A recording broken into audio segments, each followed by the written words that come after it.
In a foreign realm, Yi Kaishan devoted his entire life to the pursuit of immortality. Alas, lacking spiritual roots, he saw no hope of ascending the celestial path.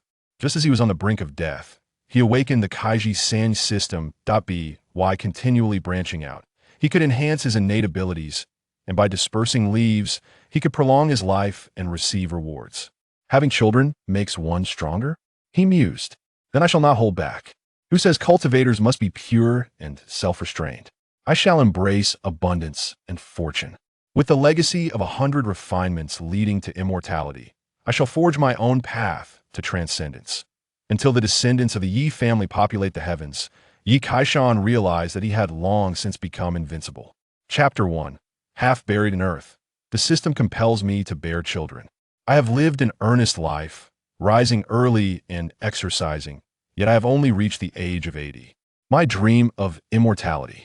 Yi Kaishan sighed deeply, his murky eyes filled with dissatisfaction.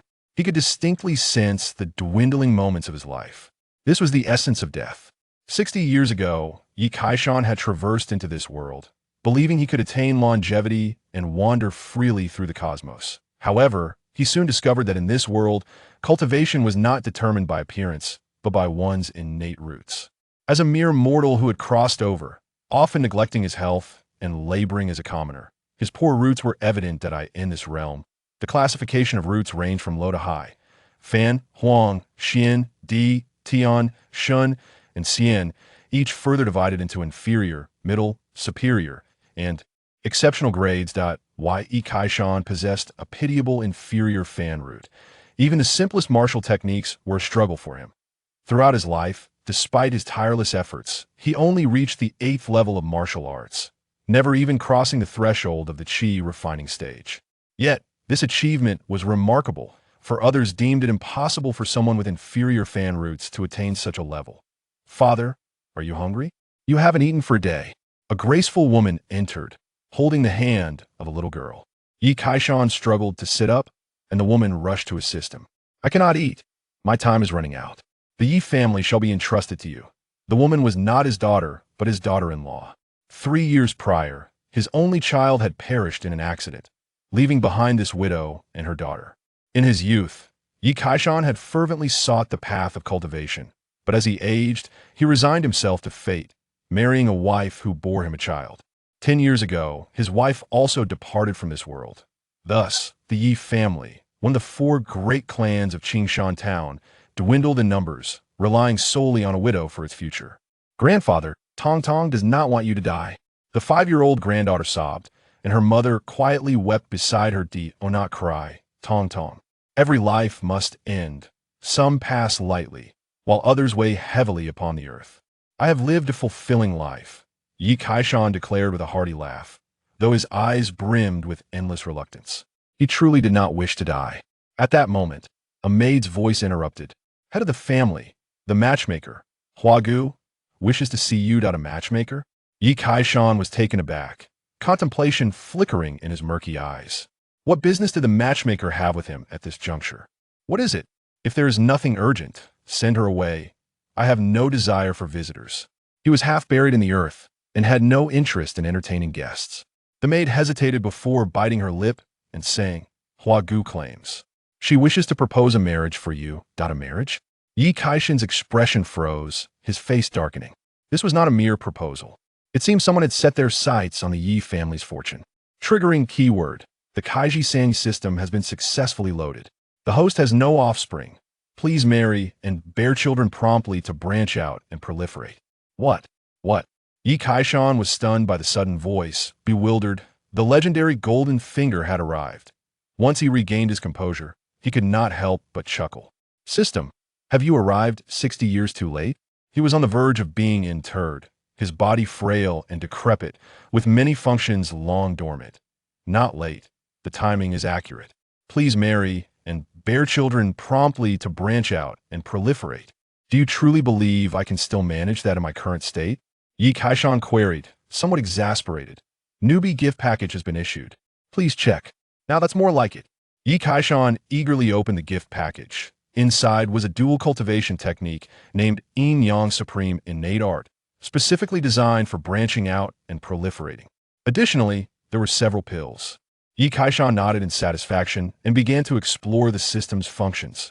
Branching out and proliferating consisted of two components: marrying a concubine and having children.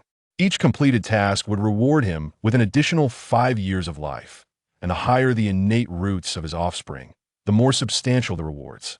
Furthermore, the descendants would also yield a portion of rewards upon giving birth to avoid excessive and inferior offspring. The system possessed another function: the ability to assess a woman's qualifications. These were categorized from low to high as red, orange, yellow, green, blue, indigo, and violet. The evaluation criteria encompassed appearance, physique, temperament, innate roots, and fortune. Upon this revelation, Yi Kaishan activated the function and directed his gaze toward his daughter-in-law, Mu Wanqing. Instantly, a beam of yellow light erupted from above her head. Not bad. No wonder my daughter-in-law is so adept at managing the household, Yi Kaishan thought to himself. For an ordinary woman without cultivation, yellow already indicated virtue and grace. Father? What is the matter? Mu Wanqing, noticing Yi Kaishan's daze, tentatively called out, her heart heavy with concern that her father-in-law might indeed be nearing his end. How would they, as a widow and orphan, preserve the family legacy thereafter? I am fine at why Yi Kaishan snapped back to reality, a smile illuminating his face as if rejuvenated, then called out to the maid outside, Xiao Ju, please have Huagu wait in the reception room. I shall join her shortly. Chapter 2. Of Vigor in Old Age, the First Concubine. Mother and father, are you truly sending me to marry an 80-year-old man? Is this not pushing me into a pit of fire? Outside the Yi family estate, a young woman, clad in simple yet elegant attire, confronted a pair of middle-aged individuals, her face etched with defiance. Silly girl, this is for your own good. The head of the Yi family is nearing his end. He cannot impose anything upon you. Once he passes, the entirety of the Yi family's fortune will be yours. At that point, as a young maiden, what kind of man could you not find? The middle-aged woman replied, with a calculating smile in her eyes, that I refuse to marry. If anyone is to marry, let it be you. The young woman shook her head, her face resolute. Slap! A sharp sound echoed as the middle-aged man struck the young woman harshly across the face. Unfilial wretch! Listen to your mother. If you dare ruin this matter, I will break your legs. The matchmaker is here. Go quickly and make a good impression. Ensure that the head of the Yi family takes a liking to you. He growled ominously, exuding an air of intimidation. The young woman covered her face, glaring defiantly at her parents as she followed the matchmaker through the gates of the Yi family estate. Under the guidance of the maid Xiao Ju, they swiftly arrived at the reception hall of the Yi family. Please wait here. My master will be with you shortly. Huagu, a middle-aged woman adorned with heavy makeup and flamboyant attire, smiled broadly, her face adorned with excess flesh as she bowed to Xiao Ju. Thank you. Thank you. Once Xiao Ju departed and confirmed no one was around, she turned her attention to the young woman behind her. As you may, you must perform splendidly. The head of the Yi family has expressed his willingness to meet me, which indicates his intentions to take a concubine. From my observations, the head of the Yi family is unlikely to last more than 3 months. That if you can endure this short period, you will eventually hold dominion over the entire Yi family, leading a life of unending luxury and wealth. Do not forget about me, your matchmaker. Huagu's face twisted with greed as she whispered, her eyes gleaming with avarice. As you may, however, remained unresponsive, her expression blank. What woman does not yearn for love? At the tender age of 18, she was in the bloom of youth. How could she possibly resign herself to marrying an old man who could likely do nothing but talk, leaving her drenched in drool? The master has arrived. At that moment, Yi Kaishan, supported by his daughter-in-law, stumbled into the room like a decayed log, swaying with each step as if a gust of wind could topple him. Huagu's eyes lit up. It seemed she had underestimated the situation. Given his frail appearance, it was unlikely he would survive even a month, let alone 3. Su Mei felt a deepening despair, her gaze vacant, standing as if turned to stone. At this juncture, Yi Kaishan finally noticed the young woman behind Huagu. Although modestly dressed, her beauty was remarkable. He discreetly activated the system's function to assess her. In an instant, a dazzling green light emanated from her being. Incredible. Yi Kaishan's heart raced. This woman surpassed his daughter-in-law in every regard, her overall rating reaching a green level. May the head of the Yi family enjoy eternal peace, Hua Gu said, rising with a beaming smile. I came here unannounced for the purpose of and no need to elaborate. I consent. Before she could finish her sentence, Yi Kaishan interrupted her with a decisive agreement.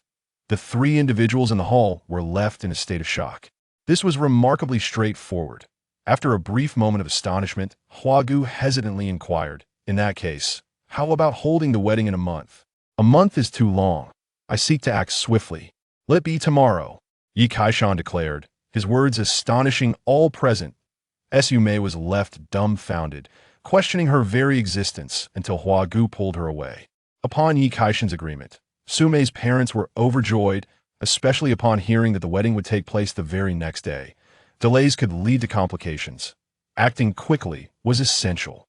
Soon, news of the head of the Yi family taking a concubine spread throughout Qinyan town, creating quite a stir.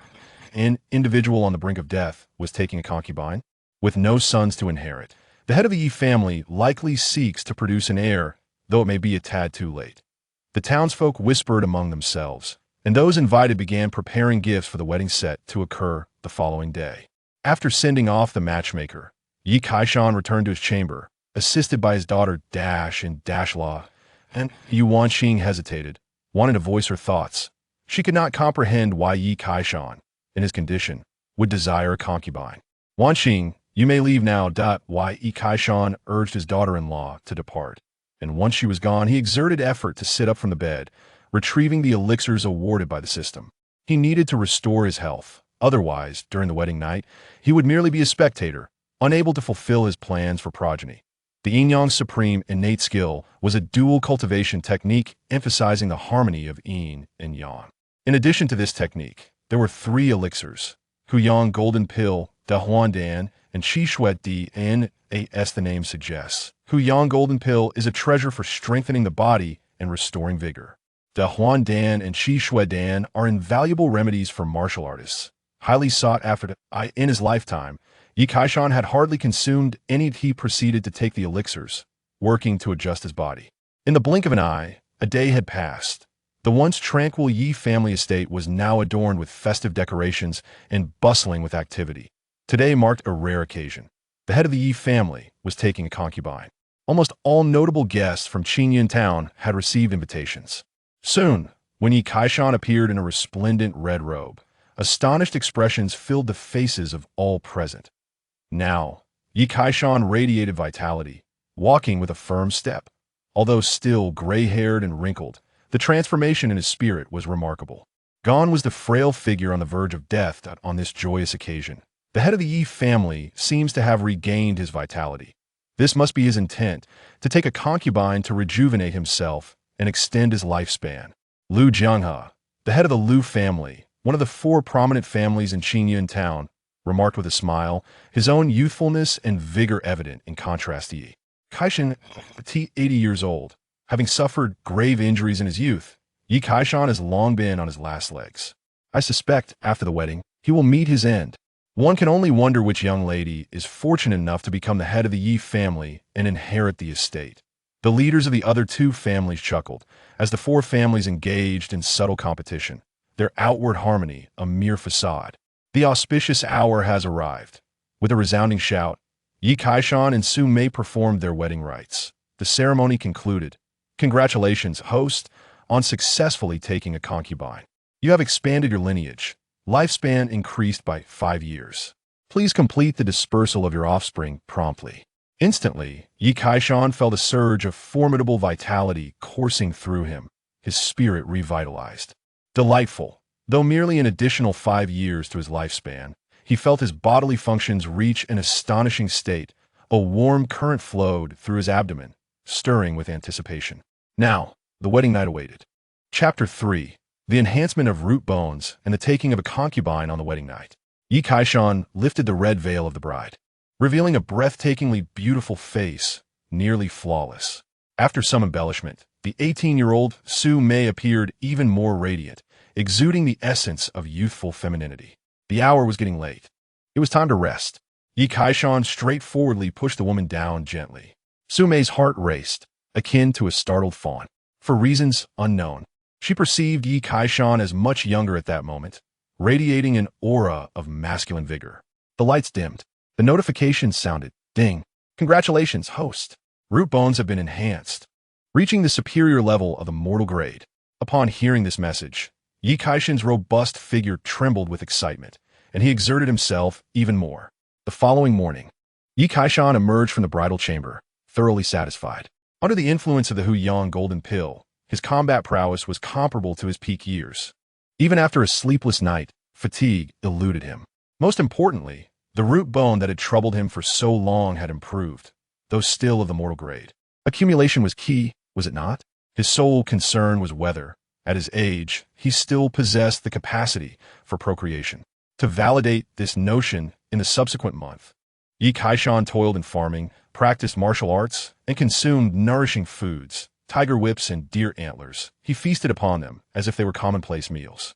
After all, the Yi family was quite affluent, allowing for such indulgences. Finally, a month later, Sumei successfully conceived. Only then did Yi Kaishan feel a sense of relief.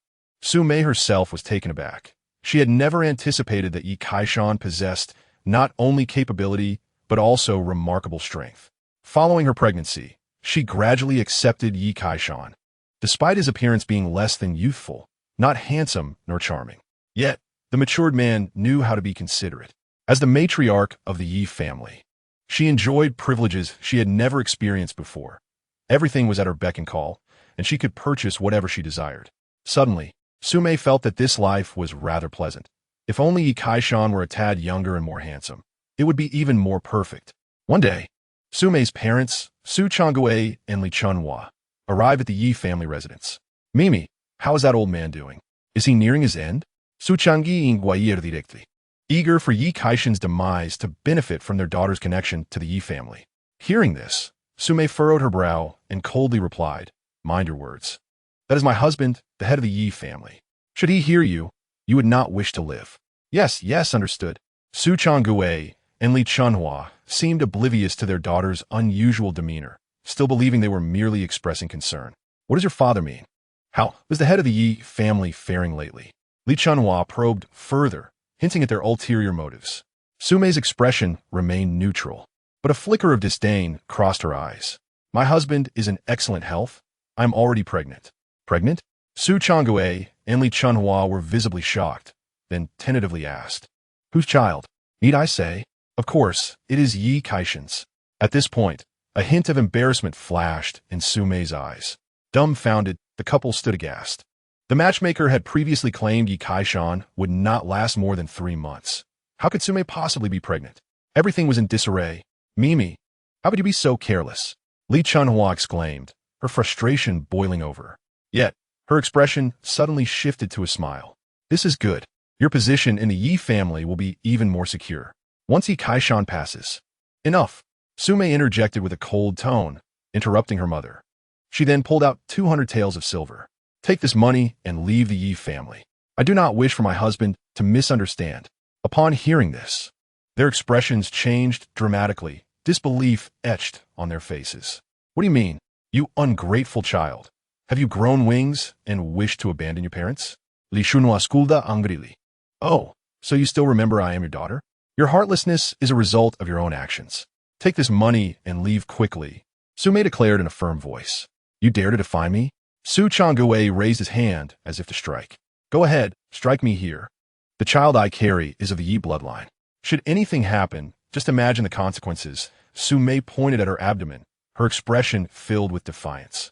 Terrified, Su Changwei quickly withdrew his hand, gritting his teeth as he seized the silver and fled with Li Chunhua. On another front, after a month of rigorous training, Yi Kaishan's cultivation finally broke through to the 9th level of martial artists. It had been 20 years since his last breakthrough. The long-awaited advancement ignited a surge of excitement within him. The superior mortal-grade root bones indeed allowed for swifter progress in cultivation compared to before. Coupled with the system's rewarding elixirs, even at his advanced age, he managed to elevate his realm. However, Yi Kaishan was not one to rest on his laurels. He began contemplating the acquisition of another concubine. The martial artist's realm did not significantly prolong life. In fact, the relentless pursuit of power could lead to the depletion of potential, resulting in various hidden injuries and ailments over time. Only by transcending into the chi refinement stage would one fundamentally strengthen their body and alter the essence of their life, enabling a qualitative breakthrough. Practitioners in the chi refinement stage could easily live for over 100 years, with an extreme lifespan of 200. Following foundation establishment, longevity could extend to 200 or 300 years. Subsequently, Yi Kaishan began coordinating with his clan members to identify a suitable concubine, establishing this pursuit as the family's primary strategic objective. Although Yi Kaishan was advanced in age and appeared to outsiders as a man nearing his end, the Yi family's wealth made them a prominent household in Qingyan town. The moment news spread, matchmakers began to take action. 2 months later, the adept matchmaker, known as Hua Gu, promptly knocked on the door of the Yi residence. This time, she introduced a daughter of a hunter named Wu Nanshun, who was 19 years old. Having accompanied her father on hunts since childhood, Wu Nanshun had developed formidable skills and was already a 4th-level martial artist.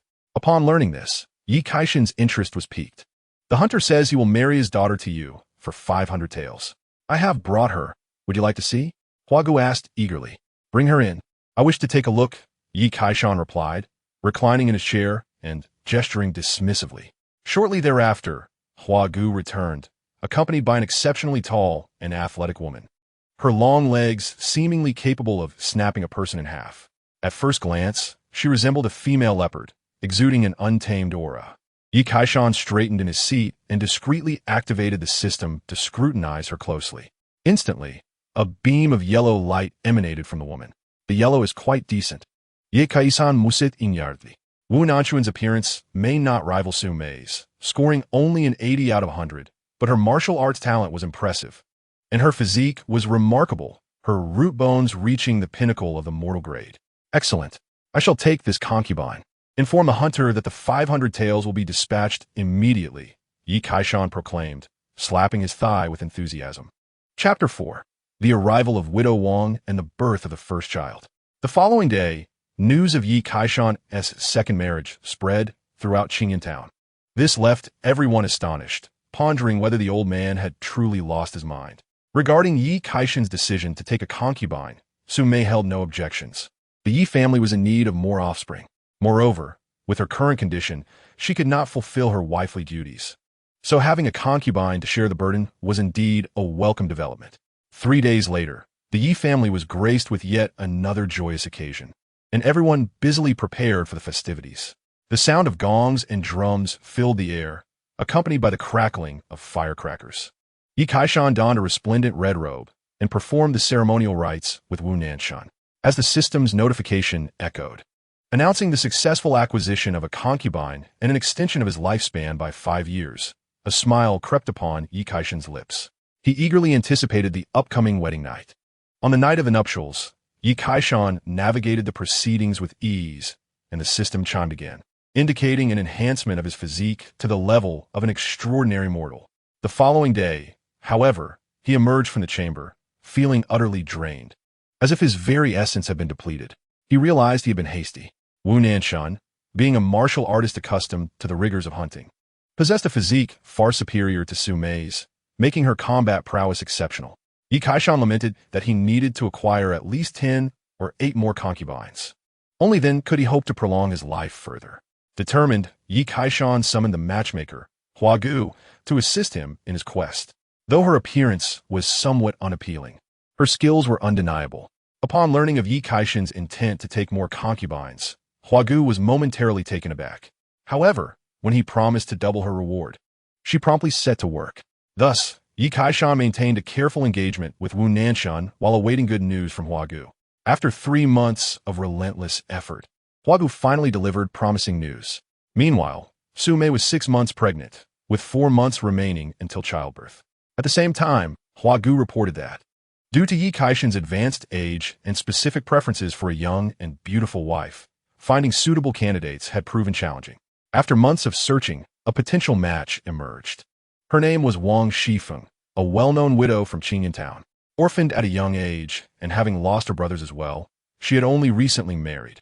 only for her husband to die under mysterious circumstances on their wedding night.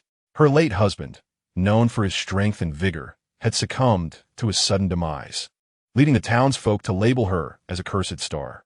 I have spoken with Wang Shifeng, and she is willing to marry into the Yi family if you do not mind. I must add, she is still a virgin, Hua Gu said with a sly grin, eager for Yi Kaishan's approval. Yi Kaishan pondered this woman. He recalled the commotion surrounding her husband's death years ago, during which he had been present as a notable figure in Qingyan town. The cause of death had been attributed to a myocardial infarction or cerebral hemorrhage, suggesting that the unfortunate man had been struck down by some sudden shock on their wedding night. Bring her to me for a meeting, Yi Kaishan instructed. Shortly thereafter, Huagu arrived with a modestly dressed, yet undeniably beautiful woman. She appeared older than both Su Mei and Wu Nanshan, likely around 25, lacking the youthful exuberance of a girl, but radiating the charm of a mature woman. The allure of her eyes captivated Yi Kaishan, and a warm glow enveloped Wang Shifeng, indicating her normalcy rather than being a cursed star. As Yi Kaishan assessed Wang Shifeng, she too scrutinized him, surprised by his vitality and youthful appearance compared to years past. Without further ado, the wedding was set for the following day. Yi Kaishan, brimming with anticipation, made a swift decision. The next day, the Yi family adorned their home with festive decorations once more. The townspeople were left speechless upon learning that Yi Kaishan was marrying Wang Shifeng, a widow. Many expressed their shock, questioning whether he was courting misfortune by marrying a widow at his age. After the ceremonial rites, Yi Kaishan's lifespan was extended by another 5 years. He eagerly entered the bridal chamber, prepared to embrace the night, and soon discovered Wang Shifeng's exceptional qualities. It was no wonder her previous husband had met his untimely end due to sheer excitement. She possessed a unique constitution. After extinguishing the candles, the ensuing moments were heavenly. The only regret for Yi Kaishan was that his physique did not improve as a result. The distinction between ordinary and extraordinary physiques was profound, as the latter possessed spiritual roots, a prerequisite for ascending to the realm of immortals. The following morning, Yi Kaishan emerged from the bridal chamber, thoroughly satisfied. In the days that followed, he devoted special attention to Wang Shifeng, as Su Mei and Wu Nanshan were both pregnant and awaiting childbirth. 2 months later, fortune smiled upon him, as Wang Shifeng became pregnant. Another 2 months passed before the cries of a newborn echoed through the Yi household. As Yi Kaishan awaited news outside the delivery room, he felt a wave of relief wash over him. While this world was extraordinary, Su Mei remained an ordinary woman. Congratulations. Yi family head, it is a boy, the midwife announced with joy, cradling the newborn. The system chimed in, congratulating Yi Kaishan on the birth of his first offspring.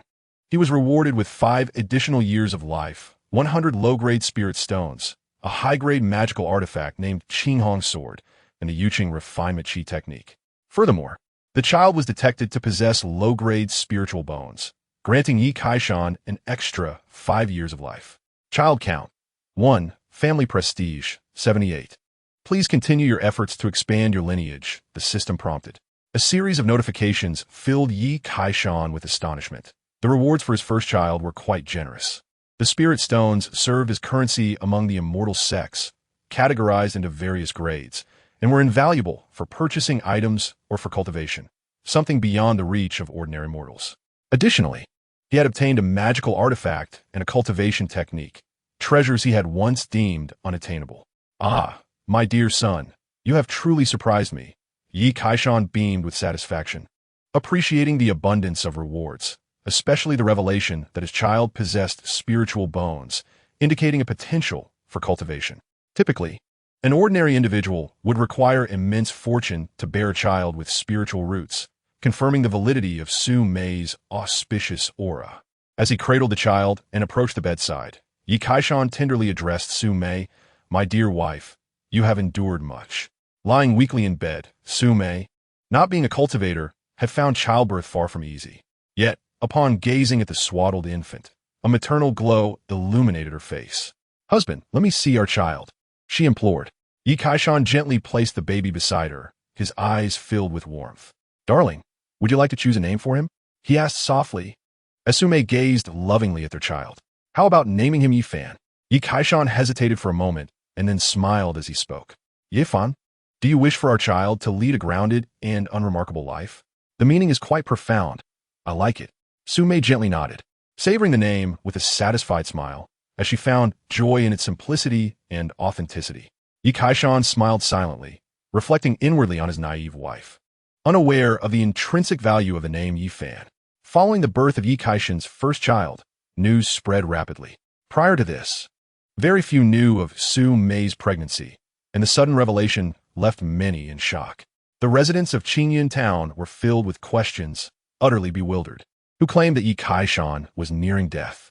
Could a man on the brink of the grave father a child? The heads of the other 3 prominent families felt as if they had swallowed a fly, as they had been waiting for Yi Kaishan's demise to seize the Yi family's assets. Instead, he not only survived but also welcomed a child. In the days that followed, the Yi family organized a grand celebration for the arrival of the new heir, which lasted 3 days. Daughter-in-law, Mu Wanqing busily took on the role of housekeeper, managing her responsibilities while also caring for 3 younger women, whom she referred to as little mothers. She was perplexed by her father-in-law's newfound vitality since taking a concubine. It was evident that he seemed rejuvenated. This celebration was extraordinarily lavish, with Yi Kaishan personally hosting and engaging in merry toasts with guests. The heads of the neglected 3 families observed Yi Kaishan's spirited demeanor with peculiar expressions, whispering among themselves, "Why does this old fellow seem to grow younger? Could he be practicing some sinister technique for rejuvenation? I sense no malevolent energy from him. If he were delving into dark arts, the Yunlan sect would have long extinguished him. Has he perhaps embarked on the path of immortality?" The leaders of the 3 families quietly conspired, noting the visible changes in Yi Kaishan. His once entirely white hair now bore streaks of black. The wrinkles on his face had diminished, giving way to a smoother complexion, and he stood straight as if he were a health-conscious man of 60. With Yi Kaishan's innate constitution, it was implausible for him to have stepped onto the path of immortality. Perhaps he had concealed an undisclosed secret. Ma Delu, the head of one of the 3 families, spoke cryptically, suggesting they find a way to probe further. Lu Jianghe pondered aloud, expressing concern that they could not allow Yi Kaishan to secretly ascend to the realm of the immortals. By the way, Zhao Xiong, if I recall correctly, you have a precious daughter who is of marriageable age. How about? Ma Delu glanced at Zhao Gang, the head of the Zhao family, with a smile. Are you suggesting I marry my daughter to Yi Kaishan to investigate his true nature? Zhao Gong quickly gasped ma douloureuse intention. Essentially, yes. No way. My daughter is breathtakingly beautiful at the age of 18. How could she marry Yi Kaishan? That would be pushing her into a pit of fire. Zhao Gang vehemently rejected the idea, shaking his head vigorously. Alas, my dear brother, you are unaware of your fortune. If your niece marries into the Yi family, upon Yi Kaishan's death, the entire Yi family would fall under your Zhao family's control. If you also uncover Yi Kaishan's secret, you would be the first to know, and then you could simply share it with us. Lu Jianghe whispered, filled with envy as he added, I would love to have a daughter like my esteemed brothers. Very well then. After some deliberation, Zhao Gang was finally persuaded. I will return to discuss it with my daughter. After the banquet concluded a month later, Sumei's health had improved, and Yi Kaishan diligently worked again. Another month passed, and Sumei successfully conceived once more. The rapidity of this development astonished her. She had not anticipated being pregnant again so soon after giving birth. Husband, I've noticed that you are growing younger. One day, Sumei remarked as she observed Yi Kaishan entertaining their child.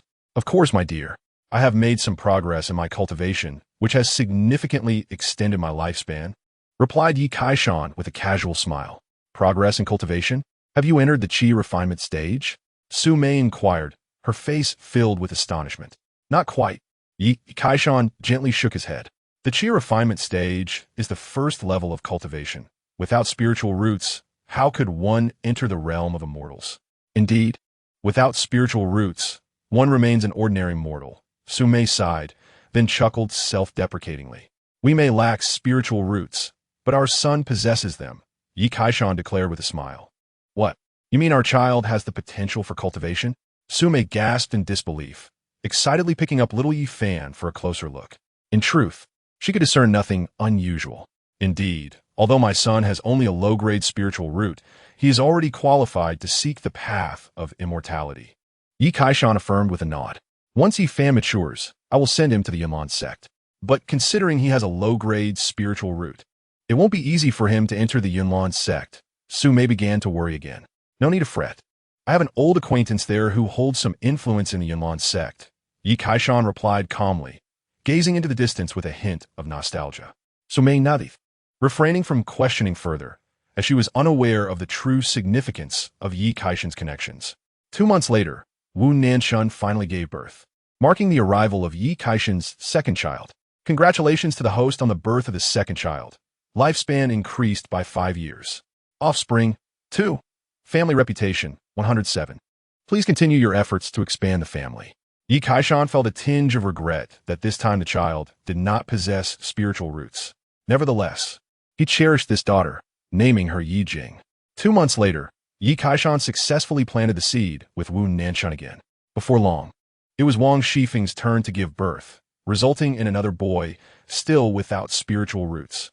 After contemplation, Yi Kaishan named this child Yi Changsheng. As the 2 children continued to be born, the people of Qingyun Town grew increasingly perplexed.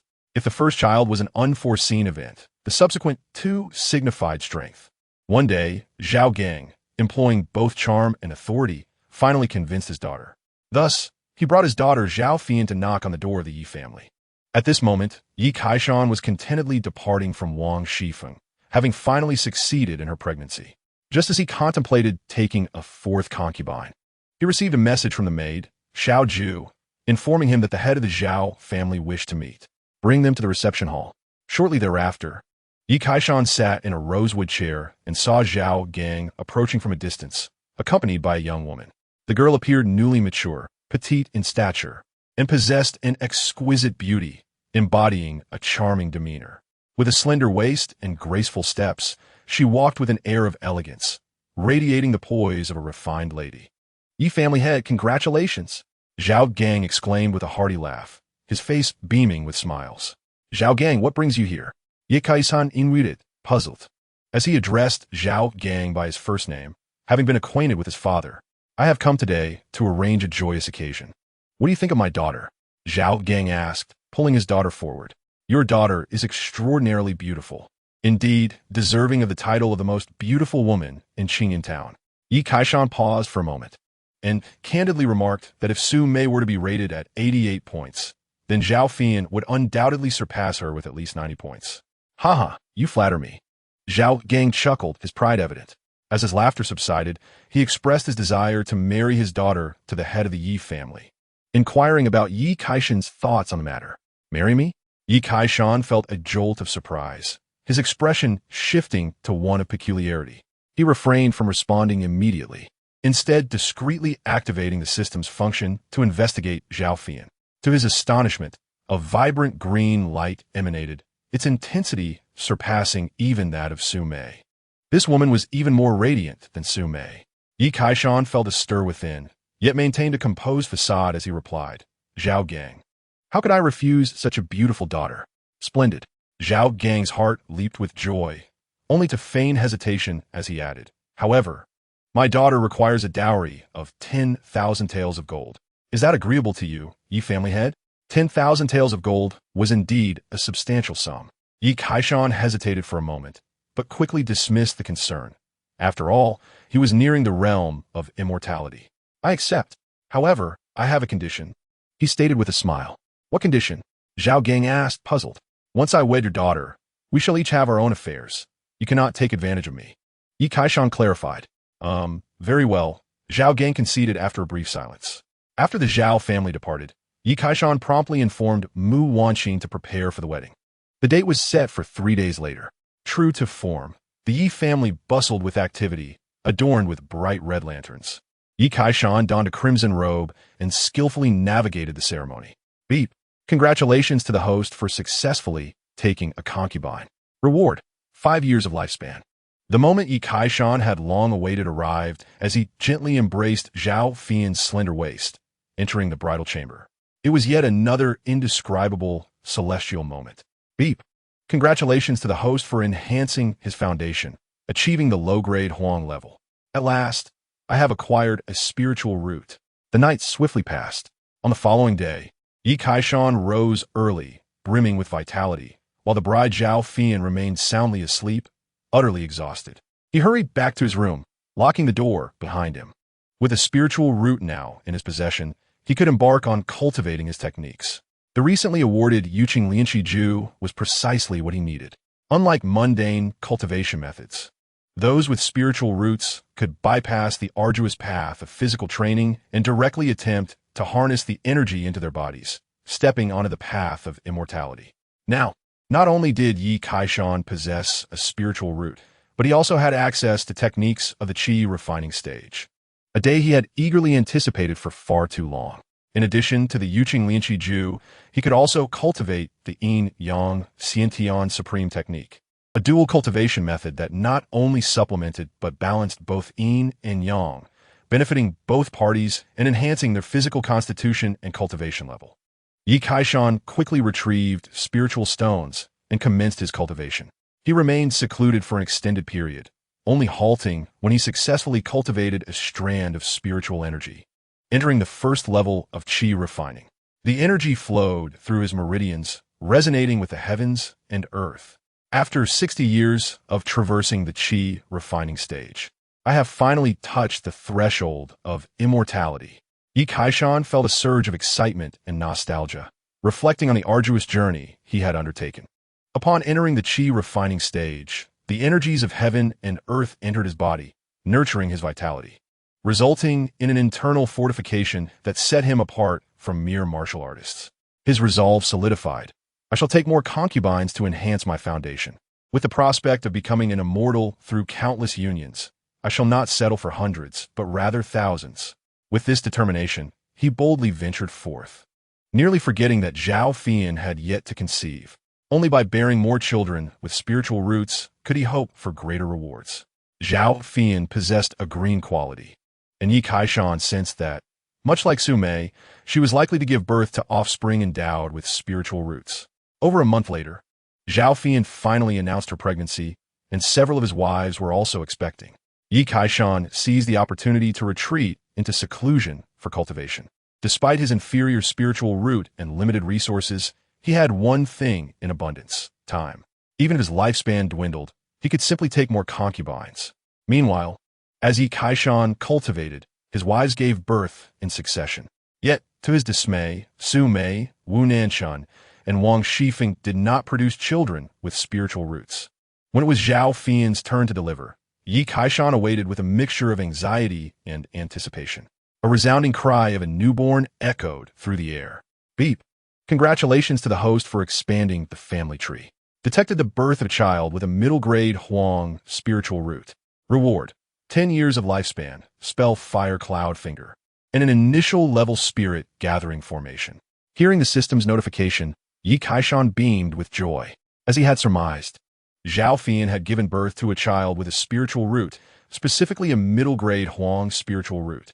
Not only did this child enjoy a lifespan 5 years longer than ordinary children, but the rewards were also considerable. With a cultivation spell for the qi refining stage and a basic spirit gathering formation, he could now gather the surrounding spiritual energy to the Yi family. Consequently, their cultivation speed would see a significant enhancement. Yi Kaishan entered the delivery room, cradling the child beside Zhao Fian and softly whispered in her ear, "You've worked hard. I have wonderful news. Our son possesses a spiritual root." "What?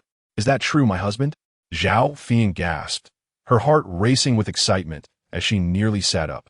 She fully understood the implications of this revelation. Indeed, Yi Kaishan nodded affirmatively. After a moment of exhilaration, Zhao Fian finally calmed down, saying, "My husband, please give our child a name." Yi Kaishan pondered briefly before smiling. "Let us name him Yichun." Chapter 7.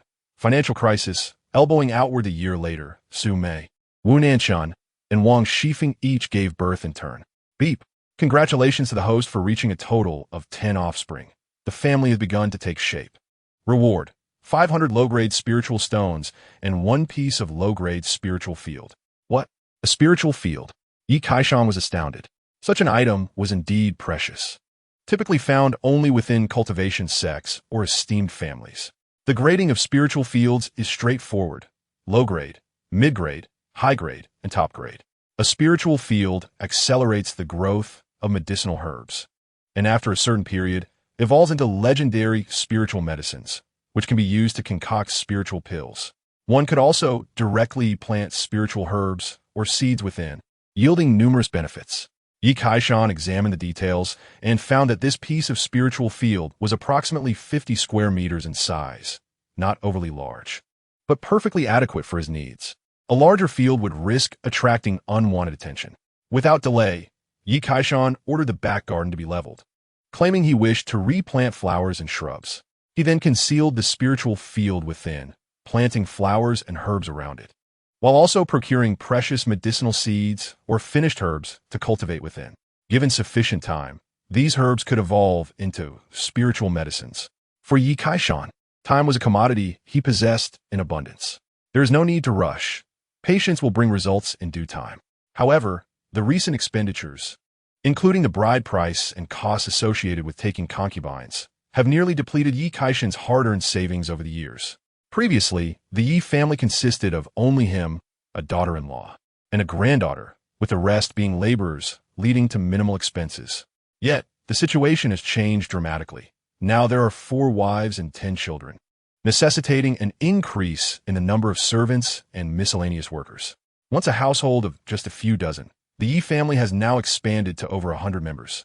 Financial strain is evident, and urgent measures must be taken to generate income. As the head of the family, Yi Kaishan feels an immense weight upon his shoulders, unexpectedly rekindling a sense of urgency reminiscent of his younger days when survival was precarious. Despite the dwindling silver in the household, he still possesses several hundred spirit stones.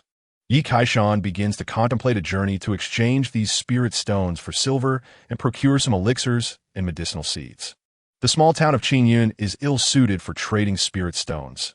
Even if he could, he prefers to keep his wealth discreet. Without hesitation, he bids farewell to his wives, stating his intent to embark on a business venture.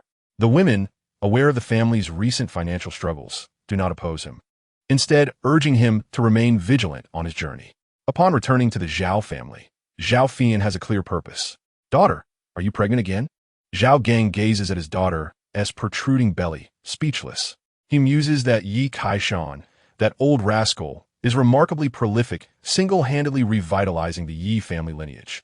Lu Jianghe and Ma Delu have long since grown indifferent, observing the increasing number of Yi Kaishan's offspring without a hint of decline. "Yes, father," Zhao Fian responds softly, gently caressing her abdomen, contemplating the hope that this child, too, may possess spiritual roots. "What about Chun? Why didn't you bring him back?" Zhao Gang inquires, slightly disappointed, wishing to see his little grandson. "Father, I have come back to discuss an important matter with you," Zhao Fian states directly. "What is it? Have you uncovered Yi Kaishan's secret?" Zhao Gang's eyes brighten with interest. "No, I wish to inform you that my son, Yi Chun, possesses the potential for cultivation. Therefore, I hope you can assist the Yi family wholeheartedly, preferably by lending me 100,000 taels to take back." Zhao Fian glances around, her voice low yet brimming with pride. "What? My grandson has the potential for cultivation? Does he possess spiritual roots?" Zhao Gang is taken aback, momentarily disregarding the latter part of her statement. "Indeed, he has a yellow-grade, middle-tier, spiritual root." Zhao Fian's chin nearly reaches the heavens in pride. "Wow!" Zhao Gang suddenly stands up, pacing excitedly in the hall. Then, recalling something, he turns to his daughter and asks, "What was that last part you said about borrowing 100,000 taels?" "Exactly, 100,000 taels," Zhao Fian affirms with a nod. "You ungrateful daughter. Do you even realize what you are asking?" Zhao Gang fumes, recalling that the 4 major families have always been in competition. He had initially agreed to marry his daughter into the Yi family, intending to help Zhao Fian take control after Yi Kaishan's passing. Yet now, Yi Kaishan remains alive, and Zhao Fian is already seeking financial support for the Yi family. It's like giving a meat bun to a dog, never to return. You eat and then ask if there's more. Ridiculous, Zhao Gang exclaims, nearly overturning the table in frustration. "Father, please remain calm. Consider this. If my son embarks on the path of cultivation, the Yi family will likely become a prominent clan of cultivators. In that case, a little assistance will elevate the Zhao family." Zhao Fian articulately explains, her intelligence and discernment evident. This is what it means for a father to rely on his daughter's fortune. Finally, she adds gracefully. Hearing these somewhat audacious words, Zhao Gang surprisingly falls silent. refraining from anger. He senses the validity in his daughter's reasoning. Those with spiritual roots are no ordinary individuals. A cultivator could easily obliterate their humble clan with a mere flick of a finger. Fine, but I can't provide 100,000 taels. I can only offer 10,000. After a moment of contemplation, Zhao Gang resolutely states, 80,000, 2,000. After a round of haggling, Zhao Fian returns to the Yi family with 50,000 taels. Satisfaction written across her face. Meanwhile, Yi Kaishan rides swiftly, having traveled for most of the day to Baiyang City, 800 miles away. As a newly initiated cultivator, he is not yet capable of flying with a sword and can only travel on horseback. Baiyang City is one of the cities of the Yin Kingdom, home to both esteemed cultivation families and various merchant associations selling an array of magical artifacts, elixirs, and rare treasures. Thus, it is a must-visit destination for wandering cultivators seeking to trade for necessary items. Yi Kaishan, having disguised himself, enters the city and first visits a money exchange, converting some funds. It is rare for someone like Yi Kaishan to exchange spirit stones for silver, as most use silver to acquire spirit stones for cultivation. He exchanges 10 spirit stones for 100,000 taels. He then proceeds to a merchant association selling medicinal herbs, purchasing easily cultivable herbs and seeds. Finally, he visits the Alchemy Association, spending all 500 low-grade spirit stones without hesitation. These spirit stones certainly do not last long. Ye Kaisan reflects, his desire for more wives and children growing ever stronger. Chapter 8. Prosperity and Journey to Yunlan Sect. After spending 500 spirit stones, Yi Kaishan returns to Qingyun town without encountering anyone who looks down on him or seeks to provoke him. Upon learning that Zhao Fian has brought back 50,000 taels, he can only laugh in disbelief.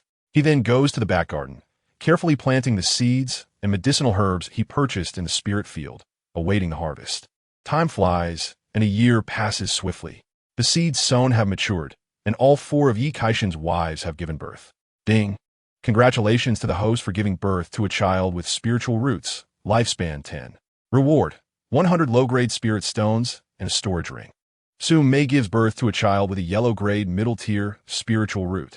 It seems that as my own roots improve, the likelihood of producing offspring with spiritual roots increases, Yi Kaishan muses. However, an even more crucial aspect is that during every intimate encounter, he secretly cultivates the Yin-Yang Supreme innate technique, resulting in his wives' physiques improving significantly. Even after several births, their appearances and figures remain largely unchanged. Nevertheless, Yi Kaishan knows he must not overindulge with these few.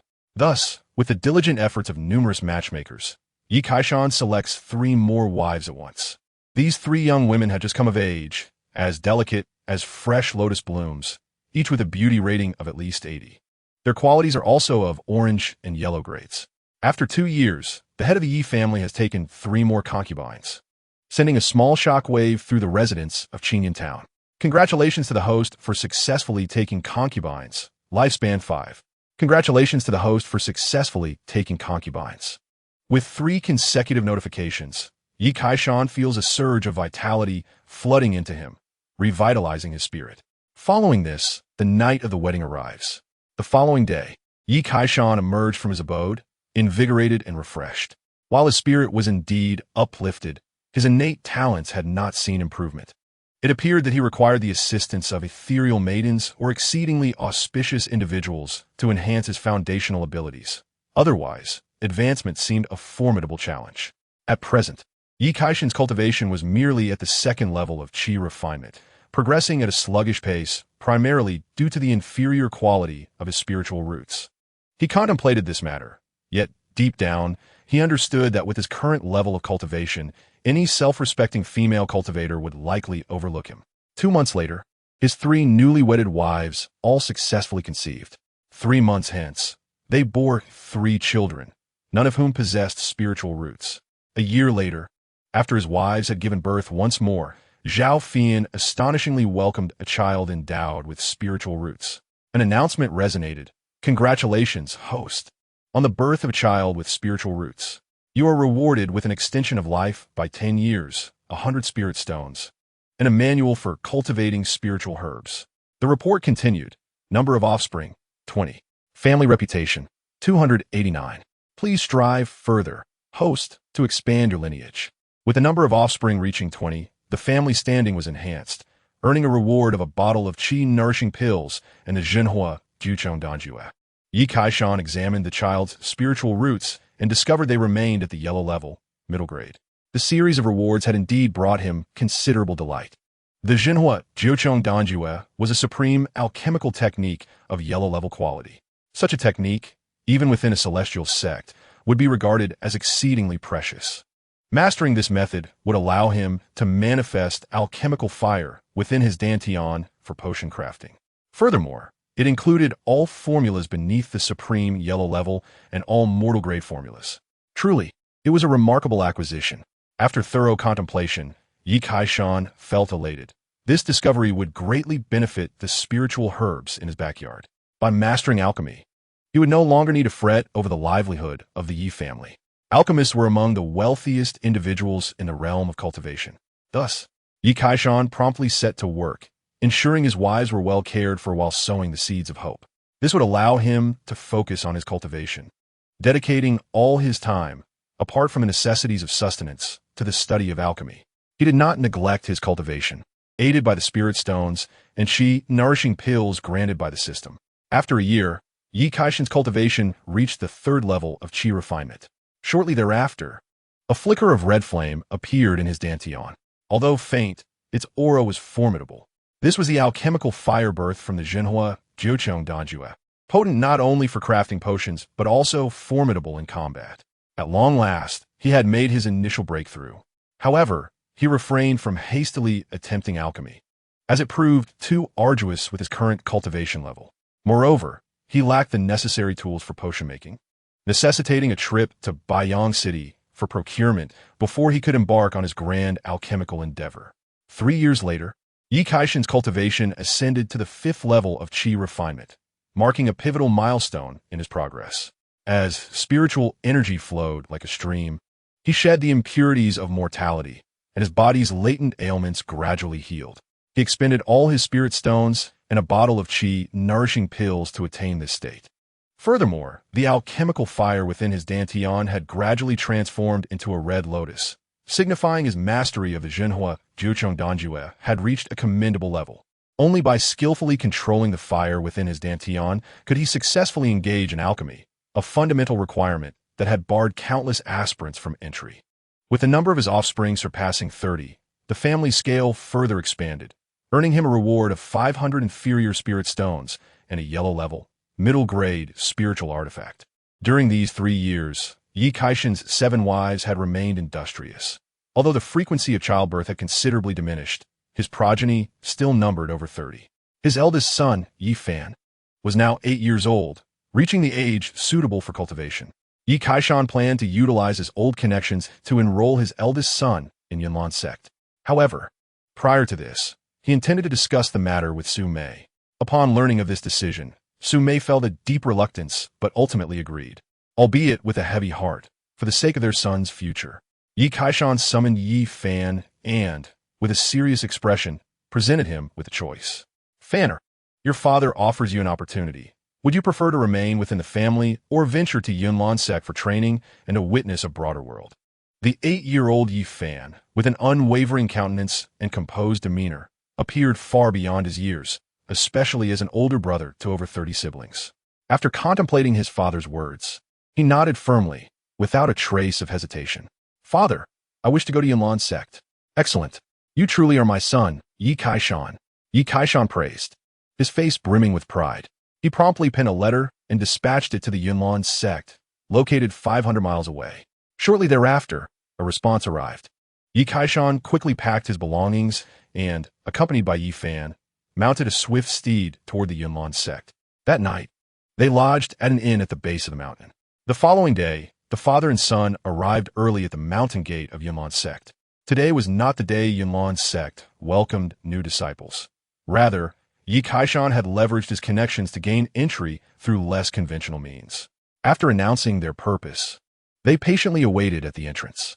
Before long, several maidens descended from the mountain peak, gliding through the clouds like celestial beings. The foremost maiden, with striking features and captivating phoenix eyes, exuded an air of authority, her hair elegantly styled in a majestic bun. She appeared to be in her late 20s. Having long since shed the youthful exuberance of girlhood, time had bestowed upon her a unique charm. This woman, known as Yin Shui Tian, was one of the elders of Yunlan's sect. Accompanying her were several other women at the qi refinement stage, each possessing distinct allure and an ethereal quality that set them apart from ordinary mortals. They gracefully landed before the mountain gate.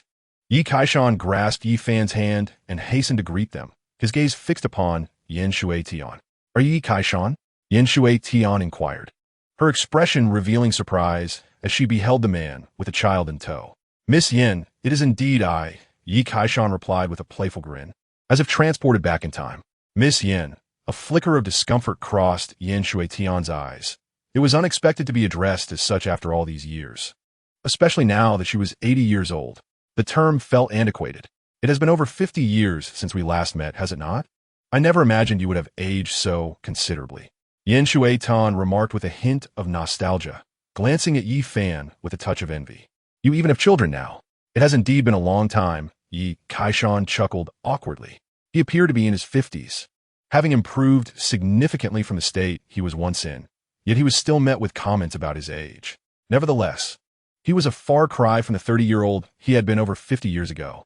Their brief exchange slowly unearthed buried memories. More than 50 years prior, Yi Kaishan had traversed into this realm for a decade, striving to seek out immortality. One fateful day, he encountered the gravely injured Yin Shui Tian, who was on a mission for her sect. As a young man from the Blue Star, endowed with a chivalrous spirit, he could not resist the urge to perform a heroic rescue upon encountering a damsel in distress. Thus, he tended to Yin Shui Tian for 3 months until her condition gradually improved. During this time, his attentive care and demeanor revealed qualities not commonly found in men of this world, and he is an excellent cook of meat. After a series of operations, he swiftly garnered the affection of Yin Shui Tian, igniting unspoken feelings within her. However, at that time, Yin Shui Tian had already reached the 9th level of qi refining and was an outstanding disciple of Yunlan Zone, while Yi Kaishan remained an ordinary martial artist. Their social statuses vastly disparate.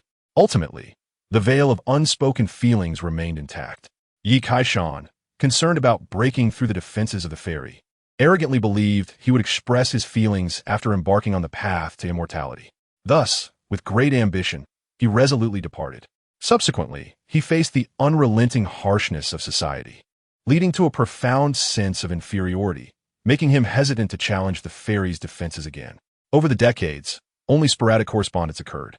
Now, upon seeing Yin Shui Tian once more, that long-buried bold notion resurfaced unexpectedly. During their conversation, Yi Kaishan discreetly utilized the system's functions to assess Yin Shui Tian. Suddenly, a surge of azure brilliance erupted from the top of her head, a hue surpassing green. Astonished, Yi Kaishan realized that Yin Shui Tian's root bones had reached the Xian level. A Xian spiritual root combined with azure guarantees the birth of offspring with spiritual roots. This was his immediate thought. Yi Kaishan, never did I expect that you would conceive a child endowed with spiritual roots. Yin Shui Tian remained oblivious to Yi Kaishan's unusual demeanor, her gaze fixed on the body of Yin Shui Tian beside her. Fortuitously, Yi Kaishan chuckled lightly, deflecting the moment, and earnestly inquired, "What do you think about accepting a disciple from the common folk? Though his aptitude is mediocre, a child is still welcome at Yunlan Zone." Yin Shui Tian nodded slightly, her heart momentarily tinged with melancholy and nostalgia.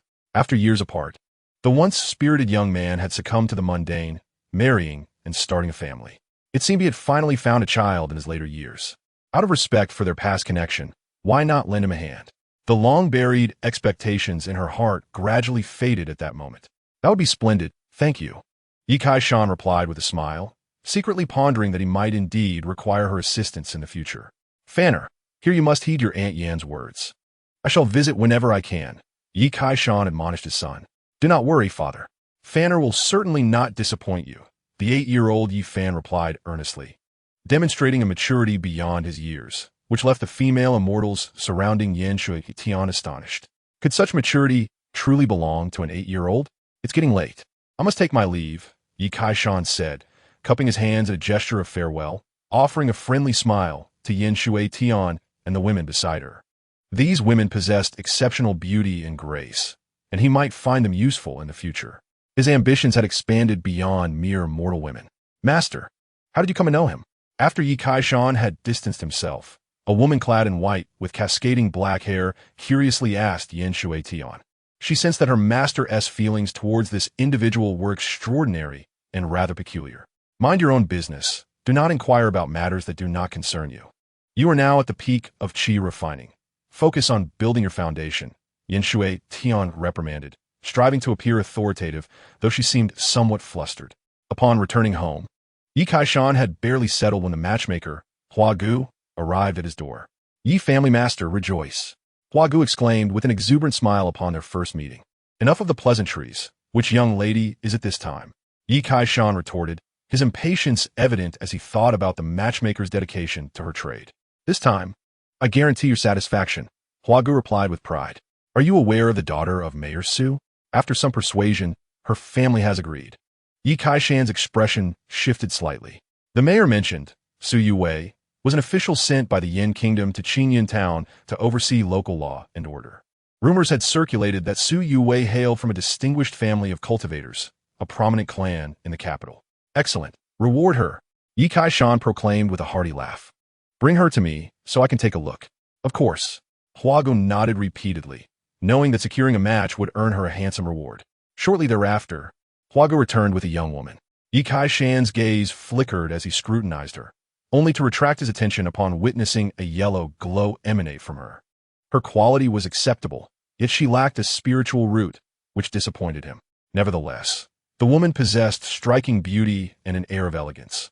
Judging solely by her appearance, she would easily score at least 85, particularly her enchanting, soulful eyes. "As is customary, let us set the date for 3 days from now," Yi Kaishan decisively declared. 3 days later, the Yi family once again hung red lanterns in celebration. Chapter 10. A home for all-female cultivators. Su Yue's daughter, Su Yuru, had just turned 19 and was a celebrated beauty in Qingyan Town. Even the Ma family had attempted to court her, but to no avail. When the townsfolk learned that Su Yuru was to marry Yi Kaishan, shock rippled through the community. Ma Lu was so incensed that he smashed his table in frustration. On the day of the marriage, the Yi household was abuzz with activity, preparing for Yi Kaishan's 8th concubine. The community had grown accustomed to such occurrences. Upon seeing Yi Kaishan, the attendees of the wedding were taken aback. The current Yi Kaishan appeared remarkably youthful, a stark contrast to the man who had first taken a concubine.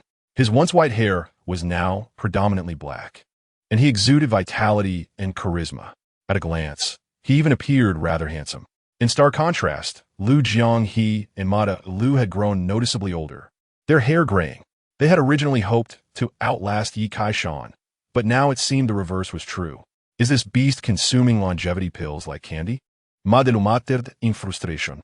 Longevity pills are meant to be consumed only once and are prohibitively expensive. They cannot produce such results, Lu Jianghe countered. I heard Yi Kaishan recently visited Yunlan Zone. Could it be that he has truly embarked on the path of immortality? Ma Lu seethed with jealousy. Why would someone so old suddenly seek immortality? Lu Jianghe replied, his expression melancholic and distant. Congratulations to the host for successfully taking a concubine, rewarding 5 years of life. Yi Kaishan led Su Yuru into the bridal chamber, her delicate hand igniting a flurry of emotions within him. Lifting the red veil revealed a beautiful face brimming with youthful vitality. Regardless of my age, my brides will always be 18. Yi Kaishan mused, ready to revel in the moment. Ding! Congratulations to the host for enhancing his root bone to the mid-tier Huang level.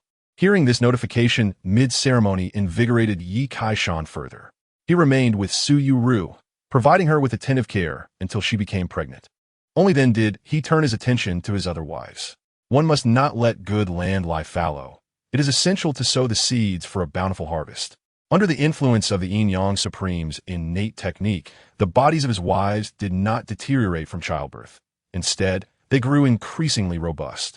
Husband, you are so impressive.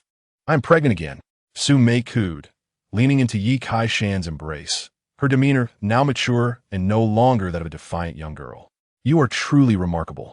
Before your husband has even unleashed his full potential, you find yourself with child. Yi Kaishan planted a forceful kiss on her cheek and laughed heartily. You scoundrel. Sume playfully glared at him, her gaze falling on Yi Kaishan's increasingly youthful visage, and suddenly, a wave of concern washed over her. Husband, you're growing younger, while I seem to be aging.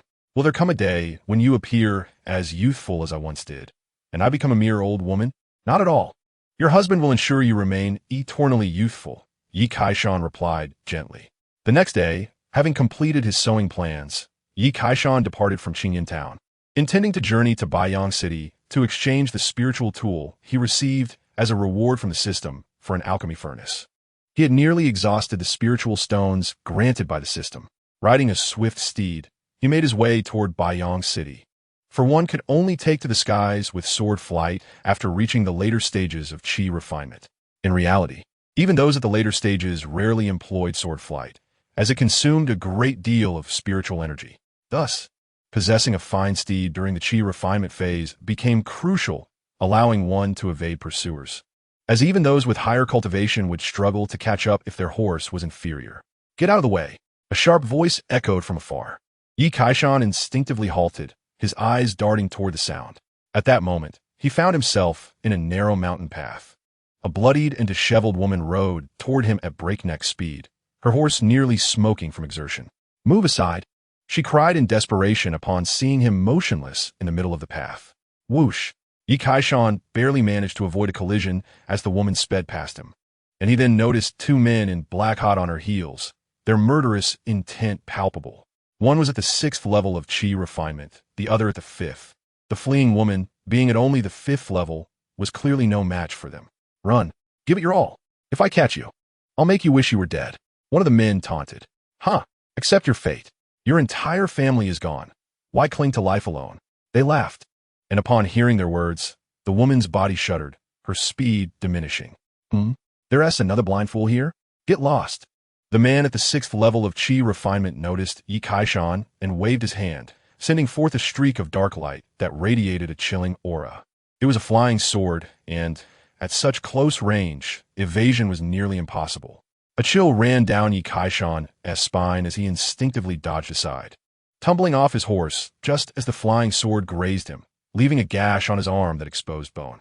He had narrowly escaped death. Beast! Yi Kaishan felt both shock and fury. Throughout this ordeal, he had not uttered a single word, yet they sought his life unprovoked. Such was the cruelty of the cultivation world. Not bad. You actually managed to evade my flying sword, the man sneered, recalling his weapon while sizing up Yi Kaishan with disdain. I'll make you pay for my parents. In a flash, the woman returned with her sword drawn. Now, that's the spirit. Behave, and we'll let you die a quick death. The two men in black laughed and prepared to subdue her. Yi Kaishan remained composed, watching quietly as he secretly summoned the Qinghong sword, a superior-grade spiritual tool, behind his back. He observed, biding his time, and then the moment arrived. Just as the woman was on the verge of defeat, and the two men revealed openings, Yi Kaishan sprang into action. The Qinghong sword erupted with azure light, piercing through the chest of the man at the 6th level of qi refinement with the force of thunder. You! The man turned with great effort, astonished as he looked at Yi Kaishan. Fool! Sometimes killing doesn't require severing heads. Yi Kaishan coldly replied, manipulating the flying sword with his spiritual energy. As the other man stood in shock, he swiftly slashed his throat. The woman was taken aback by this display, staring at Yi Kaishan in disbelief. What is your name? Yi Kaishan inquired, moving to the bodies to search for spoils. I am Shui Binger, she replied after a brief pause, answering honestly. Through their conversation, Yi Kaishan learned that she hailed from a family of cultivators, recently annihilated by their enemies, leaving her as the sole survivor. Where do you plan to go next? Yi Kaishan asked, now aware of her situation. I don't know. Shui Binger shook her head, her eyes filled with confusion. Yi Kaishan stepped closer, looking earnestly at her. If you have nowhere else to go, I wish to offer you a home. A home? Shui Binger was momentarily stunned, failing to grasp Yi Kaishan's intent. But as realization dawned, her cheeks flushed crimson. This is too abrupt. We've only just met, and he wishes to marry me? This is moving too fast. The cultivation world is ruthless. As a solitary woman without support, where else can you turn? Yi Kaishan continued. Just moments earlier, He had assessed Shui Binger's quality through the system, revealing a green glow. Her root bone had reached superior grade yellow, making it likely to produce spiritual root offspring. The color and quality were based on a comprehensive evaluation of a woman's various attributes. Although Shui Binger was quite beautiful, nearly comparable to Zhao Fian, her misfortune had led to her family's destruction. Yi Kaishan deemed this acceptable and chose not to beat around the bush, preparing to take Shui Binger home and marry her outright. Upon hearing Yi Kaishan's words, Shui Binger fell silent. Indeed, with her entire family gone, where could she possibly go? I've heard that within the borders of the Yin Kingdom, there are many evil cultivators who specifically target beautiful women like you to serve as cauldrons. With tragic fates, Yi Kaishan sensed her wavering resolve and pressed on. Moreover, given your root bone and cultivation, even if you were to join a sect, you would merely be an outer disciple, without resources or support in 3 to 5 years. If you fail to make significant progress, you would be cast out to become a loose cultivator. Yi Kaishan's words were far from baseless. Resources for cultivation were limited, and sects did not support idlers. Most secular cultivation families were established by those expelled from sects, like Shui Binger's family, whose father, a complete qi refinement cultivator, had been unable to establish a foundation and was eventually expelled, founding the Shuiwe Villa instead. Only upon reaching the foundation establishment stage could one secure a foothold within a sect. After a moment of contemplation, Shui Binger lifted her gaze to Yi Kaishan's mature face, asking, "Can I truly rely on you?" "Absolutely. I am skilled in alchemy, so at the very least, you need not worry about cultivation resources. I also possess a family, and wealth and prosperity will not elude us." Yi Kaisan replied decisively, presenting himself as a mature man without any romantic pretense, focusing solely on strength. Upon hearing this, Shui Binger felt genuinely tempted. She perceived sincerity in Yi Kaishan's eyes. As someone from a cultivation family, she understood the harsh realities of the cultivation world. Without support or resources, one could hardly progress. "I agree to return with you. But if the opportunity arises, I hope you will assist me in avenging my parents," Shui Binger solemnly declared. "In the future, for sure." Yi Kaisan nodded emphatically, his heart brimming with excitement. At last, he was about to take a celestial maiden as his consort. Surely, this would lead to a multitude of offspring endowed with spiritual roots. Subsequently, Yi Kaishan took Shui Binger to Baiyang City, where he exchanged a flying sword for a mid-tier, yellow-grade alchemical furnace. In the realm of cultivation, commonplace treasures like flying swords were relatively inexpensive, while alchemical furnaces, being rare and difficult to forge, commanded a much higher price. Upon witnessing Yi Kaishan acquire an alchemical furnace, Shui Binger couldn't help but nod in approval. She thought to herself that Yi Kaishan had not deceived her. He truly possessed the skill to refine elixirs. The status of an alchemist in the cultivation world was exceedingly elevated. Indeed, Shui Binger amused internally. A few days later, Yi Kaishan returned to Qingyan town, having departed alone but now accompanied by Shui Bing. Upon arriving home, Yi Kaishan promptly announced his intention to take a concubine and instructed his servants to prepare accordingly. The news of Yi Kaishan's choice, a celestial maiden from a family of cultivators, sent shockwaves throughout Qingyan town. Everyone stood agape, incredulous that a celestial maiden would descend upon their humble town. The heads of the Liu and Ma families, consumed by envy, nearly crushed their tables in dismay. Although Shui Binger was merely at the 5th level of qi refining, to the eyes of mortals, she was an exalted fairy. How could Yi Kaishan, of all people, earn the favor of such a celestial being? This is more painful than death. The two families lamented, realizing that with the celestial maiden's protection, their chances of contending with the Yi family had dwindled. Meanwhile, Zhao Gang, the patriarch of the Zhao family, secretly reveled in delight. 3 days later, the Yi family was adorned with festive decorations. When Shui Binger, adorned in her phoenix crown and bridal robes, made her appearance, all eyes were transfixed. In truth, Shui Binger's beauty was on par with Zhao Fian's, but the ethereal aura of a cultivator added to her allure. After paying homage to heaven and earth, the newlyweds entered the bridal chamber. "Husband, be gentle. I am afraid," Shui Binger whispered shyly as the candlelight dimmed. "At your age, still so bashful?" Yi Kaisan chuckled, and the ensuing moments were nothing short of enchanting. Ding! Congratulations, host! Your root bones have advanced to the upper tier of yellow grade. In the days that followed, Yi Kaishan toiled day and night with unwavering dedication. The process of nurturing a cultivator was inherently more challenging than for ordinary folk. It was not until 3 months later that Shui Binger's belly began to swell. Only then did Yi Kaishan feel a sense of satisfaction. After planting the seed, he finally found time to experiment with the alchemical furnaces he had acquired, starting with the most fundamental elixirs. The basic yellow-grade elixirs included the nourishing Qi pill, the spirit infusion pill, the longevity pill, and the beauty pill, all of which were popular and commonly sought after. Yi Kaishan gathered the few spiritual herbs from the small spiritual field in his backyard, managing to assemble enough ingredients to attempt crafting these elixirs. His first endeavor was the nourishing Qi pill, yielding 9 pills in total, 5 successful and 4 defective. Yi Kaishan was quite pleased with this outcome, considering it was his first attempt and he had little experience. Such a success rate could be deemed prodigious. Next, he crafted the spirit infusion pill, an enhanced version of the nourishing Qi pill aimed at those in the later stages of Qi refining. This time, he produced 4 successful pills and 5 failures. Then came the beauty pill, a favorite among women. Yi Kaishan had not forgotten his promise to Su Mei to help her retain her youth. The beauty pill, classified as an upper-tier yellow-grade elixir, posed a greater challenge. However, fortune smiled upon Yi Kaishan, allowing him to successfully create 4 viable pills in a single batch. As for the longevity pill, he chose not to produce it, for he felt ample time lay ahead of him. Months passed as Yi Kaishan immersed himself in alchemy. When he emerged with the elixirs, several women were already preparing to give birth. Su Mei, Gu Nanchun, Guang Sifeng, and Zhao Fian each welcomed new children into the Yi family, adding 4 more heirs. Regrettably, none of the children possessed spiritual roots. Yi Kaishan understood this.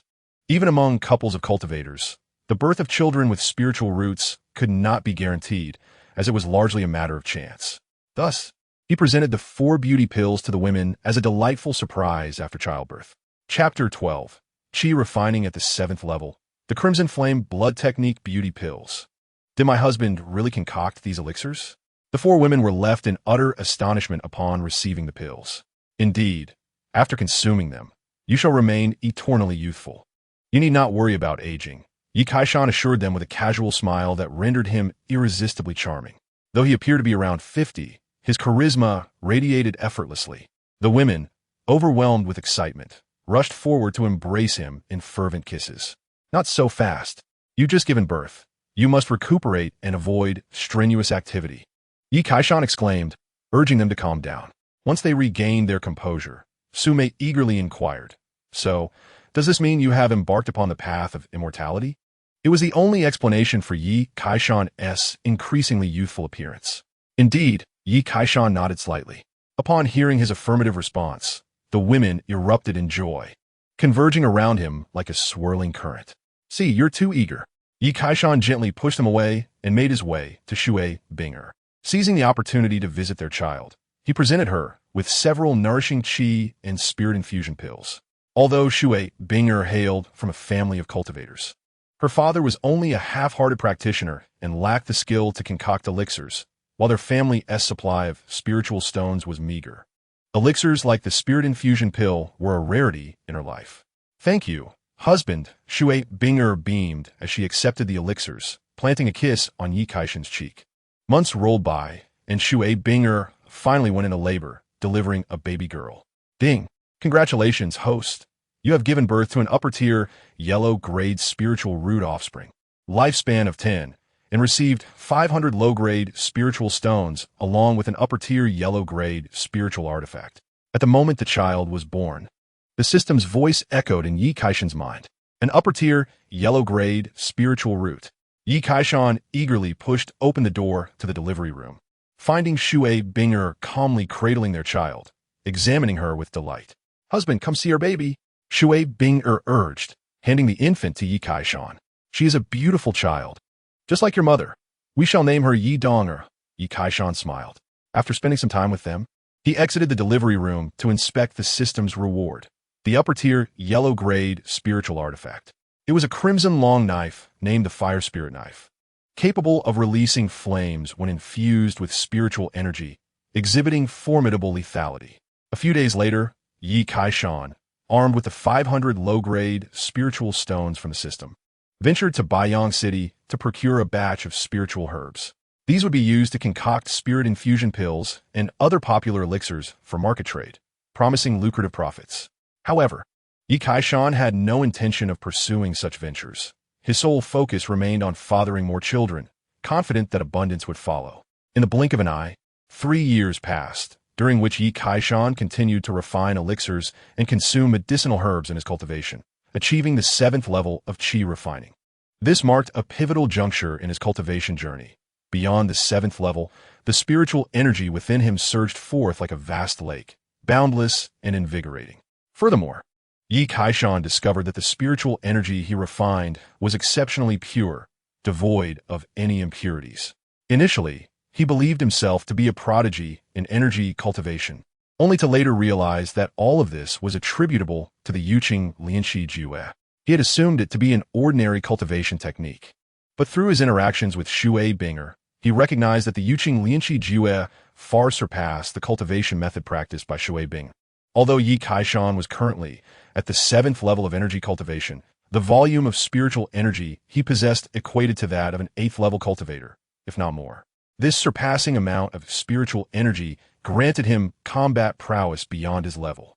Simultaneously, during the foundation establishment phase, he could more easily forge a high-quality foundation. Over the span of 3 years, Yi Kaishan not only enhanced his cultivation, but also acquired a consort of yellow quality. Presently, he had a total of 10 consorts. Shui Binger did not bear any offspring with spiritual roots in her second pregnancy, but her third pregnancy resulted in a male infant with a mid-grade yellow spiritual root. Yi Kaishan gained an additional 10 years of lifespan, a substantial amount of spiritual stones, and a gourd of longevity pills. In the past, he had suffered from shortage of time, but now his lifespan rivaled that of a foundation establishment cultivator. The system notified him that his number of descendants had surpassed 50, expanding his family size, and rewarded him with the Chayan Ranchu Agong, a low-level protective formation, and 1,000 low-grade spiritual stones. Upon reviewing the rewards, Yi Kaishan's eyes sparkled with delight. A low-level protective formation, when established within the family, could fend off assaults from perfected energy cultivators. With the increase in the Yi family's population, such a protective formation was indeed necessary. As for the Chayan Ranchu Agong, it was a technique that burned lifespan in exchange for combat power. The more one burned, the greater the power gained. How absurd! Does this mean they wish for me to live shorter? Yi Kaishan lamented humorously, while others indulged in spending.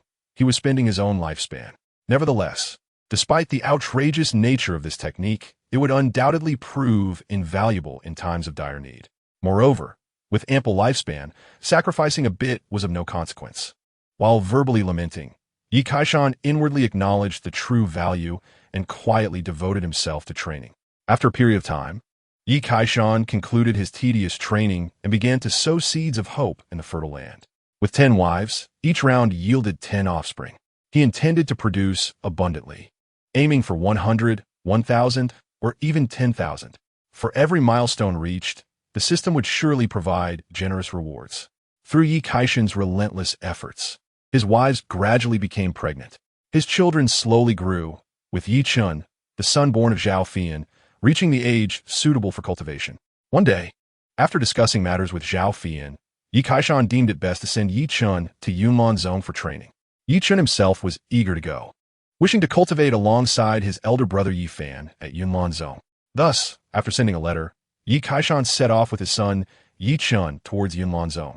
The following day, they arrive at the entrance of Yunlan Zone. After notifying the sect, it wasn't long before Yan Shui Tan's figure soared out, accompanied by 2 women. Upon seeing Yi Kaishan, she was momentarily taken aback, seemingly surprised by his youthful appearance. Yi Kaishan now appeared to be in his 40s, tall and graceful, resembling a distinguished gentleman. Compared to the last encounter, he seemed to have regained a generation of youth. 7th level of energy cultivation, Yan Shui Tian's gaze sharpened.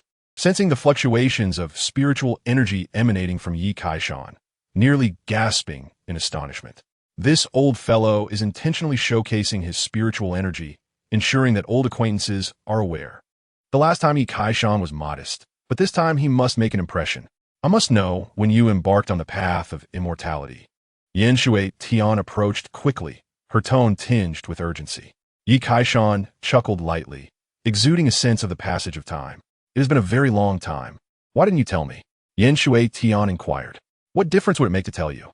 Would you wish to rekindle a romance with that brat from the past? Yi Kaishan pressed, his gaze piercing as he locked eyes with Yin Shui Tian. With that single look akin to a laser beam, the woman felt a jolt and hastily averted her gaze. Is this your second child? Yin Shui Tian shifted the topic, looking at young Yi Chen. In a short span, this fellow had already produced a second child. Yi Kaishan chuckled awkwardly, saying, I must trouble you once again. I understand. You may return now.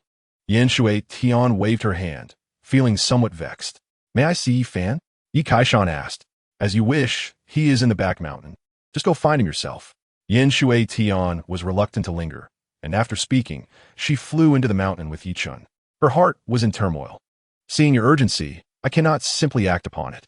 Yi Kaishan murmured quietly as he followed her silhouette and headed towards the back mountain. Shortly, he arrived at his destination, where numerous caves served as residences for ordinary disciples of Yunlanzong. That woman Yin Shui Tian did not inform me of Faneres Cave. Yi Kaishan grumbled, then began testing one cave after another, calling out at the entrance, Yi Fan, your father has arrived. However, this behavior quickly drew ire, with some female cultivators surrounding him, accusing him of being a lecher and calling for his punishment. In an instant, the scene became chaotic and dazzling. Ladies, please do not misunderstand. I am not a lecher. I am here to find someone, Yi Kaishan proclaimed loudly. After a round of explanations, the female cultivators reluctantly lowered their swords.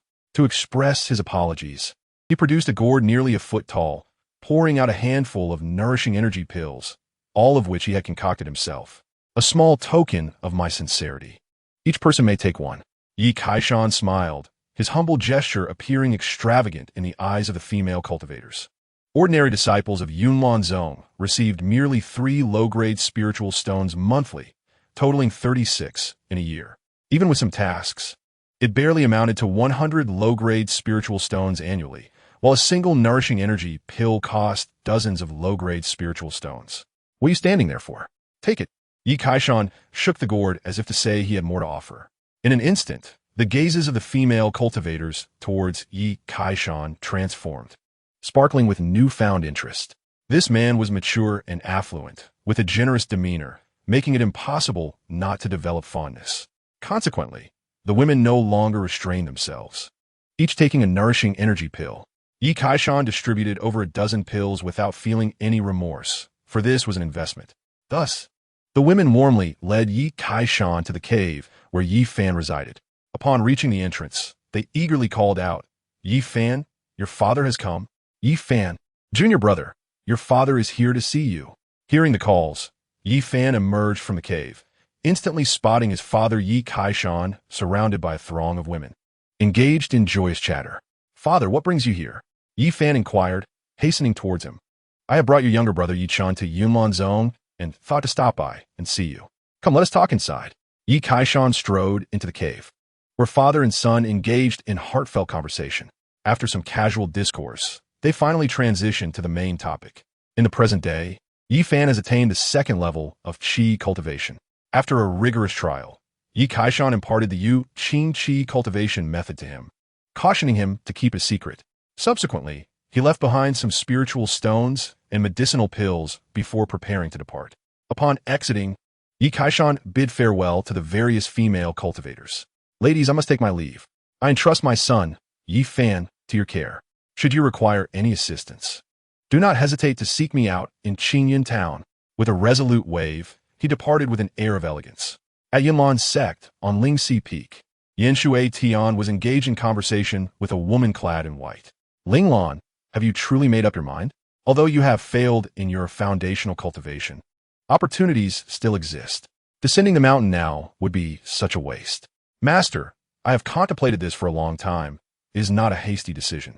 I have failed in foundational cultivation twice. The path to immortality seems hopeless. Remaining here would only deepen my sorrow, the white-clad woman lamented.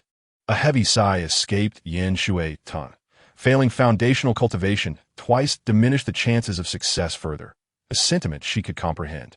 Yet, after years of affection, she was reluctant to see her most cherished disciple depart. "Thank you for your teachings, master. I must go." Rin Tinglon bowed deeply and departed without a backward glance. With this farewell, our bond as master and disciple has reached its conclusion. Yin Shui Tian turned away, unable to bear the sight. Meanwhile, Yi Kaishan ambled leisurely down the mountainside, enchanted by the picturesque scenery. Suddenly, a voice called from behind, "Brother Yi, wait for me." He turned to see a girl in a pink dress rushing towards him. She was one of those who had just received his chi-nurturing pill. "Miss, do you require something?" Yi Kaishan inquired with a smile. "Brother Yi, I wish to visit your home. Would that be permissible?" The girl replied shyly, understanding her intentions. Yi Kaishan discreetly activated the system to assess her.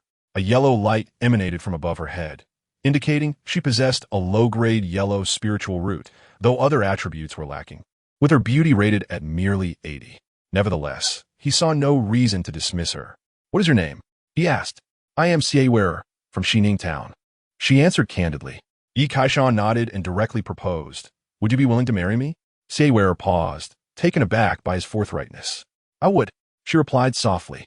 Although she was a disciple of Yunlan's sect, she was already in her 30s, yet appeared youthful.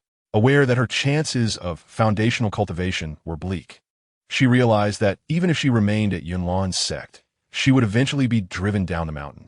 Thus, it was wiser to seek a future elsewhere. Yi Kaishan's amiable appearance and generosity made him an appealing choice. Fearful of missing her opportunity, she had pursued him shortly after his departure. "Then, please return home and await my return. I shall come to marry you once I am prepared." Yi Kaishan smiled. "Very well, I shall wait for you," Xie exclaimed, her joy evident as she hastened back to the mountain gate to bid farewell and gather her belongings. It seemed even celestial beings could not resist the allure of wealth. Yi Kaishan reflected on her retreating figure with a sense of admiration. At that moment, a striking figure in white caught his eye. This woman, draped in white garments, exuded an ethereal grace, reminiscent of a celestial being. Yi Kaishan's heart stirred. He recognized her as one of the fairies who had accompanied him during his first visit to Yunlan's sect with Yifan. He recalled her beauty, rivaling even Yin Shui Tian's. Utilizing his system once more, he noted a vibrant green aura emanating from above her head, signifying her exceptional roots, categorized as top-tier yellow. Despite her high beauty score, her luck appeared dim, indicated by the darkness between her brows, suggesting unfortunate circumstances. Yi Kaishan slowed his pace, deliberately lingering by the roadside until Rin Tinglon approached. "Ah, what a coincidence, fairy. Where are you headed?" He greeted with a smile. Rin Tinglon, burdened by her thoughts, was momentarily lost in her reverie until his voice snapped her back to reality, revealing a handsome middle-aged man before her. "Who are you?" she queried, momentarily failing to recognize him. "Fairy, it seems you have forgotten. It is I, Yifan's father, an old acquaintance of Yin Shui Tian," Yi Kaishan replied nonchalantly, almost letting slip an error. "Oh, it is you," Rin Tinglon said, realizing who he was and surprised by his transformation. "Where are you headed, fairy? Would you care to join me?" He suggested. "I am Rin Tinglon. I have failed in foundational cultivation, severing my ties with Yunlan's sect. I intend to descend the mountain and find a place to go," she answered, her tone heavy with resignation. Yi Kaishan nodded, finally understanding her plight and why her fortune was so dim. "If you have nowhere to go, may I propose you accompany me to Qingyun Town for some respite?" Yi Kaishan hesitated, contemplating his offer, aware that the current circumstances differed from those with Shui Binger and requiring a more subtle approach. "I wish to visit my parents first," Rin Tinglon replied, a veiled rejection. Yet, Yi Kaishan appeared oblivious to her intent and nodded enthusiastically. "In that case, I shall accompany you. I have no pressing matters at hand. Where's your home?" Rin Tinglon, speechless, eventually divulged her hometown's location. Thus, Yi Kaishan followed her to a small town located 1,000 miles from Yunlan's sect. During their journey, Yi Kaishan focused on offering encouragement and companionship, recognizing that Rin Tinglon needed both at this moment. After several days, they reached their destination. With Yi Kaishan's persuasive words, Rin Tinglon's spirits lifted considerably. However, her joy was short-lived. Upon returning home after such a long absence, she discovered her elderly parents had passed away. Standing before their overgrown graves, Rin Tinglin's expression turned sorrowful. Her gaze distant. 30 years in the immortal gate, and now I return. My parents have become but a mound of earth. Yi Kaishan remained silent beside her, inwardly fuming at the injustice of it all. Why should such a beautiful woman endure such misfortune? Failing foundational cultivation and losing her parents meant she had no home to return to. Determined not to let this unfortunate female cultivator remain homeless, Yi Kaishan resolved to offer her a home. After some time, Rin Tinglin's emotions had settled considerably. What are your plans for the future? Yi Kaishan tentatively invited. I intend to wander the world, she replied softly. Then let us head to Qingyun town first, he suggested without hesitation, taking her delicate hand in his. Although Rin Tinglan was around 40 years old, her cultivation at the pinnacle of qi cultivation made her appear youthful, with skin as smooth as silk. She struggled briefly against his grip, but, reflecting on their recent companionship, found herself inexplicably unwilling to resist, allowing him to lead her. Thus they ambled along, eventually arriving at Qingyun town 10 days later. When Yi Kaishan appeared on the street with Rin Tinglan, the townsfolk were left utterly astonished. Rin Tinglin's grace and beauty surpassed that of Shui Binger, resembling a true celestial maiden. Naturally, the common folk were greatly impressed. The news spread rapidly, and when everyone assumed that Yi Kaishan was to wed the fairy, there was, however, no immediate action. Yi Kaishan arranged for Rin Tinglan to reside at his home, and during their time together, a subtle affection began to blossom between them, awaiting merely the right opportunity to flourish. Rather than hastily dismantling barriers, Yi Kaishan instructed his servants to prepare lavish gifts, for he intended to go to Xining town to marry Xie. Time had nearly slipped by for a month. He could not keep the fair maiden waiting in anticipation. A few days later, the Yi residence was adorned with festive decorations, celebrating the joyous occasion, and after much ado, Yi Kaishan finally brought Xie home. This eased Xie's heart, as she had been anxiously waiting, fearing that Yi Kaishan might have changed his mind. The wedding ceremony was conducted, and all formalities were completed. As Yi Kaishan assisted his bride into their chamber, it ushered in a time of enchanting bliss. It is often said that those of mature years possess an understanding of tenderness. Xie, in her 30s, offered Yi Kaishan an experience unlike any he had known with an 18-year-old maiden. The only regret he harbored was the absence of an increase in his spiritual roots. In the following days, Yi Kaishan diligently nurtured the fertile ground that was Xie. After 3 months of unwavering effort, Xie finally became pregnant. Only then did Yi Kaishan find the time to refine elixirs and cultivate his practice, while also nurturing his relationship with Rin Tinglan. Life was exceedingly pleasant. A few months later, the women began to go into labor. To Yi Kaishan's delight, Su Mei had given birth to a child endowed with spiritual roots. Congratulations to the host for branching out, giving birth to a child with mid-tier, yellow-grade spiritual roots, rewarded with 10 years of life, 1 mid-tier yellow-grade spiritual treasure, and a bottle of yellow-grade spirit pills. Wu Nanshan, Wang Shifeng, and Zhao Fian, among others, did not bear offspring with spiritual roots, but Yi Kaishan remained satisfied. Though the quality had not improved, the quantity had indeed increased. He desired both quality and quantity. As for Shui Binger, she did not disappoint this time, giving birth to a child with spiritual roots. Congratulations to the host for branching out, giving birth to a child with upper mid-tier yellow-grade spiritual roots, rewarded with 10 years of life, 100 mid-tier spiritual stones, and a storage ring. Once all the women had given birth, Xie finally went into labor, yet unexpectedly. She did not deliver a child with spiritual roots. Yi Kaishan consoled her, encouraging her to try again. Once the women had recuperated, he diligently resumed his efforts. Number of descendants, 61. Family prestige, 896. Please expand the family tree and create further glory. Unbeknownst to him, family prestige was nearing 1,000, and the Yi family had already become the acknowledged foremost clan.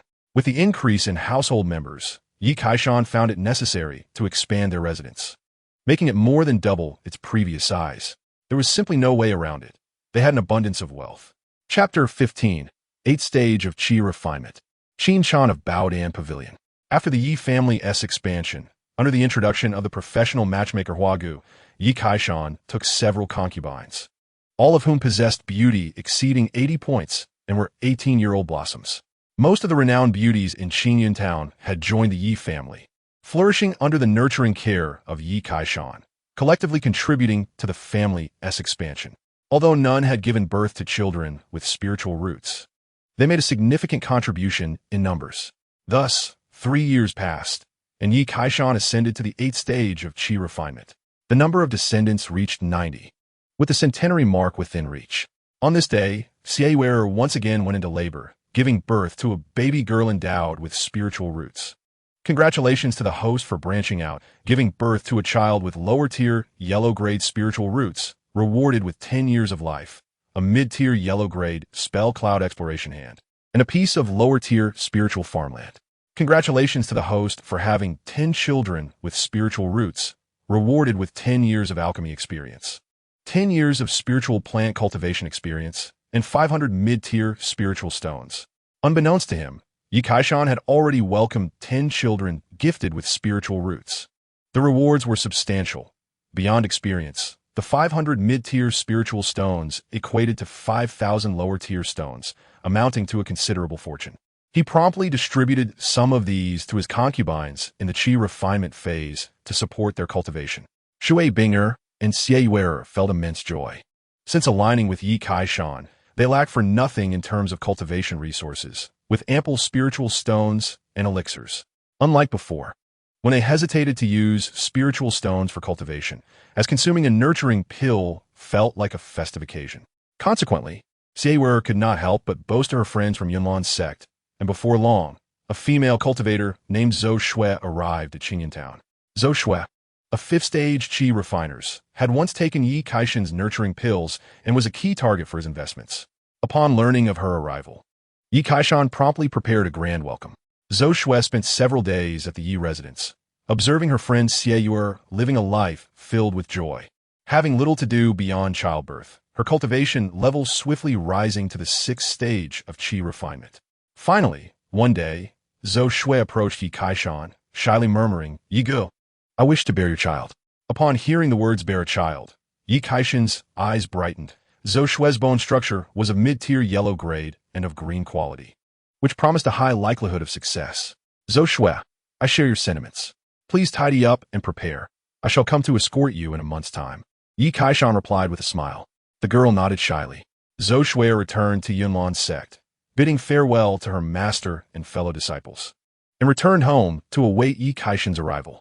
A month later, the Yi family once again celebrated with festive decorations, a sight that had become commonplace for the people of Qingyun town.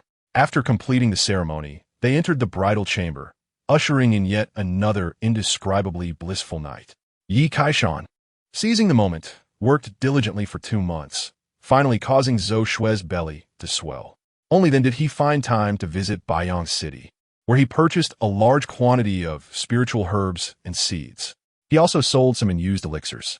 Due to his affordable and effective elixirs, coupled with his straightforward nature, he quickly garnered a stellar reputation. Various merchant associations, factions, and cultivation families began to discreetly take note of Yi Kaishan, investigating his background. Once Yi Kaishan concluded his business and was preparing to leave, a woman stood before his stall. Her intangible aura caused the surrounding cultivators to retreat in deference. Yi Kaishan, who was focused on his work, first noticed a pair of elegantly long legs, the skin glistening like fine jade.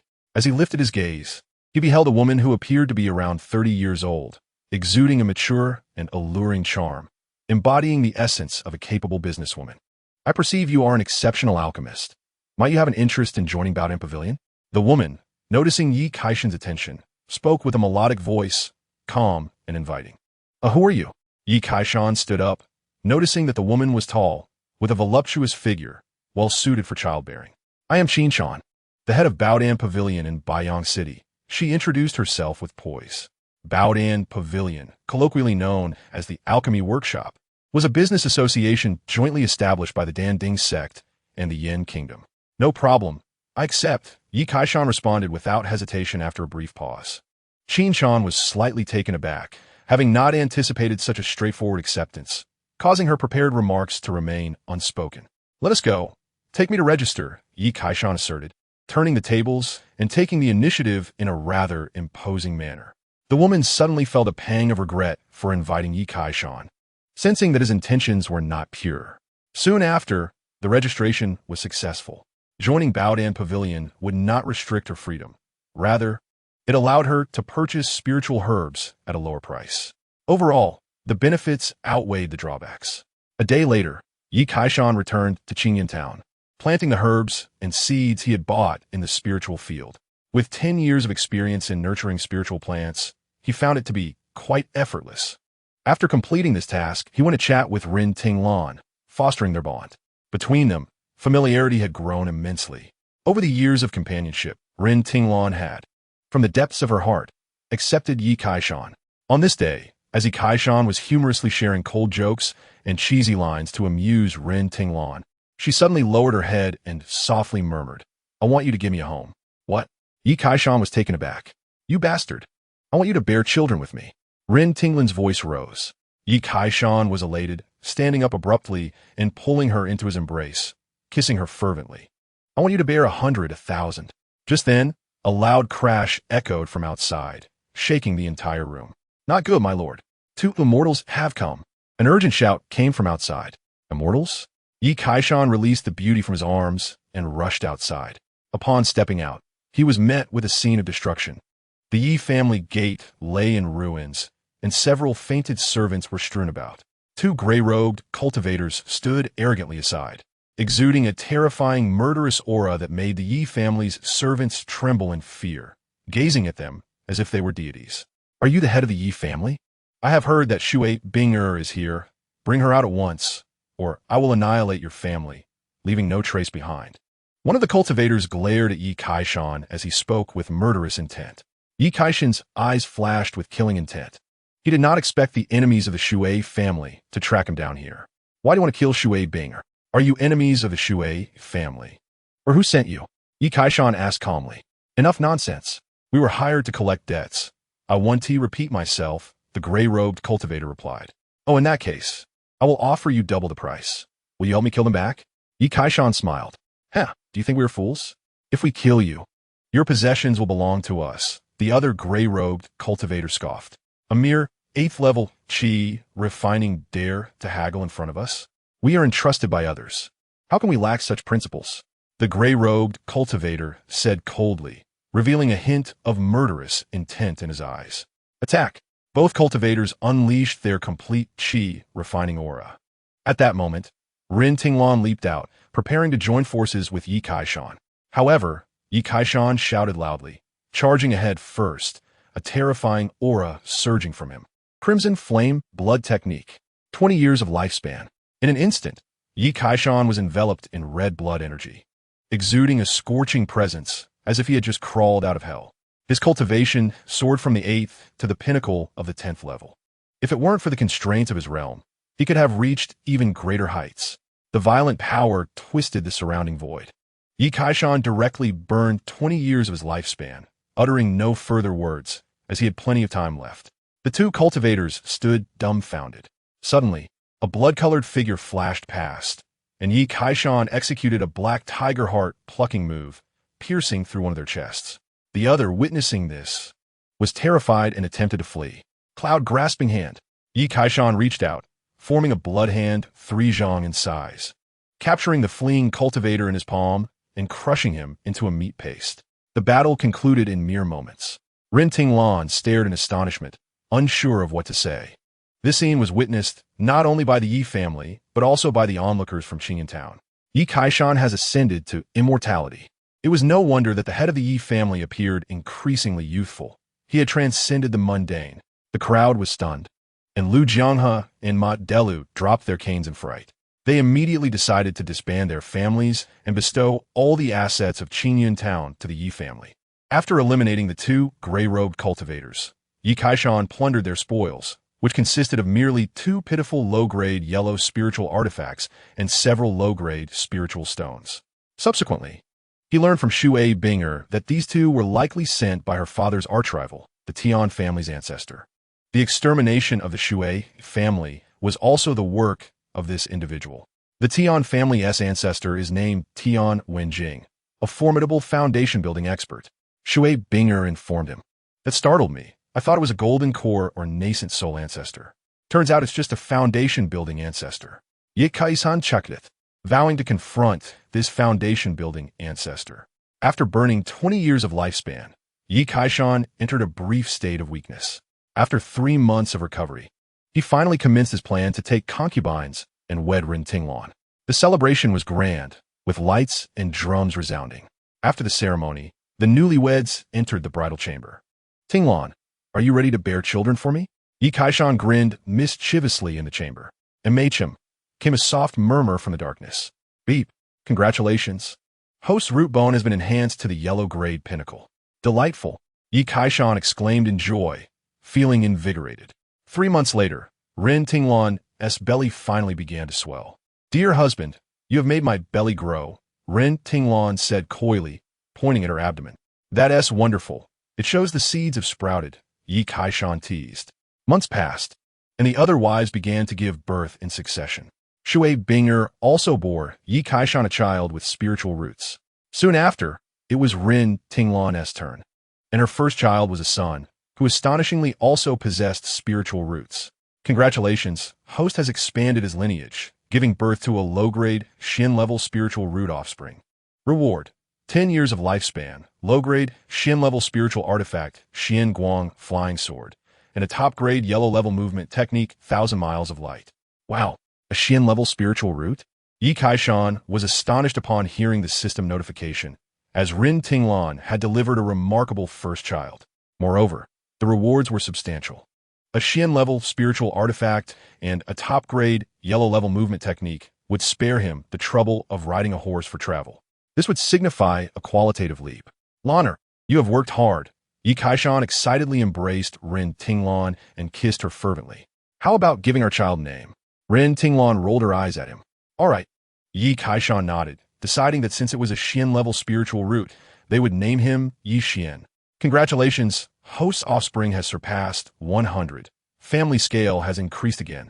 Reward: 1,000 medium-grade spiritual stones, 10 years of alchemy experience, 10 years of cultivation, and 10 years of spiritual plant nurturing experience.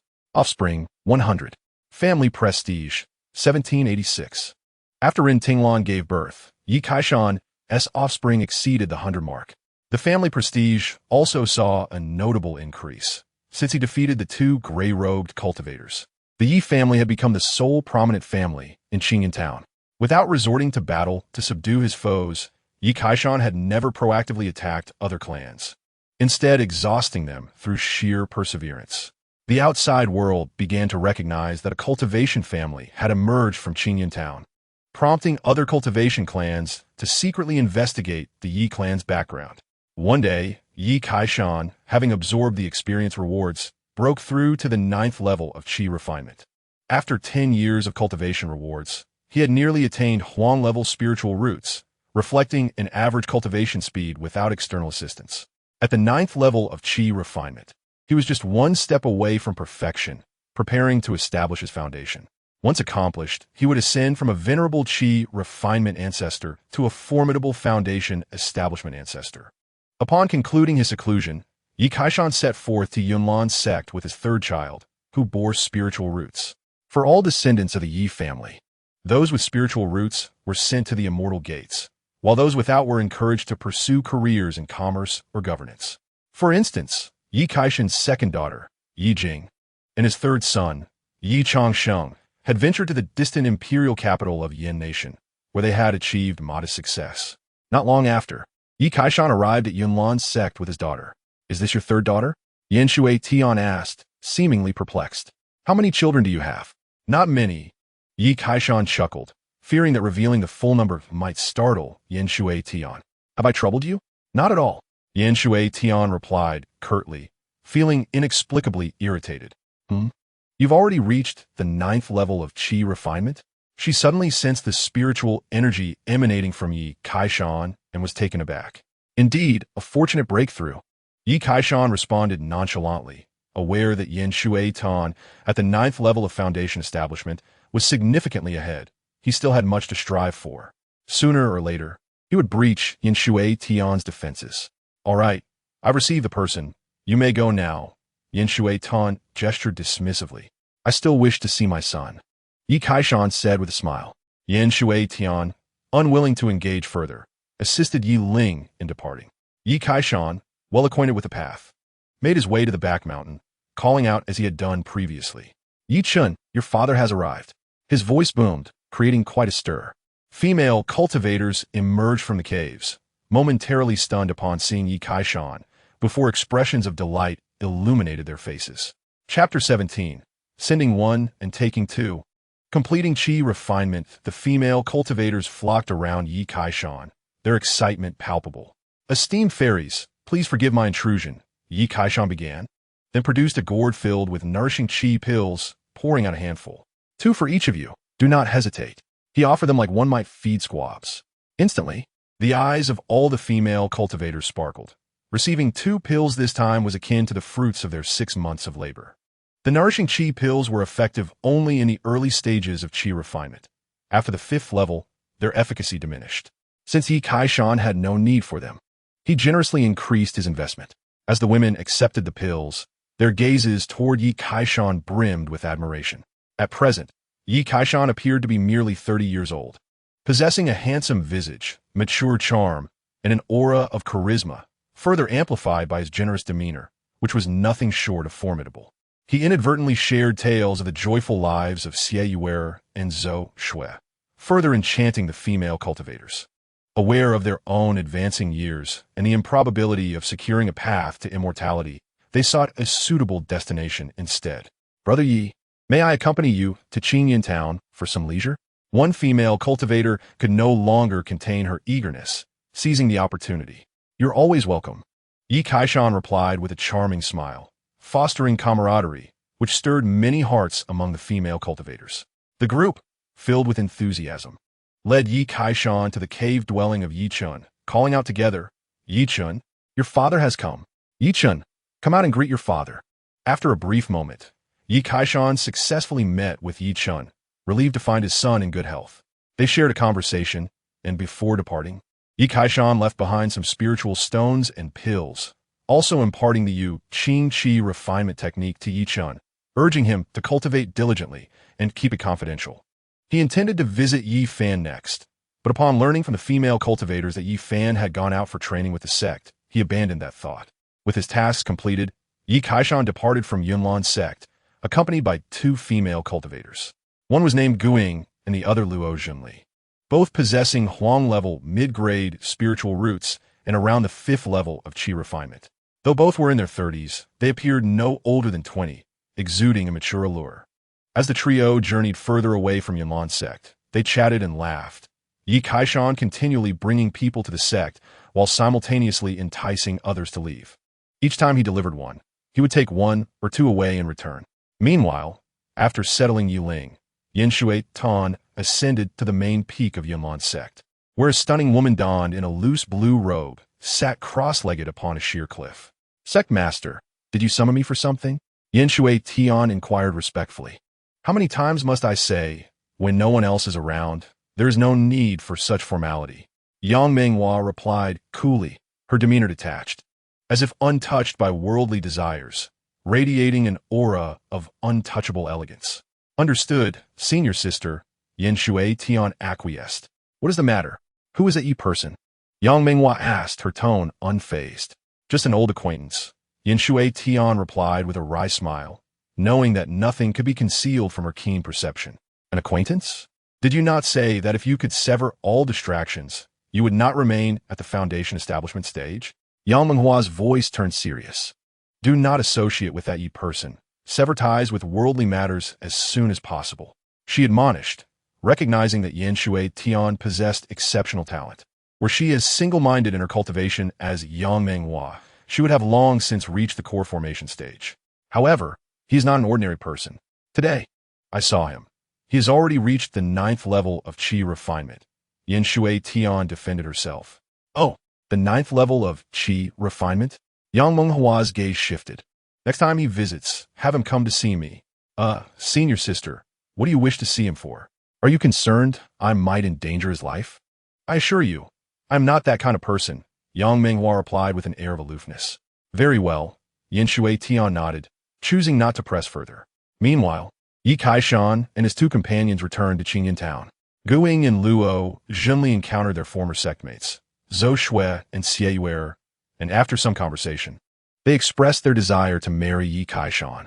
Upon learning from the two women that they possessed an abundance of spiritual stones and pills, allowing them to cultivate without worry for resources, they felt that life there was 100 times more comfortable than in Yaman's sect. With ample spiritual stones and pills, it was not merely living, it was akin to a celestial existence.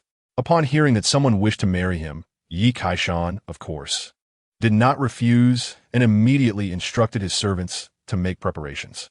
The entire process was nothing new to the Yi family, who were well versed in such matters.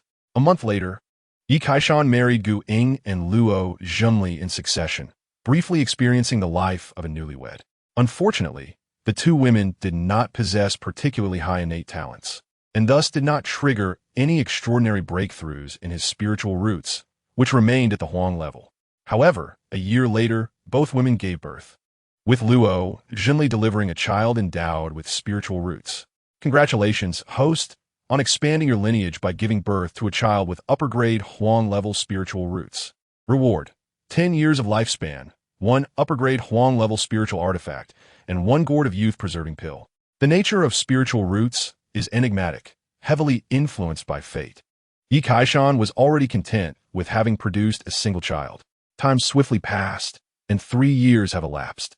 During this period, Yi Kaishan welcomed a female cultivator from Yunlan Zone into his burgeoning family of disciples. He has finally achieved the completion of qi refinement and is now prepared to embark on the foundation establishment stage. One day, upon awakening from his meditation, Yi Kaishan had been anticipating the arrival of Tian Jia's ancestor, Tian Wenjing, seeking revenge. Although the anticipated confrontation did not materialize, his cultivation level had indeed advanced. Congratulations to the host for surpassing 150 descendants, expanding the family scale, and receiving rewards of 1,000 medium-grade spirit stones, 20 years of alchemy experience, and 20 years of array experience, along with a piece of intermediate spirit field.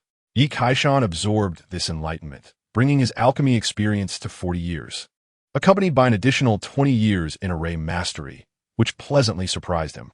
However, he understood that the art of arrays is as precious as alchemy. A skilled practitioner could adeptly manipulate their opponents, even those with slightly superior cultivation levels, providing opportunities to triumph against stronger foes. After assimilating the 20 years of array expertise, Yi Kaishan promptly set about enhancing the small gathering spirit formation and subsequently expanded and fortified the protective arrays. All arrangements completed, he prepared himself and soared on his flying sword towards Baiyang City. His objective this time was to procure the necessary herbs for refining foundation establishment pills or to purchase the pills directly. Such pills are indispensable for breaking through to the foundation establishment stage, a critical juncture in the path of cultivation that can significantly influence future achievements. Many cultivators have faltered at this stage. In Chapter 18, Dan Ding Zone, the refinement of foundation establishment pills. The foundation establishment period involves constructing a root within the internal Dan lake, radiating the essence of Tao throughout the body and shedding the mortal vessel. One may initially gain the ability to fly, with a lifespan potentially extending to 300 years. The pinnacle of foundation establishment is characterized by an immaculate spiritual foundation, flawless and without a single crack. 3 cracks denote a supreme foundation. 6 cracks signify a superior foundation, while 9 cracks indicate a medium-grade foundation. The most inferior, with 18 fissures, represents a substandard spiritual root, teetering on the brink of collapse, with little hope of forming pills. Yi Kaishan's goal is to pursue the highest quality spiritual foundation. Riding his flying sword, he arrived at Baiyang City in less than an hour. "Who is this esteemed senior? Such remarkable agility!" exclaimed some newly initiated cultivators, their faces brimming with admiration. Time has transformed Yi Kaishan into an object of envy for others. Upon landing in Baiyang City, he made his way directly to Bao Dangu, producing his identification token. The attendant was a female cultivator at the initial stage of qi refinement. "Esteemed senior, how may I assist you?" she inquired with a beaming smile, recognizing Yi Kaishan's youth, strength, and status as an alchemist. which held great allure for those just entering the realm of cultivation. I require 10 portions of medicinal herbs for refining foundation establishment pills, and additionally, 10 foundation establishment pills. Yi Kaishan stated without embellishment. During the foundation establishment process, an ample supply of pills is often necessary. Many fail due to insufficient pills. The female cultivator gasped in astonishment, as foundation establishment pills are exorbitantly priced, often requiring years of accumulation for mere common cultivators to obtain even a single pill. Yi Kaishan's request for 20 left her in shock. "Thank you for your assistance," he said, producing a gourd and offering her 2 chi-nourishing pills as a tip. Esteemed senior, please wait a moment. I shall prepare everything shortly." The female cultivator, visibly excited, hurried off to gather the items, glancing back at Yi Kaishan with a hint of shyness. This simple gesture heightened her admiration for him. Yi Kaishan settled down quietly, casting his gaze around in search of the woman he had encountered previously. At that moment, Qin Shan entered gracefully, swaying her hips, followed by a group of men and women adorned in distinctive attire, exuding an air of sophistication indicative of their sect affiliations. The leading man appeared to be in his 40s, exuding arrogance and superiority. Qin Shan's demeanor revealed her evident respect for him. Those must be members of Danding Zone, Yi Kaishan discerned, recognizing their origin. Within the borders of Yin country, there are 4 major sects: Danding Zone, Yunlan Zone, Baihua Zone, and Juxiang Men, with Danding Zone holding the foremost position in both power and reputation. At that moment, Qin Shan noticed Yi Kaishan and approached him, saying, "Alchemist Yi, what brings you here? Is there something you require?"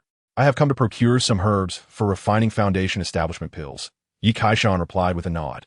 Their exchange immediately attracted the attention of a middle-aged alchemist, who lazily raised his eyelids and inquired, "Qin Shan, who is this esteemed individual?" His gaze swept over Yi Kaishan dismissively. "I would like to introduce you. This is alchemist Yi Kaishan from Baodange. This is Master Zhentaihe from Danding Zone." Qin Shan introduced them. "Yi Kaishan, I have not heard of him." Foundation establishment pills are crucial for cultivators stepping into that stage. If one mishandles the heat, it could severely impair the efficacy, akin to harming others, Zhentaihe remarked, his tone subtly condescending, casting doubt upon Yi Kaishan's capabilities. Foundation establishment pills are classified as top-tier Huang-grade pills, and it is challenging for an average alchemist to refine them. Even if produced, their effectiveness is often significantly diminished. Upon hearing this, Yi Kaishan's expression darkened. "You speak with great arrogance. Are you claiming to possess the ability to refine a pill with perfect efficacy?" He could not tolerate such ridicule directed at him. How presumptuous. Go ask around. My master is the most sought-after alchemist in Baiyang City, with a line of people waiting to have him refine pills that stretches beyond the city limits. One of Zhentaihe's disciples retorted, "No one is perfect, and no pill is flawless. Achieving 70 to 80% efficacy is already the lifelong aspiration of an alchemist." Zhentaihe scoffed, seemingly mocking Yi Kaishan for lacking this basic understanding. Qin Shan awkwardly laughed. "Gentlemen, please refrain from hostility. Master Zhen, the items you requested will be ready shortly. Please follow me to the chamber upstairs." She swiftly led Zhentaihe and his entourage away, before returning to Yi Kaishan. "You are a bit impulsive. Zhentaihe is a member of Danding Zone and the most formidable alchemist in Baiyang City. Offending him brings no benefit. Isn't it he who offended me first? I thought he was the greatest alchemist in Yin country," Yi Kaishan scoffed. At that moment, the attending female cultivator, Hiyu, returned. "Master Yi, here are the items you requested." Yi Kaishan accepted the goods without hesitation, paying several hundred medium-grade spirit stones. He could not help but marvel at the exorbitant price of foundation establishment pills. Qin Shan observed in astonishment, taken aback by Yi Kaishan's apparent extravagance. "I will require the use of your alchemy room," Yi Kaishan continued. Following this, under Hiyu's guidance, he entered the exclusive alchemy room designated for alchemists at Baodange, equipped with all essential tools for refinement. With 40 years of genuine alchemy experience, Yi Kaishan was ready to put his skills to the test. A centenarian alchemist does not necessarily imply a century of alchemical experience, for it is impossible to engage in alchemy incessantly, day and night. There are inevitably moments of rest and relaxation. However, the experience rewarded by the system is undeniably genuine. A year of experience can equate to several years of a typical alchemist practice. Thus, Yi Kaishan, with merely 40 years of alchemical experience, possesses an astonishing depth of knowledge. The foundational elixir, no matter how formidable, remains merely a yellow-grade, superior pill. To the present Yi Kaishan, it is a simple task. After a brief period of familiarization, he commenced the crafting of the elixir. After some time, upon completion, Yi Kaishan examined the product with great care, nodding in satisfaction. He tidied the elixir and departed from the alchemical chamber to seek Qin Shan, presenting the finished foundational elixirs to her, stating, "I would appreciate it if you could list these Kaishan brand foundational elixirs for sale. As for the price, a 10% reduction compared to Jintaiha's would suffice." Qin Shan, with a hint of skepticism, gazed at the elixirs in her hands, slowly nodding, before instructing her subordinates to list them. Upon learning that Yi Kaishan had listed the foundational elixirs, Jintaiha could not help but laugh. The foundational elixir was his most frequently crafted and proudest achievement. What did it matter if it were priced slightly higher? No one would jest with foundational elixirs, preferring to spend more on those with superior efficacy. After departing from Baodian Pavilion, Yi Kaishan wandered through a nearby marketplace, predominantly frequented by Qi refining period cultivators, with occasional foundational period ones. They exchanged goods for necessities. Yi Kaishan particularly sought out attractive female cultivators, offering high prices for their items. Simply put, his intentions were to cultivate relationships. Moreover, he had done this on multiple occasions, establishing himself as a wealthy patron in the eyes of many female cultivators. "Senior Yi, I wish to purchase a spirit tool, flying sword, but I lack sufficient spirit stones and would like to borrow some from you." A female cultivator approached Yi Kaishan, her voice tinged with shyness. This young lady, named Lan Jingtian, was at the 6th level of Qi refining and hailed from Baiyang City, having crossed paths with Yi Kaishan on a few occasions. Born into a humble family with no spiritual roots and without being a disciple of any sect, earning spirit stones was a daunting task for her. "If you require a flying sword, I can gift you one," Yi Kaishan replied with a smile, astonishing the young woman. "Are you serious? How can I repay you?" Lan Jingtian stammered, utterly taken aback by Yi Kaishan's generosity. "If possible, I hope you will marry me," Yi Kaishan stated straightforwardly. He had already assessed Lan Jingtian, noting her green-grade spiritual root and yellow-grade superior quality, recognizing her potential.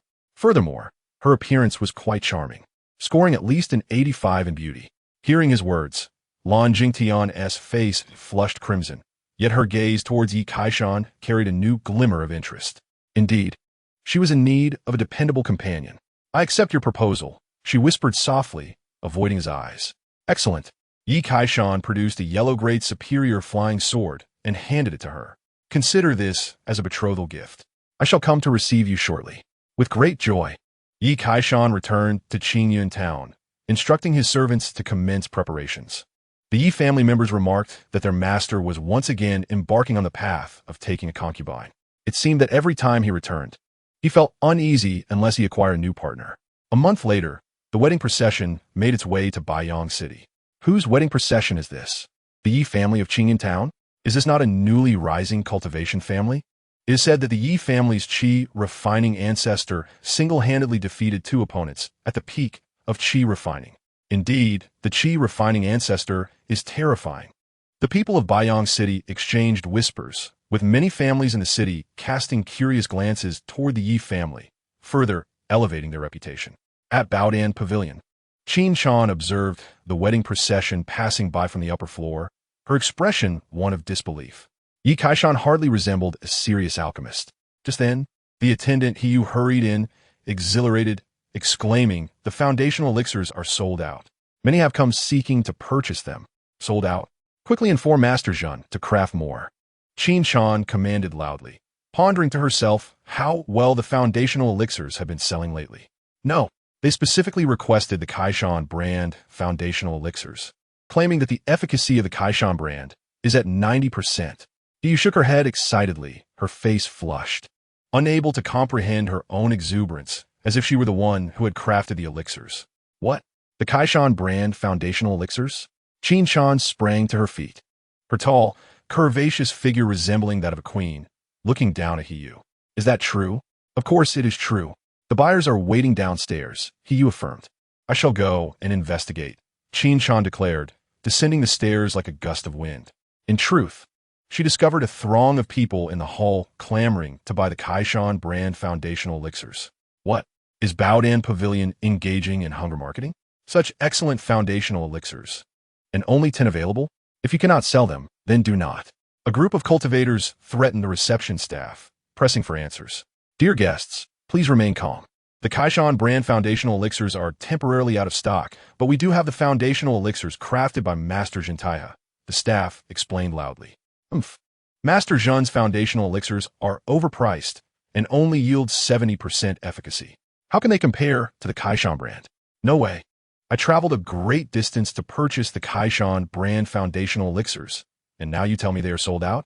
They were all cultivators who had been recommended the Kaishan brand foundational elixirs. Upon hearing they were sold out, they grew agitated. Seeing the situation spiral out of control, Qin Shan intervened, promising to promptly replenish the Kaishan brand foundational elixirs. Only then did the crowd relent, refraining from further confrontation with Qin Shan. This news quickly spread, reaching Zhentaihe as well. The Kaishan brand foundational elixirs boast 90% efficacy. Investigate who exactly crafted them. Master Zhen seethed with anger, feeling that someone was deliberately undermining his reputation, especially in his area of expertise. He had spent a lifetime crafting foundational elixirs, with his best ever yielding merely 80% efficacy, and the average being around 70%. 90% was a mere figment of imagination. By the way, Master, I believe I know who this person is, his disciple exclaimed, suddenly enlightened. Who? It is the alchemist we encountered at Baodan Pavilion the other day. His name is Yi Kaishan. The Kaishan brand foundational elixirs must have been crafted by him, the disciple asserted confidently. Zhentaihe's expression changed as he finally recalled this individual. Had it not been for his disciple's reminder, he would not have regarded Yi Kaishan as a significant figure. Impossible. Absolutely impossible. He shot to his feet, his face filled with shock and anger, unable to accept the reality. Is it possible that those buyers were all hired by him? The disciple, well aware of his master's frustrations, cautiously inquired. Continue to monitor this matter. If any more Kaishan brand foundational elixirs emerge, procure them at once and present them to me. Zhentaihe commanded coolly. Meanwhile, Yi Kaishan was already enjoying his married life. After a ceremonial wedding, he entered the bridal chamber. The next day, Yi Kaishan emerged from his room, stretching comfortably, when a servant approached with news. Master, there is a woman named Qin Shan seeking you outside. Yi Kaishan's expression shifted as he made his way to the reception room, where he unexpectedly encountered a tall woman of exceptional grace, standing amidst the furnishings. A rare visitor indeed. What brings you here, Fairy Qin? Yi Kaishan hurried towards her. Master Yi is truly fortunate, Qin Shan remarked with a smile, feeling increasingly convinced that Yi Kaishan was not a conventional alchemist. Unlike true alchemists, who are typically ascetic and dedicated to their craft, he seemed more engrossed in the art of plumbing. In Chapter 20, titled Success in Foundation Establishment, The Three Great Techniques, Yi Kaishan cheerfully inquired, What brings you to me? Fairy Qin? He waved his hand dismissively as he quietly assessed the woman's aptitude. Suddenly, a brilliant azure light erupted, illuminating the entire room. Azure quality. Foundation Establishment Level 7. A low-grade, Shin-level spiritual root. Remarkable. She is indeed comparable to Yan Shui Tian. Yi Kaishan marveled, recognizing her as the second woman of azure quality he had encountered thus far. Though she was the manager of the Baodan Pavilion, her cultivation was far from mediocre. Master Yi, your Kaishan brand foundation establishment pills are exceedingly popular. I would like to request that you refine more, Qin Shan stated directly, her gaze towards Yi Kaishan revealing a complex mix of emotions. She had not anticipated that someone who appeared so unassuming could concoct pills with 90% efficacy. Fairy Qin, given my recent nuptials, I hardly have the time to refine pills, Yi Kaishan replied, raising his palms in feigned helplessness. Name your conditions. Without further ado, Qin Shan understood that Yi Kaishan was negotiating for some benefits. Very well, since Fairy Qin is so earnest, I shall not be coy. Yi Kaishan nodded and articulated his demands. After some back and forth, both parties reached a satisfactory agreement. Shortly thereafter, a substantial shipment of spiritual herbs arrived from the Danbao Pavilion, prompting Yi Kaishan to begin his alchemical work immediately. Before long, he had crafted nearly 100 foundation establishment pills. However, he chose not to deliver them to the Baodan Pavilion just yet, opting instead to solidify his own foundation first. In the secret chamber of the Yi family, Yi Kaishan prepared himself and swallowed a foundation establishment pill. Instantly, the spiritual lake within him began to boil and thicken, gradually contracting. This was a sign of the impending condensation of his spiritual foundation. As the spiritual lake shrank to a minimal size, its pace slowed, indicating insufficient medicinal potency. Yi Kaishan consumed several more foundation establishment pills in quick succession. With a resounding boom, immense power surged forth once more. A crystalline platform began to materialize from the spiritual lake, rising higher and becoming more robust until it drained all the lake's water. The surface of the platform was uneven and rough. This step was crucial, as any misstep could lead to cracks. Yi Kaishan consumed the foundation establishment pills with abandon, unlike others who would be cautious with even a single one. Finally, the spiritual lake was entirely depleted, leaving behind a translucent and flawless platform, perfectly establishing his foundation. At that moment, Yi Kaishan's meridians expanded, growing more resilient. A radiant glow emanated from his bones, and his physical form exuded a formidable vitality. He appeared younger, his stature slightly taller, and even his visage had transformed, becoming more handsome. Now, he looked to be in his early 20s, radiating an ethereal aura. Impressive, truly impressive. Yi Kaishan gazed at his reflection, marveling at his own beauty. With such looks, he would surely captivate the hearts of countless fairy-like maidens. Upon emerging from his retreat, Ren Tinglan was the first to notice the transformation. "Husband, have you established your foundation?" she exclaimed, her pregnant belly prominent, her eyes wide with astonishment. "Indeed, your husband is now a venerable ancestor of foundation establishment." Yi Kaishan replied with a triumphant smile. Ren Tinglan beamed with joy, though Yi Kaishan caught a fleeting shadow of melancholy in her gaze. "Do not worry. Your husband will assist you in establishing your foundation as well," he assured her, embracing Ren Tinglan and whispering close to her ear. The yin-yang supreme function could enhance one's root and mend hidden ailments within the body. Over the years, Yi Kaishan's first concubine, Su Mei, had gradually reached a low-grade Huang-level spiritual root without her even realizing it. Although the process was slow, with effort and diligence, achieving a solid foundation was not an insurmountable task.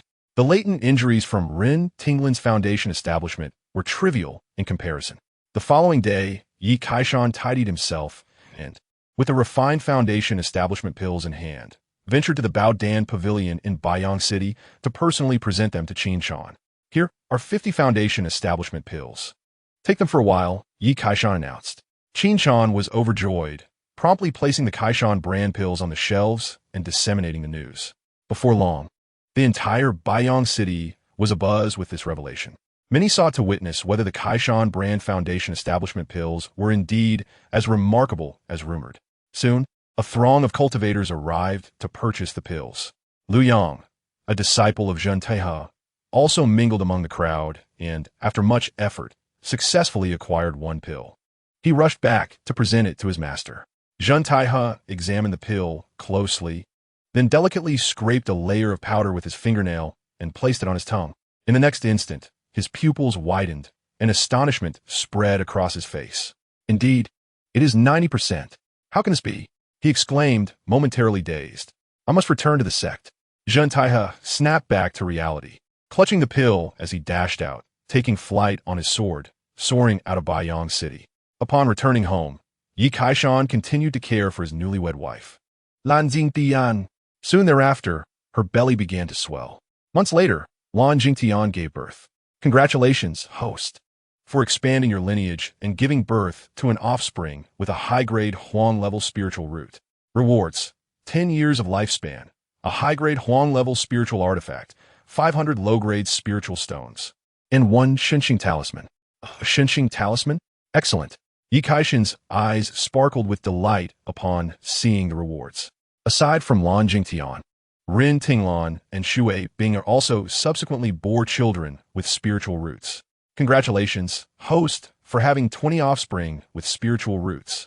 Rewards: choose one from 3 Shen level techniques. 10 years of alchemical experience, and 200 mid-grade spiritual stones. Offspring, 189. Family prestige, 2766. Family scale has increased. Please continue your efforts. Yi Kaishan perused the options. The 3 Xian level techniques were Tian Gang Battle Qi, Zhan Tian Sword Technique, and Ming Wang Cold Flame. Each technique had its distinct focus. Tian Gang for cultivation, Zhan Tian for swordsmanship, and Ming Wang for sorcery.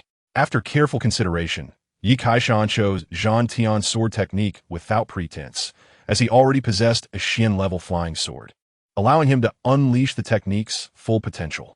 Moreover, as a cultivator, how could he resist the thrill of vanquishing demons and wielding his sword across the realms? The Zhan Tian sword technique was the sharpest and most decisive of the 3, delivering instantaneous and devastating damage. After making his choice, Yi Kaishan devoted himself to training for 3 months before he finally grasped the foundational aspects of the technique. Subsequently, he distributed a portion of the spiritual stones and pills to his capable wives, along with the spiritual artifacts awarded by the system, bestowing one upon each. The women were naturally overjoyed, vowing to Yi Kaishan that they would bear him 100 more children. First, let us ensure those currently in your bellies are born. Yi Kaishan laughed heartily, then set out for Yunlan's sect with his 2 children. As time passed, more children would reach the age of cultivation. Without spiritual roots, the offspring shall be entrusted with managing the family business or venturing forth into the world. A clear division of labor ensures reasonable development. In Chapter 21, the sect leader is likened to a great funnel with the 4 celestial maidens. Furthermore, Yi Kaishan ardently advocates that once the offspring reach adulthood, they must expand the Yi family lineage by marrying and taking concubines, thereby ensuring a bountiful progeny. The sentiment is that one should not fear having many children. Rather, the concern lies in not having any at all. Soon after, Yi Kaishan arrived at Yunlan's zone with his 2 children. Observing the duo behind him, Yanshui Tian felt somewhat overwhelmed. It was excessive, far too excessive. Previously there was 1, and now there were 2. What do they take Yunlan's zone for? Regret began to seep into her thoughts as she recalled her earlier bold declarations. If this continued, the entirety of Yunlan's zone might soon be filled with descendants of the Yi family. This fellow was remarkably prolific. Miss Yin, have I put you in a difficult position? Yi Kaishan inquired with a smile. Yan Shui Tan, momentarily taken aback, waved her hand dismissively and replied, not at all. As long as the children possess spiritual roots, we shall accept them. She was still putting on a brave front. Wait, have you attained the foundation establishment stage? Suddenly, her expression shifted to one of astonishment as she fixed her gaze upon Yi Kaishan. The current Yi Kaishan was youthful and handsome, exuding an extraordinary aura that clearly indicated he had begun shedding his mortal form, achieving foundation establishment. Indeed, we have bridged the gap between us. Yi Kaishan offered a smile that rendered Yan Shu Tan momentarily dazed. He appeared even younger and more charming than when they first met. Such flattery. You're quite the charmer, Yan Shui Tian retorted, not mincing words. What gap are you speaking of? What are your intentions? By the way, our sect leader wishes to meet you. Please accompany me, Yan Shui Tian continued. The sect leader wishes to see me? What for? Yi Kaisan quiriet, somehat perpliet. You will find out once we arrive. Thus, Yan Shui Tian led Yi Kaishan to the peak of Yunlan. Shortly thereafter, Yi Kaishan stood upon the precipice, where he beheld a woman clad in a flowing Taoist robe. This lady possessed an exquisite beauty, and although her loose attire concealed her figure, one could still discern her alluring silhouette.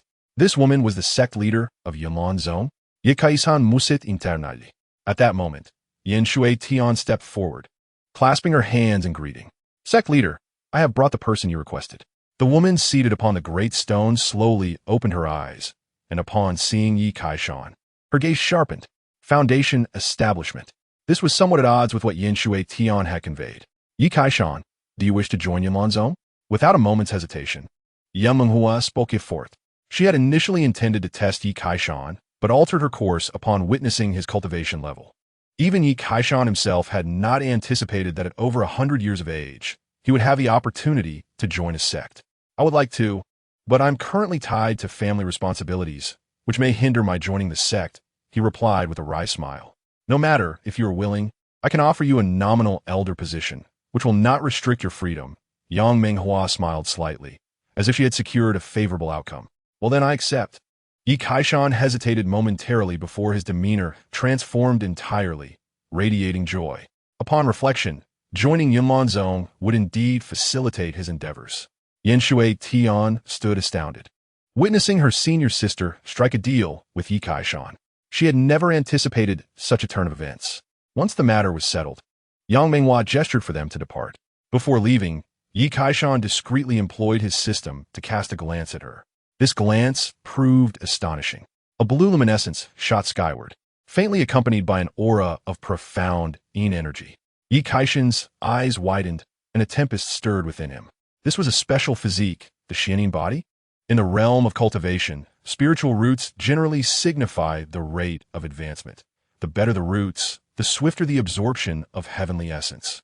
Special physiques, however, possess unique abilities that can enhance one's cultivation speed or the potency of techniques. Practitioners with such physiques often stand as paragons among their peers. Yang Menghua's Xianin body, inherently formidable, facilitate de rapide cultivation. Yet, this physique is also known as the furnace body, highly coveted by nefarious cultivators. For once they engage in dual cultivation with a woman of the Xianin body, she becomes a vessel for spiritual energy, freely yielding it all. Yi Kaishan mused internally, realizing that the sect leader was indeed a significant vessel. He then followed Yen Shui Tian to acquire his identity token, thereafter becoming a nominal elder of Yunlan Zone. With this title, future entries and exits from Yunlan Zone would be considerably more convenient, requiring no further announcements. He did not hasten to depart, opting instead to venture to the rear mountain. Ladies, Yi has come a visit. Upon his arrival, he called out with a resonant voice. Before long, he found himself surrounded by a throng of female cultivators. Brother Yi, you've become so handsome, one of the maidens exclaimed, as those who cultivate do not always possess striking features. Individuals like Yi Kaishan, who stood out, were rare.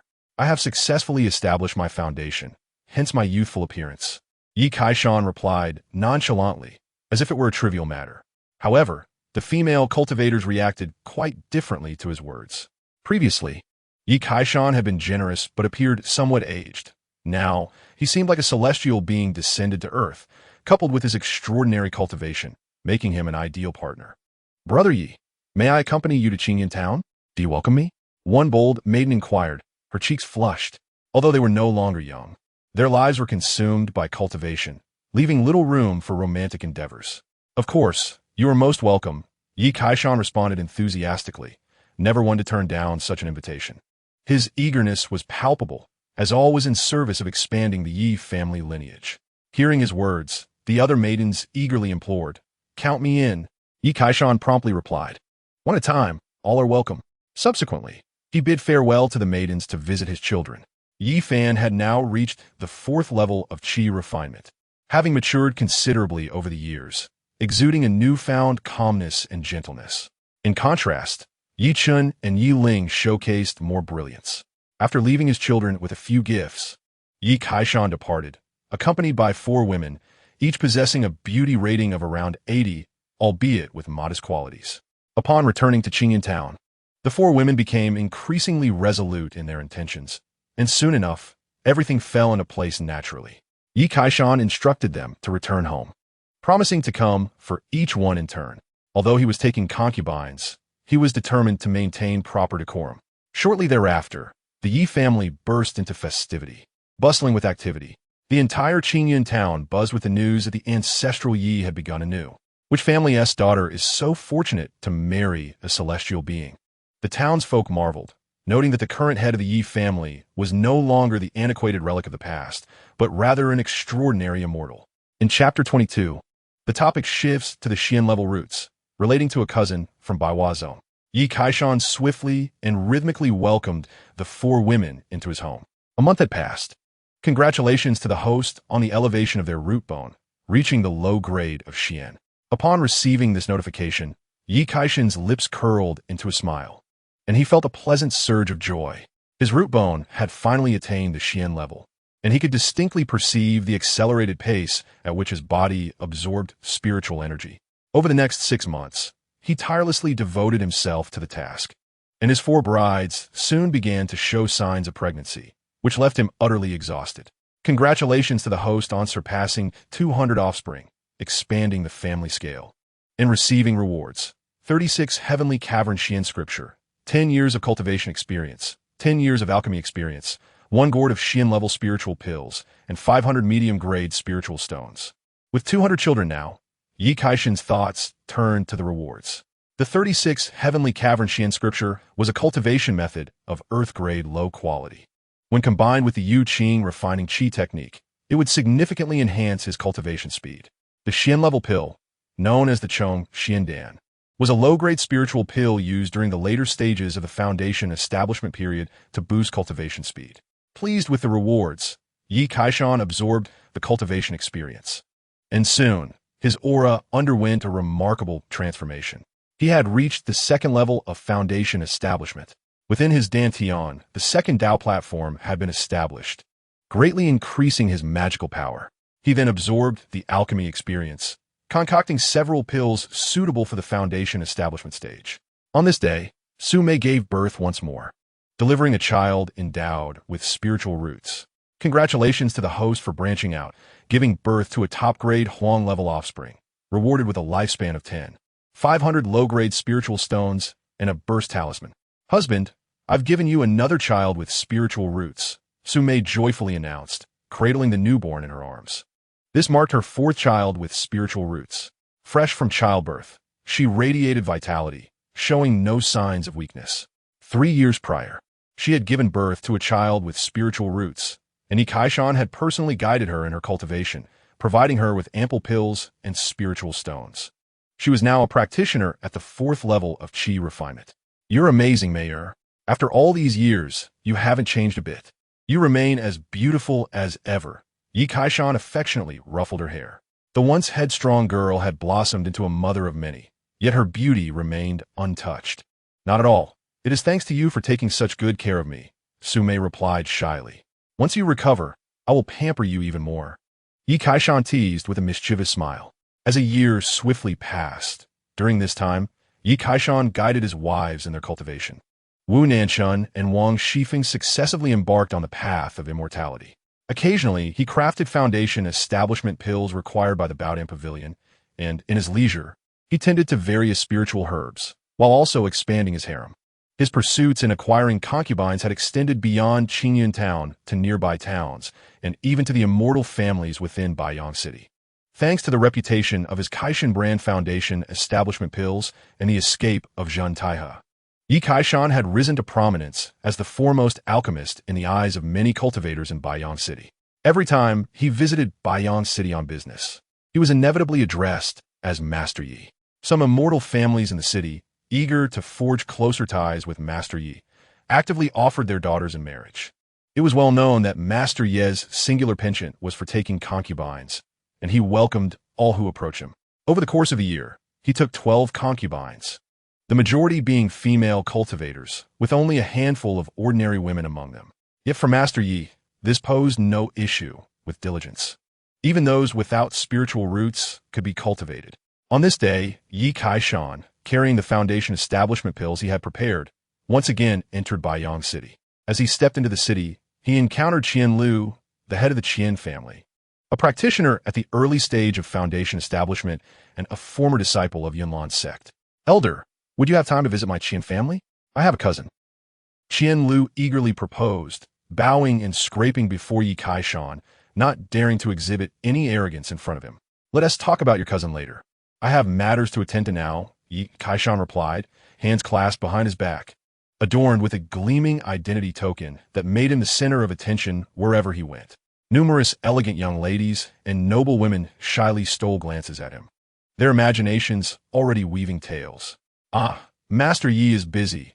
Our Qian family is honored to welcome you at any time. Qian Lu repeatedly nodded, his hopes buoyed by Yi Kaishan's lack of refusal. Yi Kaishan made his way to Baodan Pavilion, where he was warmly greeted by the charming Gu Yu. Master Yi, please come in. Our manager has been waiting for you for quite some time, she said with enthusiasm. Yi Kaishan found her exuberance somewhat peculiar, as it sounded akin to a business transaction. Upon reaching the second floor, he immediately spotted Qin Shan, standing by the window, her silhouette breathtakingly captivating. Yi Kaishan mused that her aura seemed even more profound. Noticing his arrival, Qin Shan turned and approached him. Miss Qin, what troubles you? You seem preoccupied. Yi Kaishan inquired with a smile. What concerns could I possibly have? Qin Shan retorted, casting him a disapproving glance. I'm worried about you. Zhentai's master is an elder of the Danding sect. I've received word that they will be coming to Baiyang City soon, clearly with you in mind. Surprised. Yi Kaishan regarded Vinchan. I didn't expect you to care about me. However, there is no need for concern. Let them come. If they dare to provoke me, I won't hesitate to confront even their master. I advise you not to act recklessly. That elder is from the Danding sect. Qin Shan warned, exasperated. All right, I shall leave you the pills. If nothing else arises, I will be off to see my cousin. Yi Kaishan waved dismissively, unperturbed. Cousin? Qin Shan was taken aback. But before she could inquire further, Yi Kaishan had already departed. The head of the Qian family had been waiting, and upon learning of Yi Kaishan's arrival, he promptly instructed his servants to prepare a feast. Master Ye's visit graces our humble abode with great honor, Qian Lu effusively praised. Enough with the flattery. Where's your cousin? Yi Kaishan remained focused on his intention. Given the Qian family's respectable cultivation level, it was evident that his cousin would not be an ordinary person, and he certainly would not let the opportunity slip by. Please come inside. She will be here shortly. Qian Lu beamed, nearly grinning from ear to ear. I am not afraid to tell you that my cousin is a disciple of the 100 Flowers sect, possessing both beauty and grace, truly worthy of Master Yi. The 100 Flowers sect? Yi Kaishan felt a surge of interest. The sect only accepted female disciples, with stringent requirements for both spiritual roots and appearance. The women emerging from there were renowned for their unparalleled beauty. Chapter 23. The Flower Maiden Zhu Man, slashing the heavens with a sword. The banquet was set at the Qian family, where Yi Kaishan, accompanied by Qian Lu, took his seat at the head. After a few rounds of drinks, just as Yi Kaishan was beginning to grow impatient, a stunning woman entered. Instantly, the entire hall seemed to brighten, accompanied by a refreshing fragrance that wafted through the air. This woman resembled a flower fairy, with the enchanting aroma emanating from her very being. Ha! Master Yi, allow me to introduce my cousin, Zhu Man, a disciple of the inner sect of the 100 Flowers sect. Cousin, this is the esteemed Master Yi, the foremost alchemist in Baiyang City whom I have often mentioned. Chanlo rose to introduce herself. I am Zhu Man. It is an honor to meet Master Yi. The woman, named Zhu Man, approached gracefully, slightly bowing as she paid her respects. Her elegant demeanor was accompanied by an even more alluring fragrance. Yi Kaishan's gaze flickered as he utilized the system's capabilities to assess her. Green quality, foundation establishment 3rd stage, an appearance rating of approximately 90, and a yellow grade, exceptional spiritual root. She was indeed remarkable in every aspect. Although she had already reached the age of 50, cultivators in the foundation establishment stage could live for 200 to 300 years, making her 50 equivalent to a mere 20 in the realm of mortals. Thus, she appeared youthful and vibrant, though her demeanor bore the gravitas that comes with age, a charm bestowed by the passage of time. There is no need for excessive formalities. Please rise. Yi Kaishan retracted his gaze. Yes. Zhu Man stood up, stealing a glance at Yi Kaishan before hastily averting her eyes. A hint of shyness flickering in her gaze, captivated by his striking presence. Master Yi, my cousin has long admired you, often losing her appetite and unable to sleep at night. Perhaps you could find a time. Qian Lu laughed, subtly hinting at the timing for arrangements. No problem. 1 month later, Yi Kaishan nodded without hesitation.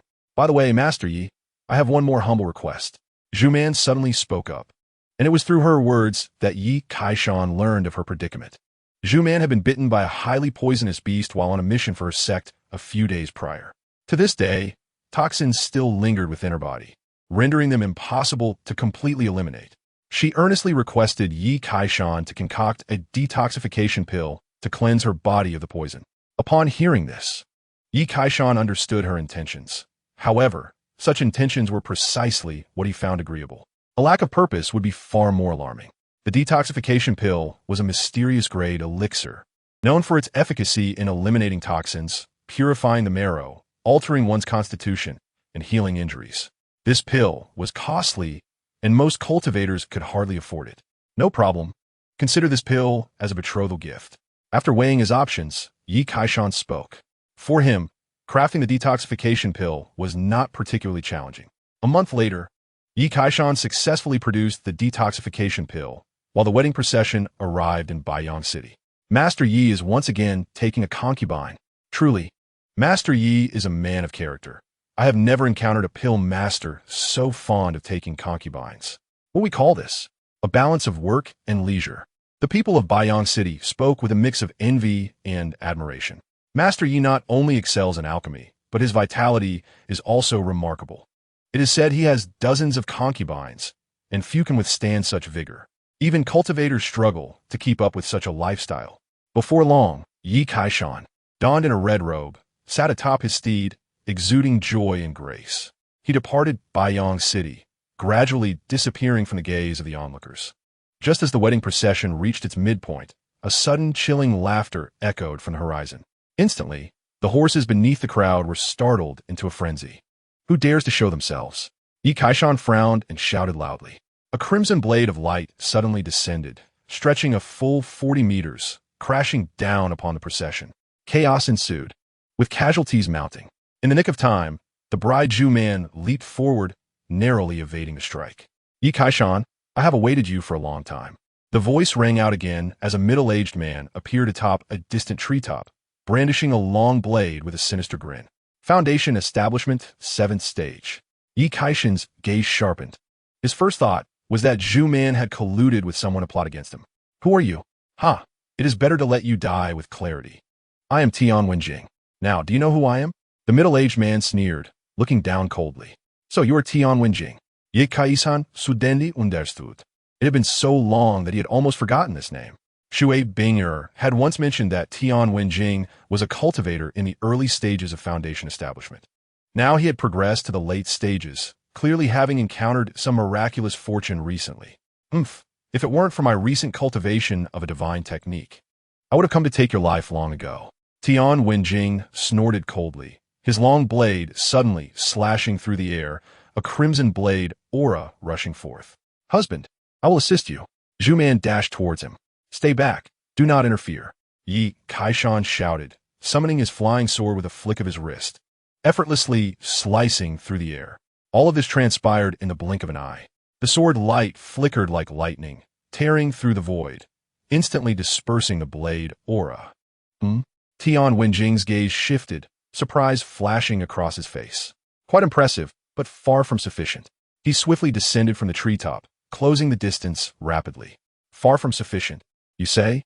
Yi Kaishan whispered, a hint of madness glimmering in his eyes. Blood-burning flame technique. 50 years of lifespan.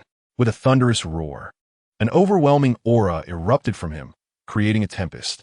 Tian Wenjing hovered mid-air, staring in shock at the figure within the storm. This power was not inferior to his own. What on earth is happening? This fellow has concealed his cultivation? Yi Kaishan shot upward, holding his sword with one hand, channeling a surge of sword intent, before sweeping it down fiercely. A powerful sword chi cleaved through the storm, razor-sharp, as if the heavens themselves were being torn asunder. Celestial sword technique. Tian Wenjing roared. Undishinga crimson bladeoha. Yet, under the celestial sword technique, it was utterly ineffective. Boom! The sword light descended, leaving a fissure spanning 100 zhang in the earth. Tian Wenjing stood motionless in midair, his expression vacant. In the next moment, a bloodstain appeared on his brow, and his entire body was cleaved in half, plummeting down. Yi Kaishan sheathed his sword, exhaling deeply. That strike had drained much of his strength, along with the sacrifice of 50 years of lifespan. He felt as though he had been completely drained. Below, Zhu Man watched in awe, nearly kneeling in reverence. Not only was her husband adept in alchemy, but his cultivation prowess was equally formidable. Afterward, Yi Kaishan took Zhu Man and swiftly departed the area, traveling 1,000 miles in a flash. At the exact moment of Tian Wenjing's demise, within a dark cave in the realm of Yin, an elder clad in gray suddenly opened his eyes, filled with murderous intent and rage, along with a medley of negative emotions swirling within his inhuman gaze.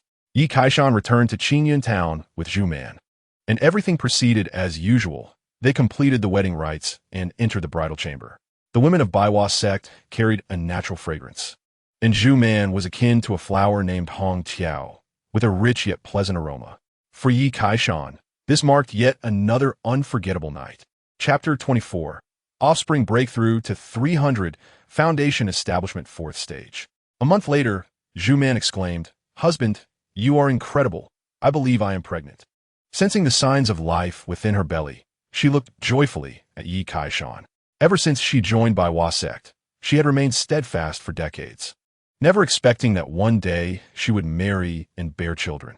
As a woman of Baiwa sect, although she appeared glamorous on the surface, there lay untold hardships behind it. Lacking the nourishment of rain and dew, even the most beautiful flowers would ultimately wither. This was related to their cultivation methods. Eventually, the women of Baiwa sect had to descend the mountain, seeking a place to settle down and spend their remaining years. You are the remarkable one. I never expected it to happen so quickly, Yi Kaishan praised, raising his thumb. Ordinarily, it is quite challenging for cultivators to conceive, yet within just a month, Zhu Man was already expecting. This clearly indicated her extraordinary talent. How annoying. Zhu Man bashfully struck Yi Kaishan on the shoulder. Ever since Zhu Man became his wife, Yi Kaishan's other spouses frequently gave birth to offspring. Occasionally, one or two children possessed spiritual roots, but the vast majority did not. After giving birth, Yi Kaishan would provide care for his wives. This entailed practicing the yin-yang supreme innate technique, focusing on dual cultivation without the intention of procreation. Rest assured, my husband, I will refine what remains within me using my magical powers, Zhao Fian said to Yi Kaishan one day, her potential blossoming like a budding flower. Now, possessing a mid-grade Huang-level spiritual root and at the 5th stage of Qi refinement, aided by the effects of the beauty elixir and longevity elixir, she appeared unchanged from her former self, with a delicate waist that could be grasped in one hand, looking nothing like a mother of multiple children, but rather akin to a youthful maiden. Yi Kaishan treated each of his wives with equal care, even helping Ren Tinglan restore her damaged foundation. That day, seizing the opportunity after she had given birth and was temporarily unburdened, Yi Kaishan decided to assist her in establishing her foundation. The previous 2 attempts had failed, one due to insufficient cultivation and the other due to a lack of foundation-building elixirs. This time, he prepared a dozen or so foundation-building elixirs for Rin Tinglan to consume like meals. This made her both amused and touched. As the foundation building commenced, Yi Kaishan stood guard nearby to prevent any mishaps. Rin Tinglan exceeded expectations, consuming 5 foundation-building elixirs in succession and finally establishing a superior spiritual foundation, far beyond her initial projections. Originally unable to even establish the lowest quality foundation, she now achieved a superior one, greatly surpassing her expectations. Moved, she assisted Yi Kaishan, expressing her emotions until she finally exhausted herself and settled down. Subsequently, Yi Kaishan visited his other wives, aiding them in their cultivation and enhancement. Just as he was immersed in his work, the door of the Yi residence was knocked upon. "Where's Yi Kaishan? My master invites you to refine pills." Jin Taihe appeared at the doorstep with his disciple. During this period, Yi Kaishan had been preoccupied with nurturing and childbirth, neglecting his visit to Baiyang City. Impatiently, Jin Taihe personally came to issue a challenge. "Oh, is that not Master Jin? After disappearing for so long, it seems you returned to fetch reinforcements," Yi Kaishan remarked with a teasing smile as he stepped out. "Oomph, do not speak frivolously. My master happened to pass through this area, heard of Master Ye's extraordinary skills, and wished to witness them firsthand. Surely Master Yi is not afraid?" Jin Taihe said sternly, even employing provocation, fearing that Yi Kaishan might decline. "Go back and have your master wait. I shall arrive shortly." Yi Kaishan waved his hand dismissively. Jin Taihe secretly rejoiced, satisfied as he departed with his disciple. This wait lasted 2.5 years. During this time, Yi Kaishan was busy with childbirth, and Zhu Man astonishingly gave birth to a child with a low-grade, Xian-level spiritual root on her first attempt. Subsequently, Yi Kaishan took in several female cultivators from Yanlan sect. These women, enticed by Xie Yui and Zhou Shui, were already inclined to leave the mountain and knew that the several women had found such comfort in Qingyan town. They eagerly bid farewell to their sect, descending the mountain with great delight, while others left the immortal gate in despair, as if mourning a death. They were jubilant and radiant. Yan Shui Tian began to feel restless. Increasingly, more female cultivators were departing, and the trend was evident. Moreover, each departure resembled a joyous return home for the new year. Yunlan's sect was a revered immortal gate, not a purgatory. In these 3 years, Yi Kaishan's offspring surged dramatically, ultimately surpassing 300 in the final year. Congratulations to the host for branching out, with offspring now numbering 300, further enhancing the family scale. Rewards include a mid-grade spiritual field, 10 years of cultivation experience, 10 years of alchemy experience, 10 years of spiritual plant cultivation experience, a comprehensive guide to Huang-level formations, and 1,000 mid-grade spiritual stones. Offspring, 300. Family reputation, 5642, family scale enhanced. The host is encouraged to continue their efforts, with a breakthrough to the 4th stage of foundation establishment. In these 3 years, Yi Kaishan fervently consumed elixirs, advancing to the 3rd stage of foundation establishment. And after absorbing the experience, he ascended once more. 4 Dao platforms were erected within him. The exhilarating sensation of such rapid advancement thrilled him immensely. After all, his spiritual roots were exceptional, and he possessed an abundance of spiritual stones and elixirs. Not only did Yi Kaishan progress, but Shui Binger, Xie and Zhou Shui also successfully established their foundations after consuming elixirs. Although most achieved mid-grade or high-grade foundations, it represented an astonishing elevation for them. Had it not been for marrying Yi Kaishan, they might have never entered the foundation establishment stage in their lifetimes. Even the lowest level spiritual foundation would have been a challenge to establish. Consequently, the Yi family boasted several foundation establishment cultivators, positioning them as a noteworthy immortal family within the Yin kingdom. After solidifying his cultivation, Yi Kaishan emerged from his training chamber, finally recalling the agreement he made with Zhun Taihe 3 years prior. It seemed a bit late. He wondered if the man still awaited him. After a brief contemplation, Yi Kaishan immediately took to the skies on his sword, hastening toward Baiyang City. 3 years ago, upon leaving the Yi residence, Zhun Taihe promptly spread the word. Yi Kaishan was to challenge the alchemy elder of Danding's sect. Upon learning of this, the people of Baiyang City began to anticipate the event. However, this anticipation stretched over 3 years, causing the excitement and eagerness of the crowd to cool down gradually, akin to boiling water slowly losing its heat until it nearly faded from memory. Zhun Taihe and his disciple grew increasingly impatient, cursing Yi Kaishan for his lack of decorum. He said he would come shortly, yet here we are, 3 years later, and he has yet to appear. Enough is enough. This person is avoiding battle, clearly afraid of me. He likely will not show up. Elder Zhou Lu of Danding sect scoffed at his disciple. Such a pity, Zhun Taihe lamented. No matter, since he dares not come, the title of Baiyang City's foremost alchemist shall belong to you. Zhou Lu stroked his beard, exuding confidence. Just then, a commotion arose outside. Master, he has arrived. Yi Kaishan is here, shouted disciple Lu Yang from outside. Upon hearing this, Zhou Lu and Zhun Taihe exchanged knowing smiles, realizing that the timing was fortuitous as they had just prepared to depart. One could only say that this young man's luck had not been favorable. The two immediately stepped outside, heading toward Baodan Pavilion. At this moment, Yi Kaishan's unexpected arrival caused quite a stir. Master Yi has finally appeared. I have waited a full 3 years.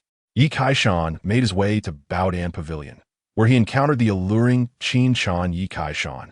You wouldn't truly intend to compete with the elder of Danding sect, would you? Now that you are here, if I do not show up, would it not make me seem like a coward? Yi Kaishan shrugged, smiling as he spoke. At that moment, Zhou Lu and Zhun Taihe arrived, both exuding an imposing aura. You must be Master Yi, I presume? Zhou Lu spoke first, his tone jovial yet laced with a hint of disdain. In his eyes, Yi Kaishan appeared too youthful, seemingly in his early 20s, resembling a mere flower thief rather than a distinguished alchemist. Yi Kaishan regarded the two with casual interest, scrutinizing the middle-aged man beside Zhun Taihe. He appeared to be around 50 years old, with graying facial hair, dressed in an exquisitely tailored manner. May I ask how old Master Zhou is this year? Yi Kaishan's very first question left him momentarily speechless. Zhou Lu paused for a moment and said, I am over 150 years old. 150 years is still quite young. Yi Kaishan nodded lightly, understanding the implications. What could a Dan master with 150 years of life experience possibly offer in terms of alchemical expertise? The system had rewarded him with at least 70 to 80 years of genuine experience, devoid of any embellishments. Upon hearing Yi Kaishan's words, Zhou Lu's expression darkened. I have heard that you can concoct a foundational pill with 90% efficacy. However, as an alchemist, one must not merely focus narrowly. One should embrace a vast array of knowledge, he said slowly, his demeanor serious. Let us dispense with the pleasantries. Just draw your line and let us see how it measures up. Yi Kaishan interjected, sensing that Zhou Lu's lengthy discourse aimed to compare their abilities. Very well. Your courage is commendable, Zhou Lu chuckled. Soon, the two arrived at the square in the heart of Baiyang City, surrounded by a throng of onlookers. Among them were the city's elites, esteemed families of the cultivation world, and notable figures. At Zhou Lu's request, they began their contest with yellow-grade spiritual pills, pitting their knowledge, speed of concoction, and the efficacy of the pills against one another. In Zhou Lu's view, Yi Kaishan was the type who specialized solely in foundational pills, lacking depth in other areas. Compared to his wealth of experience, Yi Kaishan seemed inadequate. As the competition commenced, Zhou Lu swiftly demonstrated his adept alchemical techniques, earning nods of approval from the audience. After all, he was a respected elder of the Danding sect. The aura he exuded while concocting was indeed impressive. However, when the audience observed Yi Kaishan's methodical movements, they were momentarily taken aback. Yi Kaishan's actions were slow and fluid, devoid of any extraneous gestures. He even took the time to wave at the female cultivators in the crowd, appearing less like a competitor and more like a performer. At this point, Qin Shan's expression changed as she noticed Yi Kaishan waving at her, her heart inexplicably racing with an indescribable feeling. Before long, while Zhou Lu was still fervently concocting, Yi Kaishan stood up, stretched, and smiled. Master Zhou, I am finished. What? Zhou Lu was taken aback, astonished by the swiftness of Yi Kaishan's work. Have you really completed it? A moment of panic washed over him. Yi Kaishan, perceiving Zhou Lu's discomfort, kindly remarked, No need to rush, Master Zhou. I'll have a cup of tea while I wait for you. Hearing this, Zhou Lu's lips twitched in frustration, nearly appending the alchemical furnace in his irritation. How outrageous! Just because one finishes quickly doesn't mean it's good. This person is deliberately trying to unsettle me. I must not fall for it. Zhou Lu, a seasoned elder of the Danding sect, quickly regained his composure and meticulously continued his work. After a while, he finally completed his concoction. To ensure fairness, they invited Qin Shan to the stage to assess the quality of the pills. Master Zhou's Qi Nourishing Pill boasts 90% efficacy, while the Spirit Nourishing Pill stands at 80%, Qin Shan reported after inspecting each pill. Upon hearing this, the audience nodded in agreement. Such commonplace pills achieving such efficacy was indeed remarkable. After the inspection, Zhou Lu stroked his beard, a glimmer of pride in his eyes. Next, it was Yi Kaishan's turn.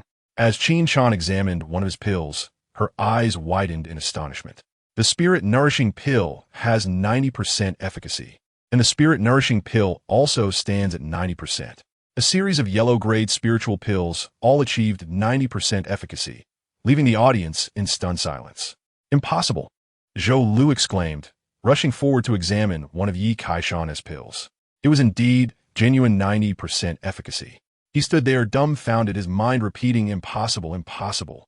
As Yi Kaishan put away his tools and prepared to leave, he paused beside Zhou Lu and remarked, Master Zhou, I find it hard to believe you're truly an elder of the Danding sect. Uncertain whether Zhou Lu was simply weak or if he was extraordinarily strong, Yi Kaishan felt a sense of unreality. Qin Shan watched him depart, her heart stirred. Just as Yi Kaishan exited the square, he was approached by a man in white. Master Yi, I have long admired you. I am Bai Xiong, and my daughter has held you in high regard for some time. Might you honor us with a visit to our home? Bai Xiong? Yi Kaishan's heart stirred as he recognized the man's identity. He was the head of the Bai family, the foremost cultivation family in Baiyang City. Since you extend such a warm invitation, I shall not be rude. Yi Kaishan replied with a smile, readily accepting. Please. Shortly thereafter, Yi Kaishan followed Bai Xiong to the Bai residence, where they enjoyed a lavish feast. Bai Xiong expressed his desire to marry his daughter to Yi Kaishan, eager to forge a familial alliance. Yi Kaishan, of course, did not refuse such an offer. The two quickly reached an agreement. Bai Xiong promptly summoned his daughter. Daughter Bai Kaiwei, meet Master Yi. Before long, a woman clad in white appeared before Yi Kaishan. She exuded a cool demeanor, bordering on aloofness. At the first glance, Yi Kaishan was reminded of the little dragon girl. As he observed her, a greenish glow enveloped her. At 27 years of age, she was at the 9th level of Qi refinement, possessing a lower-grade, Xian-level spiritual root. Such qualifications were not inferior to Yin Shui Tian's. Head of Bai, you have raised a remarkable daughter, Yi Kaishan remarked, satisfied as he withdrew his gaze to look at Bai Xiong. Oh, she has long admired Master Yi. If you are willing, how about a month from now? Bai Xiong inquired, understanding Yi Kaishan's disposition well. Not a problem. 1 month from now works for me. Yi Kaishan nodded without hesitation. He then produced 1,000 lower-grade spiritual stones and 2 spiritual artifacts as a betrothal gift. Bai Xiong's eyes lit up, wishing he could offer another daughter. Though the Bai family was the foremost cultivation family in Baiyang City, they still paled in comparison to the immortal sex. This betrothal gift was no small token. After departing the Bai residence, Yi Kaishan visited the Bao Dan Pavilion to procure some items and to foster his connection with the women of Depai Gu. Zhou Lu and his apprentice left, seemingly disheartened, uncertain if they would return. Qin Shan shared this news. They wouldn't be seeking help again, would they? Yi Kaishan found the situation overwhelming.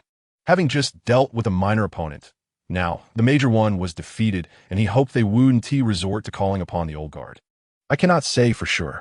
Qin Shan turned her beautiful eyes toward Yi Kaishan, a faint smile on her lips. Even the elder of the Danding sect cannot contend with you. Your alchemical skills are truly remarkable. Yi Kaishan's lips curled upwards as he waved his hand, chuckling. It is not worth mentioning. Alchemy is the least impressive among all my skills.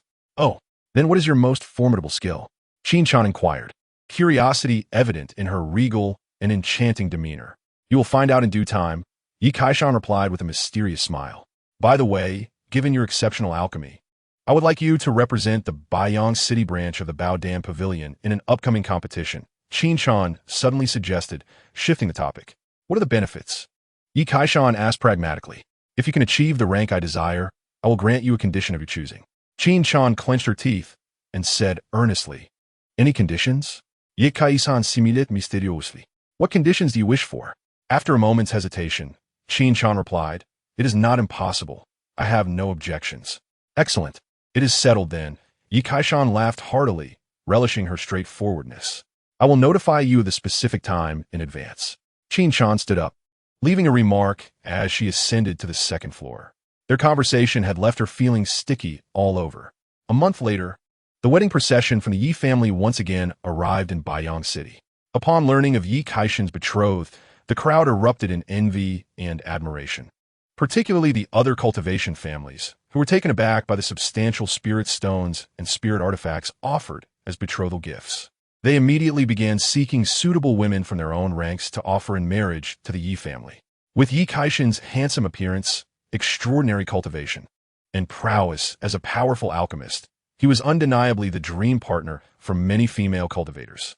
The wedding procession returned triumphantly to the Yi family, and during the ceremony, Yi Kaishan held by Tsai Wei's delicate hand as they entered the bridal chamber. She resembled a goddess of the snowy mountains, ultimately melting into water under Yi Kaishan's advances. This was a stark contrast to Zhu Man's style, providing Yi Kaishan with a unique and unforgettable experience. Ding! Congratulations, host root bone has been enhanced, reaching the mid-grade Xian level. A night devoid of sleep ensued. The following day, Yi Kaishan emerged from the bridal chamber, rejuvenated as if reborn. The benefits of his enhanced root bone were immense, and he could distinctly feel a marked increase in the speed at which he absorbed spiritual energy.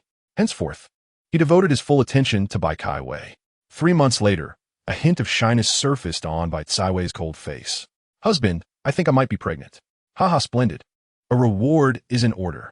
Yi Kaishan exclaimed joyfully, promptly producing a top-quality yellow-grade spirit artifact as a reward. Naturally, he did not skimp on spirit stones and elixirs either, as one must lavish affection on one's wife. Once the child is born, I shall assist you in foundational cultivation, Yi Kaishan promised, before also attending to his other concubines. Presently, he had amassed dozens of concubines and over 300 offspring. The entire Yi family now boasted a population exceeding 2,000, with more than 40 possessing spiritual roots. These children were gradually growing up, with 5 having reached the age of cultivation. One day, Yi Kaishan tidied himself and took his 5 children out, heading once more to Yunlan's sect. As an honorary elder, visiting Yunlan's sect felt akin to returning home. Yi Kaishan made his way directly to Lingxiu Peak, seeking out Yin Shui Tian. Upon seeing Yi Kaishan approach, especially with several youths in tow, Yin Shui Tian could no longer maintain her composure. Yi Kaishan, just how many children do you have? She demanded loudly, her chest heaving with indignation. This is excessive, beyond belief.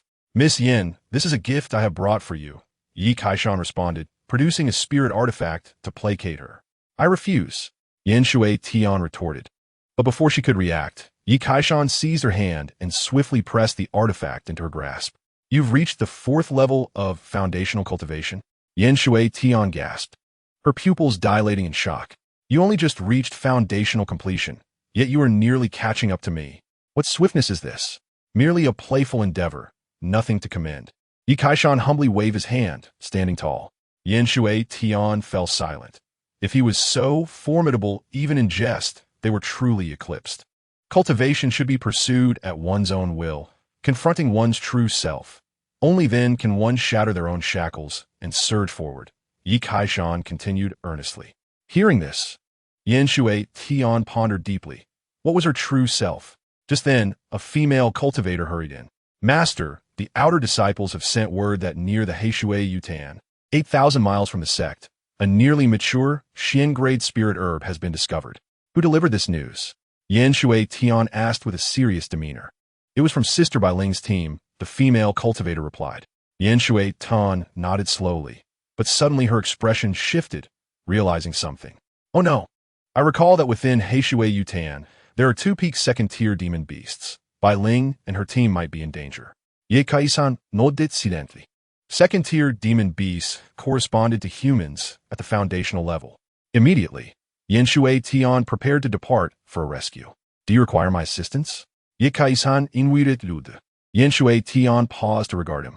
You may not be of much help, but as an old friend, there are things I cannot conceal from you. Your son, Yi Fan, is also in that team. My son Yi Fan is there. Yi Kaishan was taken aback, promptly rolling up his sleeves, a fierce determination in his voice. I shall accompany you. We will vanquish those 2 vile creatures.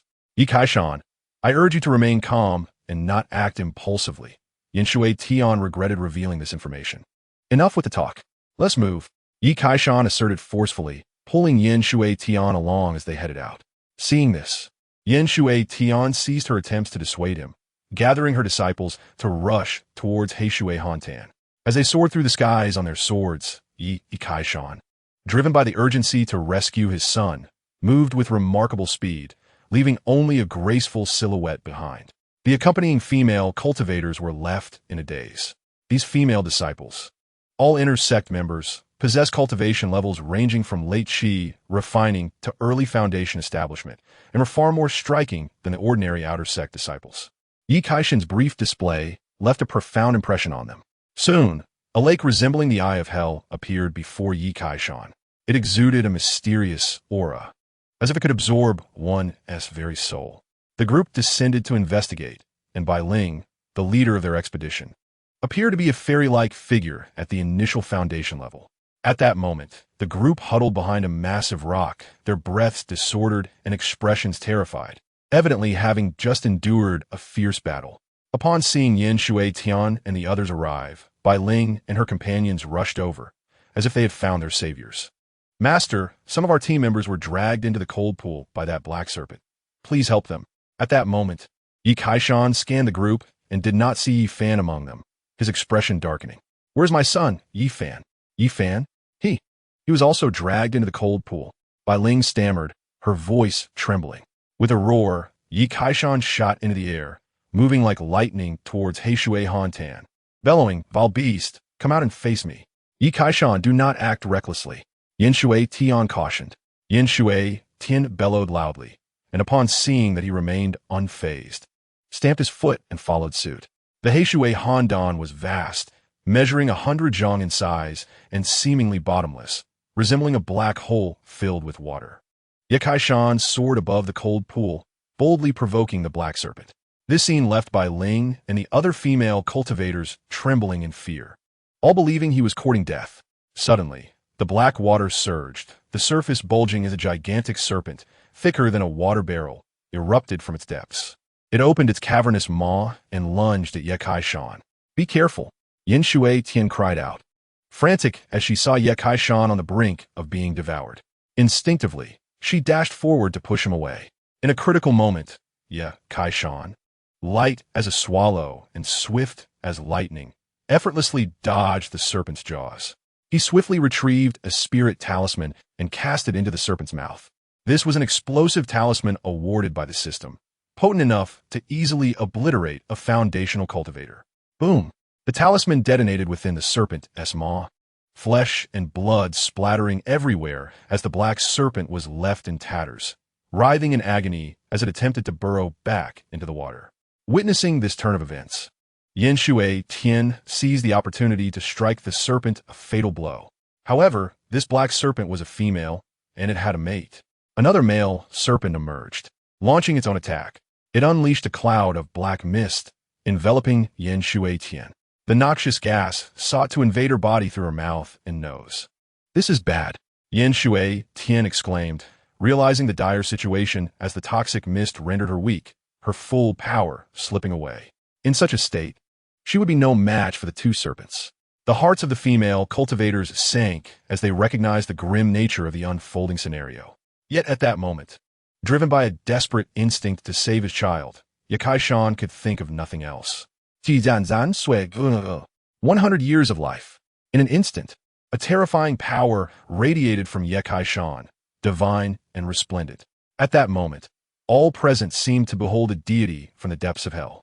Is this the Jit on stage? Bailing's jaw nearly hit the ground. The aura suddenly emitted by Ye Kai-shan almost transcended the foundational realm. The eyes of the two serpents reflected a human-like terror. Sensing the imminent threat, they immediately attempted to retreat into the depths of the water. Swish! A streak of sword light shot forth, and the female serpent was cleaved in two. Ye Kai-shan, wielding the Xuan Guang flying sword, felt the power surging within him, nearly overwhelming his physical form. This indicated he possessed strength beyond that of a foundational cultivator, his frail body unable to contain it, desperately needing to be unleashed. He sheathed the Xuan Guang flying sword and extended his hand, pulling the male serpent from the water's depths. In that moment, he resembled an ancient demon god, shrouded in a crimson aura, his imposing presence shocking everyone around. "Is my son Yifan consumed by you?" Ye Kai-shan demanded coldly, wrenching open the serpent's jaws. Indifferent to its struggles, as he gradually exerted force, he violently tore the creature in half, blood spraying everywhere. Ye Kai-shan's expression remained impassive, yet he found nothing within the serpent's belly. A growing sense of foreboding gripped him. He had named his son Yifan in hopes that he would bear a portion of fortune like a protagonist. Could it be that fortune had turned against him?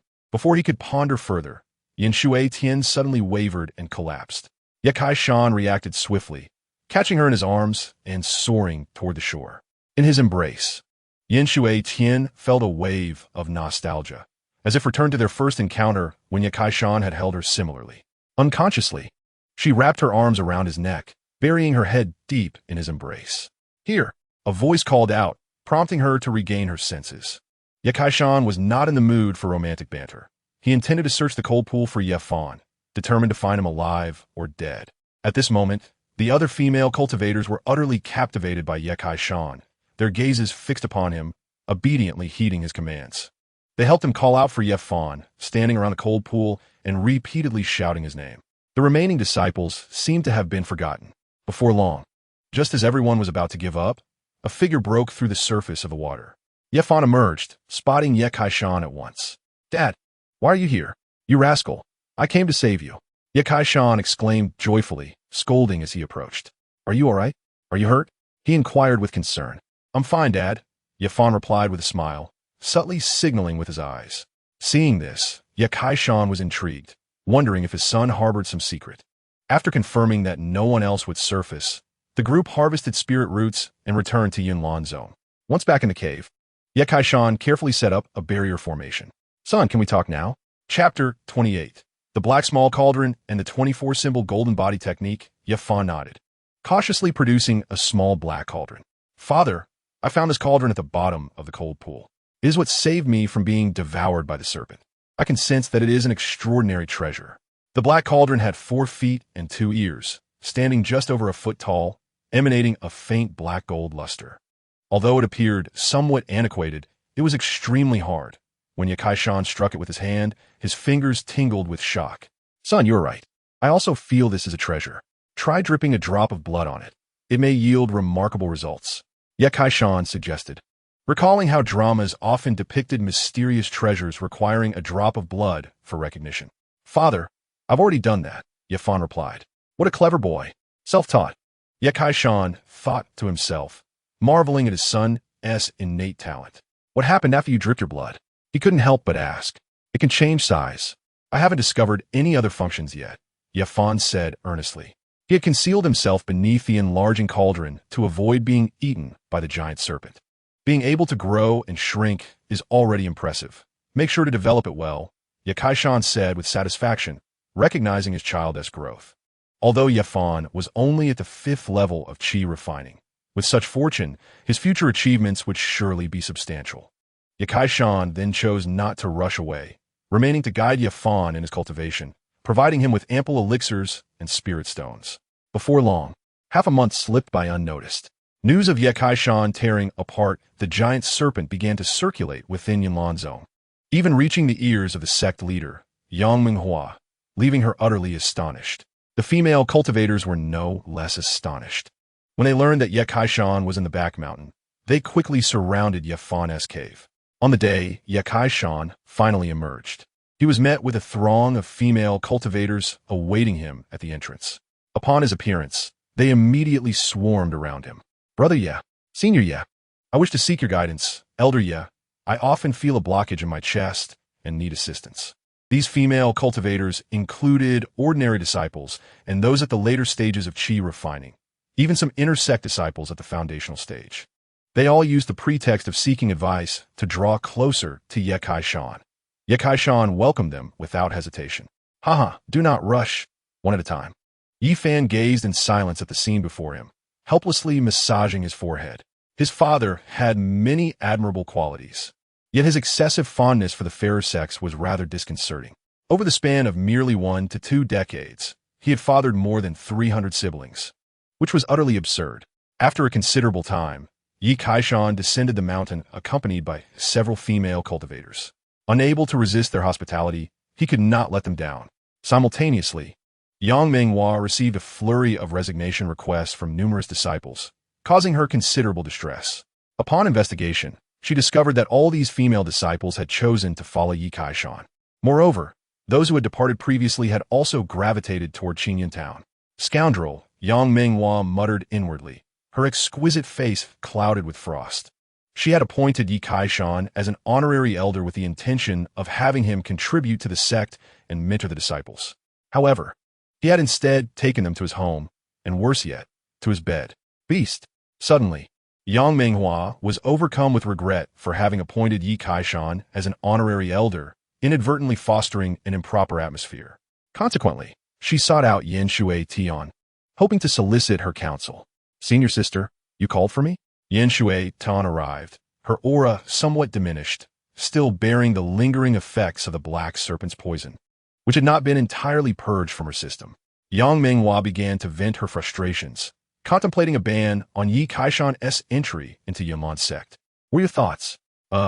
Yen Shui Tian was momentarily at a loss for words, astonished by Yakai-shan's fervor. He has taken on several at once. Senior sister, have you noticed how rapidly Yakai-shan's cultivation has progressed? Yen Shui Tian replied, somewhat tangentially, her expression contemplative.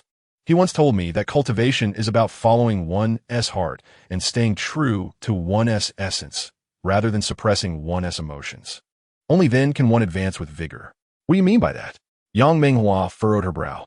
My point is that romantic love is a natural human inclination, and perhaps this is a contributing factor to his swift cultivation, Yen Shui Tian stated, becoming increasingly animated.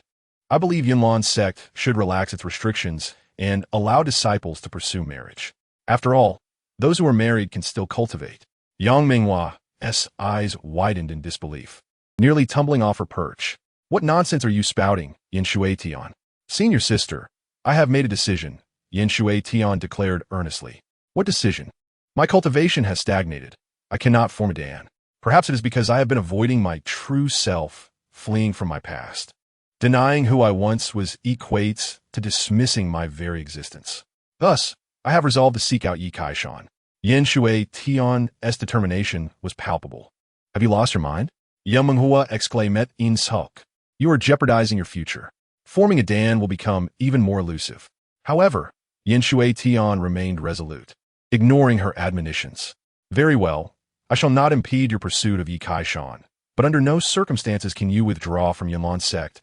Yang Menghua sighed deeply, her tone grave. Meanwhile, Yi Kaishan returned to Qingyun town, setting forth on his ambitious plan to take concubines. This time, he had brought back several female cultivators, intending to marry one each month for over a year. To expedite the process, he resolved to work a little harder. From that point on, the red lanterns of the Yi family remained perpetually lit, with a continuous procession of wedding celebrations, his legs nearly worn out from running. Yi Kaishan married several women each month, perpetually engaged in nuptial festivities. After 3 months, he finally completed the matrimonial arrangements for all the female cultivators. Ding! Congratulations to the host for surpassing 50 descendants with spiritual roots, elevating the family status. Rewards: 24 symbols golden body technique, 10 years of cultivation experience, 10 years of alchemy experience, 10 years of weapon forging experience, and 1,000 mid-grade spirit stones, along with a piece of mid-grade spirit field.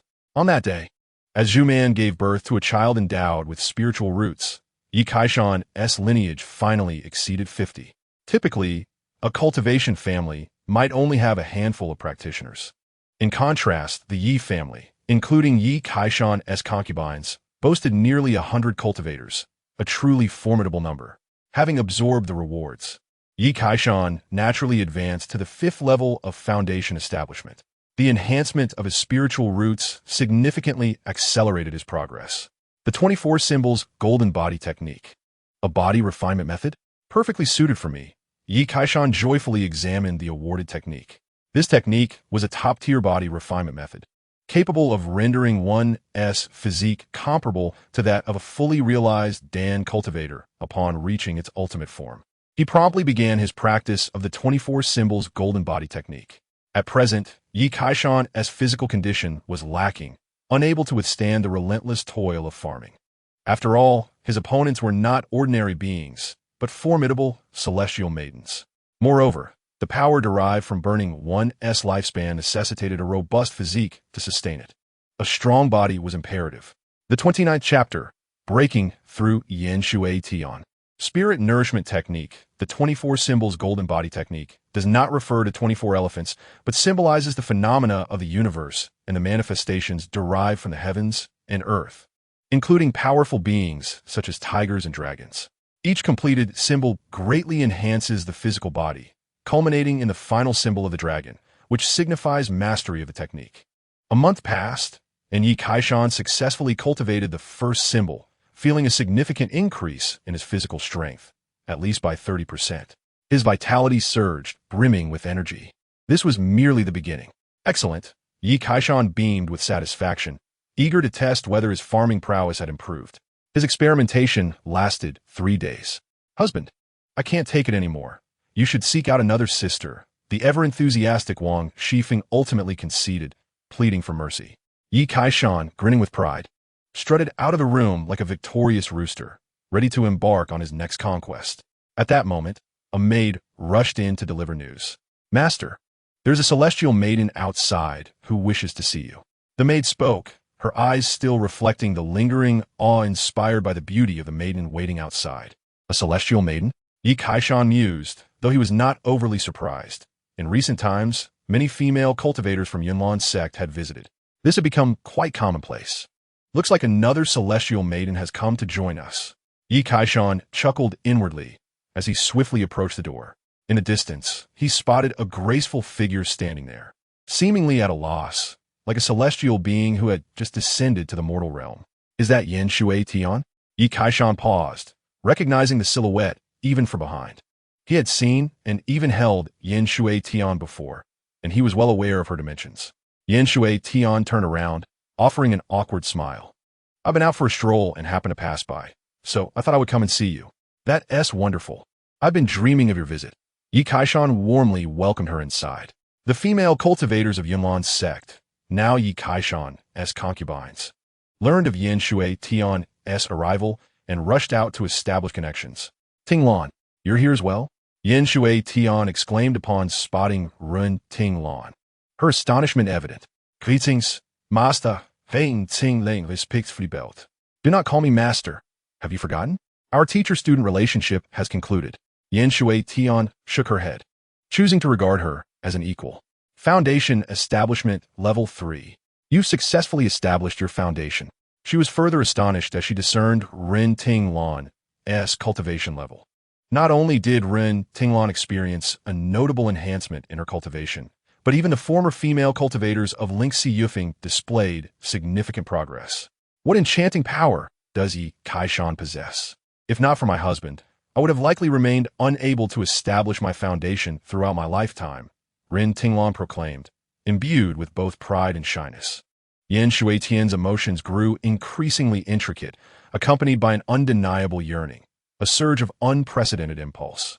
Subsequently, Yi Kaishan arranged accommodations for Yin Shuitian, inviting her to stay for an extended period at the Yi residence.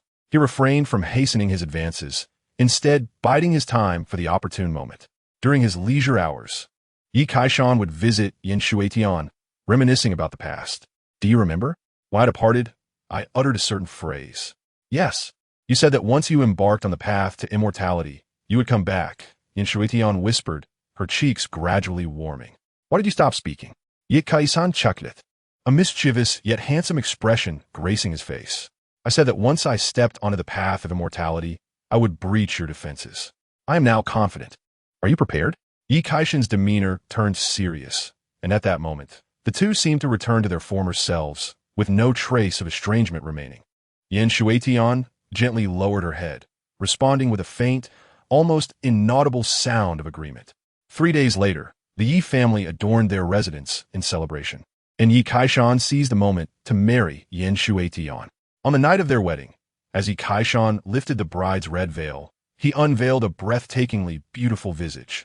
She appeared to be in her late 20s, mature and graceful yet tinged with a hint of shyness, qualities unattainable by youthful innocence. Without uttering a word, Yi Kaishan tenderly lifted her and extinguished the candlelight. This night was destined to be one of wakefulness. 3 months later, Yi Kaishan devoted himself entirely to caring for Yin Shuitian, finally planting the seeds of life in this fertile ground. My husband, I am with child, Yin Shuitian declared, fully opening her heart, radiating with maternal brilliance. Yi Kaishan rejoiced, embracing her in a fervent kiss. Housemaster, Bai Kai Wei is about to give birth, a servant suddenly announced. Yi Kaishan hurried over, filled with anticipation, for Bai Kai Wei possessed a green-grade, mysterious spiritual root. The child born from her would undoubtedly be extraordinary. Upon arriving outside the delivery room, he awaited eagerly. For a foundational cultivator, childbirth is a remarkably effortless endeavor. Before long, the resounding cry of a newborn echoed through the air. Congratulations to the host for branching out, giving birth to a child with a top-tier, mysterious spiritual root, rewarding 10 years of lifespan, one exquisite, mysterious spiritual artifact, the nourishing spirit technique, and 500 mid-grade spiritual stones. What? Yi Kaishan was momentarily stunned before bursting into joy. Bai Kai Wei had given birth to a child with a top-tier, mysterious spiritual root. This was the best spiritual root he had encountered thus far, and the rewards were exceptionally abundant, beyond the exquisite spiritual artifact and elixir.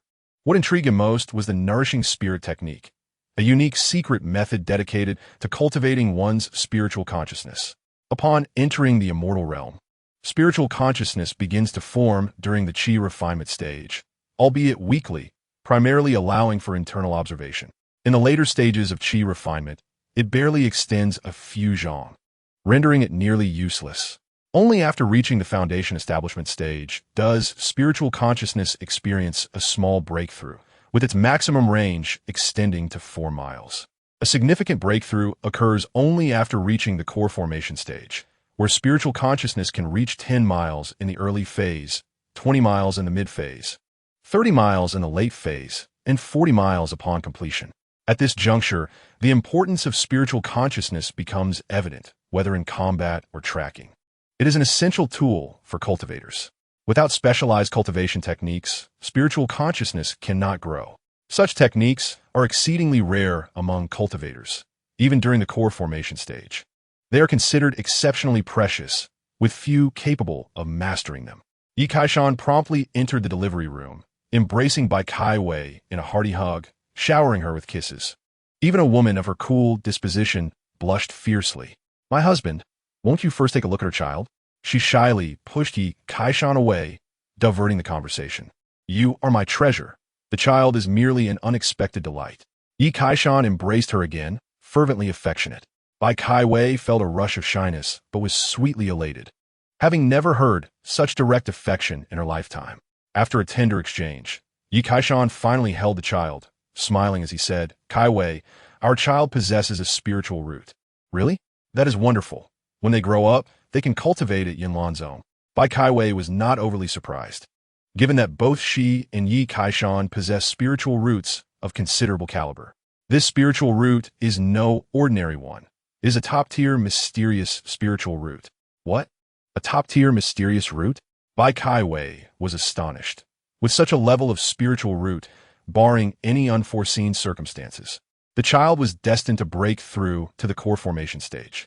In the entire Yin kingdom, core formation cultivators are supreme beings, capable of protecting a cultivation family for centuries. The lifespan of core formation cultivators begins at 500 years, with a maximum of 800 years. "Yes, you are remarkable. Your firstborn has already provided me with such a surprise," Yi Kaishan praised. "Not at all. Without my husband, I could not have given birth," Bai Kai Wei replied. Her cheeks flushed. "In that case, I reward you with the task of bearing me 100 children." Yi Kaishan grinned mischievously. Bai Kai Wei, however, did not refute him and shyly nodded in agreement. "All right, I'm just joking. There's no rush for children. Let me take care of you first.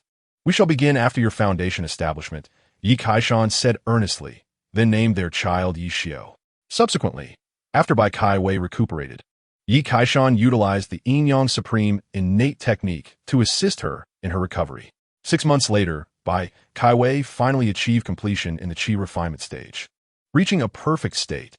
Ultimately, after consuming 5 or 6 foundation establishment elixirs, she successfully established her foundation with 3 cracks, an exceptional foundation establishment. Yi Kaishan, upon learning this, nodded in satisfaction. With such a foundation, breaking through to core formation will be significantly easier in the future. After Bai Kai Wei established her foundation, Yi Kaishan busied himself with watering, fertilizing, and sowing seeds in the land. 2 months later, the seeds finally sprouted. Other female cultivators and concubines also began to give birth, resulting in several offspring endowed with spiritual roots. Although not every child was born with a spiritual root, the likelihood increased significantly due to the nature of the female cultivators. Yi Kaishan found time amidst his duties to practice the nourishing spirit technique. Currently, at the mid-foundation establishment stage, his spiritual consciousness extended approximately 2 miles, nearly covering half of the Yi residents. Upon reaching completion in the foundation establishment stage, spiritual consciousness can reach 4 miles, which is standard for cultivators at this level. Yi Kaishan recited the incantation and entered a state of cultivation, immediately feeling a sharp pain in his mind, akin to being pricked by needles. This cultivation lasted for 6 months. After this period, Yi Kaishan's spiritual consciousness finally experienced a breakthrough, expanding by a full mile. He initially grasped the mysteries of the soul, gaining a deeper understanding of the application of spiritual consciousness. However, he did not wholly immerse himself in the cultivation of spiritual consciousness, as the foundation establishment stage should primarily focus on enhancing one's cultivation. He took out a bottle of elixirs and began to consume them. Months passed, and Yin Shuetian gave birth. Congratulations to the host for branching out, giving birth to a child with a top-tier mysterious spiritual root, rewarding 10 years of lifespan. 1 top-tier mysterious spiritual artifact, the Earth Fire Heart Pill Formula, 500 mid-grade spiritual stones, and 1 mid-grade spiritual field. Yi Kai-san received a system notification, and a wave of joy surged within him. The Dihua Xuanxin Danjue is an exquisite alchemical technique of the Xian grade, capable of condensing the fires of the Earth's core, far surpassing the flames of the Jinhua, Jiu, Zhongdanjue.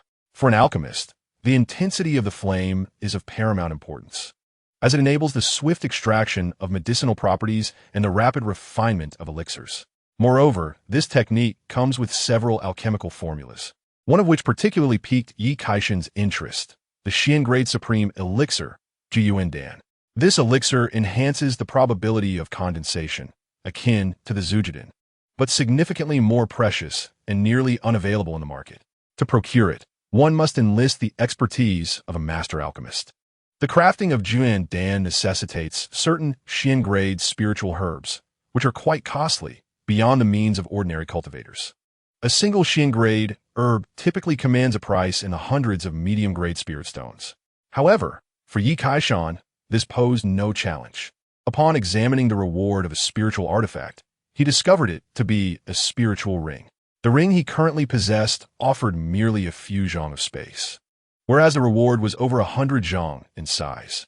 Yi Kaishan donned the ring and entered the room. Yin Shui Tian, having just given birth, radiated vitality without a hint of fatigue, a testament to her foundation as a consummate cultivator. "You've worked hard, my lady," Yi Kaishan said, leaning down to kiss her forehead. "Dear husband, shall we name our child? Let's call him Yichio." Yi Kaishan replied after a moment's contemplation, the name coming effortlessly to him. A month swiftly passed. After recovering, Yin Shui Tian expressed a desire for another child, but Yi Kaishan gently restrained her. "My lady, there is no rush for another child. You are now a consummate cultivator.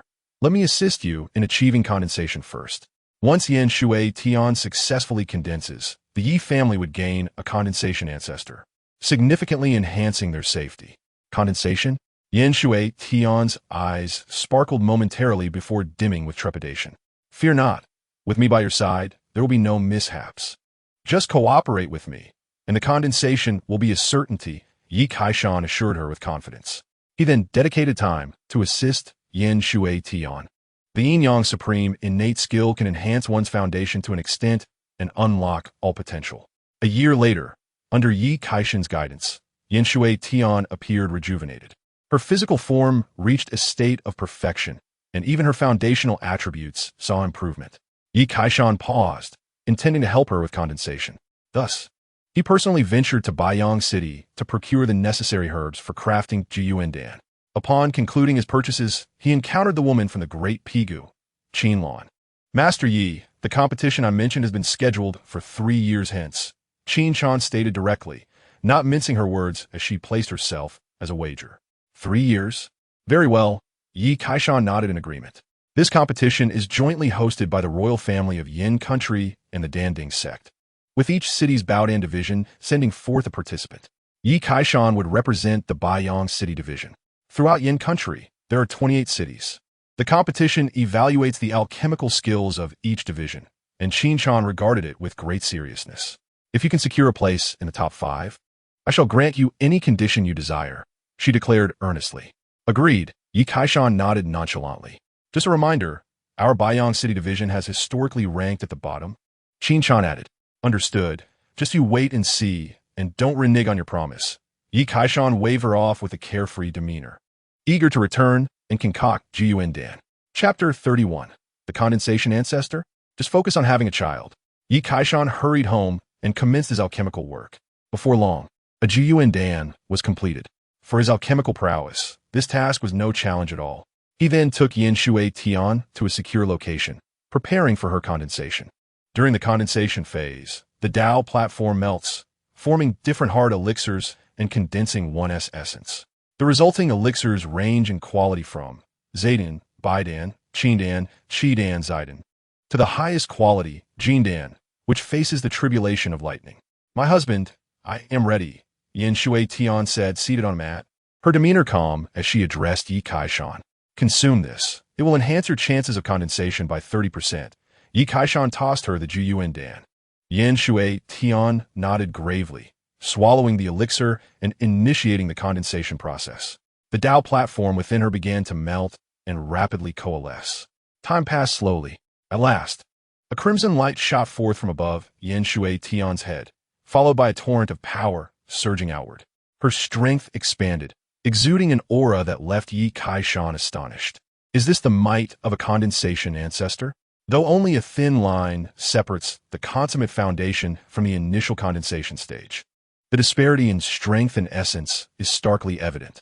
Yan Shui Tian gradually opened her eyes, a flicker of excitement illuminating her face. She had succeeded. What quality of elixir? Yi Kaishan inquired, gauging her aura. Indeed, my husband, I have formed a Qi Dan. Yan Shui Tian exclaimed, her voice brimming with exhilaration. Qi Dan is only surpassed by Zidane and Jin Dan, making it a remarkable achievement for her. It has been many years since a Jin Dan has been seen, and even Zidane is exceedingly rare. Excellent, splendid work, Yi Kaishan praised, offering immense encouragement. After all, his wife is the best. Yan Shui Tian leaped in his arms, her expression playful. Do you desire a condensation ancestor to bear your child? She teased, her countenance radiant and her form rejuvenated after breaking through the barrier. Yi Kaishan playfully lifted her chin and smiled. Then I shall graciously oblige. I am curious to see if my foundational prowess can breach the defenses of a condensation ancestor. Yan Shui Tian's face flushed slightly, yet she maintained her composure, brimming with determination. Just be careful. Don't expect me to let you off easily, she jested. Who knows who will be begging whom later? Yi Kaishan smirked. An hour later, Yi Kaishan was thoroughly satisfied, his face aglow. What does it matter if she is a condensation ancestor? She still must yield to him. 3 months later, Yan Shui Tian's belly once again swelled. My husband, you are indeed impressive. I am pregnant again, she remarked, caressing her abdomen with a mix of annoyance and shyness. Yi Kaishan beamed with pride. On this day, Shui Binger gave birth once more, welcoming a child with spiritual roots. Congratulations to the host for expanding the family lineage and giving birth to a lower-grade Xian-level offspring, with rewards including an additional 10 years of lifespan, a lower-grade Xian-level spiritual artifact, and the Jinglei Zijian Quan Fa, along with 500 medium-grade spirit stones. Additionally, congratulations to the host for the breakthrough of the spiritual root offspring exceeding 50 individuals, resulting in an enhancement of the family scale, with rewards including the Xiao Zhou Tian sword formation, 10 years of cultivation experience, 10 years of alchemy experience, 10 years of formation experience, and 1,000 medium-grade spirit stones. With a total of 337 offspring and a family reputation of 11,960, the host is encouraged to continue striving for excellence. The 3 notifications illuminated Yi Kaishan's eyes with delight. The Jinglei Zijian Quan Fa is a Xian-level technique that allows one to initially grasp the power of lightning. By harnessing thunder into the body, one can wield lightning effortlessly, demonstrating unparalleled might. For cultivators, lightning is among the most feared elements. Mastering its power instills trepidation in any adversary. The Xiaozhou Tian sword formation utilizes flying swords as the formation's core. The more swords present and the higher their quality, the greater the lethality, posing a threat even to the Jidan stage practitioners. This sword formation suits me perfectly, Yi Kaishan thought to himself, for he possesses spiritual artifacts, including flying swords, enabling him to maximize the formation's potential. Subsequently, Yi Kaishan emerged from his retreat, ready to practice the martial arts and absorb experience. Meanwhile, Yan Shui Tian returned to Yunlan's sect with her child. She remained an elder of the sect, and this return was akin to visiting her parental home. Upon seeing her junior sister, Yang Menghua was momentarily taken aback. Yan Shui Tian, with her burgeoning belly and a child in hand, had changed significantly in such a brief period. Have you truly married Yi Kaishan? Yang Menghua questioned, her expression reflecting discontent. Indeed, senior sister. Is there anything amiss? Yan Shui Tian replied with candor. This is utterly disastrous, Yang Menghua exclaimed, rising in frustration, her demeanor one of disappointment. Senior sister, I understand your concern, but please do not be hasty. Yan Shui Tian smiled gently, no longer concealing her aura. Yang Menghua's expression shifted, her pupils widening in astonishment. Junior sister, have you reached the Jidan stage? Indeed, and it is a red Dan, Yan Shui Tian stated proudly, infused with affection, without Yi Kaishan's assistance. I might never have achieved this. Hearing this, Yang Menghua fell silent, her gaze complex and contemplative. She had always believed that a serene and detached approach to the world was the essence of cultivation, yet this moment left her wavering. Yin Shui Tian had effortlessly advanced to the Jidan stage, producing a red dan akin to her own, which seemed almost too easy.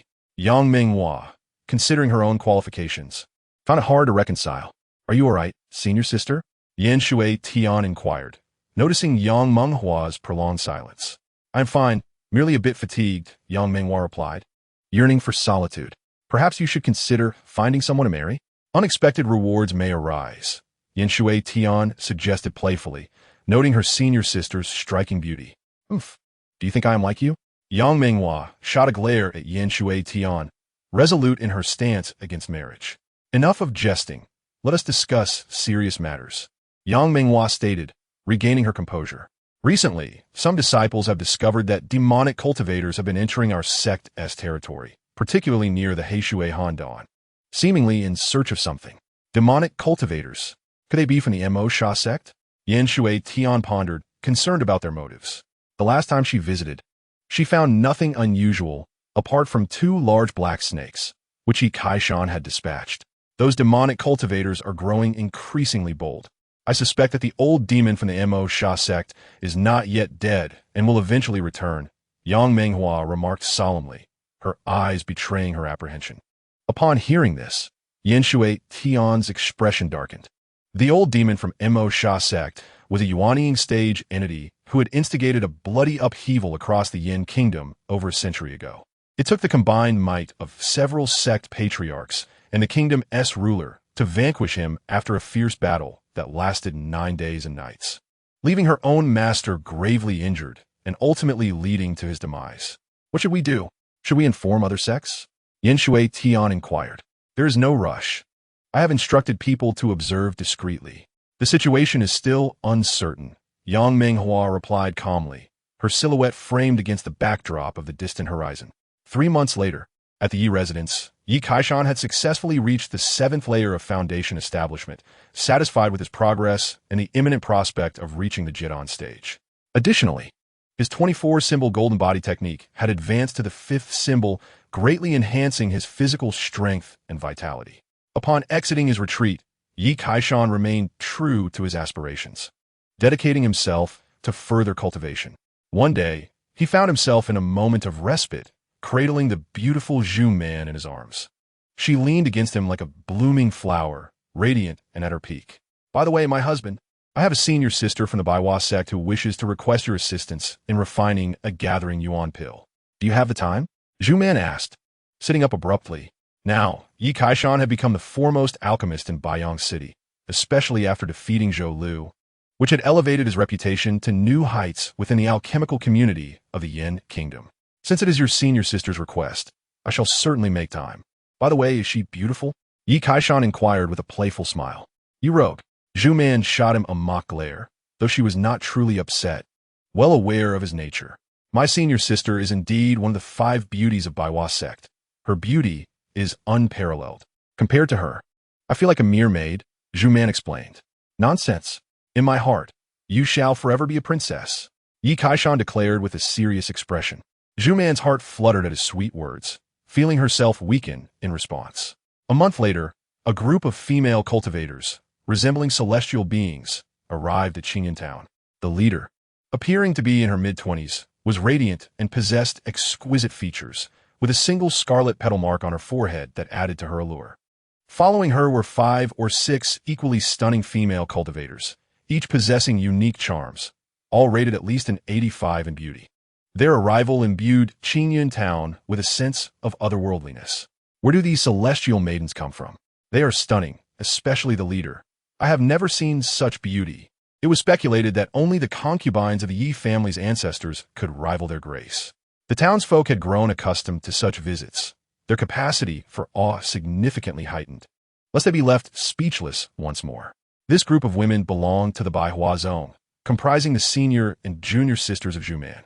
Soon, Yi Kaishan encountered them in the reception hall. At first glance, he was captivated by the lead woman, not due to any lecherous inclination, but rather a natural affinity for beauty. Everyone possesses a keen eye for beauty, and Yi Kaishan was no exception. Was this truly one of the 5 golden flowers of Baihua Zone? Indeed, the reputation was well-deserved. Yi Kaishan's heart stirred. This woman was undoubtedly one of the most beautiful he had ever seen, rivaled only by Yin Shui Tian, the head of the Yunlan Zone.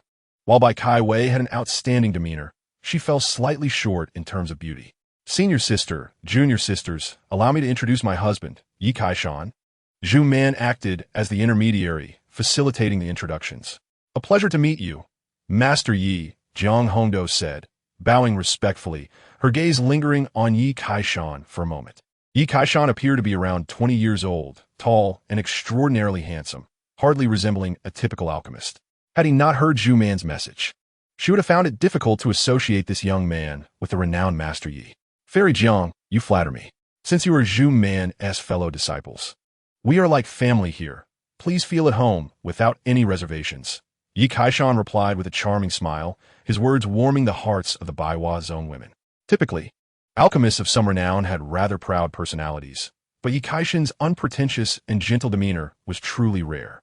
From their very first encounter, they had already categorized Yi Kaishan as gentle and refined, and their admiration for him continued to rise. Then we shall address you as Brother Yi. Jiang Hongdou hesitated for a moment before saying with a smile. Her smile brightened the entire reception hall. That is just right, Yi Kaishan nodded, discreetly assessing the qualities of the women. Jiang Hongdou possessed a blue-grade constitution, a high-grade root bone of the Xian level, and her cultivation was at the 10th level of foundation establishment. The other women varied in qualities, with some having yellow and green roots, all of which were of high to top quality, and their cultivation ranged from early to mid-foundation establishment. Brother Yi, here are the medicinal materials I have prepared. Please feel free to state your compensation. Jiang Hongdou presented the materials she had ready. You are too courteous, junior sister. The refinement of the gathering Yuan Dan is but a simple task for me. Consider it a gift from me to you. Yi Kaishan naturally accepted the materials, viewing the usual compensation of a few dozen mid-grade spirit stones as trivial. He preferred to do a favor instead. Indeed, upon hearing his words, the eyes of the Baihua Zone women brightened, and their fondness for Yi Kaishan increased further. It was hard not to develop an affection for such a handsome and powerful alchemist. Momentarily, several women even felt a pang of envy toward Zhu Man for having found such an ideal partner. You may stay at my residence for a few days, and we shall depart once I have refined the medicinal pills, Yi Kaishan continued. The women of Baihua Zone nodded slightly, in agreement. A few days later, Yi Kaishan finally delivered the refined gathering Yuan Dan to Jiang Hongdou, who expressed her gratitude once again. When the time for parting arrived, Brother Yi, we must take our leave now. The women of Baihua Zone bid farewell with cupped hands. Do visit often, having traveled such a distance. It would be a pity not to, Yi Kaishan said, producing a medicinal gourd filled with Chong Xiandan. He replicated the process and poured out a handful of pills. 2 for each of you, as a token of my goodwill. The women widened their eyes, astonished that such valuable Chong Xiandan was given to them so freely, truly extravagant. In an instant, their gazes towards Yi Kaishan took on a different significance. Senior sisters, junior sisters, please accept these, Zhu Man chimed in, encouraging them to receive the pills. Very well, we shall not stand on ceremony then. Jiang Hongdou hesitated, but, seeing the sincerity in Yi Kaishan's eyes, felt it inappropriate to decline, and thus agreed. With her leading the way, the remaining women also accepted graciously. Subsequently, they departed from Ye's residence, feeling a hint of reluctance. Not long after the women of Baihua Zone had left, several female cultivators from Yunlan Zone arrived. They claimed to be there for a visit. Yet their true intention was to seek a union with Yi Kaishan. These cultivators either felt hopeless about their own paths to immortality and left voluntarily, or were expelled by Yunlan Zone. Regardless of their reasons, most female cultivators, upon descending the mountain, converged upon Qingyan Town. Yi Kaishan, of course, did not refuse. He rarely married mortal women now, unless they were exceptionally beautiful and outstanding. Otherwise, bringing them in would require considerable effort to cultivate their spiritual roots. Thus, marrying female cultivators was the most time-efficient and labor-saving choice.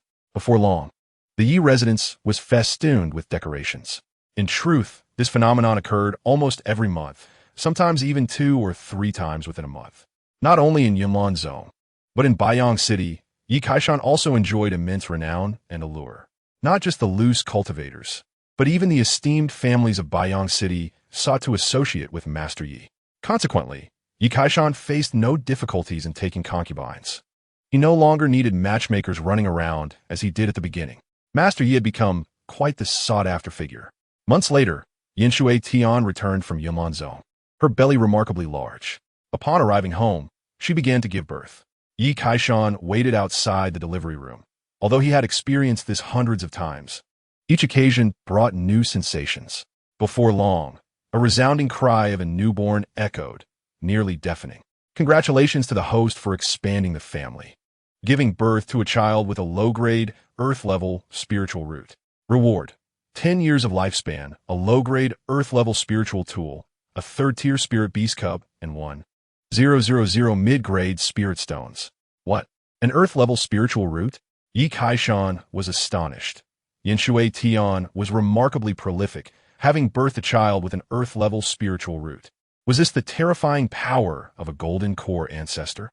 This was the first child born after Yinshui Tian entered the golden core stage, and as her cultivation improved, it would indeed have some effect on the bloodline. What shocked Yi Kaishan even more was the reward of an Earth-level spiritual tool and a 3rd-tier spirit beast. A 3rd-tier spirit beast was equivalent to a human in the golden core stage. Spirit beasts and demon beasts were essentially the same. The only difference was that one had been domesticated by humans, while the other had not. After seeing Yinshui Tian, Yi Kaishan headed to the backyard alone, raised his hand to point, and silently chanted. In an instant, a silver light shot forth, striking the ground, and within moments, a giant silver eagle, standing a dong high, appeared. This majestic creature was entirely silver, with a tuft of golden feathers atop its head and sharp, gleaming eyes. Its wings, nearly 10 meters wide, unfurled. A 3rd-tier spirit beast, the lightning breakthrough eagle. Upon its arrival, it recognized its master immediately, affectionately pecking at Yi Kaishan's head. This is a cub? Yi Kaishan was taken aback, hurriedly pushing its massive beak away, fearing it might not recognize its strength and inadvertently injure him. Standing there, it resembled a fighter jet, and it was merely a cub. It was hard to fathom how large it would grow as an adult. However, although the lightning void eagle is still in its juvenile state, its strength surpasses that of many pinnacle 2nd-tier demonic beasts, comparable to that of early-stage human cultivators in the Jedon realm. Henceforth, I shall name you Insa Shandian. After acquiring information about the lightning void eagle, Yi Kaishan felt increasingly satisfied. The system is quite transparent. It asserts that it is a 3rd-tier spirit beast, and its power will not diminish simply because it is a cub. Once matured, the lightning void eagle will rival fully realized Jedon cultivators. After settling the void eagle, Yi Kaishan turned his attention to the earthly grade spirit artifact, the Jinma 4 Spirit Tower. By activating this treasure, one can unleash the power of the 4 spirits to suppress all malevolent entities. This artifact poses a threat even to Yuan Ing stage cultivators, though it requires the wielder to possess matching strength. At present, Yi Kaishan can only harness a mere 10% of its potential. With an earthly grade artifact, a 3rd-tier spirit beast, and an ancestral cultivator in the Jedon realm, my Yi family can indeed be regarded as a legitimate cultivation lineage. Yi Kaishan could not help but sigh. Although the Yi family cannot yet rival the 4 major sects, it undoubtedly surpasses over 90% of the cultivation families within the Yin Kingdom. Nevertheless, this world is vast. Even the Yin Kingdom is but a mere drop in the ocean. Within the colossal Jiuzhou, Liuzhou is rather insignificant. Surrounding the Yin Kingdom are 6 equally formidable nations, and above them lie the divine dynasty and holy lands, which are the true epicenters of Liuzhou. The child born of Yinshui Tian was named Yi Han by Yi Kaishan. 3 days post-birth, Yinshui Tian could no longer contain herself and took the child to Yunlan sect to showcase her offspring, intending to deliver a small shock to the sect's master sister. Upon learning of Yi Han's spiritual root grade, Yang Menghua was utterly astonished. She immediately insisted that Yinshui Tian send the child to Yunlan sect for cultivation as the next sect master once he matures. Sister master, if you desire one, then bear your own. My son shall only inherit the Yi family's legacy. Yinshui Tian firmly rejected without a second thought, allowing the child to undergo training at Yunlan sect, but refusing to keep him there. Hearing this, Yang Menghua was infuriated. scolding Yin Shui Tian for turning her back on the sect. How can I bear a child alone? Furthermore, an earthly-grade spiritual root cannot simply be produced at will. Yang Minghua lamented, her temper flaring. If you cannot do it alone, simply find someone to assist you. Yin Shui Tian jested playfully, appearing like a naive girl. Utterly uncharacteristic of a woman who has given birth to 2 children. Nonsense. Your sister master is not the sort to be so frivolous. Indeed, at your age, you haven't even held a man's hand, and you are less experienced than a nun in that regard. Yin Shui Tian teased, playfully shaking the child in her arms, thoroughly teasing her sister master's heartstrings. Chapter 34. Your eagle is remarkable. Investment master Yi Kaishan Yin Shui Tian spent half a year at Yanlan sect, during which she also managed to irritate Yang Minghua for half a year. Throughout this period, Yi Kaishan consumed medicinal pills and reached the 8th level of foundation building. Mastering the Yuqing Lianqi Ju along with the 36 Zhou Tian Dongxian Jinjing, he refined the effects of the pills to great purity, ensuring they did not affect his foundation. One day, after completing his cultivation, Yi Kaishan, as usual, checked for any idle lands, always prepared for sowing. Most of his concubines were cultivators, so they would occasionally retreat for closed-door training to break through their realms. Fortunately, with nearly 100 concubines, there was always someone available. One day, after a busy session, Yi Kaishan was enjoying a moment of leisure like a diligent fruit farmer. At that moment, Zhu Man hurried in, her expression anxious. Husband, the Baiwa sect has summoned all disciples back. I may need to leave for a while. Oh, why has all the disciples been summoned? What has happened? Yi Kaishan inwirit curiously. Zhu Man did not conceal anything and explained the situation. It turns out that the Baiwa sect has recently encountered a crisis. Disciples have been disappearing one after another, and there have been mysterious attacks. Some disciples have already perished. The sect leader has initiated an emergency response to summon all disciples back. Although Zhu Man is now a married woman, she remains a disciple of Baiwa sect, naturally included in the call. This situation seems quite serious. After hearing the details, Yi Kaishan quickly deduced the implications. The Baiwa sect consists entirely of female cultivators, renowned for their impressive cultivation and striking beauty. In the eyes of those evil cultivators, they are the perfect targets. The Baiwa sect is situated 1,000 miles away. I will escort you there. Yi Kaishan rose, embodying the spirit of justice, knowing he could not stand idly by in such circumstances, especially since his wife is also a member of Baiwa sect. Zhu Man nodded repeatedly, feeling much more at ease with Yi Kaishan by her side. Subsequently, Yi Kaishan summoned the lightning void eagle and departed from Qingyun town with Zhu Man. The lightning void eagle had grown considerably since its emergence.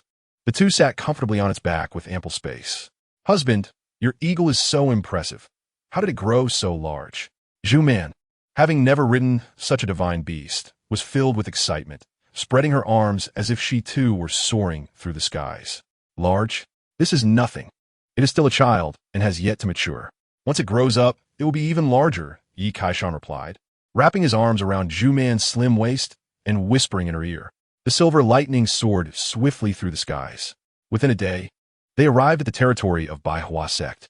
Upon landing at the sect's mountain gate, a commotion erupted. A third-tier demonic beast? Quickly activate the protective formation. The female cultivators at the gate were startled, sensing a formidable threat, and many female disciples of Baiwa sect rushed out. Sisters, it's me, Zhu Man, came a voice from the sky, and the female cultivators soon realized that 2 figures were seated upon the bird's back. Zhu Man? It is said she married an alchemy master. Could this be him? What a handsome alchemy master. Is this his tamed spirit beast? Zhu Man seems to have married into a good family. In an instant, the female disciples of Baiwa sect relaxed, their expressions filled with envy as they murmured among themselves. Throughout the Yin kingdom, those capable of riding a third-tier spirit beast are few and far between, and each one is undoubtedly a figure of considerable prominence. At that moment, the lightning void eagle landed gracefully, and Yi Kaishan helped Zhu Man dismount. Zhu Man enthusiastically introduced Yi Kaishan to the other female disciples, her pride evident, as if she were returning home in triumph. Seizing the opportunity, Yi Kaishan produced a gourd and began to invest. Sisters, it is a pleasure to meet you. I'm grateful for the care you have given Zhu Man over the years. Here is a small token of my appreciation. He poured out a handful of spiritual pills, smiling as he spoke. 2 for each of you. Do not hold back. This gesture was not unfamiliar to him. It was not his first time doing so. With an elegant demeanor and boundless generosity, the eyes of the female cultivators lit up. At Zhu Man's urging, they no longer hesitated. Just from this initial meeting, the female cultivator's fondness for Yi Kaishan reached an astonishing level. While alchemists are common, it is rare to encounter one who presents spiritual pills upon introduction. How could such a magnanimous alchemist not endear himself to others? Moreover, upon observing Zhu Man's cultivation at the 6th level of foundation building, it was evident she had not been remiss in consuming medicinal pills. Otherwise, her progress would not have been so rapid. Sisters, could you please take my eagle below and feed it some food? Rest assured, it is quite well behaved, Yi Kaishan instructed after distributing the pills, gesturing towards the silver lightning. The group of women surged forward, eagerly vying to feed the statue. Zhu Shimi, Yi Dage, this way please. At that moment, a woman adorned with a petal mark on her forehead emerged, greeting them with a radiant smile. This woman was none other than Jiang Hongdo, one of the 5 flower goddesses of Baihua Zone. Jiang Shimi, have you broken through? Congratulations. Yi Kaishan immediately noticed the distinctive aura emanating from Jiang Hongdo, indicating she had indeed attained the Jidan stage. Thanks to Yi Dage's Jiuandan, how could I have broken through so easily? Jiang Hongdo expressed her gratitude. After exchanging pleasantries, Jiang Hongdo led Yi Kaishan and Zhu Man to the main hall of the summit. Upon entering, Yi Kaishan was greeted by a sea of women, each more enchanting than the last. At the highest seat sat a dignified and graceful woman, exuding an aura of noble authority that commanded respect. This was Mi Wei, the leader of Baihua Zone, and also one of the 5 flower goddesses. On their way, Yi Kaishan had gleaned various details from Zhu Man. Aside from Jiang Hongdo and Mi Wei, there was another elder and 2 core disciples, collectively known as the 5 flower goddesses, each representing purity, nobility, allure, aloofness, and innocence. With a sweeping glance, Yi Kaishan's eyes fell upon a mature woman, exuding an innate charm that stirred the deepest desires within men. She did not strive to impress, yet her very presence radiated captivating grace. This must be the enchanting flower, he mused. At this juncture, the women noticed Yi Kaishan's presence, their brows furrowing in discontent. For Baihua Zone prohibited male entry. The sudden appearance of a stranger was understandably discomforting. Zhongzhu, allow me to introduce, Jiang Hongdo hastily interjected. Upon learning that Yi Kaishan was Zhu Man's husband and the foremost alchemist of Baiyang City, the women's expressions softened, although they remained somewhat reserved. Typically, any man daring to enter would have been promptly expelled. Observing this, the astute Yi Shifu commenced his investment, producing a gourd from his possession and pouring out spirit pills. Ladies, it is a pleasure to meet you. Please accept this small token of my esteem. Indeed, upon witnessing Yi Kaishan's offering of spirit pills, the previously stern women relaxed their demeanor. They suddenly found this man remarkably likable, as he radiated an indescribable allure. Yi Kaishan continued to bestow gifts until the gourd was emptied, including not even sparing Mi Wei, the leader of Baihua Zone. Yi Dashi, you are too humble, Mi Wei remarked, managing a slight smile before summoning a chair for Yi Kaishan to sit. It is said that one who receives a favor is bound by gratitude. Originally, as an outsider, Yi Kaishan would not have had the opportunity to attend the sect's high-level meeting. However, he ultimately remained, leisurely sipping tea while listening to the discussions among the women. The conversations revolved around the recent crises facing Baihua Zone, all pointing toward a singular target, Inying Zone. This sect was considered a sinister and malevolent force, operating outside the borders of Yin country, comprised entirely of malevolent cultivators engaged in nefarious activities such as murder, theft, and abduction. They were notorious for capturing individuals to refine into pills or seizing female cultivators as vessels. In short, they indulged in all that was abhorred by decent folk. Recently, there have been numerous disappearances among the female cultivators of Baihua Zone, with various signs indicating the involvement of Inying Zone. As the intense discussion drew to a close, night fell. Yi Kaishan became the first man to spend the night at Baihua Zone. In the dead of night, a figure slipped into his room, and upon inhaling the familiar floral fragrance, Yi Kaishan felt a surge of excitement. The following morning, the two, still in slumber, were abruptly awakened by a cacophony. Oh no, I forgot to return. Zhu Man bolted upright, having been too engrossed in the festivities the night before to remember to return to her own room. What has to worry? We're just a married couple. It's not like we're hiding anything. Yi Kaishan chuckled. Shortly after, they exited the room, only to be met by a female disciple. Zhu Man, what are you doing here? Hurry to the Zhongzhu's hall for assembly. Oh, right away. Zhu Man's face flushed crimson as she dashed off without looking back. Soon after, she returned with news.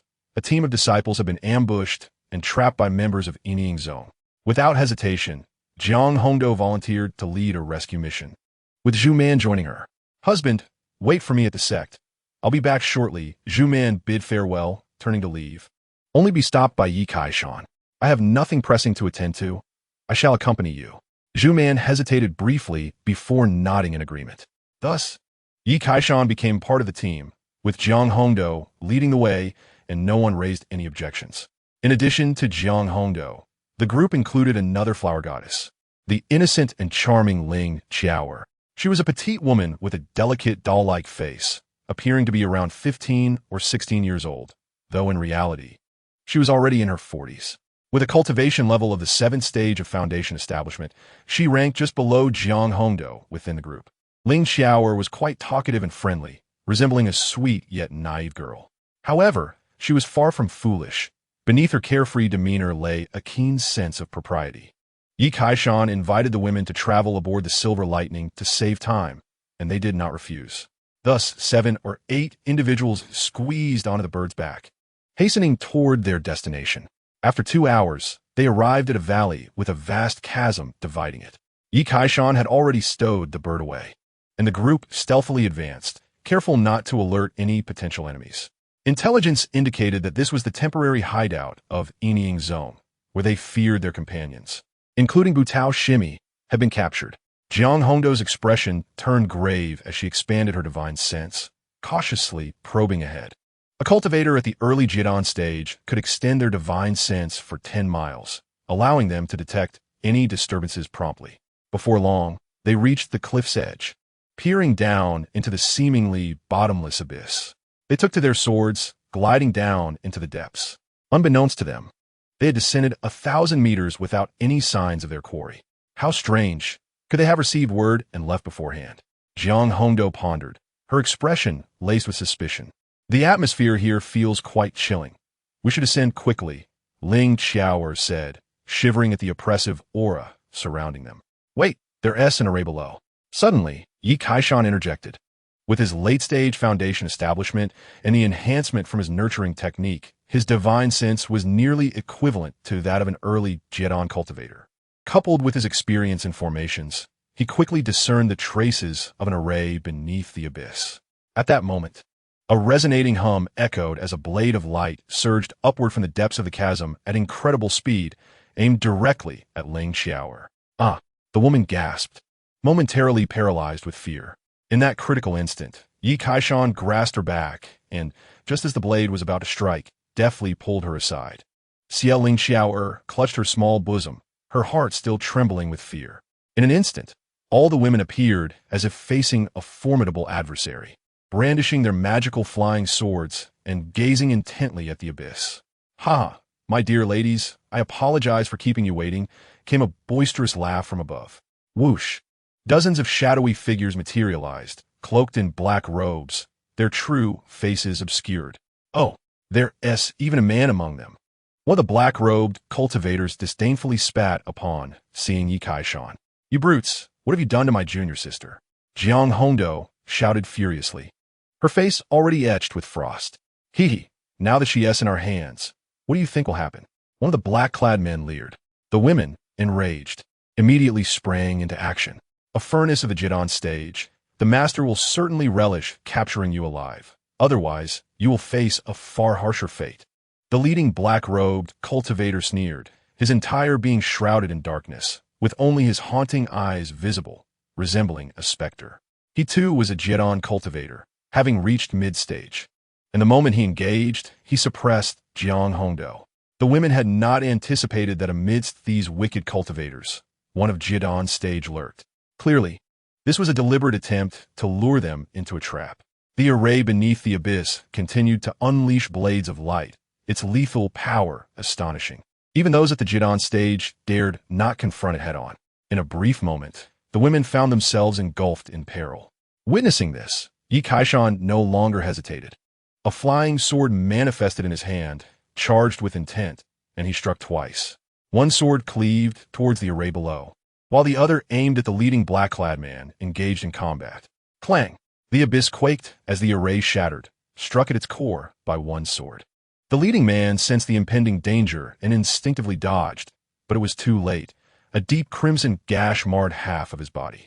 Brutes! Seeking death.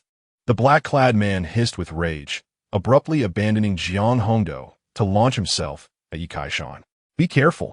Jiang Hongdo, Zhu Man, and Ling Xiaoer almost simultaneously exclaimed. Chapter 36. Even weeping counts as time. The crisis of Mi Zongzu. The women gasped. How could Yi Kaishan, merely at the 8th level of foundation establishment, contend with the mid-stage Jidon leader? Yet in the next instant, an astonishing aura erupted from Yi Kaishan. Crimson flame blood-burning technique. A century of lifespan. He unleashed his power, consuming 100 years of life. Presently, Yi Kaishan possessed over 2,000 years of lifespan, comparable to a Yuanying stage cultivator. A century of lifespan was merely a trivial matter to him. With his foundation establishment perfected and entering the early Jidon stage, Yi Kaishan's strength surged uncontrollably, enveloped in a haze of blood energy, resembling a demon emerging from hell. The black-clad leader was taken aback, rendered speechless in shock. What is happening? Before he could comprehend, Yi Kaishan struck, his strength surging like a volcano in urgent need of release. Boom! The thunder and purple lightning fist erupted, illuminating the eternal night of the abyss. 100-foot-long purple lightning streak tearing through the void in a frenzied rampage. The black-clad leader screamed in agony as half of his body was reduced to rubble, his eyes wide with terror as he beheld the thunderous figure of Yi Kaishan. The power of the purple lightning instilled a primal fear within him, nearly causing him to soil himself. Perish! Yi Kaishan swung his arm, and the massive lightning transformed into a purple lightning dragon, which devoured the black-clad leader whole. In the end, only a few dismembered limbs and tattered rags slowly descended into the abyss. The onlookers were already petrified. Everything transpired in mere moments.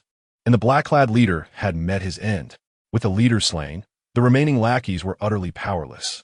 Yi Kaishan casually unleashed a few bolts of lightning, dispatching the black-robed cultivators one by one until only one remained, trembling in fear. Yi Daiju, Jiang Hongdo looked on in horror, astonished by the ferocity of today's alchemists. The other women of Baiwa sect were equally dumbfounded, utterly shocked. Only Zhu Man wore a proud expression, her affection for him barely contained. Do not panic. I merely consumed a pill to enhance my magical prowess, Yi Kaishan casually explained, extending his hand to capture the last black-robed man. Speak. I shall grant you time to divulge all that you know. It's not my fault. I was forced. The black-robed cultivator's face turned pale, and as he spoke, he began to weep. Weeping?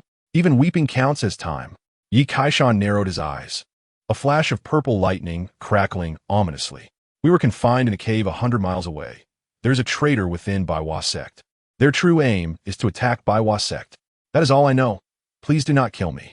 The black-robed cultivator's composure shattered, spilling forth everything he was aware of. Oh no, does this mean the sect master and the others are in danger? Jiang Hongdo's expression darkened, urgency flickering in her eyes. Let's go back and check. Yi Kaishan swiftly snapped the black-robed cultivator's neck and discarded him aside. Soon after, they discovered the captured women of Baiwa sect in a cave 100 miles away. They hastened back with great urgency as nightfall descended. Meanwhile, another large contingent of Yiming sect had already arrived at Baiwa sect. Leading the charge were the two protectors of Yiming sect, Inhun and Ming Pa, both elderly figures at the late stage of Jidon. Accompanying them were nearly 100 disciples of Yiming sect, all at the foundation establishment level. They surrounded the grand hall of Baiwa sect, each face betraying a cruel and lustful grin. Before the hall, Mi Wei and her fellow female cultivators gathered closely, braced for battle at any moment. Mi Da Zhongzu. You have all fallen victim to the Xianpin soft bone fragrance. Within 2 hours, you will be unable to wield any magical power. Surrender obediently and return with us, or else face dire consequences. In-hun cackled ominously, biding his time for the effects of the drug to fully manifest. Mi-wei felt both alarmed and furious, her body tingling as if paralyzed, her very bones weak and pliable. Her magical energy flowed sluggishly, unable to be fully mobilized. A traitor lurked within Baiwa sect, stealthily administering the Xianbin soft bone fragrance, catching everyone off guard. However, this traitor had not revealed themselves, hiding deeply within their ranks. She surveyed the surrounding disciples, attempting to identify the traitor, but each wore a listless expression, making it impossible to discern who among them was the saboteur. Perhaps the traitor had already fled. Yinming sect, do you not fear retribution from the other sects of the Yin kingdom for your audacity? Mi-wei feigned calm, her voice steady despite the venom coursing through her veins, maintaining an air of elegance and dignity that commanded respect. Yet, the more she tried to appear composed, the more stark the contrast became. Glaring, lustful gazes converged from all directions. The disciples of Yinming's sect swallowed hard, their eyes ablaze with desire, longing to devour her whole, leaving not a trace behind. Even the cunning and seasoned protectors could not help but feel their hearts stir. Besides Mi-wei, there was also Yin Miyun, known as the Enchanting Flower, who, under the influence of the drug, exuded an aura of delicate vulnerability, evoking a primal urge to possess her. Mi Zongzu, you should abandon all hope. Regardless of whether the other sects are aware of this matter, even if they do, they will likely be too late to save you. Ming sneered, radiating confidence and assurance. He had meticulously accounted for all unforeseen circumstances, maintaining complete control over the situation. Upon hearing this, Mi Yao's heart sank. If captured by the Yinming sect, all of them would become mere vessels. Time was of the essence, and since the beauties were reluctant to act, they would lend a helping hand. Gentlemen, leave the core figures to me and the sect master. The other women are yours to enjoy. With a sweeping gesture, Yin proclaimed loudly. At these words, the impatient disciples of the Yinming sect surged forward like ravenous tigers pouncing on their prey, rushing towards the women. Some, in their haste, began to shed their trousers. Kill them. Baihua sect's last remaining flower, Lung Ao Shui, commanded fiercely, summoning the last vestiges of her strength. She unleashed her flying sword, decapitating a disciple of the Yinming sect. In an instant, a chaotic melee ensued. However, it wasn't long before Baihua sect found itself at a disadvantage, the tide of battle turning against them. With no other recourse, Mi Yao activated the formation within the sect master's hall. Observing this, the surrounding protectors also took action, relentlessly assaulting the formation. Do you truly believe that this pitiful formation can withstand us? Once I break it, you shall see. Min posnird menacingly. An hour passed, and the formation finally began to falter. At this critical juncture, a piercing bird call shattered the air, followed swiftly by a bolt of lightning striking amongst the disciples of the Yinming sect, sending them into disarray. The third-order spirit beast caught Yinming's attention. Yet when he noticed Yi Kaishan atop it, he felt a sense of relief wash over him. A mere foundation establishment cultivator riding a third-order spirit beast? Was this not delivering a mount to him? Who dares meddle in the affairs of the Yinming sect? Yinhun Belot. The beasts of the Yinming sect deserve to be exterminated. Yi Kaishan stood atop the silver lightning, arms crossed, his expression devoid of emotion as he declared, I have just arrived, and already I am met with such theatrics. The women of Baihua sect could only smile wryly, realizing that despite possessing a third-order spirit beast, Yi Kaishan was no match for the protectors. Foolish creature, you tread the path to death, uninvited to the heavenly realm and seeking the gates of hell. Ming hissed, launching himself at Yi Kaishan. To avoid harming the spirit beast that had delivered itself to him, he held back. Yi Kaishan's gaze flickered as he raised his hand to form a seal, pointing downward. Little Zhou Tian sword array. In an instant, numerous spirit swords erupted from his sleeves, orderly descending from the heavens. In the next moment, a terrifying aura of slaughter surged forth, ensnaring the protectors and all disciples of the Yinming sect. As the sword array took shape, the swords replicated under the array's influence, unleashing an astonishing wave of sword chi that sliced through all within its confines. Blood spilled and heads rolled. In-hun and Ming Po were taken aback. This sword array posed a genuine threat to them. Seizing the opportunity, Yi Kaishan descended to begin detoxifying the women. As a proficient alchemist, These poisons were not beyond his capability. Yi Kaishan's actions deeply moved Mi Yao, who felt an unprecedented sense of security. This strange feeling was fleeting. He crafted several antidotes, administering them personally to Mi Yao, Yin and I Yun, and other strong cultivators. Together, they joined forces to confront the Yiming sect's protectors. Yi Kaishan had recently expended a portion of his lifespan, and to burn it a second time in quick succession would harm his body. He had no intention of recklessly endangering himself for Baihua sect's sake. Providing substantial assistance was sufficient. Thus, with the combined efforts of the women and the little Zhou Tian sword array, the Yiming sect crumbled under pressure. Sensing the dire situation, Yin Hun struck his right protector Ming Po toward Mi Yao and others, seizing the moment to make his escape. Amidst a chorus of curses, Ming Po met his demise. With the crisis averted, the gratitude of Baihua sect towards Yi Kaishan surged to astonishing heights. Master Yi, we owe you our lives. Mi Yao expressed her heartfelt appreciation.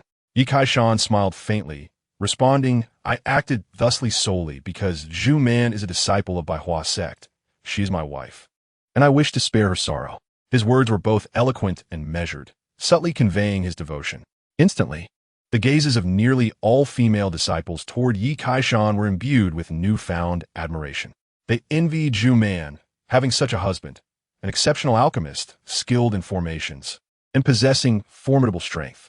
He was truly a paragon among men, an unparalleled companion. Even the sect master Mi Yao, Yin and I Yun, and Lung Ao Shui were momentarily taken aback, filled with admiration.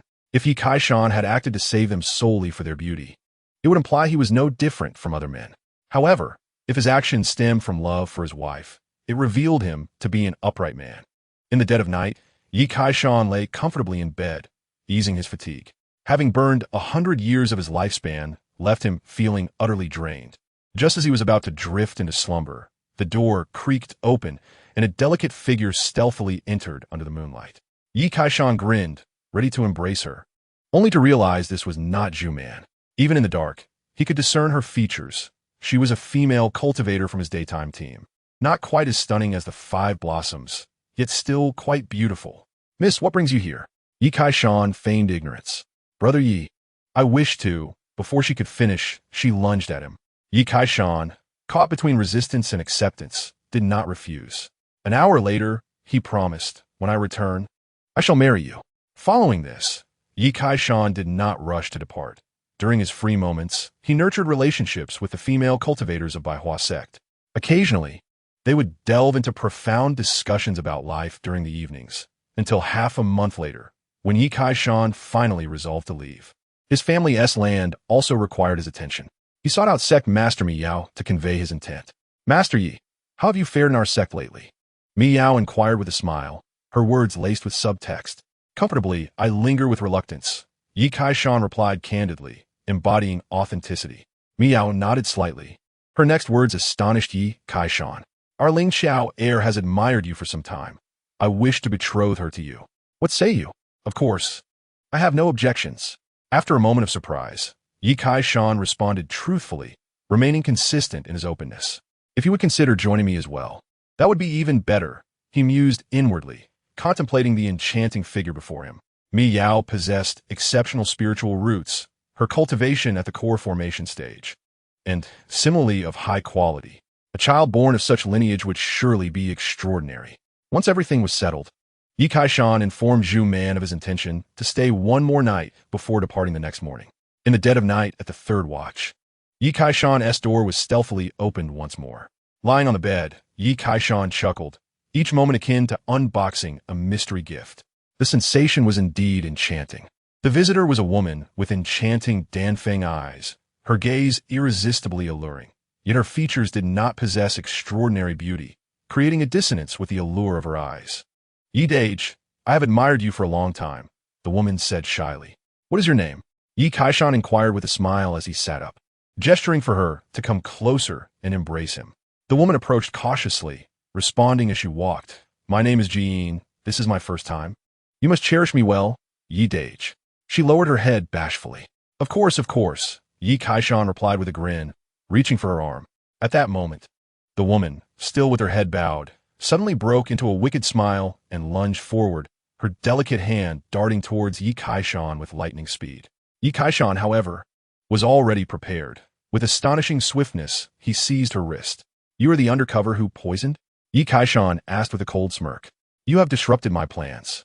I shall gouge out your eyes," the woman retorted fiercely, her fingers like steel needles, aimed directly at Yi Kaishan's eyes. Startled, Yi Kaishan quickly grasped her palm with his other hand, and they became entangled in a fierce struggle. Chapter 38. The Wedding of Jin Hua. The Seven Stars Sword and Shield. Yi Kaishan did not dare to be complacent. The woman named Ji Yin possessed the cultivation of perfect foundation establishment. Her attacks were ruthless, targeting vital points with deadly precision. Their scuffle wreaked havoc upon the room, prompting the disciples of Baiwa sect next door to sense the intensity of the battle. They could not help but feel a fluttering of emotions, biting down hard on their lips as they clutched the bed sheets tightly. As the fight escalated, Yi Kaishan ignited his true fire, seizing the opportunity to unleash a terrifying purple lightning from his palm. He struck the woman in the chest, a fleeting sensation of softness passing through him. With a muffled groan, she spat out a mouthful of blood and was sent flying. Yi Kaishan pressed his advantage, but the woman's movements were ghostly.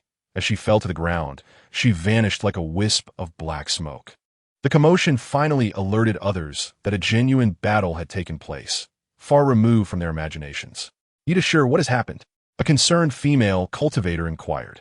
"I have discovered the traitor. She received a blow to her chest. If she remains in Baiwa sect, we should be able to track her down," Yi Kaishan replied calmly, gazing at the spot where the woman had disappeared. To be frank, this woman piqued his interest. During their battle, he had assessed her attributes. She possessed a unique constitution, the Tian Hume Ti. Moreover, her true cultivation was not perfect foundation establishment, but rather the stage of Jidon. The reason she did not unleash her full power was likely due to some reservations. His earlier strike would have been fatal to any at the foundation establishment stage.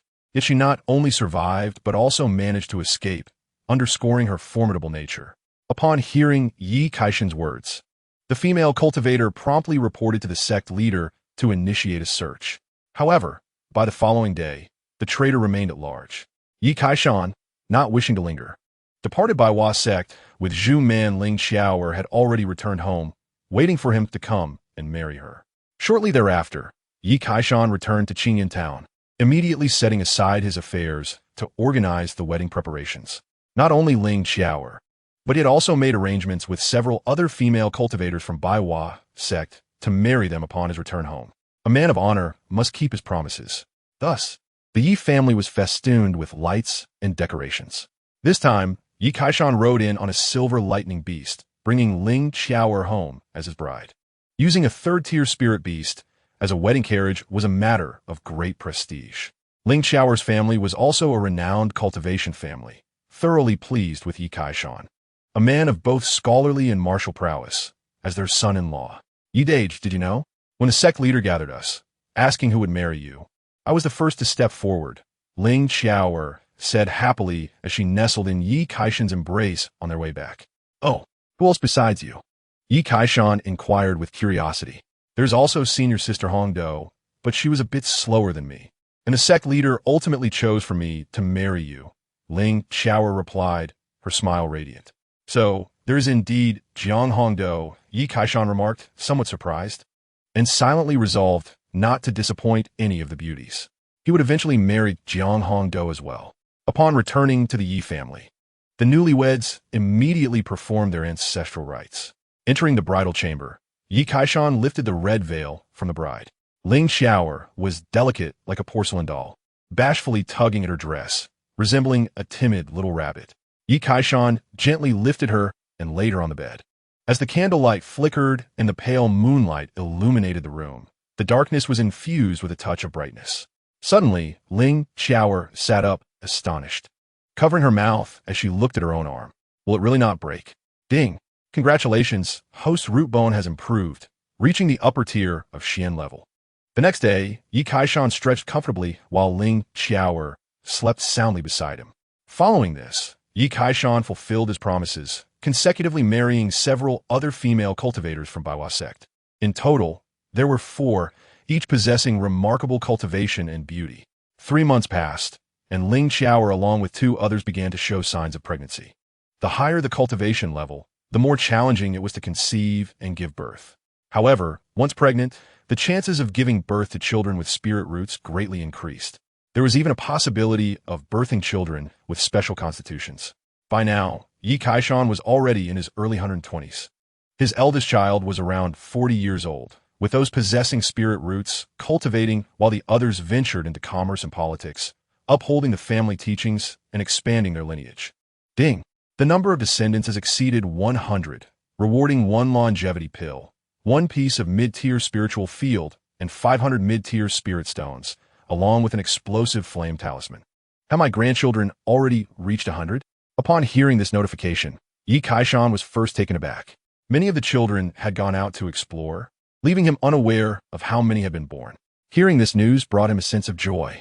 Although the rewards for descendants had been halved, the sheer number was overwhelming. Little by little, each descendant contributed to his lifespan, and with a sufficient number, rewards would be granted. Following this trend, when they reached a certain quantity, the freedom to have children would be attainable.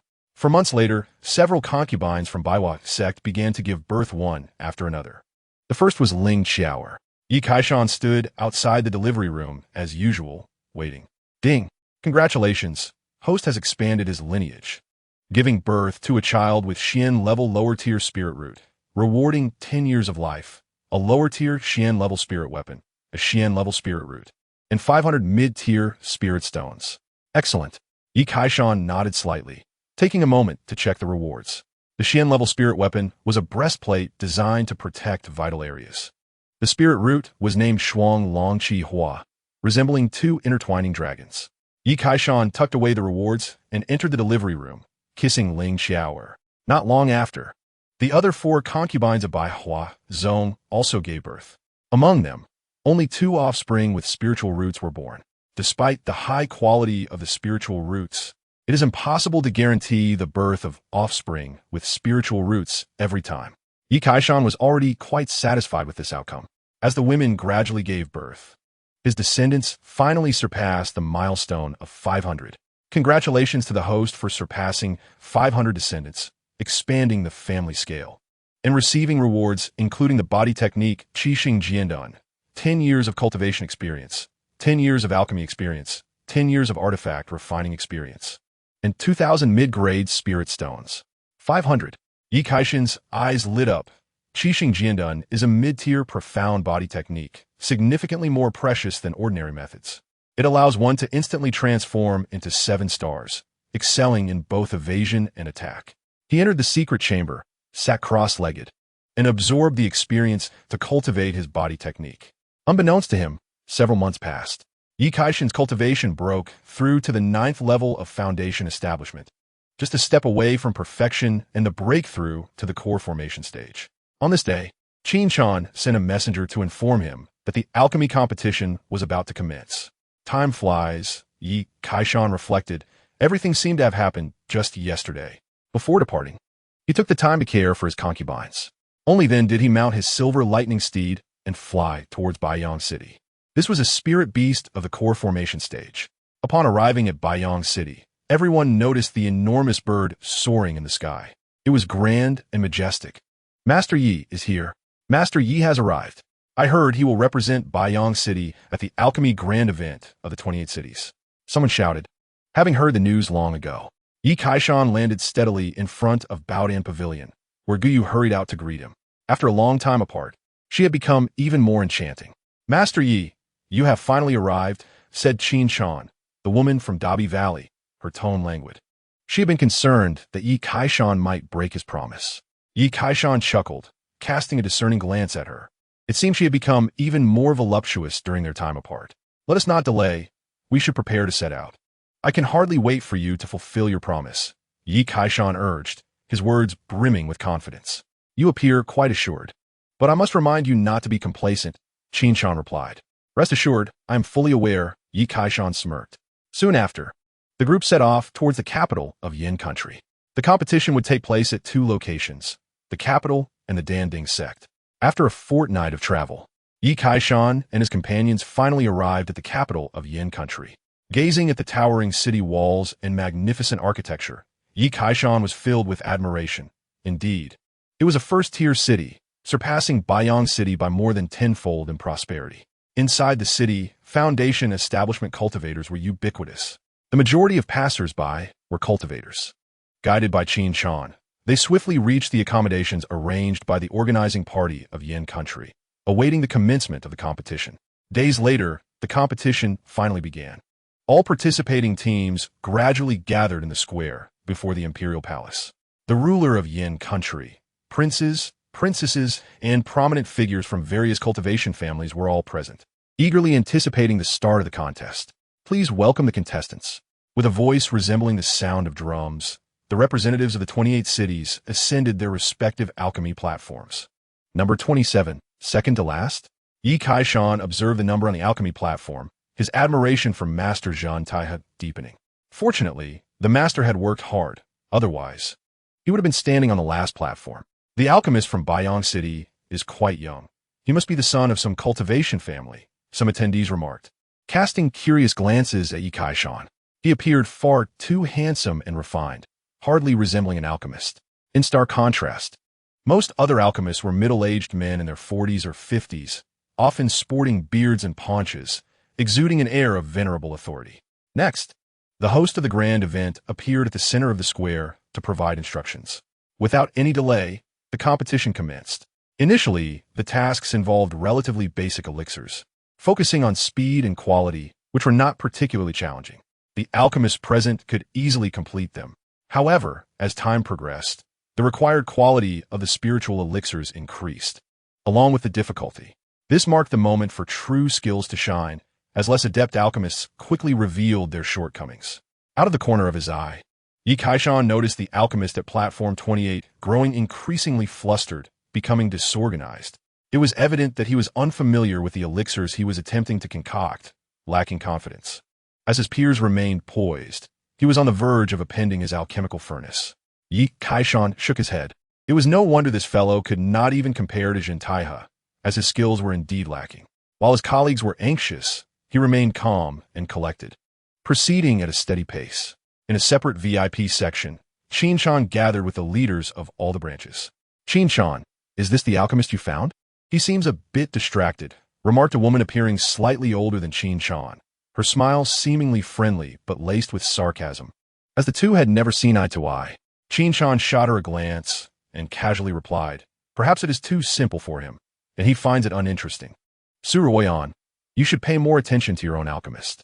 The woman's smile stiffened, and she huffed in irritation, choosing not to respond further. She had intended to make a jest, but was taken aback by Qin Shan's haughty demeanor. Those unaware might think she was already claiming victory. The competition continued, with each alchemist's concoctions evaluated and scored by designated judges. Those who failed were immediately eliminated, and after each round, the contestant with the lowest score was also eliminated. The alchemist from platform 28 was the first to be carried off. Gradually, more alchemists were eliminated. Yi Kaishan remained quietly inconspicuous, never revealing his prowess. In the end, only 12 alchemists remained on the stage. At this point, the audience finally began to take notice of the alchemist who seemed least like an alchemist. He appeared nonchalant, yet had quietly advanced into the top 12, an achievement not easily attained through mere luck. In the VIP area, Su Ruoyan's face turned pale as her alchemist was eliminated, while Qin Shan's alchemist gracefully entered the top 12. What had initially appeared to be indifferent actions now exuded an air of elegance. Su Ruoyan, how did your alchemist get eliminated? Does he no longer wish to compete? Qin Shan inquired, feigning innocence. Su Ruoyan's chest heaved in frustration. After determining the top 12, the first day of competition concluded. After a brief intermission, the second day's competition commenced, taking place in the capital of Yin Country, where 4 finalists will be determined to advance to the sacred alchemy site of Danding Sect. The competition soon began, requiring contestants to concoct 3 commonly known yet highly regarded mid-level elixirs: Chongxian Dan, Pojing Dan, and Lingsha Dan. This time, Yi Kaishan finally focused and took the contest seriously. Time ticked away moment by moment.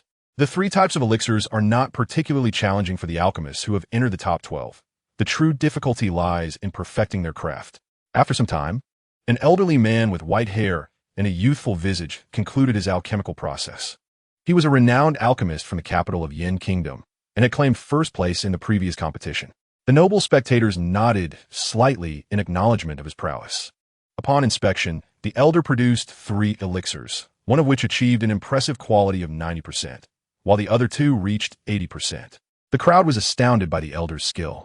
The remaining alchemists could only boast 3 elixirs of 80% quality, with none achieving the coveted 90%.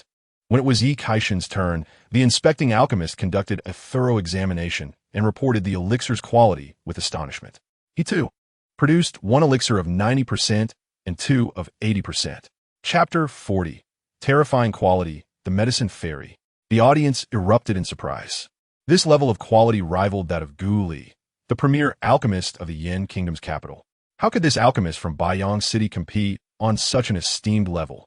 It was utterly unexpected that the last place from the previous competition would yield such an extraordinary alchemist.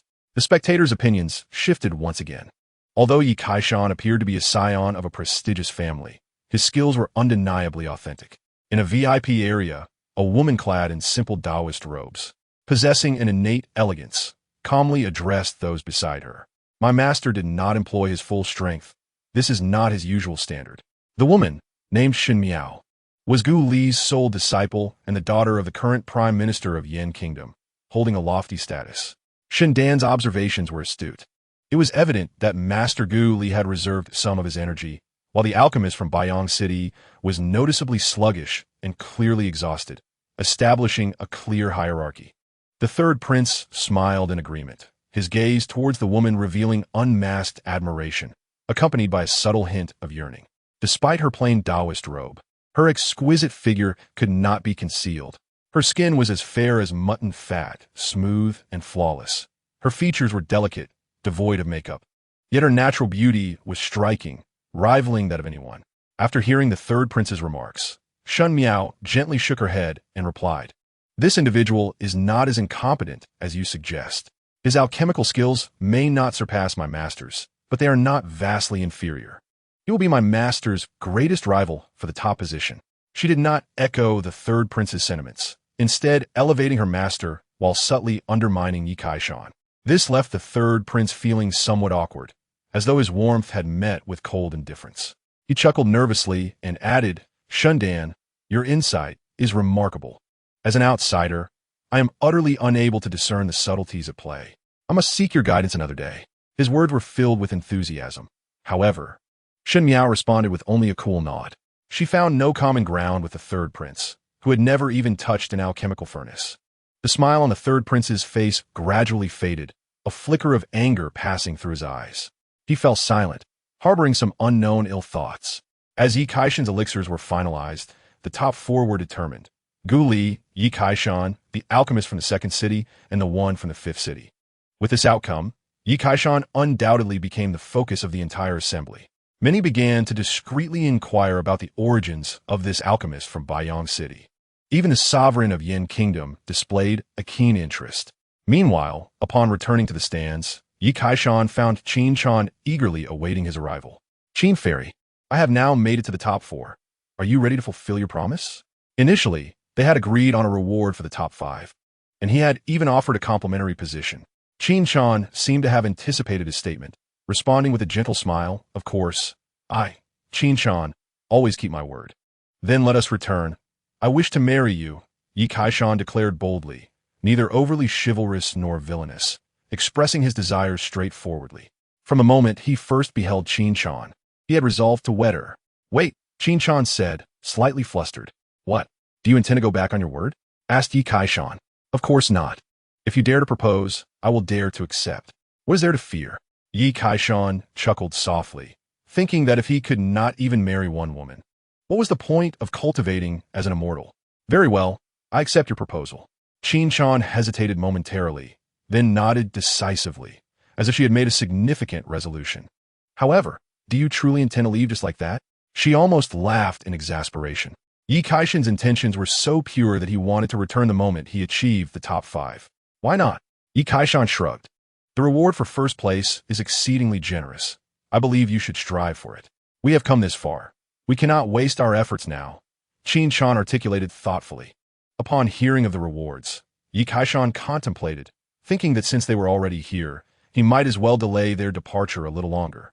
Just as they conversed, a mature woman with a captivating charm, exuding a slightly unrestrained demeanor, approached them. Her presence was announced before she arrived. Master Yi, what a pleasure it is to meet you. I am Su Ruoyan. Yi Kaishan's gaze flickered. The woman had a voluptuous figure, appearing somewhat provocative, in stark contrast to Qin Chan's reserved elegance. Miss Su, a pleasure indeed, Yi Kaishan greeted warmly. Master Yi, do visit Feihe City when you have the time. I would love to host you, Su Ruoyan said, her face blooming like a peach blossom, her eyes sparkling with a lively allure, as if they could speak. Yi Kaishan felt a stir of attraction, just about to respond when Qin Chan abruptly pulled him away. Master Yi, you still have a competition to attend. Time is of the essence. We should depart. Su Ruoyan was left fuming in place, stamping her foot in frustration. The top 4 finals were to be held at Danding Sect a month later, with participants and spectators arriving in succession. On this day, the plaza before the main peak of Danding Sect was fully prepared. Amidst cheers, the 4 contestants ascended the alchemical platform. This fellow has truly made it to the top 4. In one of the stands, Zhou Lu and Master Zhen Taihe were irate, their anger palpable, particularly Zhen Taihe, who felt both infuriated and humiliated. When he represented Baiyang City, he could only finish last, but with Yi Kaishan's arrival, he soared straight to the top 4, establishing a clear distinction. No worries. Master Gu Li will teach him a lesson, Zhou Lu said calmly, brimming with confidence, believing that his disparity with Gu Li was akin to Zhen Taihe's disparity with him.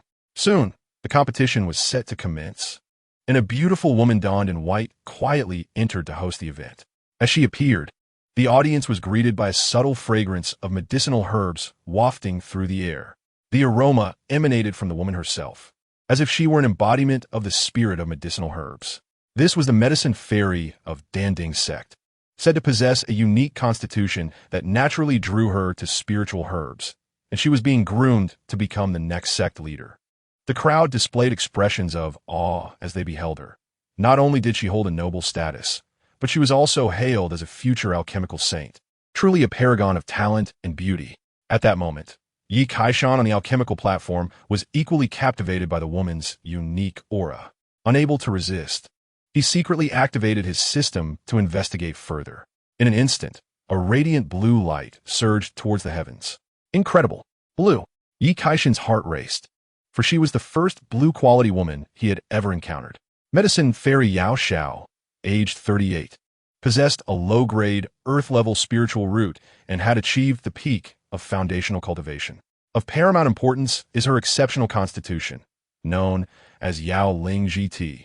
This rare physique not only renders her immune to all toxins, but also allows her to maximize the efficacy of medicinal herbs during alchemical processes, making her a natural-born alchemist. Chapter 41 unfolds as Yi Mao, who cherishes herbs like life itself, and the crown prince, Yao Xinzi Yao Xiao, announced the competition's rules. The first round tests the mastery of medicinal materials, extraction techniques, and so forth. It is then that Yi Kaishan showcases his prowess. He possesses over a century of alchemical experience awarded by the system and decades of spiritual plant cultivation expertise. Most alchemists seldom delve deeply into this aspect, focusing predominantly on alchemy itself. Consequently, Yi Kaishan answers effortlessly, articulating knowledge with remarkable fluency, which astonishes Yao Xiao, softening her gaze towards him. Yao Xinzi, I have always had a passion for flora, a love for herbs that borders on obsession. In due time, we should discuss the cultivation and care of spiritual plants together, he says with a charming smile, exuding grace. Yao Xiao nods slightly, her smile broadening, resembling a snow lotus blooming atop a snow-capped mountain. The audience outside the arena expresses their disbelief, as they, being men, understand Yi Kaishan's intentions. Was he truly there to learn? Is it the nurturing of spiritual plants or of humans that he seeks? After a series of trials, only Gu Li and Yi Kaishan remain at the alchemical platform. The climactic showdown involves the creation of the coveted Zhu Yuan Dan, a dream for all foundational cultivators.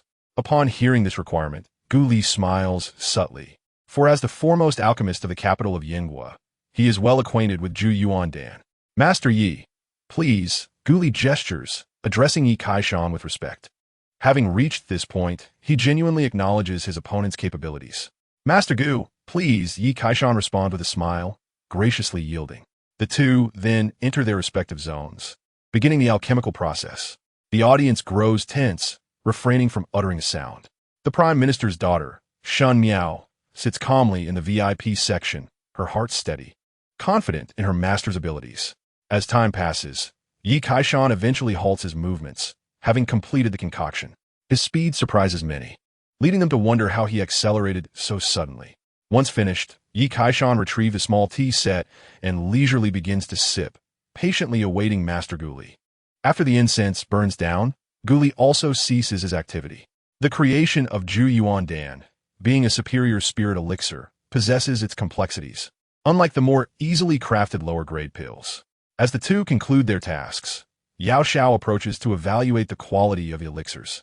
At Yi Kaishan's behest, she first inspects Gu Li's creation. After a brief examination, she sets it down, declaring, "Master Gu, the Zhu Yuan Dan is of 80% quality." This announcement prompts laughter among many cultivators from the capital of Yingua. Achieving 80% quality in such an elixir is nearly equivalent to 99% in foundational pills, a feat most alchemists can only dream of. Truly, Master Gu Li is deserving of admiration. Yi Kaishan has surely lost. Zhou Lu smiles slightly, addressing his disciple beside him. Convinced that Yi Kaishan cannot possibly produce a Zhu Yuan Dan of quality exceeding 80%, let alone achieve 80% efficacy. At this moment, Yao Xiao approaches Yi Kaishan, lifting the Zhu Yuan Dan for inspection. In the next instant, astonishment washes over her calm demeanor. Yi Kaishan, the Zhu Yuan Dan is of 90% quality. Her words incite a wave of astonishment. Shun Miao, Zhou Lu, Zhan Tehe, and all the cultivators and nobles present display expressions of incredulity. Guli, too, is taken aback, but, upon examining the elixir, his expression transforms into one of sheer brilliance. Ultimately, he places the elixir down and bows respectfully to Yi Kaishan, his face glowing with admiration. With the competition concluded, Yi Kaishan emerges victorious. Below the platform, Qin Shan's excitement manifests as a rosy hue on her cheeks. Her gaze towards Yi Kaishan now tinged with affection. The announcement of the first-place prize follows, leading to the presentation of a high-grade alchemical furnace. This reward sparks a gleam in Yi Kaishan's eyes, for it is precisely what he has been lacking. The value of a high-grade alchemical furnace rivals that of any exquisite spiritual artifact. Additionally, he receives several recipes and some valuable spiritual herbs and elixirs. After the event, many in the audience approach to congratulate him, eager to forge connections. Others discreetly inquire about Yi Kaishan's situation, hoping to curry favor. Even the Crown Prince of Yingua extends an olive branch. "Master Yi, should you wish to develop in the capital, do not hesitate to ask for my assistance." The Crown Prince, a formidable man appearing to be in his 30s, exudes an imposing presence, having reached the Jidan stage, and is the designated heir of the current ruler. Beside him stands a graceful woman with elegantly styled hair, the Long Princess of Yingua. Following her is a quirky young girl, the Ninth Princess, who secretly observes Yi Kaishan. Upon hearing the Crown Prince's words, Yi Kaishan nods slightly, responding with unpretentious composure, "I shall certainly consider it." His words echo an insincere promise, akin to a polite dismissal. After bidding farewell to the Crown Prince, Yi Kaishan continues to engage with others casually. In contrast, Guli stands with only his disciple, Shun Miao, appearing rather desolate. He shakes his head slightly and turns to leave when Yi Kaishan's voice calls out from behind, "Master Guli, would you care to visit Baiyang City sometime?" Guli turns around, nodding earnestly, "I will certainly find the opportunity." His tone is resolute, devoid of insincerity. Yi Kaishan waves goodbye as he watches the master and disciple depart. At that moment, he notices Zhou Lu and his disciple quietly preparing to exit the venue. "Master Zhou, Master Zhen," it has been a while, he greets them. The two flinch, slowly turning to reveal expressions more painful than tears. "Congratulations, Master Yi, on your victory," Zhou Lu awkwardly states, discreetly nudging his disciple. Zhan Tehe, finally grasping the situation, hastily bows and adds, "Congratulations, Master Yi." Throughout the entire exchange, Yi Kaishan refrains from any sarcastic remarks, leaving both men feeling thoroughly embarrassed. As the grand event concludes, Yi Kaishan and Qin Shan board the Silver Lightning, departing from Danding sect. On the main peak, Yao Xinzi waves them off. Qin Xinzi, let us choose a date, Yi Kaishan suggests, holding Qin Chan's delicate hand and smiling. This woman, who previously evaded his grasp, ultimately cannot escape his embrace. I shall not choose. You must decide, Qin Chan retorts playfully, momentarily revealing her youthful charm. Very well, according to tradition, let us set it for a month from now, Yi Kaishan concludes decisively. Chapter 42 reveals Qin Chan's identity. As she reaches the pinnacle of foundational cultivation. A month later, the Yi family adorns itself in festive decorations, and the entire Qingyun town buzzes with excitement. The wedding procession arrived at Baiyang City amidst the resounding drums and gongs, ready to escort the bride into her new home. To everyone's astonishment, Master Yi was set to take another concubine. Upon seeing Yi Kaishan, the townsfolk erupted in excitement. News of the alchemy competition in the 28th city had spread, and Yi Kaishan's victory sent shockwaves throughout Baiyang City, making it more vibrant than usual. Many cultivators flocked to Baiyang City's Baodan Pavilion to purchase elixirs. Though the majority of the products were similar, with Yi Kaishan's personally refined spiritual pills being a rare find. Master Yi was to marry shopkeeper Qin. Their union was a match made in heaven. My heart aches. My dream goddess is getting married. Given Master Yi's current stature, marrying shopkeeper Qin or even a princess seemed entirely reasonable. Onlookers along the streets spoke with admiration and envy. Before long, the wedding party returned to Qingyun town with the bride. This event caused quite a stir, with every notable figure in Baiyang City attending to offer their congratulations. Even the city lord, Duan Xiefeng, personally brought lavish gifts, humbling himself in the presence of Yi Kaishan. There were many city lords like him who could easily be replaced, but a master alchemist like Yi Kaishan was rare and irreplaceable. The celebratory feast lasted well into the night. After greeting the guests, Yi Kaishan finally pushed open the door to the bridal chamber. Qin Chan, adorned with a red veil, sat gracefully within. My dear, I apologize for keeping you waiting, Yi Kaishan said as he approached, lifting the veil to reveal a breathtaking beauty. He gently carried Qin Chan to the bed, and the moment of excitement was at hand. As the candlelight dimmed, Yi Kaishan, well acquainted with the proceedings, made his way forward. Suddenly, the woman raised her hand to halt him, whispering in his ear, "Husband, there is something I have yet to tell you. I'm already bound by a marriage contract." A marriage contract? Why mention that now when you have already married me? Yi Kaishan chuckled lightly, inquiring, "Who is this person?" "You have met him." Qin Chan's voice was soft. "Who?" Yi Kaishan's curiosity was piqued. "The crown prince of Yin country." Yi Kaishan fell silent, rendered speechless. Qin Chan was bound to the crown prince of Yin country? Just recently, he had shared laughter with the prince. How had things escalated so quickly? Noticing Yi Kaishan's silence, Qin Chan hesitantly asked, "Are you afraid to marry me? Having already married, what is there to fear?" Yi Kaishan snapped back to reality, declaring firmly, "The arrow has been loosed and cannot be retracted," before pressing down decisively. Thus began another sleepless night, a day that felt immortal. In the days that followed, Yi Kaishan devoted himself to Qin Chan, laboring diligently for the family's future. In his spare time, he occasionally entertained visiting guests.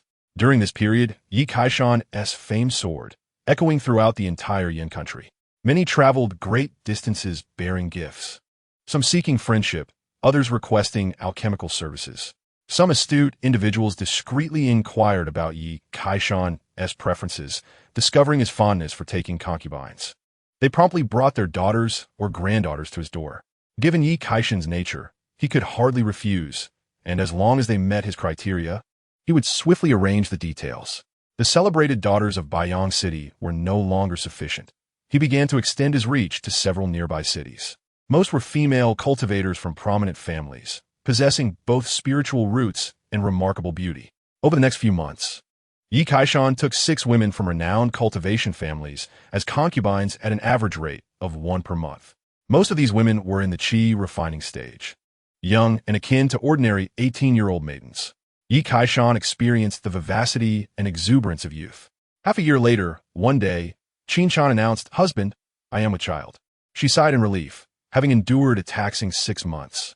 Finally, heaven rewards the diligent. Excellent. Yi Kaishan rejoiced at the news. Female cultivators often found it challenging to conceive, especially at higher levels of cultivation, where luck played a significant role. After Qin Chan became pregnant, Yi Kaishan found time to attend to his other concubines, gradually planting seeds of life within the 6 newlywed cultivators. They were gracious and easily conceived. Subsequently, Yi Kaishan began to nurture his other wives. After years of care, his first concubine, Su Mei, finally achieved full mastery in the qi refining stage, her spiritual root reaching the peak of the yellow grade. Yi Kaishan concocted a batch of foundation-building pills to assist her.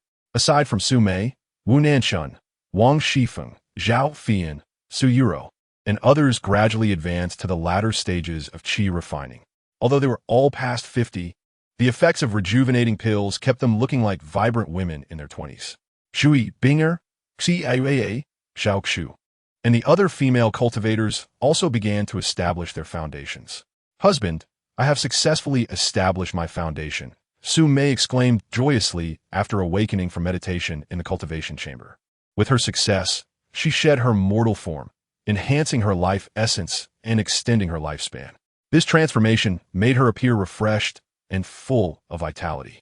Wonderful, yet kaisan simidet. Genuinely happy for Su Mei. Husband, I wish to bear more children for you. Su Mei leaped into his embrace, having not given birth in a long time due to her cultivation.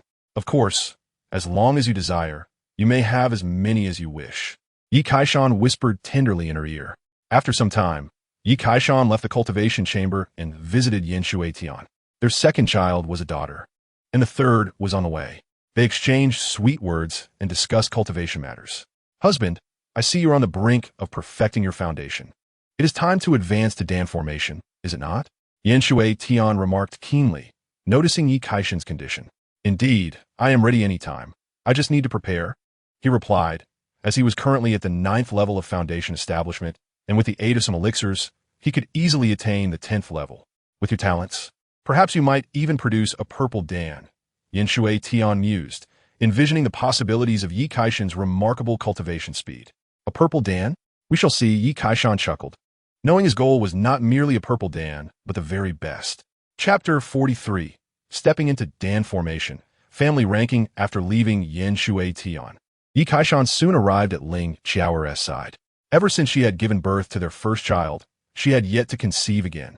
Unable to tolerate this, Yi Kaishan diligently put forth effort. Finally, 3 months later, Ling Qiaoer nestled in his arms, sweetly sharing the news of her pregnancy. Yi Kaishan nodded in satisfaction. Next, he returned to the cultivation chamber, preparing for Dan formation. He sat cross-legged and took a pill, swallowing it down. Before long, the 10th Dao platform rose within his dantian. At that moment, he achieved the perfection of foundation establishment. Once his realm stabilized, Yi Kaishan produced a gathering yuan pill and consumed it in one gulp. Instantly, a powerful force surged forth, causing the Dao platform within his dantian to begin melting and coalescing together. Behind Yi Kaishan, vortexes appeared, and the 36 Zhou Tian Dong Xian spun wildly. In the next moment, he took out various spiritual herbs and elixirs, swallowing them down. The formation of a golden pill required immense spiritual energy, otherwise it could affect the quality at best, or lead to failure and irreversible damage at worst. Since his spiritual foundation had already melted, restoration was nearly impossible. As vast amounts of power flooded in, a radiant pill gradually formed within Yi Kaishan's dantian. The pill spun rapidly, and with each rotation, its color grew purer. After a few breaths, a purple-gold pill emerged. It was still insufficient. It needed to be purer. Yi Kaishan internally exclaimed, cycling through the Yuqing Qi refinement technique, the 36 Zhou Tian Dongxian scripture, along with the Yin Yang Supreme Primal Art. The interplay of several techniques illuminated the surroundings, and shortly after, the pill finally transformed into a golden pill. Success! Golden Pill Ancestor! Yi Kaishan shouted excitedly. And at the moment he formed the pill, the sky above Qingyun town suddenly darkened. Day turned to night, and a fierce wind howled accompanied by the rumble of thunder. The heavenly tribulation had arrived. What is happening? Is it going to rain? Time to collect the laundry. A storm is coming. Everyone pack up. The people of Qingyun town were utterly oblivious to the situation, rushing home in haste. Only the female cultivators of the Yi family seemed to sense something amiss. This is the thunder tribulation. How strange. Could there be a prodigy born from the Yi family? Su Mei gazed at the sky, a serious expression on her face. The appearance of the thunder tribulation does not necessarily indicate a prodigy. Yin Shui Tian suddenly thought of something. At that moment, in the cultivation chamber, Yi Kaishan felt the heavenly tribulation outside. Just as he prepared to rush out to face the tribulation, the golden pill within him suddenly darkened, and a beam of white light burst forth. Two forces intertwined, and the original golden pill transformed into a black and white yin-yang pill. At first glance, it resembled a Taiji symbol. What is this pill? Yi Kaishan was bewildered, momentarily unsure of the quality of this yin-yang pill. Could it be a mutated pill? He recalled records from ancient texts that described the existence of mutated core pills. Aside from the conventional mixed pills, white pills, blue pills, red pills, purple pills, and golden pills. Mutated core pills could vary in strength and utility. Some are even more potent than golden pills, while others were inferior. It all depended on personal cultivation. However, this core pill of mine must be extraordinary, embodying the essence of yin-yang taiji. Surely it must surpass the golden pill. Yi Kaishan smiled confidently and then swiftly exited the cultivation chamber. At this moment, the sky above the Yi family was entirely engulfed by a sea of thunder. My husband, have you formed a golden pill? Yin Shui Tian called out loudly. Yes. Yi Kaishan paused for a moment and nodded slightly. Upon hearing this, the women around him erupted in excitement. Their husband had actually formed a golden pill, the rare golden pill ancestor in a century. Boom! At this moment, the thunder tribulation, having gathered its strength, finally descended. Yi Kaishan gazed defiantly, prepared to withstand it, as hardening one's body with thunder was a fundamental skill of protagonists. Was it not? Boom! With a tremendous crash, a bolt of lightning struck directly upon Yi Kaishan. In an instant, his body shook violently, skin tearing and blood splattering. A faint scent of flesh wafted through the air. Ling Xiao, or sniffed the air inside. Husband, you smell wonderful. Yi Kaishan, what on earth are you doing? Yin Shui Tian shouted anxiously, almost wanting to rush forward to help him withstand the lightning. I'm fine. I just wanted to test the strength of the tribulation. Yi Kaishan snapped back to reality and shouted defiantly. From then on, he no longer dared to underestimate the situation. He swallowed a handful of pills and summoned his spiritual artifacts to resist with all his might. The thunder was the most violent force of nature. Withstanding it physically was no easy feat, fortunately. With numerous treasures at his disposal, after exerting his full strength, the threat of the tribulation lessened significantly. Thus, Yi Kaishan conceived the idea of using the power of the thunder to cultivate the 24 forms of the golden body technique. Within this technique, one form represented the natural thunder of the universe. Oh, could it work? As he felt a slight arc of electricity strike him, transforming into strength. Yi Kaishan's eyes lit up. Come on, let the thunder strike even harder. Before long, Yi Kaishan surged forth and cultivated up to the 18 forms. Only 6 forms remained for the technique to reach perfection. However, the thunder tribulation had already concluded. Yi Kaishan's face displayed regret, feeling unsatisfied. At this moment, profound changes were occurring within him. Surrounding the Taiji pill, threads of lightning arcs began to appear. Yi Kaishan's spirit stirred, and his consciousness unfolded like a tide. 10 miles, 12 miles, 15 miles, until finally stopping at 20 miles. In the early stage of forming the pill, ordinary cultivators had a consciousness reach of only 10 miles. Yet Yi Kaishan, having just entered the pill-forming stage, had achieved the mid-stage consciousness. Ding! Congratulations, host has successfully formed the pill, attaining the status of golden pill ancestor, elevating the family to a 9th rank immortal cultivation clan. Note, as an immortal cultivation clan, having a golden pill head is the most basic requirement. Reward for achievement. Puppet refinement technique, 1 golden pill puppet. Hearing the series of notifications from the system, Yi Kaishan, who was lost in reverie, jolted with surprise. He realized that the Yi family had finally become a true immortal cultivation clan. The ranking from 1 to 9 meant that only upon reaching the 9th rank could one be considered a legitimate immortal cultivation clan. Those clans with only chi refiners and foundation establishment ancestors were merely mediocre. By this standard, 99% of the immortal cultivation clans in the Yin Kingdom did not meet the criteria. In an instant, Yi Kaishan's goals became clearer.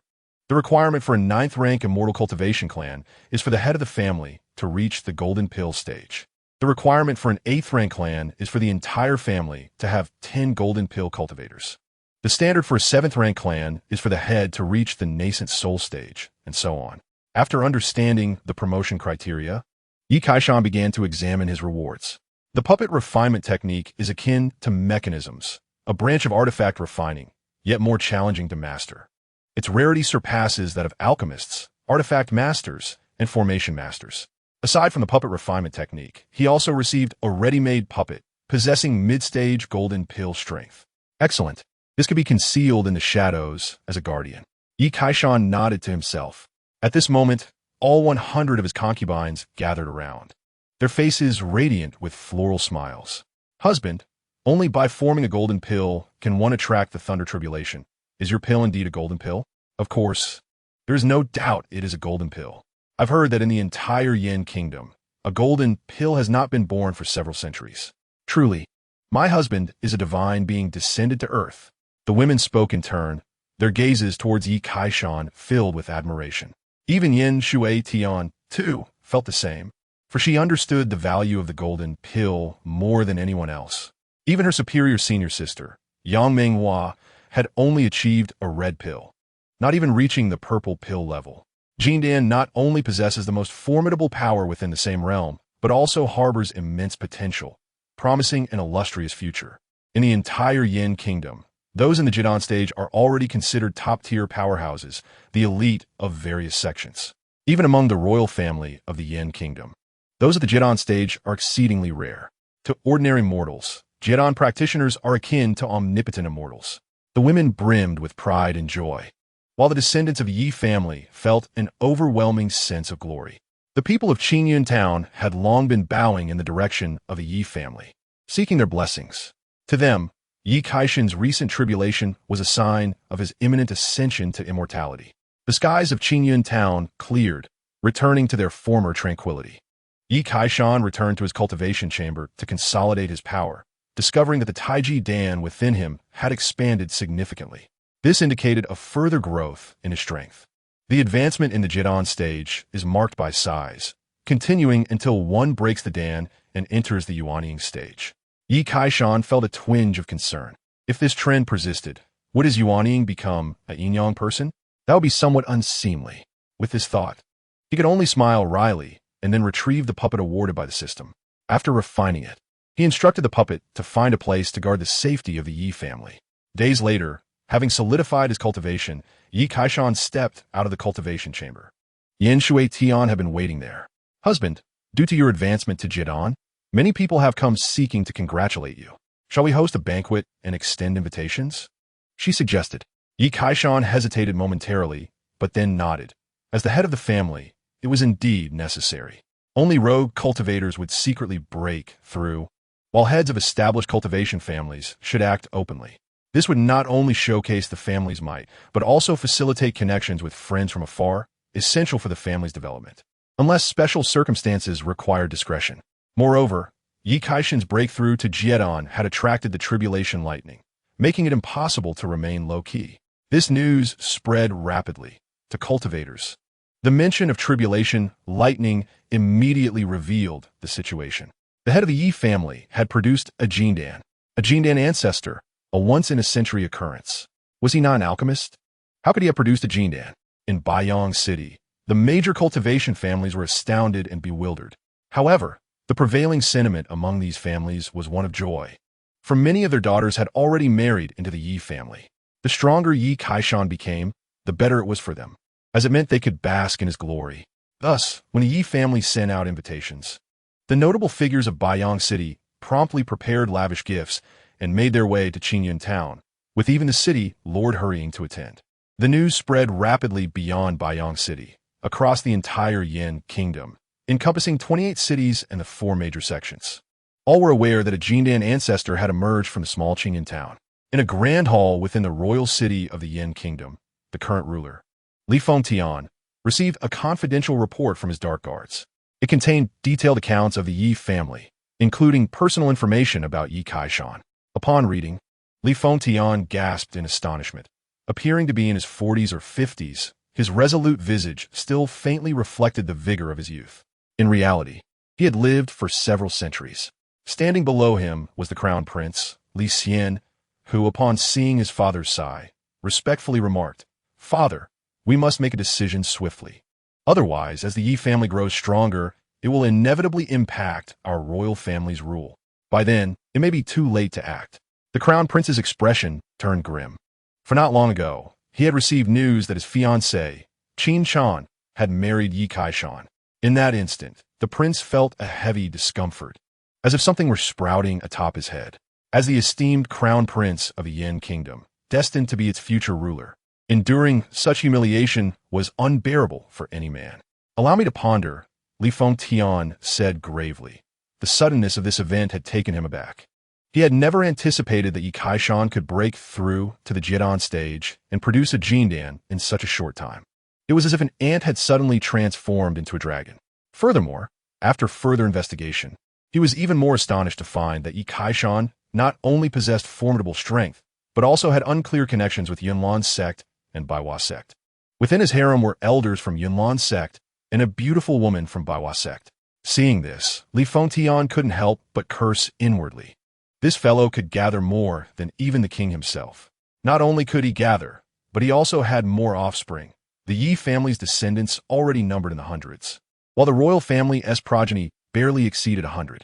As a cultivating emperor, Li Fengtian devoted most of his energy to cultivation. Otherwise, if his strength lagged, his position would be at risk. It now appeared that Yi Kaishan had significant ties with both Yunlan's sect and Baiwa sect. If he acted rashly, it could lead to complications. The four major sects and the Yin kingdom did not maintain a hierarchical relationship, but rather a cooperative one. The Yin kingdom primarily upheld order among mortals, managed vast territories, and supplied talent to the four major sects, while the sects focused on cultivation, remaining detached from mundane affairs. If they were to engage in governance, it would require tremendous human and material resources. Thus, the relationship between the Yin kingdom and the four major sects was one of cooperation, with no capacity to command the sections. At times, they even had to be mindful of the sect's sentiments. Otherwise, displeasing them could result in the four major sects having the capability to replace Li Fengtian as the ruler. After careful consideration, Li Fengtian finally reached a decision. "Sinner, we cannot act rashly against the Yi family. You shall represent me in visiting them." Upon hearing his father's directive, the crown prince's expression turned increasingly grim. A month later, the grand celebration for the Yi family's Jindan ancestor officially commenced. The small Qingyan town became a gathering place for prominent figures from all directions. Within the Yi family's expansive estate of over 1,000 acres, lanterns were hung and festivities abounded, with the sounds of guests offering their congratulations ringing incessantly. The servants of the Yi family busily accepted gifts from guests, overwhelmed by the sheer volume of festivities, surpassing any previous occasion of Yi Kaishan's matrimonial gatherings. Chapter 45. Various offers of daughters, Lord of Yi City. The Qin family from Baiyang City congratulated Master Yi on his attainment of Jindan, wishing him eternal blessings and longevity equal to the heavens. The Yin family from Ao City congratulated the ancestor on soon breaking the Dan and achieving the infant stage. The Wang family from Jinbei City extended their congratulations to the ancestor for achieving Jindan, with fame spreading far and wide. Yi Kaishan sat at the head, receiving blessings from all sides. The majority of those present were from cultivation families, either heads of families or important figures within their clans. Yi Kaishan keenly observed that many attendees were accompanied by young and beautiful women, some with one, others with two. The gazes of these women towards him were filled with unmistakable affection. In addition, Yi Kaishan's descendants had also received word and hurried back from distant lands. His eldest son, Yi Fan, was now a practitioner at the later stage of qi refining. Although his progress was slow, it was solid. Other descendants with better spiritual roots had slightly higher cultivation levels. Those without spiritual roots had achieved considerable success in commerce and politics. Some in their 30s and 40s appeared significantly older than Yi Kaishan, highlighting the stark contrast between mortals and cultivators. In the capital of Yin country, the Qin family presented a top-grade yellow-level spiritual artifact. A long, resonant voice echoed, announcing the arrival of the Qin family, the maternal home of Qin Shan. The head of the Qin family, Qin Wan, serve as the deputy master of Bao Dan Pavilion, holding a position of great esteem and enjoying the favor of Li Fengtian. Initially, upon learning that Qin Shan had secretly wed Yi Kai-shan, the Qin family hastily removed her name from their genealogy. However, upon discovering that Yi Kai-shan had become a golden core ancestor, they promptly reinstated her name, placing it prominently. Furthermore, Qin Wen personally came to congratulate his son-in-law. In response, Yi Kai-shan merely smiled and shook his head, treating the matter as if it had never occurred. From the capital of Yin country, the Su family sent a 1,000-year-old ice spirit snow lotus. Accompanied by an announcement, a captivating woman entered, the enchanting Su Ruo Yin. Master Yi, congratulations. We are indeed relatives. As Su Yu is of my Su family. I am her aunt, Su Ruo Yin cheerfully remarked, having only recently learned this news. Su Yuru's father had initially been a cast-off of the Su family, becoming a town chief in Qinyin town. Yet, upon discovering his daughter's connection to Yi Kai-shan, he was swiftly recalled to the Su family to assume a significant role. Reality is often quite pragmatic. Yi Kai-shan wore an unusual expression as he suddenly found himself with numerous relatives. This aptly illustrates the saying, when one is poor, no one pays heed.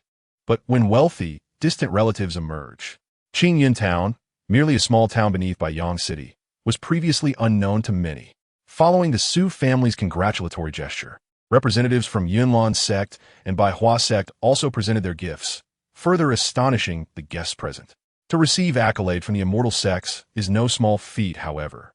Upon reflection, Yi family's ancestor had several female cultivators from these two sects as concubines, which perhaps explained the situation. What truly surprised Yi Kai-shan was the arrival of Master Gu Li and his disciple Xin Miao, who also came to extend their congratulations. Yi Kai-shan immediately instructed his attendants to provide excellent hospitality. Just when the guests thought there were no significant figures present, the Crown Prince Li Xian finally made his entrance.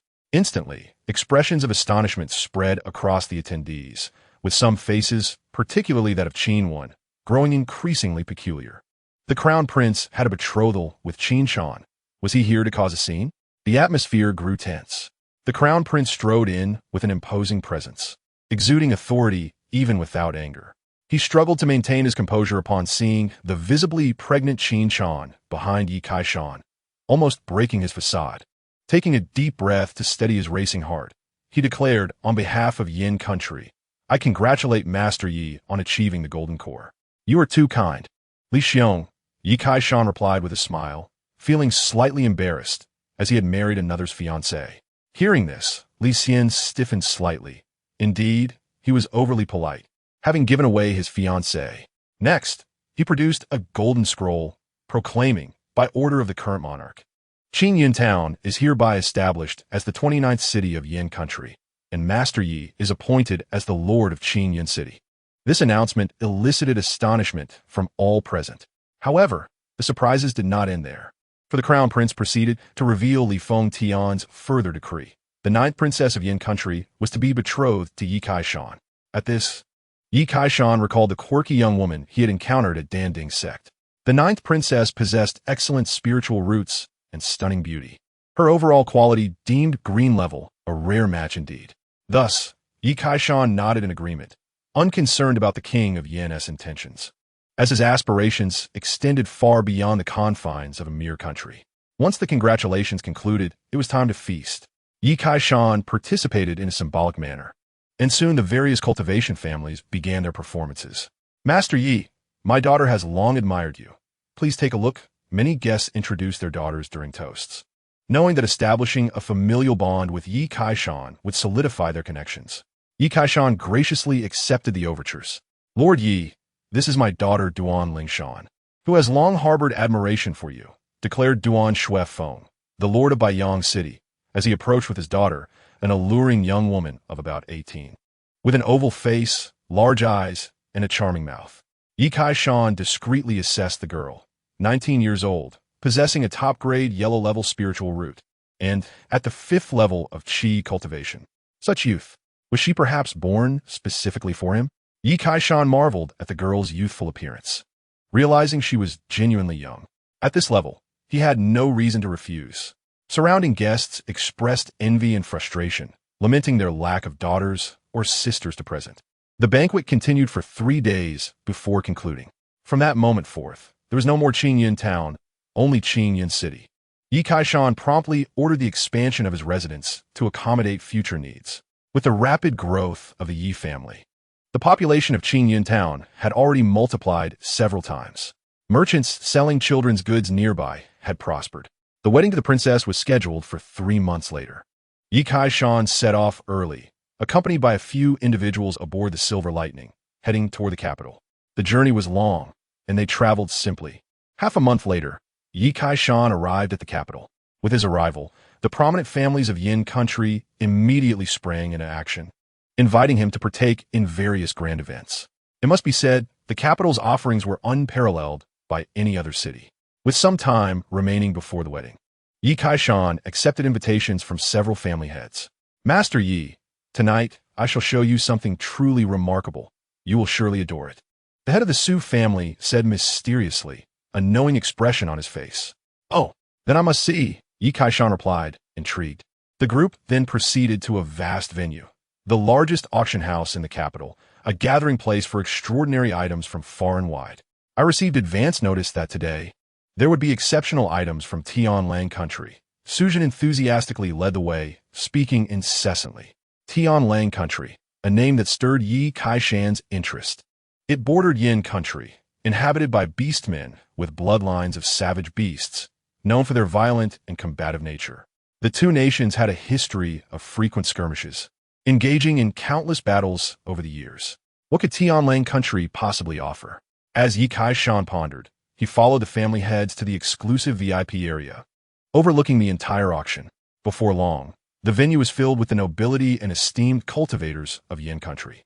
Shortly thereafter, the auction commenced, beginning with various beast pills, magical artifacts, and talismans, followed by peculiar and enchanting creatures that captivated the female cultivators.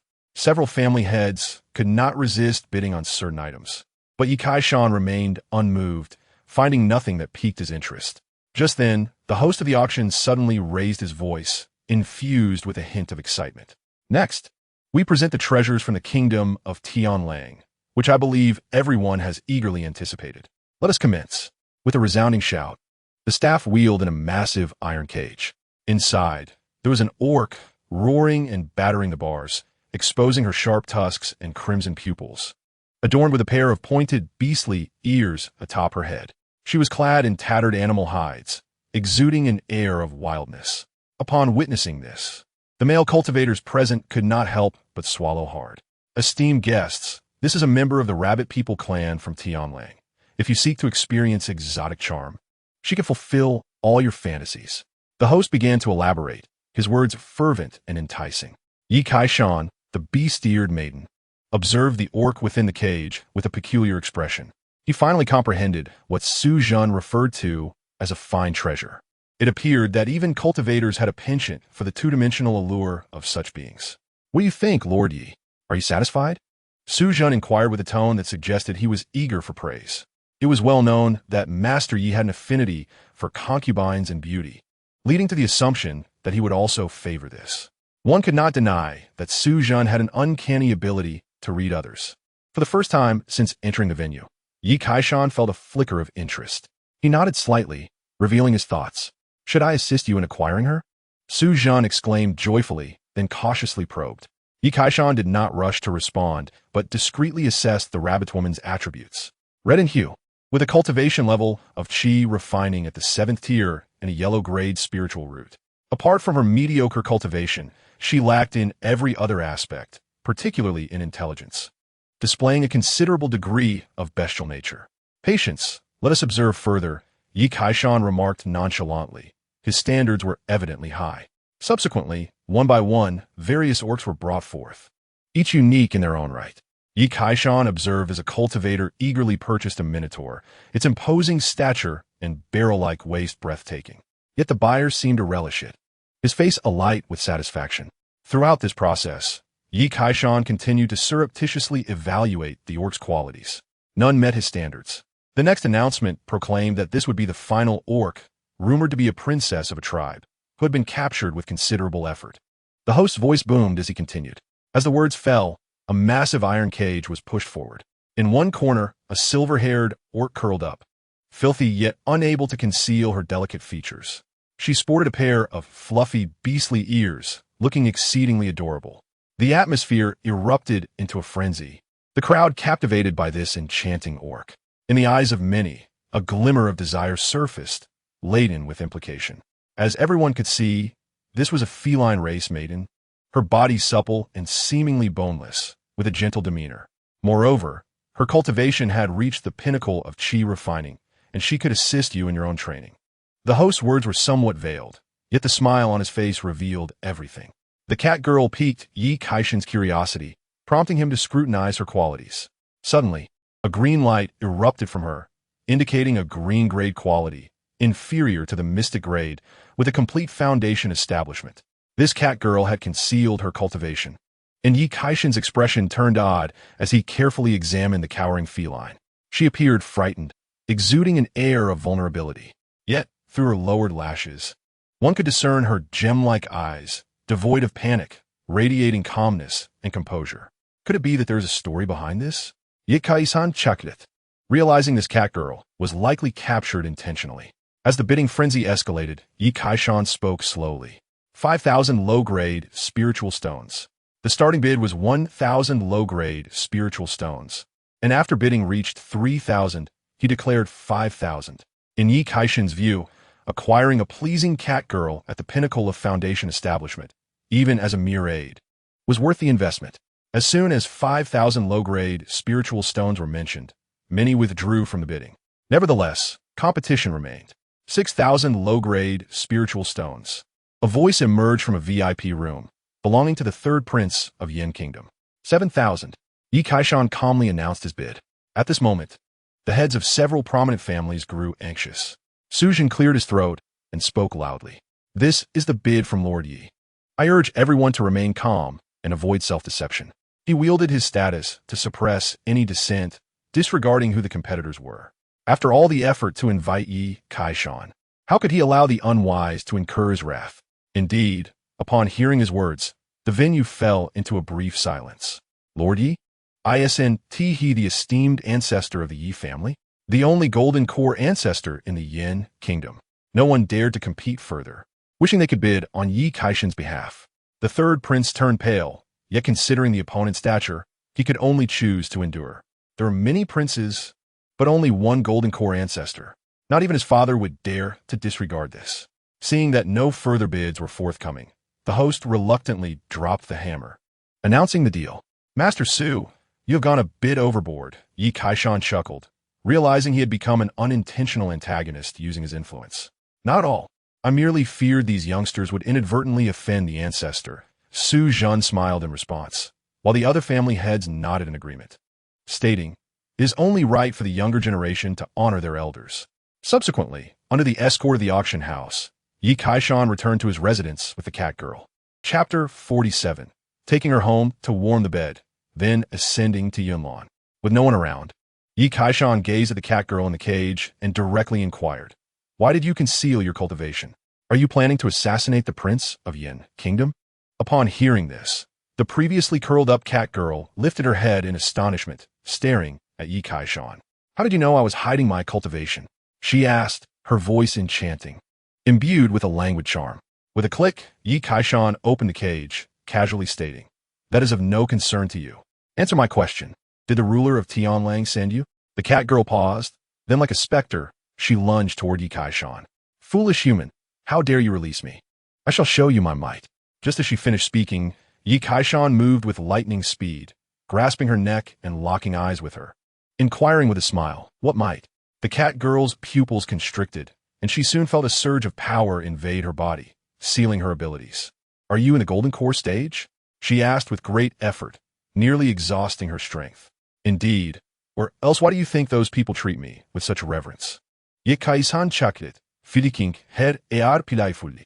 This was his first encounter with a living beast-eared being, and naturally, he felt a surge of playful spirit. The cat girl gritted her teeth, her eyes filled with humiliation and indignation. Yi Kaishan sensed her body quiver slightly, as if a switch had been activated. Could it be that she is about to wet herself? Since you are unwilling to speak, it matters not. Truth be told, I have no interest in your motives. Come back with me obediently to warm my bed." As he spoke, Yi Kaishan produced a pill, prying open the cat girl's mouth and forcefully inserting it. "Behave and comply, or your life will be forfeit. What have you made me ingest?" The cat girl began to panic.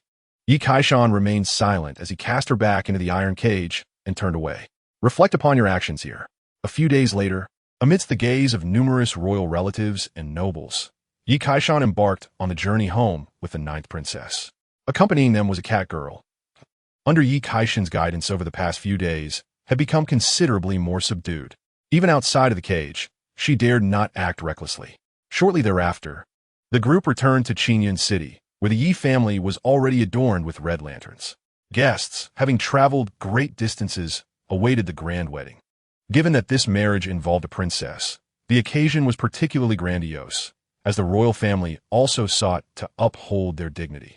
On the wedding night, Yi Kaishan gently placed the royal princess onto the bed, marking yet another unique evening. A month after marrying the princess, Yi Kaishan donned the red robe once more, leading a wedding procession to Baiyang City. This time, he was to wed the daughter of the city lord, Duan Lingshan. Despite being a revered elder of the Jindan stage, with an exalted status and countless followers, he understood that the act of marriage must be undertaken personally. One cannot delegate such matters to others. The patriarch of the Yi family was once again in the spotlight, marrying the daughter of the city lord. Yi Dashur remained true to his original intentions, tirelessly pursuing the matter of taking concubines even after achieving the Jindan stage. The people of Baiyang City were astounded. They had expected Yi Kaishan, upon reaching the Jindan stage, to cultivate a tranquil demeanor and pursue the path of immortality. Yet he seemed to indulge even more fervently. Having just married the princess, he was now seeking to wed the city lord's cherished daughter. The fair maidens of Baiyang City had nearly all been claimed by him. At just 19, Duan Lingshan was as fresh as dew. On the wedding night, Yi Kaishan once again appreciated the preciousness of youth.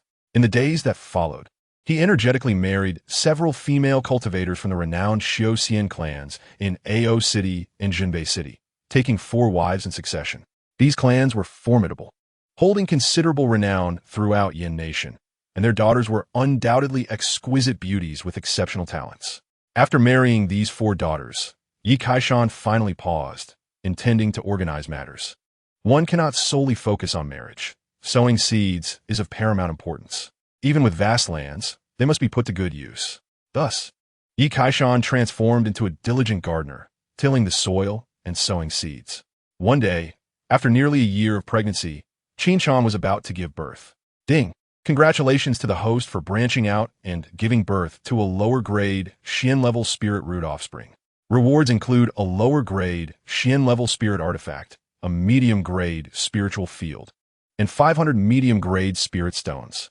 Outside the door, Yi Kaishan heard the system's notification, a smile gracing his face. The woman from the Great Bigu did not disappoint him, indeed giving birth to an offspring with a spirit root. As for Yin Shui Tian, Bai Kai Wei, and Ling Qiao Er, although not every child could be born with a spirit root, the probability was significantly higher than that of ordinary female cultivators. On that day, just after emerging from a concubine's chamber, Yi Kaishan encountered Yin Shui Tian. "Husband, I need to return to Yinlan Sect for a while. Would you like to accompany me?" she inquired. "Is there something urgent?" Yi Kaishan casually asked. "Some of the children have grown, and I plan to send them to Yunlan Sect for training, while also visiting my senior sister," Yin Shui Tian replied. Previously, she had been resistant to such actions, yet now she willingly participated. "Very well, I will accompany you to see the children and your senior sister." Yi Kaishan nodded in agreement, recalling that he was still an honorary elder of Yunlan Sect. Afterward, the two gathered their belongings, took 5 or 6 children, and boarded the Silver Lightning, heading towards Yunlan Sect. Shortly thereafter, the Silver Lightning arrived at the mountain gate of Yunlan Sect. The disciples gazed in astonishment. "Elder Yin, Elder Yi has returned. Is it true that Elder Yi has achieved the Jindan stage?" A female disciple exclaimed, her admiration evident as she gazed at the tall figure. Yi Kaishan appeared to be merely 18 or 19 years old, extraordinarily handsome and exuding an ethereal charisma. Such looks were indeed rare in the entire Yin Nation. Yi Kaishan dismounted from the bird's back and, as per tradition, produced a gourd to distribute elixirs, performing the task as effortlessly as if he were familiar with distributing smoke. However, this privilege was reserved solely for female cultivators.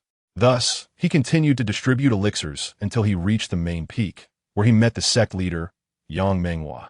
"Sister, we have returned to see you," Yin Shui Tian said with a radiant smile, a group of children trailing behind her. Upon witnessing this, Yang Menghua's expression twitched, visibly displeased. Here they come again. These two have returned to Yunlan's sect to deliver more people, she thought, frustrated. Over the years, many female disciples of Yunlan's sect had left, nearly all of them taken by Yi Kaishan. After about a decade, those who had departed returned, not to rejoin Yunlan's sect, but to bring their children for admission. Ironically, these children possessed decent spirit roots, and despite her annoyance, Yang Menghua could only accept them to fill the gaps left by departing disciples. Presently, Yi family disciples could be seen everywhere within Yunlan's sect, which was rapidly becoming an auxiliary sect of the Yi family. Chapter 48. The Sect Leader's Defeat. Interrogating the cat, girl Yang Menghua felt considerable frustration, yet there was little she could do. Yi Kaishan was now a Jindan elder, and even if she was displeased, she had no choice but to acquiesce. Who could have anticipated that he would reach such heights in such a short time? Could it truly be, as Yin Shui Tian said, that only by following one's heart and staying true to oneself could one make rapid progress? Sect leader, it has been a while, Yi Kaishan greeted, waving his hand with a smile. Yang Menghua snapped back to reality and nodded slightly, but then quickly assumed a serious demeanor. Cautioning, Yi Kaishan, although you have achieved the Jindan stage, do not let it go to your head. The Jindan stage is not solely about competing with others' power. The use of divine consciousness is equally crucial. I have some experience to share. Her expression remained neutral, exuding the calm of an experienced cultivator. As the sect leader, she needed to assert some authority to maintain her prestige. Merely being strong is insufficient. One must possess knowledge as well. The mastery of divine consciousness is vital at the Jindan stage, and thus Yang Menghua intended to impart some wisdom to Yi Kaishan, lest others think that she lacked understanding as a sect leader. Sect leader, regarding divine consciousness, I am quite familiar with it, Yi Kaishan replied, extending his divine consciousness, which suddenly spread outwards, reaching distances of 10, 20, and finally stopping at 30 miles. Your divine consciousness extends 30 miles? Yang Menghua's expression shifted. A newly advanced Jindan cultivator possessing divine consciousness akin to that of a late-stage Jindan practitioner was unheard of. Even for her, having achieved full Jindan, her divine consciousness only reached 40 miles. After breaking through to Jindan, Yi Kaishan's divine consciousness had grown to 20 miles. Following further training in the nourishing spirit technique, it expanded threefold. Thus, although he was merely at the early Jindan stage, his divine consciousness matched that of an ordinary late-stage Jindan cultivator. Husband, you are truly remarkable. Achieving the Jindan stage is impressive enough, yet your divine consciousness is so formidable, Yin Shui Tian exclaimed, filled with pride. Madam, you flatter me. I still have much to learn from the sect leader on the topic of divine consciousness, Yi Kaishan replied humbly. Yang Menghua was left speechless. What was there to learn? With 30 miles of divine consciousness at the early Jindan stage, upon reaching full Jindan, would it not be 120 miles? This is indeed the breadth of consciousness that only manifests in the Yuan Ying stage. She initially intended to showcase her psychic abilities to Yi Kaishan, but before she could even begin, she found herself outshone instead. With such an expansive consciousness, there is no doubt that one would know how to wield it effectively. Indeed, possessing such formidable psychic prowess brings me great reassurance. Yang Menghua coughed lightly to mask her embarrassment. She knew she could not compete with Yi Kaishan at the Jidan stage and needed to hasten her breakthrough to Yuan Ying. Master, I've noticed that many people are absent from the sect, even the elders. Have they gone on missions? Yin Shui Tian suddenly inquired. She had observed this during their journey. Upon hearing this, Yang Menghua's expression grew serious. You are correct. They have all departed. Recently, the people of Mo Shazong have been exceedingly rampant, and the giant elephant sect in the northern territories has come under attack. Naturally, we, Yunlan Zone, must provide support.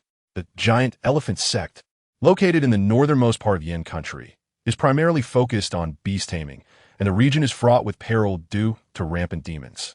Things have been tumultuous lately. Tianlang country is stirring, and I suspect they have allied with Imo Shazong to plot against Yin country, Yang Menghua continued, elaborating on the current situation. Listening to this, Yi Kaishan thought of the cat girl. Perhaps she was a catalyst in this situation, and it was fortunate that he had acquired her. I shall interrogate that cat girl thoroughly upon my return.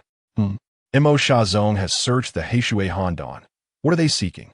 Suddenly, Yi Kaishan, filled with curiosity, posed a question upon overhearing the women's conversation. I am unaware of the specifics, but I suspect it is an exceedingly important treasure, Yang Menghua replied. Yi Kaishan fell silent, recalling the small black ding that his son Yi Fan had shown him. Could it be that very item? What purpose does the small black ding serve, and why is Imo Shazong in search of it? Feigning an excuse, Yi Kaishan left to seek out Yi Fan, only to be informed by the female cultivators that he had gone out to train. This son of mine truly relishes his adventures. He returned once after the Jindan Grand Assembly and has vanished again. I hope he is safe. He decided not to dwell on it further, thinking that when Yi Fan returned, he would examine the small black ding more closely for any extraordinary qualities. Thus, Yi Kaishan expressed his gratitude to the female cultivators by informing them of Yi Fan's whereabouts, and each was bestowed with 2 medicinal pills. Shortly thereafter, he returned to Qingyun City, accompanied by 2 strikingly beautiful female cultivators. These were disciples who had recently joined Yunlan Zone, fresh-faced and just beginning their cultivation journey. Though their cultivation levels were low, their spiritual roots and appearances were commendable. With just a few words, Yi Kaishan had won them over. After returning, a ceremony was promptly conducted. A month later, the 9th Princess Li Xian became pregnant, followed by Duan Lingshan and several other female cultivators from renowned cultivation families who also soon conceived. That evening, after dining with his concubines, Yi Kaishan, reeking of alcohol, pushed open the door to the cat girl's room. The cat girl, named Miao Cha, belonged to the feline clan. What do you want? Miao Cha stammered, startled by Yi Kaishan's sudden entrance. Stripped of all her cultivation, she was now as helpless as a mortal, her body only slightly more agile. Confined in darkness for so long, her mental state had deteriorated. Have you come to a realization? Yi Kaishan inquired, towering over her. Realization about what? Miao Jia Feigen Ganmet, utterly oblivious to what was required of her. What must I realize? Disclose everything you know. Is Imo Shazong secretly colluding with Tianlang country to hatch some scheme? Yi Kaishan began to pace slowly, questioning her with an air of tranquility. In truth, he had little interest in the friction between Yin country and Tianlang country. However, if there were any threats to him or the entire Yi family, that would be unacceptable. I know nothing. Miao Cha hesitated before shaking her head slowly. Nothing? Yi Kaishan moved behind her, suddenly seizing her fluffy tail. Instantly, Miao Cha's pupils dilated, her body tensed as if struck by lightning, only to gradually relax thereafter. I truly know nothing. The Tianlang king sent me to Yin country to assassinate the royal family and disrupt the situation here, Miao Cha uttered weakly, her voice barely escaping her lips. Oh, if that is the case, then you shall remain here obediently. Yi Kaishan toyed with her fluffy tail, smiling. What do you intend to do? Miao Cha questioned in a panic, perpetually on edge. Yi Kaishan moved to face her, lifting her ear gently as he exhaled a single word, desire. Miao Cha was utterly alarmed, her eyes wide like a frightened rabbit. Though untamed by nature, she had never experienced such a situation. The mere thought of it sent her into a frenzy. Just as Yi Kaishan began to initiate the next step, he suddenly halted. Glancing out the window, the protective formation of the family had been triggered. Someone had stealthily intruded. Chapter 49. You have been deceived, old Yuaning monster. Yi Kaishan released Miao Cha, extending his consciousness outward. The Yi family had formations he had set up, and there were more than one. The moment someone triggered them, he would be alerted. Once his consciousness extended, he quickly discovered a shadow darting through the estate, nearly imperceptible. Were it not for the formations, he would have found it exceedingly difficult to notice. That figure seemed familiar. It was her. Sudendi, Yi Kaishan realized. This shadow was the undercover agent he had encountered at Baiwa Zone, the demoness Jiyin, who possessed the celestial fox charm. What business does this scheming demoness have here? Is she still seeking revenge? Yi Kaishan's mind shifted, a smile curling at the corners of his lips, and he quietly opened the door to the room. Stealthily slipping out, Such an opportunity must not be allowed to escape. At that moment, Ji-in flitted between the various residences, seemingly searching for Yi Kai-shan. However, to her disappointment, after rummaging through nearly 100 concubines' quarters, she found nothing. She could not help but wonder just how many concubines this man possesses. She had not anticipated that the Yi family would be so vast. Just as Ji-in was struggling in her search, a voice suddenly rang out beside her. "What are you looking for? Allow me to assist you." Yi Kai-shan stood atop the courtyard wall, wearing an enigmatic smile. This startled Ji-in, nearly causing her to leap out of her skin. "Yi Kai-san." Ji-in gritted her teeth, her eyes ablaze with fury. The palm strike she had received last time had nearly cost her life, leaving her chest almost crushed, and the purple marks still lingered. In the next moment, she launched herself at him, unleashing her full strength, her cultivation having reached the mid-Jedon stage. However, after only a few exchanges, Ji-in found herself struck once more, this time in the opposite side of her chest. Truly a formidable Jindan ancestor, Ji-in wiped the blood from her lips, her expression grim. Although she was a small realm above Yi Kai-shan, in terms of sheer strength and consciousness, she was no match for him. "Demonis, now that you have come, you might as well stay obediently," Yi Kai-shan chuckled, recognizing that not only was she a Jedon cultivator, but also possessed a unique constitution. Any offspring born from such a union would undoubtedly be extraordinary. He was genuinely intrigued by the prospect. Dream on," Yi-in scoffed, transforming into a streak of black light as she dashed away at great speed. At this moment, the women were awakened by the commotion of battle and rushed out in a flurry. "Husband, what has happened?" "You need not worry. I shall return shortly," Yi Kai-shan remarked before vanishing like a shooting star, moving with remarkable speed. This was the Qixing Jiandun, possessing the swiftness of a meteor and the sharpness of a sword. In the sky, starlight surged towards the dark glow, rapidly closing the distance visible to the naked eye. Soon, the two pursued each other to the desolate wilderness. Yi Kai-shan suddenly exerted himself, leaving behind 7 flickering sword lights in the void, abruptly appearing before Ji-in. Upon seeing this, the enchantress's expression shifted, and she came to a halt, as if resigned to her fate. "Why have you stopped running?" "Yi Kai-san chuckled. Your speed is so great that I cannot outrun you." Ji-in pouted in dissatisfaction before breaking into a smile, declaring each word with emphasis. "You have fallen for my trick." As her words fell, 2 dark figures emerged from the shadows in the distance, almost teleporting, arriving in the blink of an eye.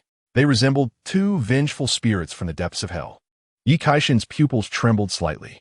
Teleportation, a skill only attainable at the Yuanying stage. One of these figures was someone he had encountered before, the fiendish guardian of the Inying sect who had fled from Baiwazan. Beside him stood a gaunt old man with dark, hollow eyes that glimmered like ghostly flames in the night. Evil, cold, and enigmatic. "Master," Ji-in greeted respectfully. The visitors were none other than Li Huayuan, the leader of the Inying sect. This old man was a formidable Yuanying stage cultivator. Yi Kai-shan felt a surge of shock upon reaching the Yuanying stage. One begins to comprehend certain laws of the universe. "Huh, boy, do you still recognize me?" The fiendish spirit cackled loudly, exuding a sense of vengeance fulfilled.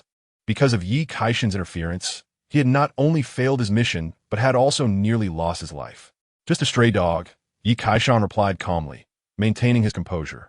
"You devised a plan to lure me here to kill me without anyone noticing?" Enraged, the fiendish spirit was about to act when Li Huayuan interjected. "It appears we have some history. You killed my servant, Tian Wenjing, and I have not forgotten. Now that you have attained the Jindan stage, it is time for you to compensate me." He grinned sinisterly, his gaze towards Yi Kai-shan filled with insatiable greed. Over the years, Li Huayuan had secretly cultivated individuals to serve him in searching for medicinal ingredients, one of whom was Tian Wenjing, the head of the Tian family. The Shui family had discovered this secret, leading to their tragic demise. Li Huayuan had lingered too long in the mid-Yuanying stage, unable to advance further. Time was running short, and he desperately needed a suitable body to possess. If he could seize Yi Kai-shan's body, not only would he be reborn, but he could even surpass the Yuanying stage. Thus, upon learning of Yi Kai-shan's breakthrough to the Jindan stage, Li Huayuan began plotting in the shadows. "You wish to possess me?" Yi Kai-shan sensed Li Huayuan's intent. Upon reaching the Yuanying stage, one acquires the ability to possess. Some Yuanying stage cultivators, facing the end of their lifespans, seek out a suitable body for possession. If successful, they can be reborn. If the body is particularly exceptional, they may even surpass their previous self. However, this is a last resort, as the uncertainties of recultivation are formidable. For Li Huayuan, failing to possess meant waiting for death. Yi Kaishan was a Jindan cultivator. Even if there were risks in possession, he had to attempt it. Cooperate with me, and I shall grant you a swift end. Li Huayuan grinned wickedly, his excitement rising at the thought of Yi Kaishan's Jindan. Soon, everything would belong to him. Rest assured, after you pass, I will take on your life, caring for your wife and children, and managing everything for you, he said in a seemingly gentle manner, soothing his prey's emotions to prevent any fierce resistance or self-destruction. If the other party did not resist, possession would be far easier. Hearing this, Yi Kaishan scoffed, "Old ghost, you are dreaming. How do you think you can possess me? Then do not blame me for being ruthless." Li Huayuan growled coldly, releasing his Yuanying pressure to briefly immobilize Yi Kaishan. Then, his Yuanying surged forth, carrying his consciousness towards Yi Kaishan. In that critical moment, Yi Kaishan instantly burned 100 years of his life to break free. Immediately afterward, he summoned the Siling Zhima Tower. "Old fool, I have awaited your arrival for a long time. Be subdued." The Siling Zhima Tower emitted resplendent spiritual light, rapidly expanding and swirling in the void until it reached 100 feet in height. A vast oppressive force was unleashed, rendering Li Huayuan's Yuanying incapable of movement. "How can you possess a Gu-level spiritual weapon?" Li Huayuan exclaimed, his Yuanying eyes filled with terror. The small tower exerted overwhelming pressure on him, instinctively triggering his fear. "It has always been here, specially prepared for you," Yi Kaishan sneered, having refrained from using the Zhima Tower until now to keep a trump card to confuse his opponent. At this crucial moment, he struck unexpectedly. Li Huayuan howled, attempting to escape the power of the Siling Zhima Tower. However, as a mere Yuanying entity, he could not contend with a Gu-level spiritual weapon, especially since the Siling Zhima Tower was particularly effective at suppressing souls. It was a perfect match for him. "What are you two still waiting for? Come and save me." Seeing he could not break free, Li Huayuan shouted at Yinying and Jiyin. Both were jolted awake, but instead of assisting, they began to flee without a shred of reluctance. They realized the gravity of the situation. The best course was to escape. As for the safety of their sect leader, their own lives took precedence. With the Yuanying stage leader in peril, remaining here was tantamount to suicide. Li Huayuan was left stunned, his expression twisting in despair as he let out a wretched scream. "Stop your wailing. You can rest easy. I will inherit everything of yours and take good care of them," Yi Kaishan sneered, wielding his flying sword to cleave Li Huayuan's Yuanying in two. Even if a Yuanying cultivator's physical body is destroyed, as long as their Yuanying remains intact, they can survive for a time. If they find a body to possess during this period, they still have hope for rebirth. However, if the Yuanying is destroyed, there is no salvation. To be safe, Yi Kaishan destroyed Li Huayuan's physical body as well and stumbled upon a storage ring. After retracting the Siling Zhima Tower and utilizing the power of his burned lifespan, he turned to pursue the fiendish spirit and Jiyin. Chapter 50. Please command me. My master Yi Kaishan searched for the traces of the two, his consciousness enveloping the surrounding territory.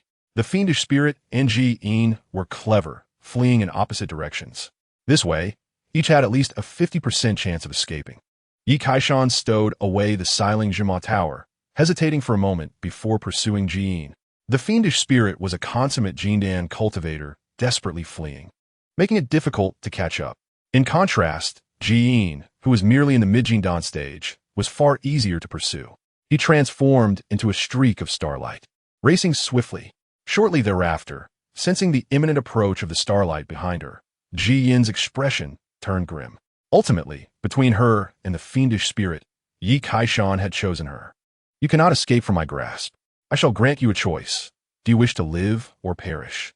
The voice of Yi Kaishan resonated as he summoned the dazzling Zhima Tower, radiant with myriad hues, directing it towards Jiyin with intent to suppress. "Wait." Jiyin halted abruptly, finally conceding. "I wish to live. As long as you spare my life, I shall comply with whatever you ask." Her expression was one of utter humility, pitiable and filled with an overwhelming desire to survive. "Open your mouth." Yi Kaishan commanded coldly, standing before her. Ji Yin, taken aback, instinctively parted her lips, only to have a large pill thrust into her mouth. Caught off guard, she coughed violently, nearly gagging. Yi Kaishan lifted her chin, and she blinked back tears. Her eyes, akin to those of a seductive fox, were elongated and enchanting, yet her face bore an ordinary appearance, rendering it incongruous. "This is not your true visage. Reveal your authentic self," Yi Kaishan stated indifferently. At his words, Ji Yin gritted her teeth, tearing off a layer of skin from her face to unveil her true identity. It was a breathtaking countenance, one that no man could overlook. Upon the first glimpse of her face, Yi Kaishan was reminded of a notorious figure, Su Daji, the bane of nations. "Very well, from henceforth, I shall be your master. Obey me faithfully, or I shall send you to meet Li Huayuan," he threatened, his grip firm on her chin. Despite 100 objections swirling in her mind, Ji Yin could only acquiesce in that moment. "Yes, master. Whatever you command, Ji Yin shall comply." "Excellent. First, return with me and bear a few hundred children," Yi Kaishan stated unabashedly. Ji Yin, being a mid-stage Jidan cultivator with exceptional Xian-level spiritual roots and the rare Tianhu charm, was deemed an ideal vessel for extraordinary offspring. Individuals with unique physiques often had a chance to produce similarly exceptional descendants, much like those with twin genes, potentially giving rise to twins themselves. Ji Yin was momentarily stunned, her heart racing with terror. A few hundred children? Would that not spell my demise? The gravity of Yi Kaishan's words was devoid of jest. Having conducted her research prior to their encounter, she was aware of his numerous offspring. It was evident that he harbored an obsessive compulsion regarding procreation. Fear began to creep in. The mere thought of birthing hundreds of children was unfathomable. "You cannot do this." Ji Yin mustered the courage to protest. "What? Have you forgotten my earlier words?" Yi Kaishan's demeanor hardened. "I did say I would heed your commands, but I truly cannot bear that many children," Ji Yin said despondently, her instinct for survival still fiercely intact. She did not wish to die, yet the prospect of such prolificacy was daunting. "Too many, you say? Then let us begin with 10, Yi Kaishan replied with a laugh, unyielding as he seized Ji Yin and returned to the Yi residence. Meanwhile, the house's concubines awaited anxiously, immediately surrounding Yi Kaishan upon his return. "My lord, are you unharmed? What transpired just now?"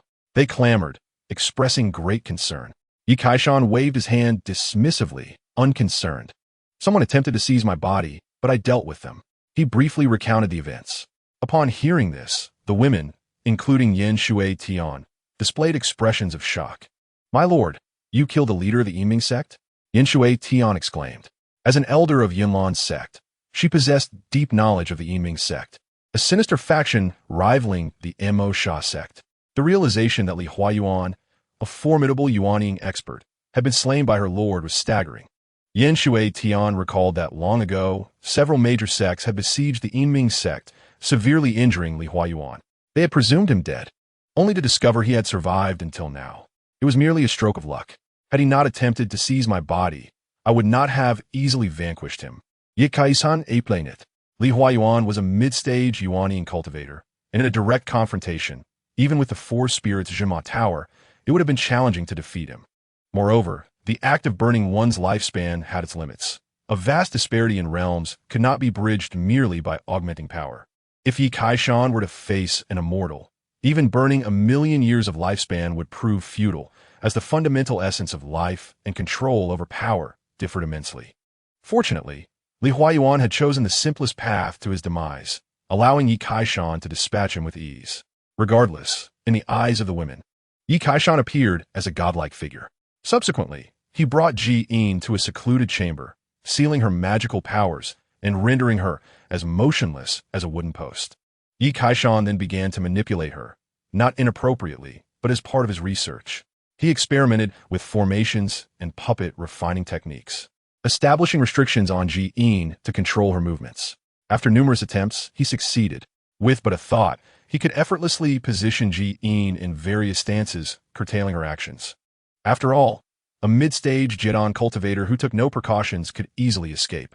Yi Kaishan reveled in his newfound control, directing Ji Yin to assume an array of peculiar poses before him. One moment she resembled the Statue of Liberty, The next she stood on one leg like a golden rooster. And then she embodied Lin Daiyu as she delicately bent the willow. It was a display of artistic beauty. Ji Yin's face burned with embarrassment, wishing desperately to vanish into the ground. Despite being a Jidan powerhouse, she was reduced to a mere puppet. Excellent. We're beginning to see results, Yi Kaishan exclaimed, satisfied as he clapped his hands. Ji Yin, however, remained frozen in an awkward high-knee pose, unable to move. It wasn't that she didn't wish to. She simply lacked the strength. Devoid of her powers, she was exceedingly weak, and maintaining such a challenging pose was far from easy. The ordeal was excruciating, her entire body on the verge of cramping. Practice with me for 3 months, and I shall return you a figure to rival a goddess. Yi Kaishan jested before turning to leave. In truth, Ji Yin's physique was already quite alluring, her slender frame a testament to her beauty. In the next chapter, Yi Kaishan ventured into another training room, retrieving Li Huatyin's ring and refining the restrictions within. The possessions of a Yuanian cultivator were bound to hold some valuable items. After emptying its contents, he found an assortment of miscellaneous items, several hundred mid-grade spirit stones, as well as some low-grade spirit stones. There were 2 Xian-grade spiritual weapons and a few Huang-grade spiritual weapons, along with various vials of elixirs. Yi Kaishan couldn't help but feel disillusioned. The wealth of a Yuanian cultivator was disappointingly meager, lacking even what he possessed as a Jidan cultivator. Aside from the spirit stones, there were some refining materials, Xian iron, copper essence, and a millennium-old ironwood, among others. These were rather useful for crafting puppets. Yi Kaishan stored the materials and spirit stones in his ring before extracting a worn tome from the pile. Blood Shadow Escape. It read, a technique that burned one's essence blood in exchange for speed. Yi Kaishan felt a twinge of disappointment.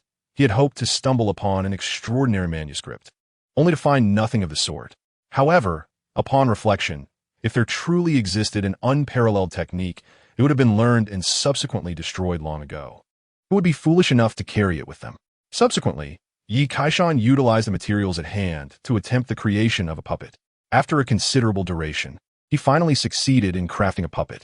Although its power was modest, success was still success. Yi Kaishan rubbed his temples, having expended a great deal of mental energy. Feeling a slight headache, he decided to pause his research, deeming it more urgent to focus on procreation. While puppets have their merits, one must prioritize accordingly. Alchemy, formations, and puppetry are ancillary pursuits that should not consume excessive energy. Thus, Yi Kaishan conceived an idea to impart some of these skills to his wife and children, establishing a specialized department within the family to oversee these matters. The notion that every talent has its use resonated with him. Some individuals may falter in cultivation, yet might excel in alchemy, formations, or puppetry, as long as the family produced a significant number of individuals proficient in these arts. Both wealth and combat prowess would see substantial growth. Consequently, Yi Kaishan summoned his wives, including Yin Shui Tian, Qin Shan, Su Mei, and Bai Kai Wei, to convey his thoughts. My dear husband, your idea is commendable. However, in doing so, we must inevitably compete with the Yin Kingdom and the Dan Ding sect, Qin Shan noted, offering her insightful analysis. That is no concern. Fair competition is acceptable, Yi Kaishan replied nonchalantly, asserting that he would not refrain from action merely to appease others. With 2,000 to 3,000 individuals relying on him, the family required vast resources to sustain itself. Therefore, establishing a trading association belonging to the Yi family was of paramount importance. Yi Kaishan, along with his wives, deliberated and finalized the details, subsequently assessing their aptitude for alchemy, formations, and puppetry. By distributing some of his burdens, he could devote more energy to taking concubines and raising children. The pursuit of taking concubines and procreation remained the foremost strategic objective of the Yi family, unchanging. A month later, Yi Kaishan identified several gifted individuals among the over 100 concubines. He first imparted the relevant techniques to them, who would then pass this knowledge on to the next generation. Thus, 3 primary departments for alchemy, formations, and puppetry were established. In a bid to accelerate progress, Yi Kaishan personally journeyed to the capital to invite Master Gu Li, intending for him to serve as the chief alchemist in his stead. Since losing a previous competition, Gu Li's status had plummeted, and he had fallen from grace among the royal elite. Yi Kaishan's personal invitation deeply moved him, and his admiration for Yi Kaishan's alchemical skills led him to accept without hesitation, promptly bringing his disciple, Shun Miao, to Qinyan City. With Gu Li's involvement, Yi Kaishan felt no need to intervene. Soon, the first alchemy workshop of the Yi Trading Association was inaugurated in Qinyan City. News gradually spread, and the business officially commenced. During this period, Yi Kaishan devoted himself to caring for his idle concubines. One day, Yi Kaishan received a system notification, announcing that his offspring had surpassed 600.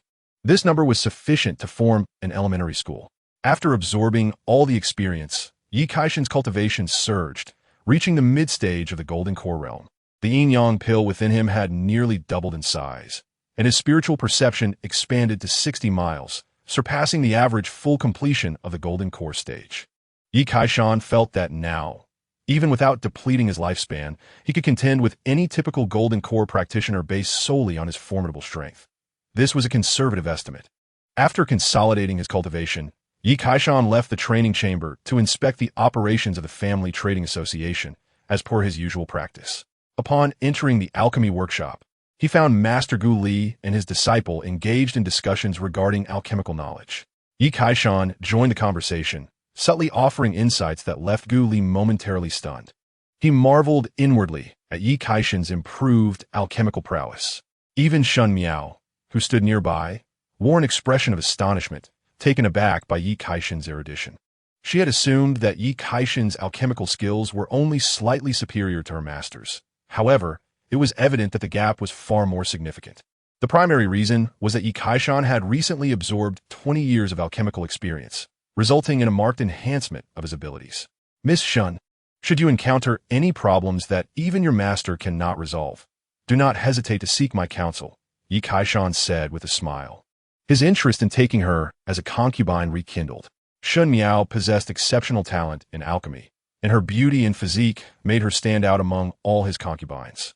With her natural beauty, unadorned by makeup, she would be considered top tier among them. Shun Miao smiled gently and nodded, naturally developing a favorable impression of the highly skilled Yi Kaishan. Without hesitation, she began to inquire about alchemical techniques. Yi Kaishan, ever forthcoming, shared his knowledge generously. For several consecutive days, the two engaged in discussions within the workshop, and their bond deepened rapidly. It was only when someone informed Yi Kaishan of guests at home that he finally took his leave. Upon returning home, he discovered that the visitors were Jiang Hongdou and Lung Aoshue. Upon inquiry, he learned that Lung Aoshue sought his assistance in refining a gathering yuan pill to aid her in breaking through to the Golden Core stage. The two celestial maidens decided to stay at the estate temporarily, and Yi Kaishan readily agreed. In the ensuing days, Zhu Man, Ling Qiaoer, and other female cultivators from the Hundred Flowers sect warmly welcomed the two. Particularly, Ling Qiaoer, who had a close relationship with Jiang Hongdou, constantly whispered in her ear, persuading her to remain with the Yi family while outlining numerous benefits. Here, they would have access to endless cultivation resources, far superior to the exhausting tasks within the sect. Sister, you have spent many years saving for a single gathering yuan pill, yet here, whenever I desire one, my husband will provide it at a moment's notice. Ling Qiaoer exclaimed proudly, before skillfully shifting the topic like a cunning little fox. Did you not wish to marry Yi Kaishan previously? However, the sect leader chose me instead. This barrage of persuasion caused Jiang Hongdou, who already harbored significant affection for Yi Kaishan, to waver in her resolve. Chapter 52. The Wedding of Jiang Hongdou. A daughter-in-law half buried in earth. Following Ling Qiaoer's matchmaking efforts, everything fell into place, and Jiang Hongdou consented. Upon receiving this news, Yi Kaishan was overjoyed, hugging Ling Qiaoer tightly with exuberance, leaving her feeling as if she were a lifeless snake entwined around him. The date was set for 1 month later. Lung Aoshue remained speechless. She had arrived with a companion, yet would leave alone. With no alternative, she could only return home with the gathering yuan pill. A month later, the Yi family was adorned with festive decorations, bustling with activity from top to bottom. The Yi family's reputation had soared, no longer obscure as in the past. As the ancestral figure of the Yi family, Yi Kaishan's marriage and concubinage were significant life events, drawing congratulatory messages from all directions. Particularly, those from cultivation families linked to the Yi family arrived early, laden with lavish gifts, waiting in Qingyan City. Although this ancestor frequently took concubines, the customary gifts must not be neglected.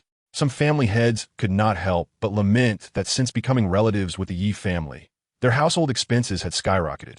Merely purchasing a few congratulatory gifts entailed considerable expenditure.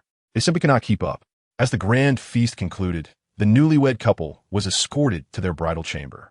Yi Kaishan lifted the red veil off the bride, and Jiang Hongdo shyly lowered her head. The petal mark on her brow became even more vibrant, as if it had bloomed. As time was of the essence, let's take a rest. At that moment, a notification echoed in his mind, congratulating him on the enhancement of his root bone, now reaching the realm of Xian level. Yi Kaishan felt a jolt of excitement. He was finally at the pinnacle, just a step away from attaining the earth-level root bone. Each significant advancement marked a qualitative transformation. The limit of Xian-level root bones was akin to the Yuaning stage, requiring considerable effort and time to break through. However, transitioning from earth-level spiritual roots to Yuaning would be as effortless as drinking water. As long as he did not act foolishly, even reaching the Huaxin stage would not pose a challenge. In his exhilaration, Yi Kaishan bent down and gently kissed Jiang Hongdo, lifting her to the clouds. Shortly after, another notification informed him of the birth of a Xian-level inferior spiritual root offspring, along with rewards including a Xian-level inferior spiritual weapon, Jingyun sword technique, and 500 mid-grade spiritual stones. On this day, Ren Tinglan gave birth to a spiritual root offspring. After years of following Yi Kaishan, her spiritual root had greatly improved, now at the Xian level, resulting in a higher quality of offspring. The Jingyun sword technique was commendable. Yi Kaishan examined the rewards with satisfaction, recognizing it as a superior sword art of the Xian level, emphasizing an unbroken succession of strikes, each stronger than the last. In contrast to sword techniques like Zhan Tian Ba Jian, which determined victory with a single blow. "Husband, please name our child," Ren Tinglan said, sitting on the bed with a loving gaze. Now at the 5th level of foundation establishment, having a child was no longer a challenge for her. Yi Kaishan nodded and proclaimed the name. "Yi Jingyun. What a wonderful name." Ren Tinglan exclaimed joyfully. Subsequently, Yi Kaishan presented a Xian-level spiritual weapon to Ren Tinglan as a reward for childbirth. He ensured fairness, providing each capable concubine with a Xian-level spiritual weapon. Not long after, Ling Xiaoer successfully reached full foundation establishment and began her breakthrough to the Jedon stage. Under Yi Kaishan's protection, she ultimately succeeded, marking the arrival of the 4th Jedon ancestor in the Yi family. With Yi Kaishan, Yan Shui Tan, Jiang Hongdo, and Ling Xiaoer, plus the puppet, there were 5 Jedon ancestors. Additionally, there were 20 to 30 individuals at the foundation establishment stage and over 100 at the Qi refining stage. This configuration of a cultivation family stood unrivaled throughout the Yin nation, with only the 4 great sects being able to overshadow them. Reflecting on the past, Yi Kaishan transitioned from a dying man to his current state, all thanks to progeny. Staying true to one's original intention ensures the ultimate success. Thus, he resolved to have more children. His determination was unwavering, yet he suddenly recalled the enchanting demoness Ji Yin confined in the secret chamber. He hastened to the chamber and found Ji Yin in evident distress, standing on one leg with the other draped over her shoulder. "Release," he commanded, lifting the restrictions. With a thud, Ji Yin collapsed onto the ground, her body convulsing from the prolonged stance. Maintaining such a position for so long was unbearable even for an immortal. "How do you feel?" Yi Kaishan inquired, masking his unease with a fierce demeanor. Ji Yin cast a fearful glance at him, genuinely apprehensive. "Master, I swear to obey you from now on and will no longer plot against you. After all, giving birth is far more pleasant than this torment." "Excellent," Yi Kaishan replied. Satisfied. Once Ji Yin was subdued, the Yi family would gain another Jedon ancestor. He lifted her chin and planted a kiss on her lips, a smile playing at the corners of his mouth. "Are you prepared?" "I will do as you command." Ji Yin nodded earnestly, suddenly finding herself acclimating to the sensation. Not resisting, even beginning to enjoy it. What was happening? She felt a flicker of panic, striving to invoke feelings of aversion, yet her heart remained honest. Soon after, the Yi family celebrated once more as the Jedon ancestor prepared for another joyous occasion of taking a concubine. Upon receiving the news, many heads of cultivation families fell silent, having recently spent a significant amount. Can we not recuperate? One pondered, realizing that Yi Kaishan had built his fortune upon such events. It dawned on some that each time he took a concubine, he received congratulatory gifts, accumulating wealth over time. However, for an ordinary person to emulate this was quite difficult, as Yi Kaishan was not only handsome, but also the sole Jidan ancestor in the Yan nation. Qingyan City buzzed with activity as guests arrived with lavish gifts to attend the wedding. As night fell on the wedding night, Yi Kaishan returned to his chamber reeking of alcohol. "Master, allow me to serve you." Ji Yin eagerly approached him. A night devoid of conversation ensued. It was another unforgettable evening. Days later, Yi Kaishan reluctantly exited the room when a maid hurriedly approached him. "Ancestor, you must check on the young mistress. She seems to be in dire condition." Alarmed, Yi Kaishan rushed to a separate courtyard. Upon entering the room, he found Mu Wanqing lying weakly on the bed. A glance revealed her condition. Her lifespan was dwindling. Mu Wanqing, having consumed longevity elixirs, appeared as a woman in her 30s, yet her physical vitality was failing.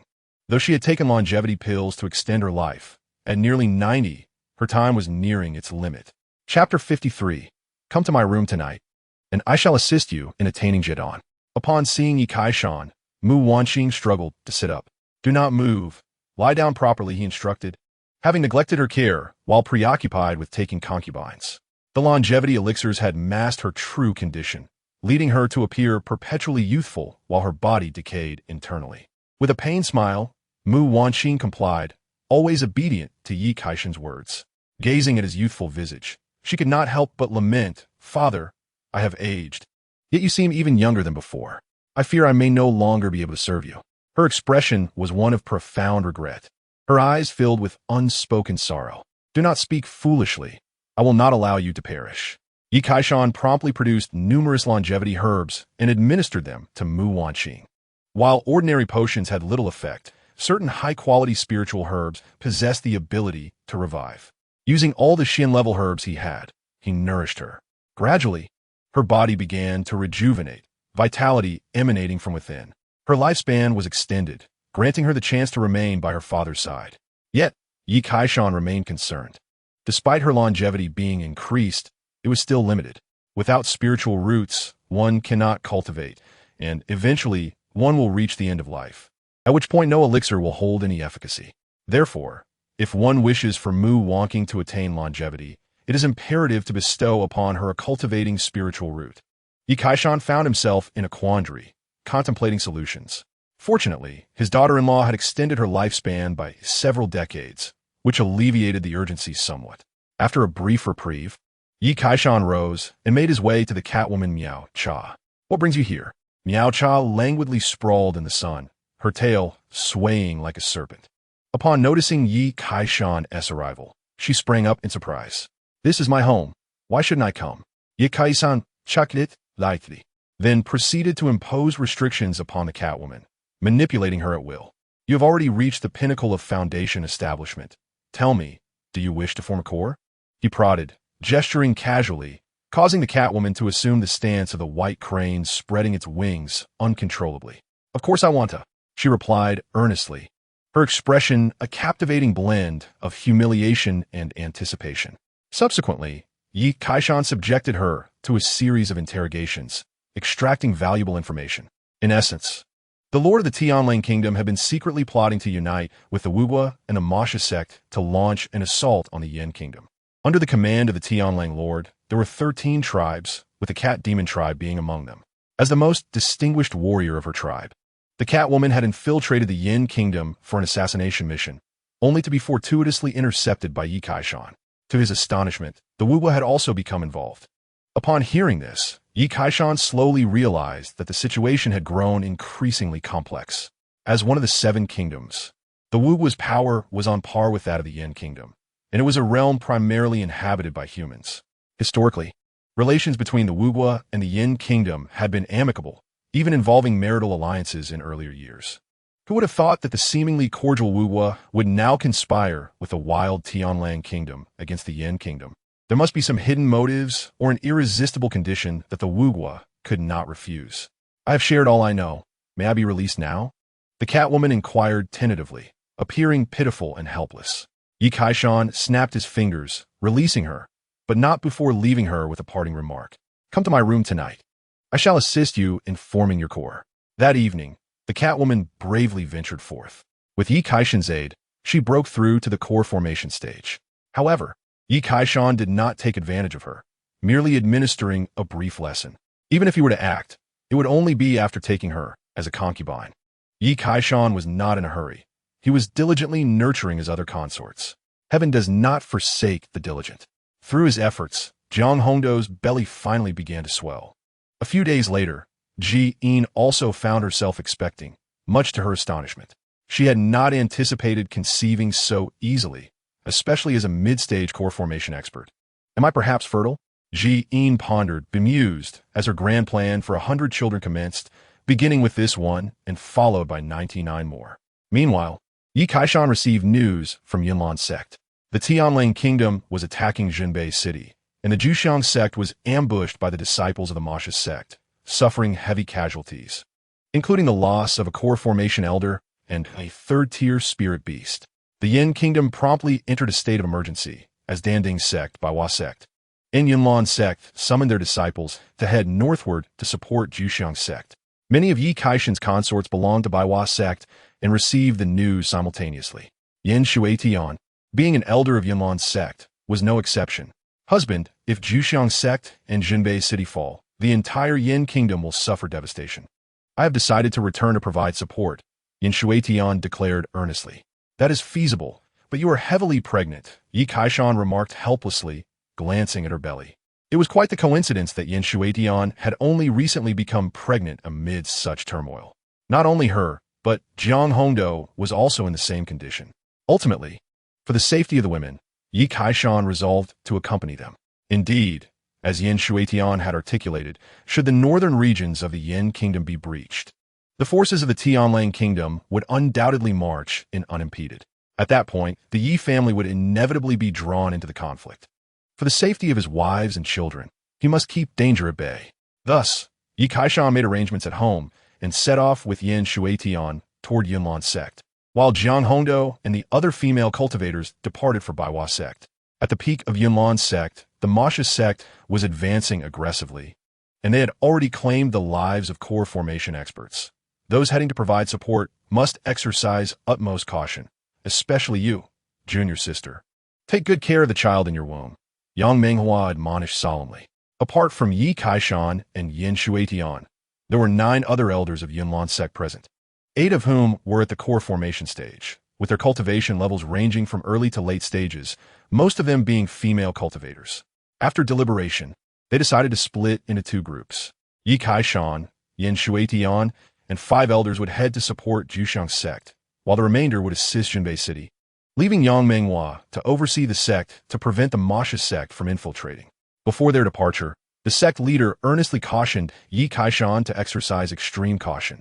Though you are a golden core ancestor, your cultivation level is still relatively weak. Should you encounter danger, you must flee and not act recklessly, Yang Menghua stated.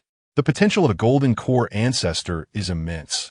As long as one remains alive, there are infinite possibilities. She feared that Yi Kaishan might act impulsively, making unnecessary sacrifices. Yang Menghua was yet unaware that Li Huayuan had perished at Yi Kaishan's hands. For the happiness of her junior sister Yin Shuetian, she could only offer such advice. Rest assured, sect leader, I will be the first to flee should danger arise, Yi Kaishan replied with a smile. Chapter 54.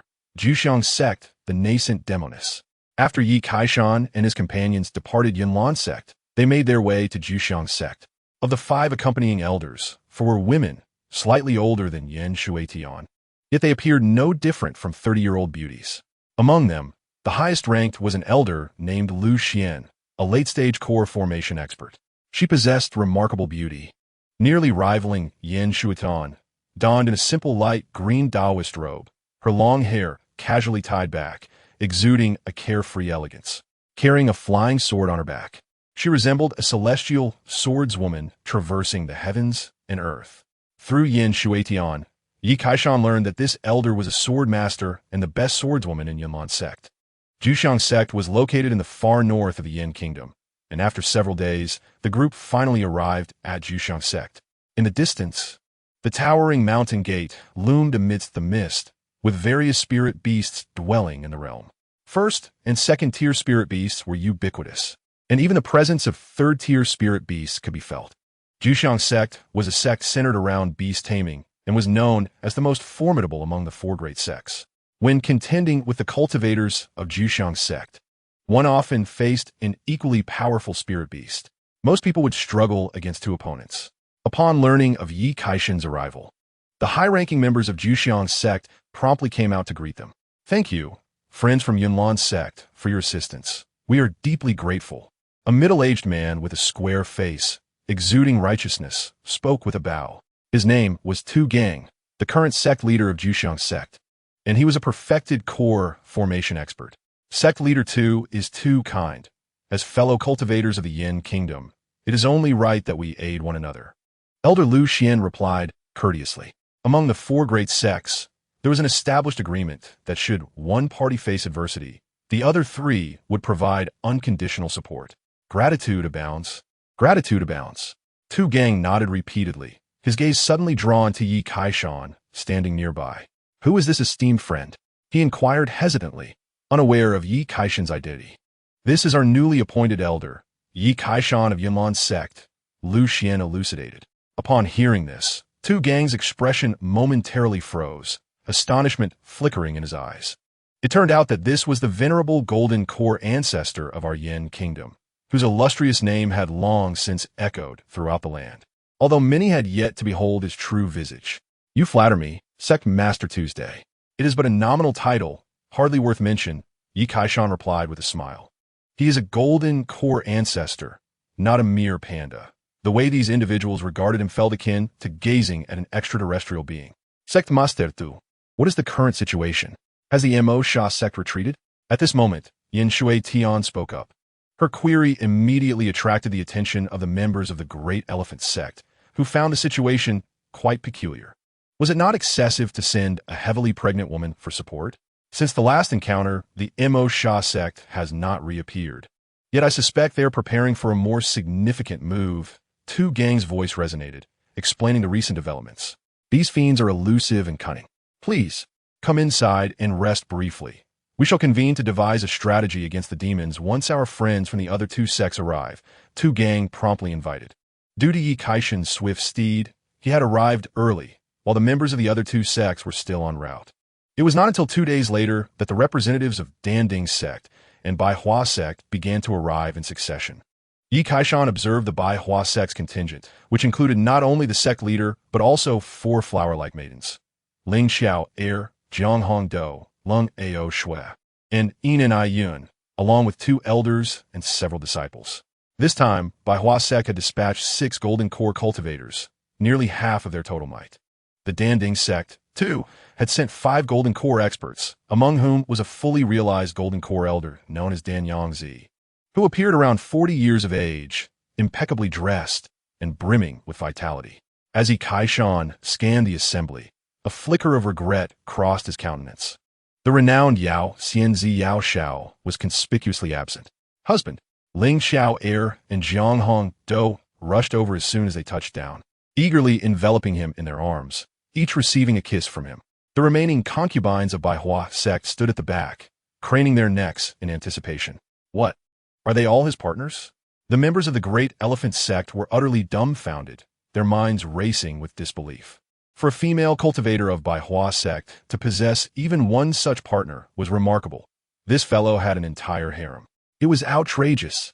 A mix of envy and jealousy made some individual scalps tingle, their eyes nearly reddening. "Thank you all for coming to our aid. I am profoundly grateful." Tu Gang warmly addressed everyone.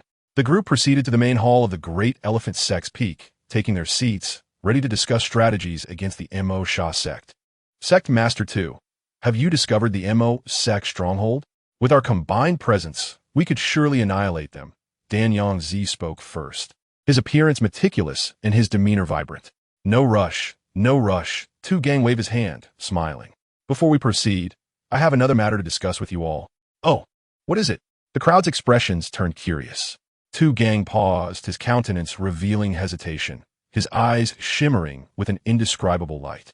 I believe I shall let a friend of mine convey it. With that, he turned toward the entrance and called out with a strong voice, "Young Master Chaoong, perhaps you could take over from here."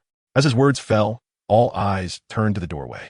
A man of strikingly sinister appearance had appeared, playfully twirling a folding fan adorned with a beautiful maiden's portrait as he sauntered in. "Esteemed friends, I sincerely invite you to join us," the man said with a wicked grin, followed by a host of powerful cultivators, with over a dozen golden core individuals among them. One black-clad woman exuded an even more sinister aura, seemingly defying space as she moved instantaneously. Yuaning stage. The crowd's expressions shifted dramatically, all rising to their feet, summoning their magical artifacts in preparation for battle. "Immo sect, how dare you show yourselves here?" Dan Yongzi shouted sternly, his face contorting with displeasure. "Secmaster too. Could it be that?" Even a fool would realize the implications at this moment.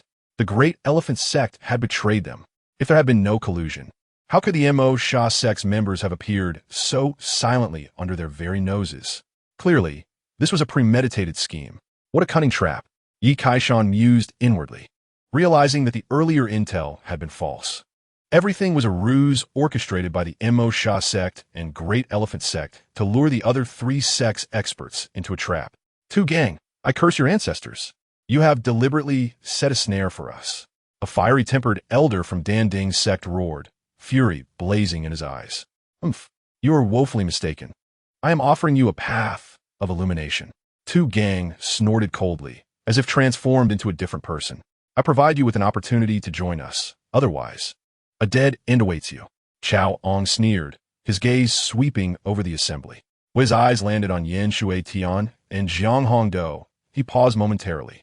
However, upon noticing their prominent bellies, a sudden spark of intrigue ignited in his expression. "Join you? In your dreams," Lu Xian retorted, summoning her flying sword, poised for battle. "It seems you remain unaware of my prowess. To be frank, my father's injuries have healed, and he will emerge at any moment. When that happens, the entire Yin kingdom shall bow before the Immo sect." Chaoong declared with pride, turning to the black-clad woman beside him. "Sister Yao Xing, show them a taste of their own medicine."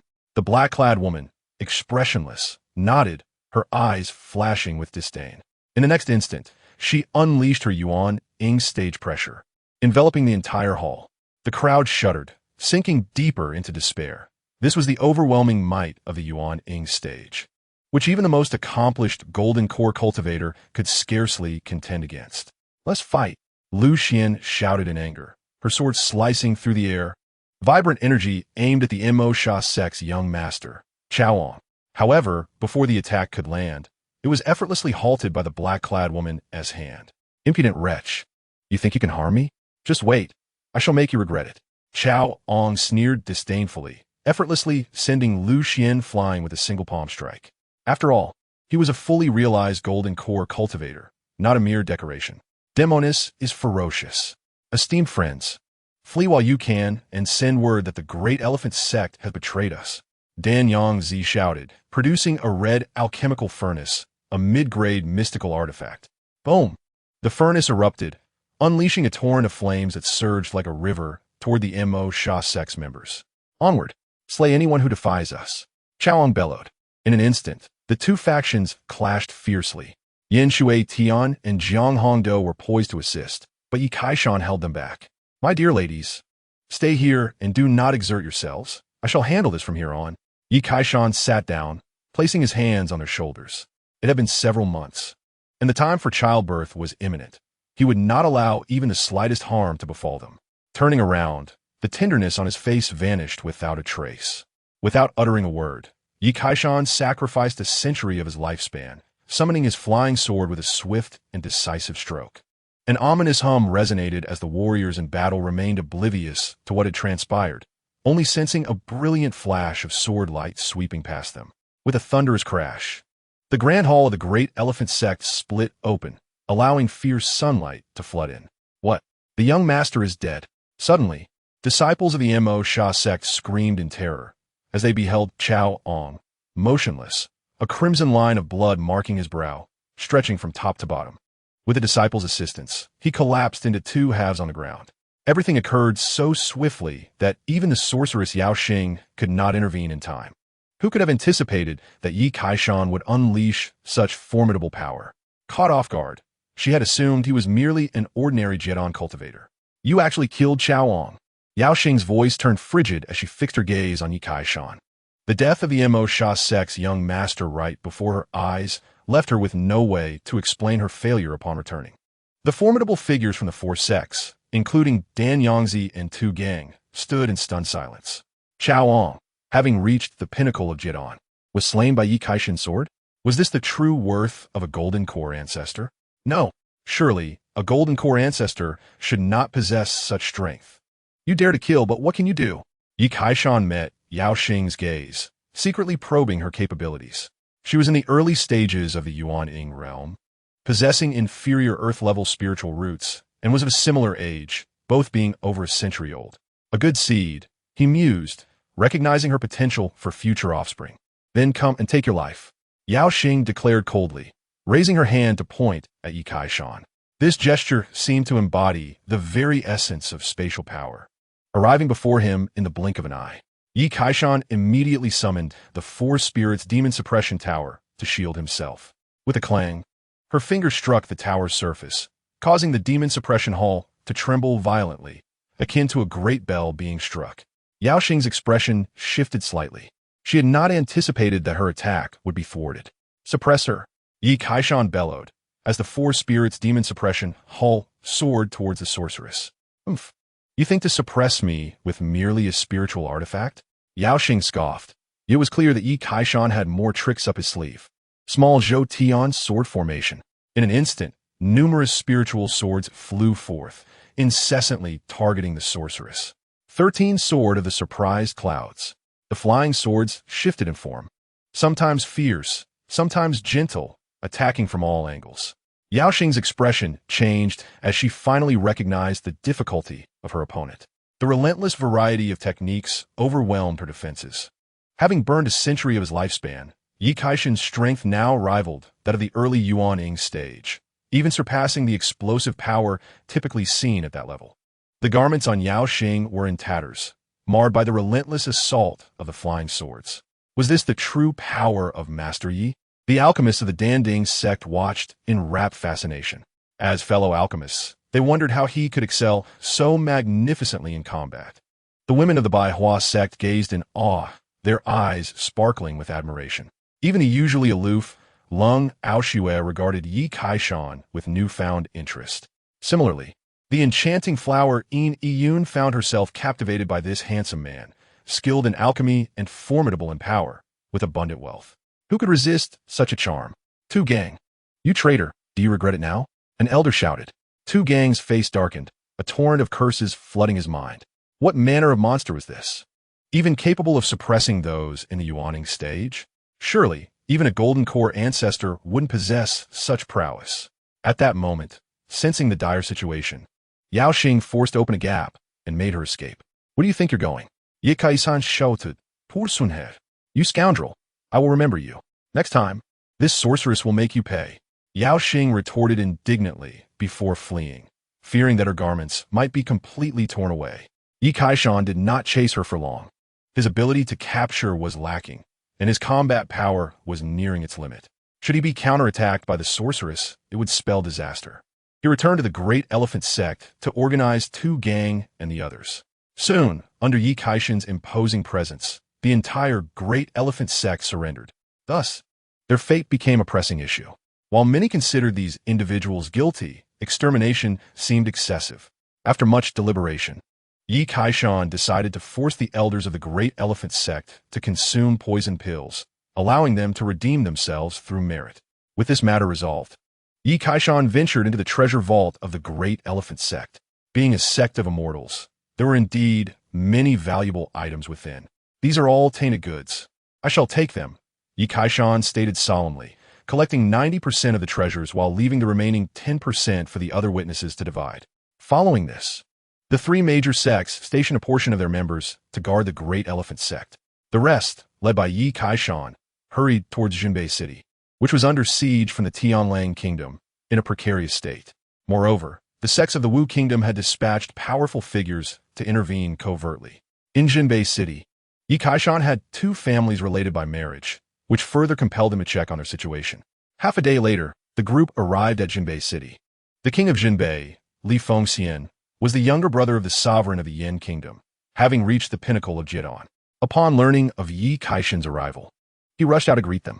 Additionally, disciples from various sects, as well as princes and princesses of the Yin Kingdom, had arrived in Jinbei City to lend their assistance. Lord Yi, why has everyone come?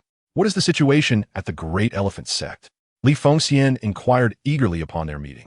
The Great Elephant Sect has fallen under the gaze of the Mo Sha sect. Their circumstances may be even more dire than those of Jinbei City.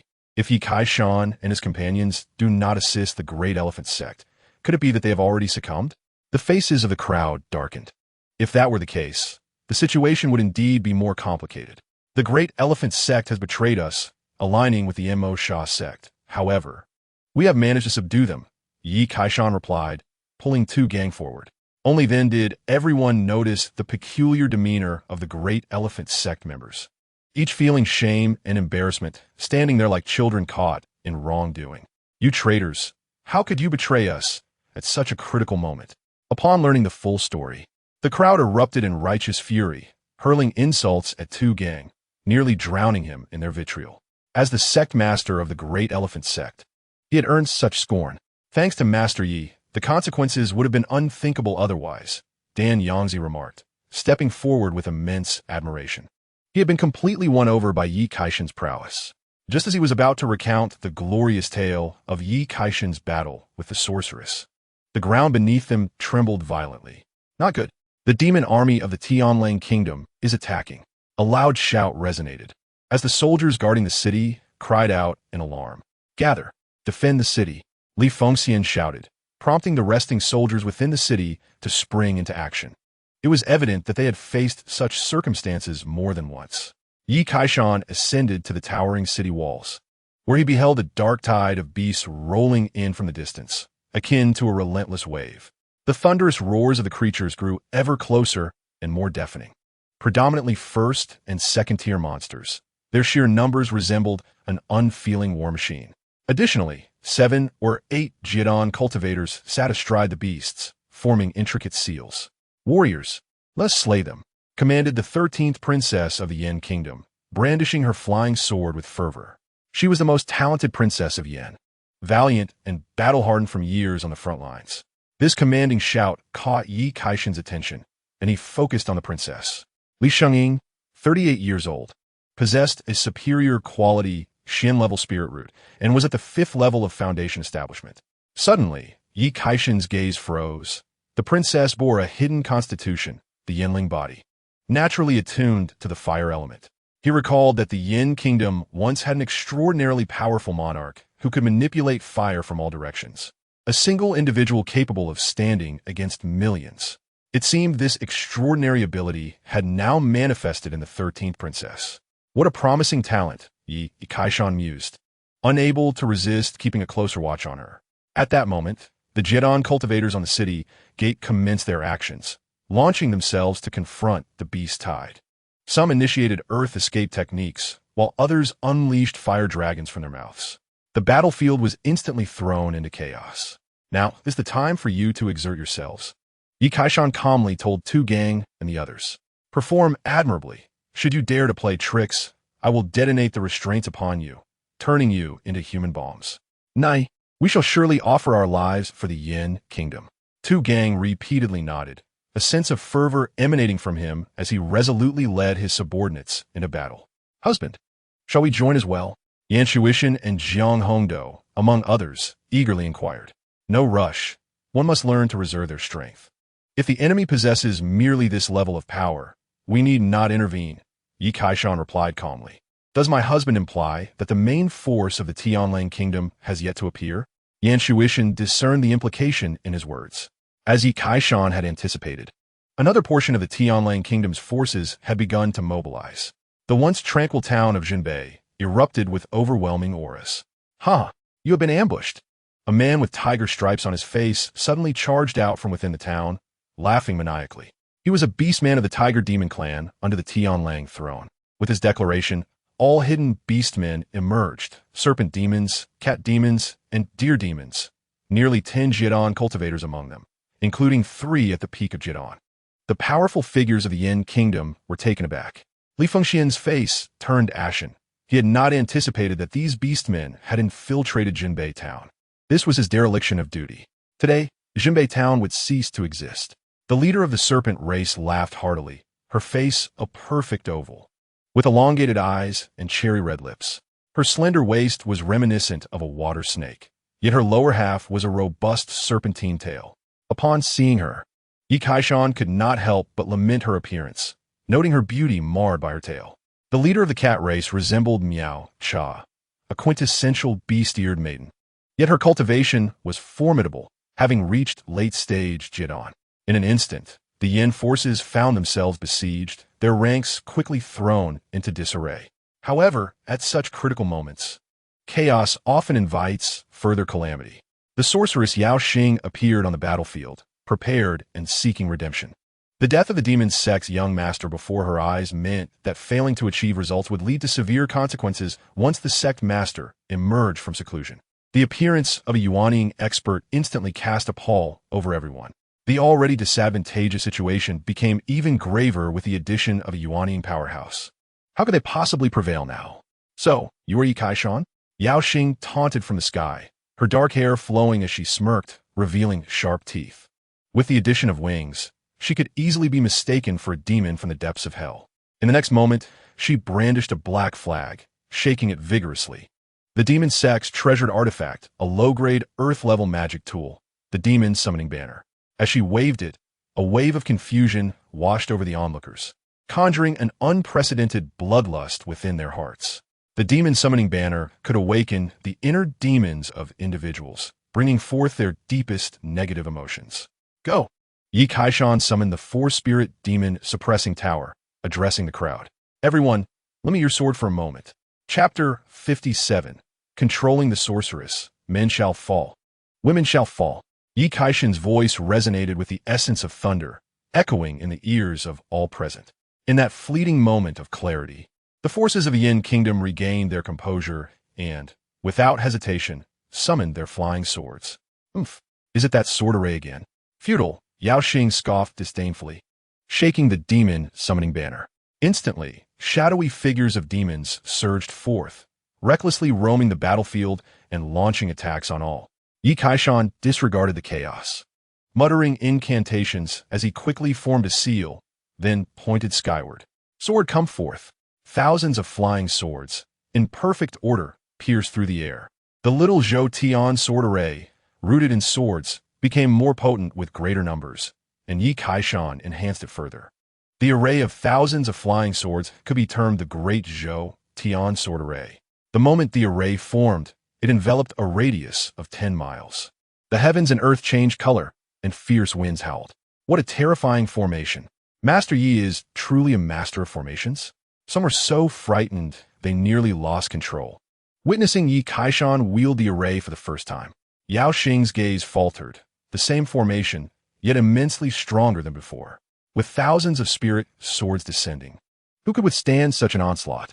Even the indestructible would likely have their skin flayed. Yi Kaishan waved his sleeve, and all the flying swords surged forth, raining death upon the enemy. Even those within the array remained unscathed. Blood sprayed as numerous warriors from the Tianlang kingdom fell beneath the blades of the flying swords. Even the Jidon experts were compelled to evade with all their might, for moments inattention could lead to decapitation. The pressure on the Yin cultivators lessened significantly, as the flying swords posed no threat to them. It was as though the swords possessed eyes, able to distinguish friend from foe. This left them in awe of Master Ye's unparalleled skill, which seemed almost supernatural. Such precise control stemmed from Yi Kaishan's formidable spiritual power. However, this approach was immensely taxing on his spirit, and he could not sustain it for long. Yi Kaishan understood the urgency. A swift resolution was imperative. Thus, he began to draw upon his life force, burning 100 years of lifespan. His body swelled as immense power surged forth. Yi Kaishan raised his hand, directing the four-spirit demon suppressing tower to charge once more at the sorceress. Yao Xing was prepared. wielding the demon summoning banner to counter the force spirit demon suppressing tower. The clash of Earth-level spiritual artifacts unleashed a surge of magical energy, shaking everyone within the sword array violently. The demon star descends. Yao Xing raised a hand, and the sky darkened suddenly as a star descended with unparalleled pressure, crashing down toward them. Destruction, let it all be annihilated. The sorceress laughed maniacally, revealing a pair of sharp fangs, her face twisted with madness. Thunderclap fist. Yi Kaishan gripped his fist tightly, lightning crackling and surging. With every ounce of his strength, he unleashed a punch that conjured a thunder dragon stretching thousands of meters. In that moment, he seemed like the god of thunder himself. Boom! A colossal star shattered into fragments under the impact of his strike. How blinding! Master Yi shattered the meteorite. Someone gasped, their eyes wide with terror, for the innate fear of thunder gripped the hearts of the cultivators. All stood agape, gazing at that figure bathed in lightning, resembling a deity. They could only think of the abnormality of it all. After shattering the meteorite, Yi Kaishan swung his thunderous fist towards the sorceress, and in an instant, the two were locked in combat.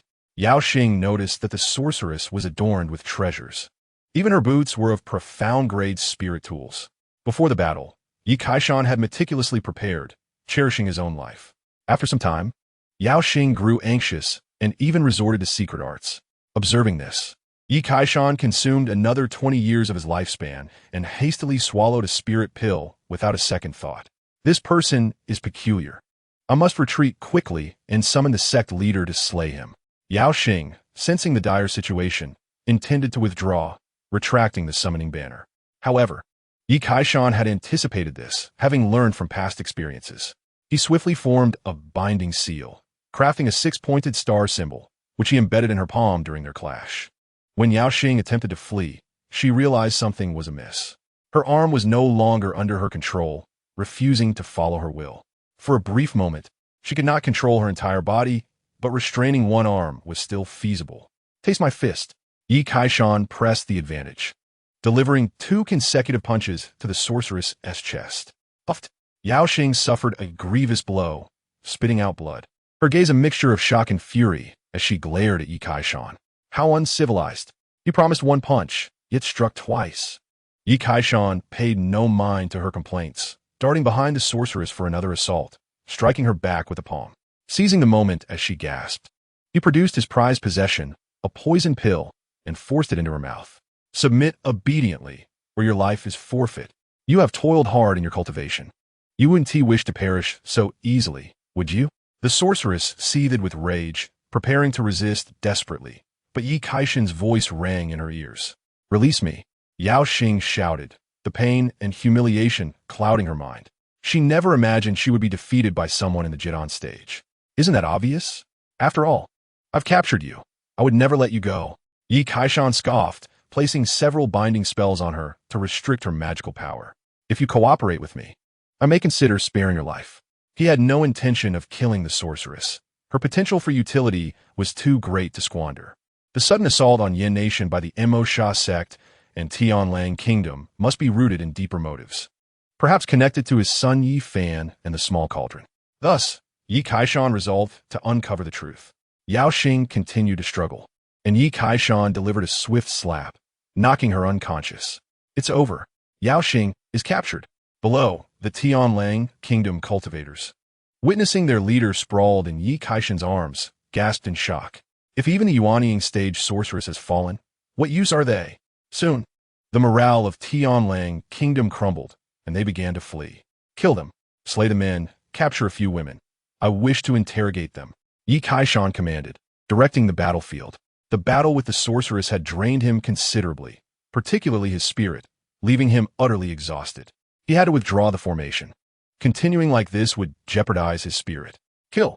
The cultivators of Yin Nation surged forth, as if invigorated by a stimulant. Whoosh! Yi Kaishan suddenly struck, killing an orc who was ready to engage in a deadly confrontation with the 13th princess from a distance. Li Shengying, catching sight of Yi Kaishan in the air, felt her cheeks flush, softly expressing her gratitude. Thank you, brother-in-law. The defeat was catastrophic. With the capture of the Snake Woman and Cat Woman leaders, this battle was declared over. Next came the time for tidying up the battlefield.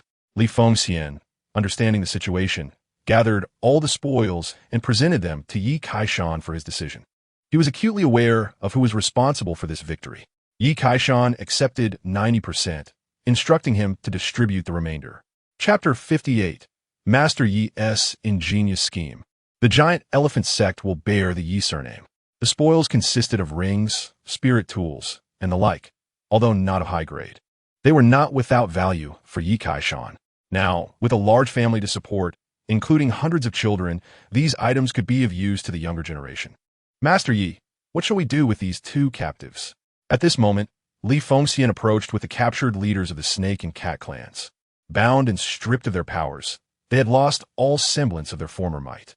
Yi Kaishan examined them, particularly intrigued by the snake woman's barrel-thick tail. Can your tail transform into legs? At that moment, he was a biologist, filled with curiosity about life. The snake woman paused, then haughtily replied, "No, it cannot." "Then it shall be your end." Yi Kaishan gestured for Li Fengxian to take action. Li Fengxian drew her great sword, poised to strike. "Wait!" The snake woman panicked, her survival instincts kicking in as she hurried to explain. "My snake tail is merely a combat form. I could transform into legs in normal circumstances." "How fascinating." Yi Kaishan chuckled, beginning a simple interrogation. The snake woman leader was named Shi Qianrao, while the cat woman leader was called Miao Huan. "I have a cat named Miao Cha at home. I believe you are acquainted." Yi Kaishan smiled at the cat woman leader. Upon hearing this, Miao Huan's eyes flickered with shock, realizing the reason for their failure. A traitor lurked among them. "Li Qingzhu, please escort them to my residence. I wish to conduct a thorough interrogation to ascertain the next move of the Tianlang kingdom." Yi Kaishan, say simile fadit. His expression turning serious as he addressed Li Fengxian, adding, "Knowing oneself and one's enemy ensures victory in every battle." "Understood, I will arrange for this promptly." Li Fengxian comprehended fully. He knew Yi Kaishan's reputation was well established, and he had a penchant for such matters. Huanyin Nation was unaware of the golden core patriarch of the Yi family, whose love for taking concubines was legendary, tirelessly indulging in such pursuits. Besides the snake and cat clans, the tiger men had been utterly decimated. Even their tiger whips were lost. Yi Kaishan lamented this waste, internally cursing the squandering of resources. However, these creatures were not true tigers. They merely possessed a fragment of beastly blood and lacked even a beast core. Subsequently, Yi Kaishan prepared to leave with his concubines, feeling a longing for home, where his beloved concubines awaited. "Master Yi, what shall we do if you depart? If the Tianlang kingdom attacks again, will we not?" Knowing that Yi Kaishan intended to leave, Li Fengxian instantly grew anxious, as if losing their cornerstone. "Fear not. After I depart, spread the word to the Mo Sha sect that if they wish to ensure Yaoxing's safety, they must present the head of the Tianlang kingdom's leader in exchange. At that time, we need not lift a finger, for they will sow chaos among themselves." Yi Kaishan smiled calmly, his words infused with the wisdom of strategic foresight. Aside from the invitation to the stars, the leaders of the Shi Ren and Mao Ren clans also serve as significant bargaining chips. These two individuals are undoubtedly the top combatants under the command of the Lord of Tianlang Kingdom, and they cannot be disregarded. Upon hearing this, Li Fengxian's eyes sparkled with excitement. "Master Yi, brilliant!" Yi Kaishan waved his hand dismissively. "What is so brilliant about it? One merely needs to possess a modicum of intelligence. Anyone who has read a bit of Sun Tzu's Art of War could conceive of this." With that, he announced his departure, leaving the rest to Li Fengxian. Yi Kaishan did not linger, gathering his belongings and leading the members of Yinlan's sect and Baiwa sect back home. The crowd on the city walls waved goodbye, while the common folk within the city chanted Yi Kaishan's name. The crown prince and the third prince gazed at their uncle Li Fengxian, waving their hands like little fans, momentarily lost in silence. After this battle, Yi Kaishan's reputation was bound to soar. Several princesses, mesmerized, etched his departing figure deeply into their minds. Once Yi Kaishan and his companions left Jinbei City, they returned to the giant elephant sect with Tu Gang and other elders, leaving a few Jiedan stage cultivators to guard and await further instructions. "You bear the restraints I have placed upon you, and harbor poison pills within." Even a Yuanying stage cultivator would find it challenging to extricate themselves. "Should any anomalies arise, I will detonate the restraints, reducing you to mere ashes." Yi Kaishan cautioned Tu Gang and the others. Rest assured, my lord, we would never dare to act recklessly. From now on, the giant elephant sect shall follow your lead. Tu Gang promptly declared, recognizing the gravity of the current situation.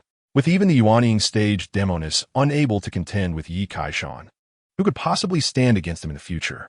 This was indeed the opportune moment to pledge allegiance.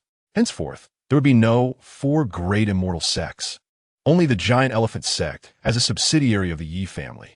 Yi Kaishan nodded slightly, pleased with Tu Gang's astuteness. Though he appeared coarse, his mind was sharp and perceptive. Beside them, Lu Xian and Yin Yun from Baihua sect feigned nonchalance, casting furtive glances. In their presence, Yi Kaishan had indeed incorporated the giant elephant sect, seemingly disregarding the other three great sects in the entire Yin kingdom. But what did it matter? Nearly half of them were his concubines, and the other female cultivators, having received Yi Kaishan's favors, could only turn a blind eye, pretending nothing had transpired. Having arranged everything, Yi Kaishan and his companions departed the giant elephant sect. When Tu Gang realized that his treasury had vanished along with them, he collapsed in despair onto his chair. After parting ways, when Yi Kaishan returned to Yunlan's sect with the invitation to the stars, Yang Minghua was immediately taken aback. The news of a decisive battle had spread too swiftly, and she was unaware of the developments. How did you capture her? Yang Minghua scrutinized the Demonist from head to toe, unable to restrain her curiosity. A Yuanying stage powerhouse would likely have bowed before her. Since the death of the previous sect leader, no Yuanying stage cultivators had emerged from Yunlan sect. Only the Dan Ding sect and the royal family of Yin possessed such formidable beings. It was merely luck.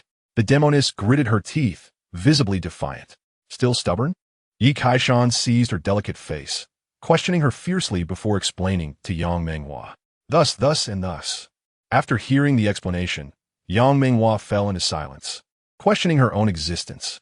It had only been a short time since she first encountered Yi Kaishan, yet he was already capable of matching a Yuanying stage cultivator in strength.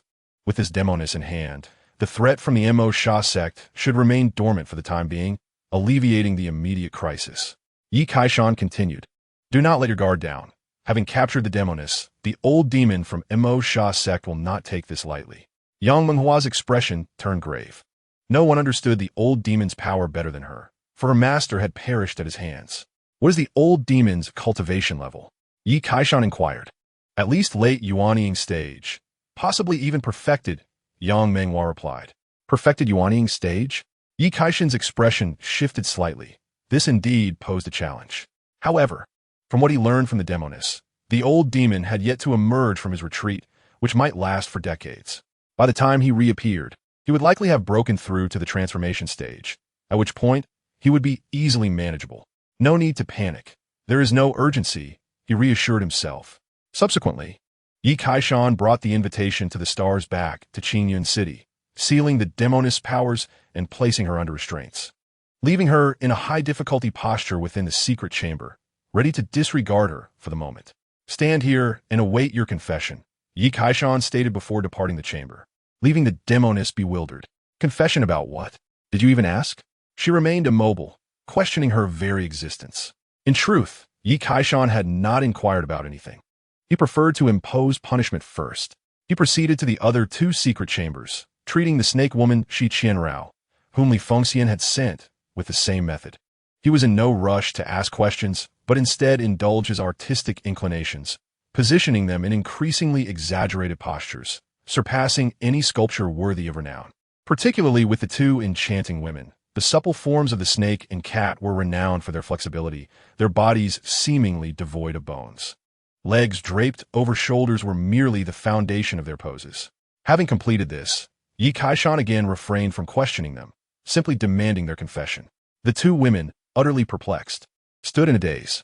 Upon returning, Yi Kaishan remained true to his principles, watering and sowing as required.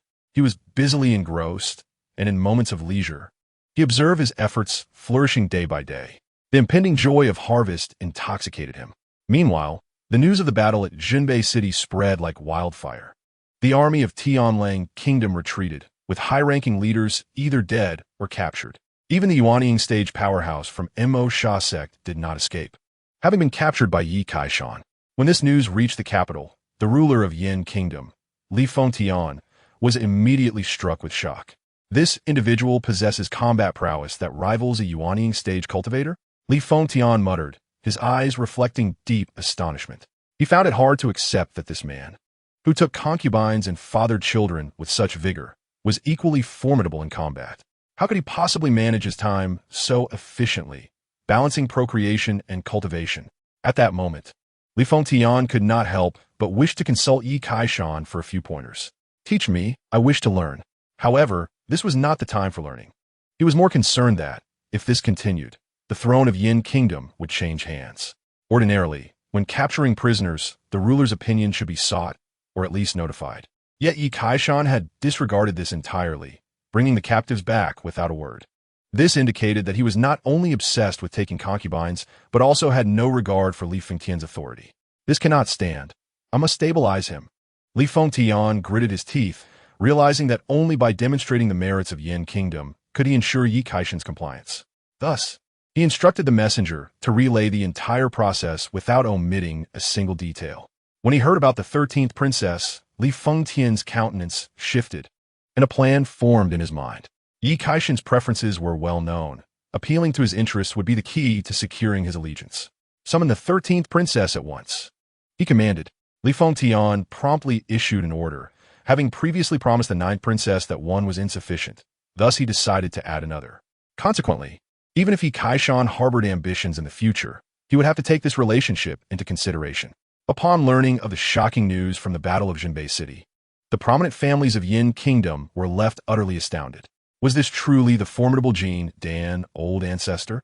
To capture a Yuanying stage practitioner while being at the Jin Dan stage, the Yi family's ancestor was indeed remarkable. I can foresee the inevitable rise of the Yi family. Various powerful figures commented that those at the Jin Dan stage were already top-tier experts in Yin Kingdom. As for the Yuanying stage, their numbers were exceedingly rare. Swiftly, all unmarried women from the families were summoned. Immediately, families began contemplating how advantageous it would be to forge a connection with the Yi family, anticipating a future of prosperity. Many cultivation families hastily set out for Qinyan City, fearing that if they delayed, the Yi family's ancestor might take another. Meanwhile, those without daughters were filled with regret, lamenting their luck. The Baiwa sect, led by Miao, also realized the importance of establishing a good relationship with Yi Kaishan, as she had intended from the very beginning. Otherwise, she wouldn't have taken it upon herself to marry Ling Qiaoer to him, and later also involved Jiang Hongdou. It appeared that 2 blooming flowers were insufficient, and she began contemplating how to further solidify ties with the Yi family. Thus, she summoned Leng Aoxue and Yin Niyun. With the arrival of a new spirit root descendant, Yi Kaishan's lineage finally surpassed 100. However, he deemed this number still too few, as initially birthed offspring often lacked spirit roots. And only later did the numbers begin to rise. Nonetheless, as the cultivation and spirit roots of his concubines improved, the probability of producing spirit root descendants would significantly increase. Although he felt that 100 was scant, it was astronomical compared to other cultivation families.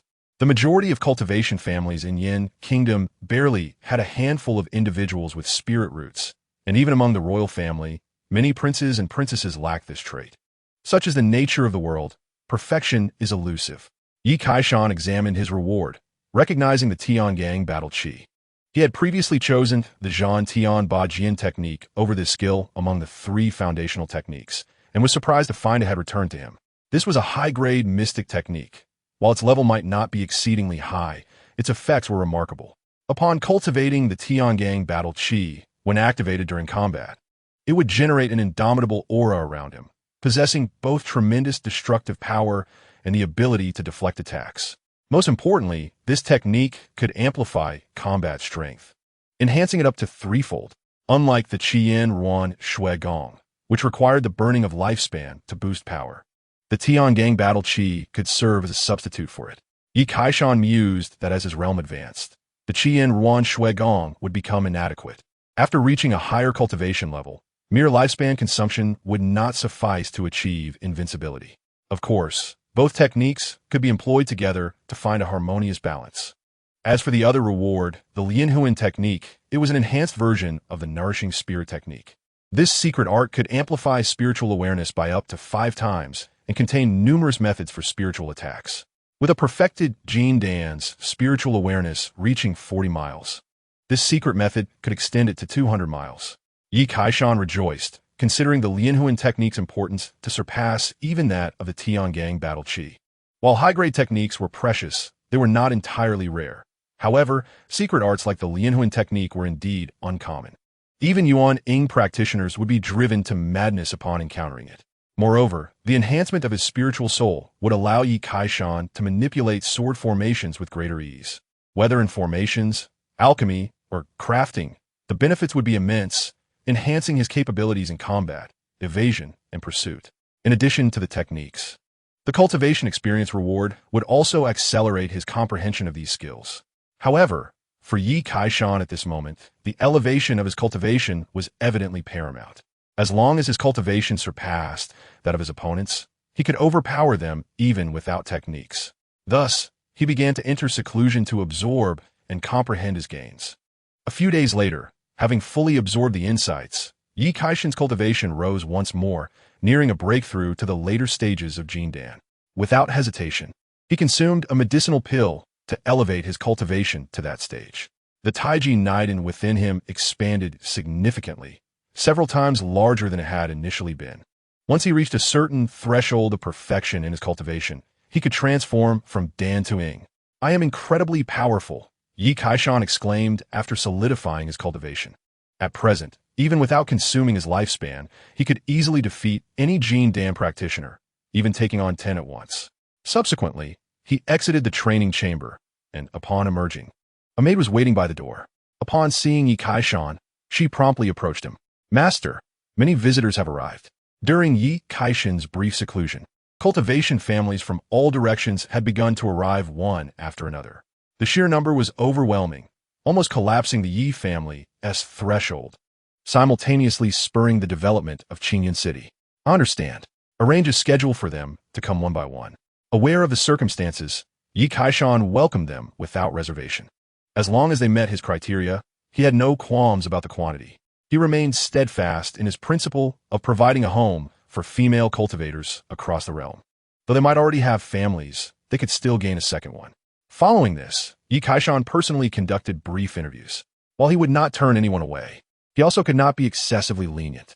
A low standard did not imply a lack of criteria. After a simple selection process, Yi Kaishan initially settled on 10 marriage arrangements.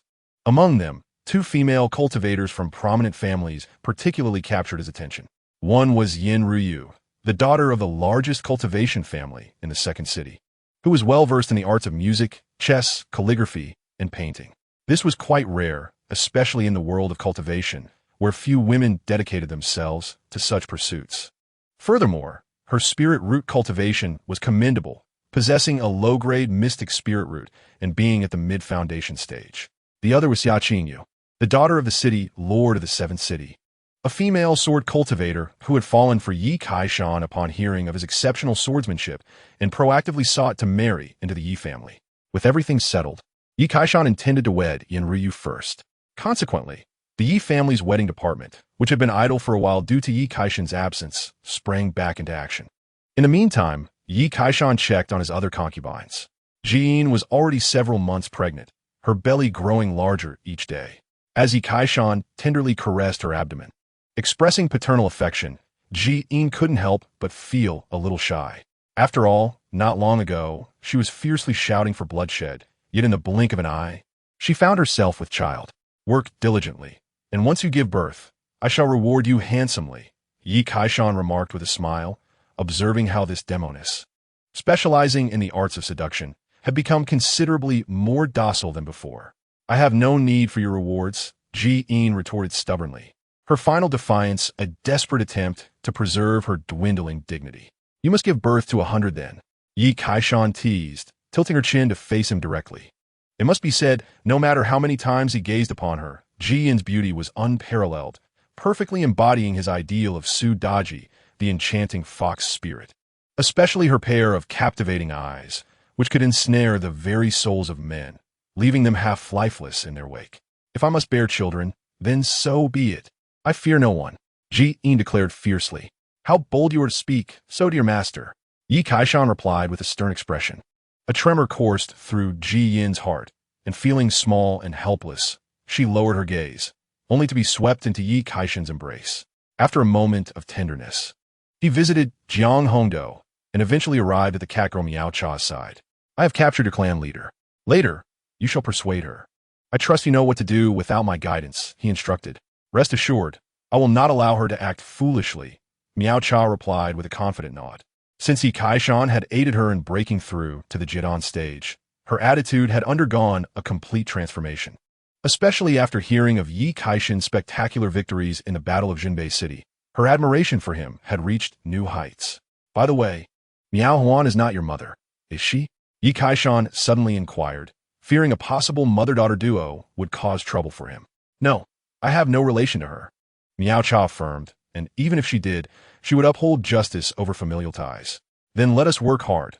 Once I am done with my current endeavors, I shall grant you an official title, Yi Kaishan promised, painting a grand vision. Expanding his lineage required a systematic approach, beginning with taking concubines before siring offspring. Otherwise, they would not count towards his rewards. He had far too many concubines to take recently, leaving him little time to spare. Very well. Miao Cha beamed brightly before eagerly departing. Half a month later, the Yi residence was adorned in festive decorations, the wedding party ready for action. Yi Kaishan mounted his silver lightning steed, employing a flying artifact, and set forth with his entourage. After a considerable journey, he finally returned with Yen Ruyu as his bride. Guests had been waiting eagerly. The estate was bustling with attendees ready to feast. The Golden Core ancestor was taking a concubine, and none dared to show disrespect. However, this banquet was not without cost. Each guest had prepared extravagant gifts, contributing significantly. By the end of it, after expenses, the Yi family had profited considerably, whether it be a large or small gain. Once the ceremony concluded, Yi Kaishan took Yen Ruyu's delicate hand and led her into the bridal chamber.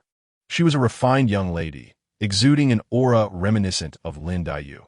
Yet beneath this exterior lay a formidable foundation-building cultivator. Not only could she uproot a willow tree, but even toppling a small hill would pose little challenge. A moment of passion is worth 1,000 gold coins. It was not until dawn that Yi Kaishan emerged from the chamber, feeling invigorated. Since embarking on his path of cultivation, sleep had become a mere legend. He no longer knew what it meant to feel fatigued. Before long, he began preparations for the next wedding, to wed Xia Qingyu. Life is fleeting. One must not keep a beloved waiting. On this day, the Yi family was once again busy arranging the next marriage. The wedding party was grinning from ear to ear. Although weary, the rewards were plentiful. Yi Kaishan was never stingy with his own people. However, at that moment, the crown prince arrived at the Yi residence bearing a decree from Li Fengtian. A rare guest. Is the crown prince here to partake in the wedding feast? Yi Kaishan jested in the reception room. Li Xian managed an awkward smile. More humble than before, the matter of his hat long buried in silence. Lord Yi, I come today with joyful news. The sovereign has decreed that the 13th princess is to be betrothed to you. What say you, Lord Yi? The crown prince inquired tentatively, seeking Yi Kaishan's opinion, fearful of his rejection. Clearly, he did not yet grasp the depths of Yi Kaishan's character. How could Yi Kaishan refuse such an opportunity? No problem. Let's set a date, he declared without a hint of hesitation. As for the concerns of the sovereign of the Yen kingdom, he chose to disregard them, knowing it was merely a fear of the Yi family threatening the royal status. Yet some matters unfold naturally, as the tides of fate cannot be resisted. As long as he continued to take concubines and bear children, all issues would find resolution. Moreover, the 13th princess possessed a unique constitution, and even without the sovereign's input, he would find a way to marry her. Yi Kaishan never concealed his preferences. How about a month from now? The crown prince was overjoyed, not expecting such a swift agreement from Yi Kaishan. This would allow him to report back favorably. A month might be a bit rushed, but with determination, it can be managed, Yi Kaishan thoughtfully replied, as he was concurrently preparing to wed Xia Qingyu. However, with a little effort, it was not an insurmountable challenge. Once everything was finalized, both parties were satisfied with their desires fulfilled. After the crown prince departed, the Yi family sprang into action. Everyone rallied their spirits. Aware of the significant responsibilities ahead, the ancestors' wedding could not be taken lightly. The head of the wedding party rallied the troops, urging them to exert themselves. Soon, the Yi residence was abuzz with activity once more, invitations flying out like snowflakes in all directions. Many guests, having just attended the previous wedding, received invitations from the Yi family as soon as they returned home. People were left in a state of shock. They had never anticipated that social obligations could plunge the family finances into turmoil. Upon learning that there were still 7 or 8 more weddings to come, many simply chose to stay at inns in Qingyun City, determined to endure. They did nothing but feast. Some even planned to relocate their families to Qingyun City, considering it more convenient for the future, sparing them the long journeys back and forth. With the family so close, let us indulge in revelry. From then on, the family's primary focus became this pursuit. Days later, all preparations complete, Yi Kaishan set forth with his entourage to welcome Xia Qinyu. This woman, who never parted with her sword, today laid it aside to don a magnificent crimson robe. Xia Qinyu resembled a solitary blooming lotus, proud and aloof, revealing only a shy demeanor in the presence of her beloved. Upon hearing of Yi Kaishan's legendary prowess in the Battle of Jinbei City, where he commanded thousands of flying swords with unmatched ferocity, she regarded him almost as a celestial swordsman. On the night of their wedding, this sword-wielding woman set aside her flying sword to wield a long spear, reveling in the intimacy until dawn. Meanwhile, Yi Kaishan basked in the warmth of love.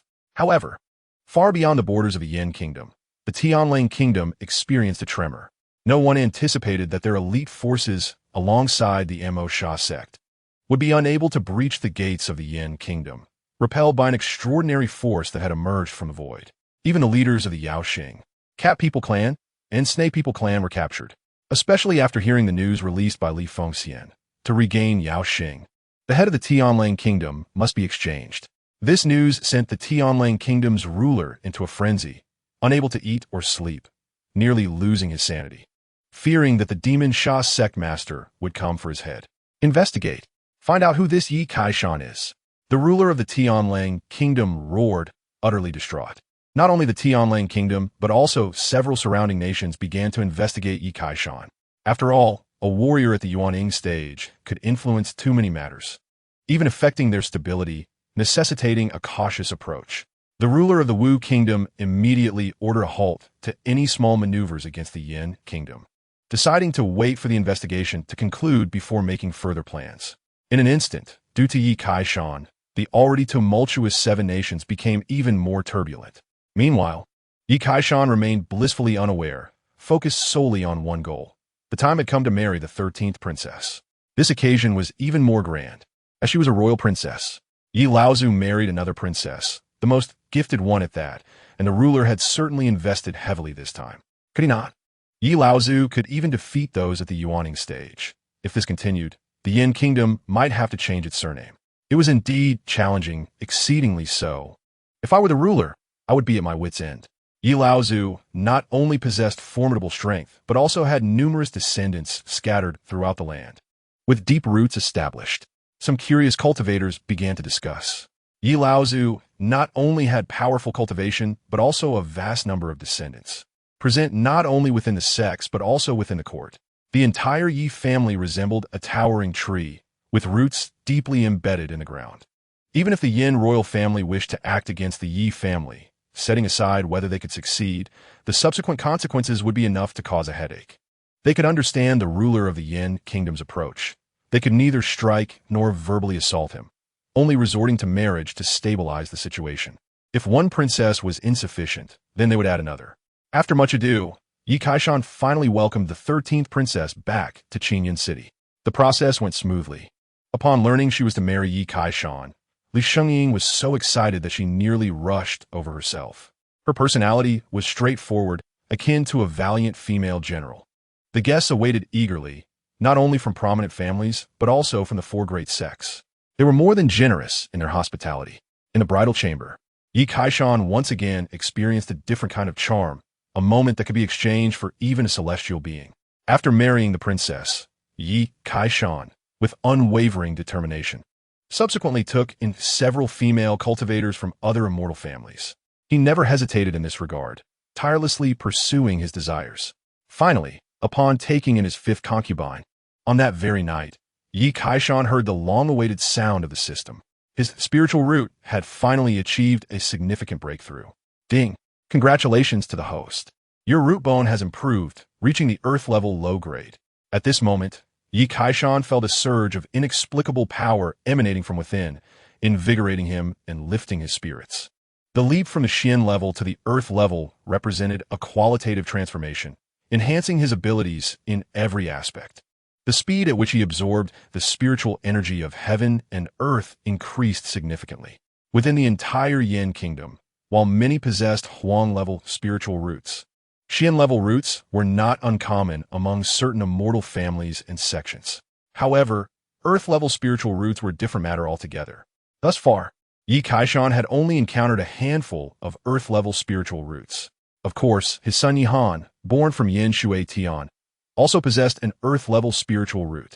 This concubine was indeed worth marrying, as her spiritual root had improved remarkably.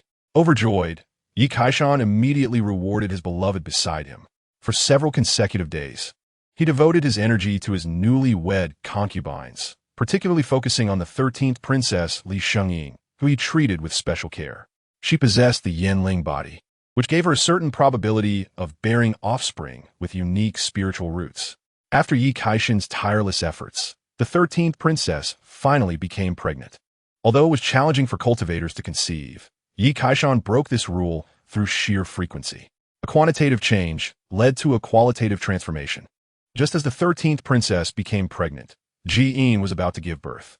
Amidst his busy schedule, Yi Kaishan made time to personally await the occasion. Outside, filled with anticipation and excitement, he wondered how much time had passed when suddenly, the sound of an infant's cry echoed. She had given birth. Congratulations to the host for expanding your lineage, giving birth to an earth-level mid-grade spiritual root offspring. Reward: lifespan increase of 10 years. Earth-level mid-grade spiritual weapon. 1 high-grade spiritual field, earth-level spiritual plant, and 500 high-grade spiritual stones. Astonished, Yi Kaishan's heart leaped, followed by laughter at the unexpected arrival of an earth-level spiritual root child. Could it be that the firstborn increased the critical hit rate? He hurriedly entered the room, where Ji Yin was sitting on the bed, cradling the child in her arms. Examining her, only to be pulled into a tight embrace by Yi Kaishan, who planted a fervent kiss on her lips, utterly bewildered by the unfolding events. "You've done wonderfully, my dear wife," Yi Kaishan exclaimed, filled with excitement. Wife. Ji Yin was taken aback, thinking, what is this?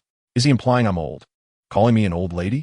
Wife simply means spouse, Yi Kaishan casually explained before examining the child, who was a girl with no special constitution.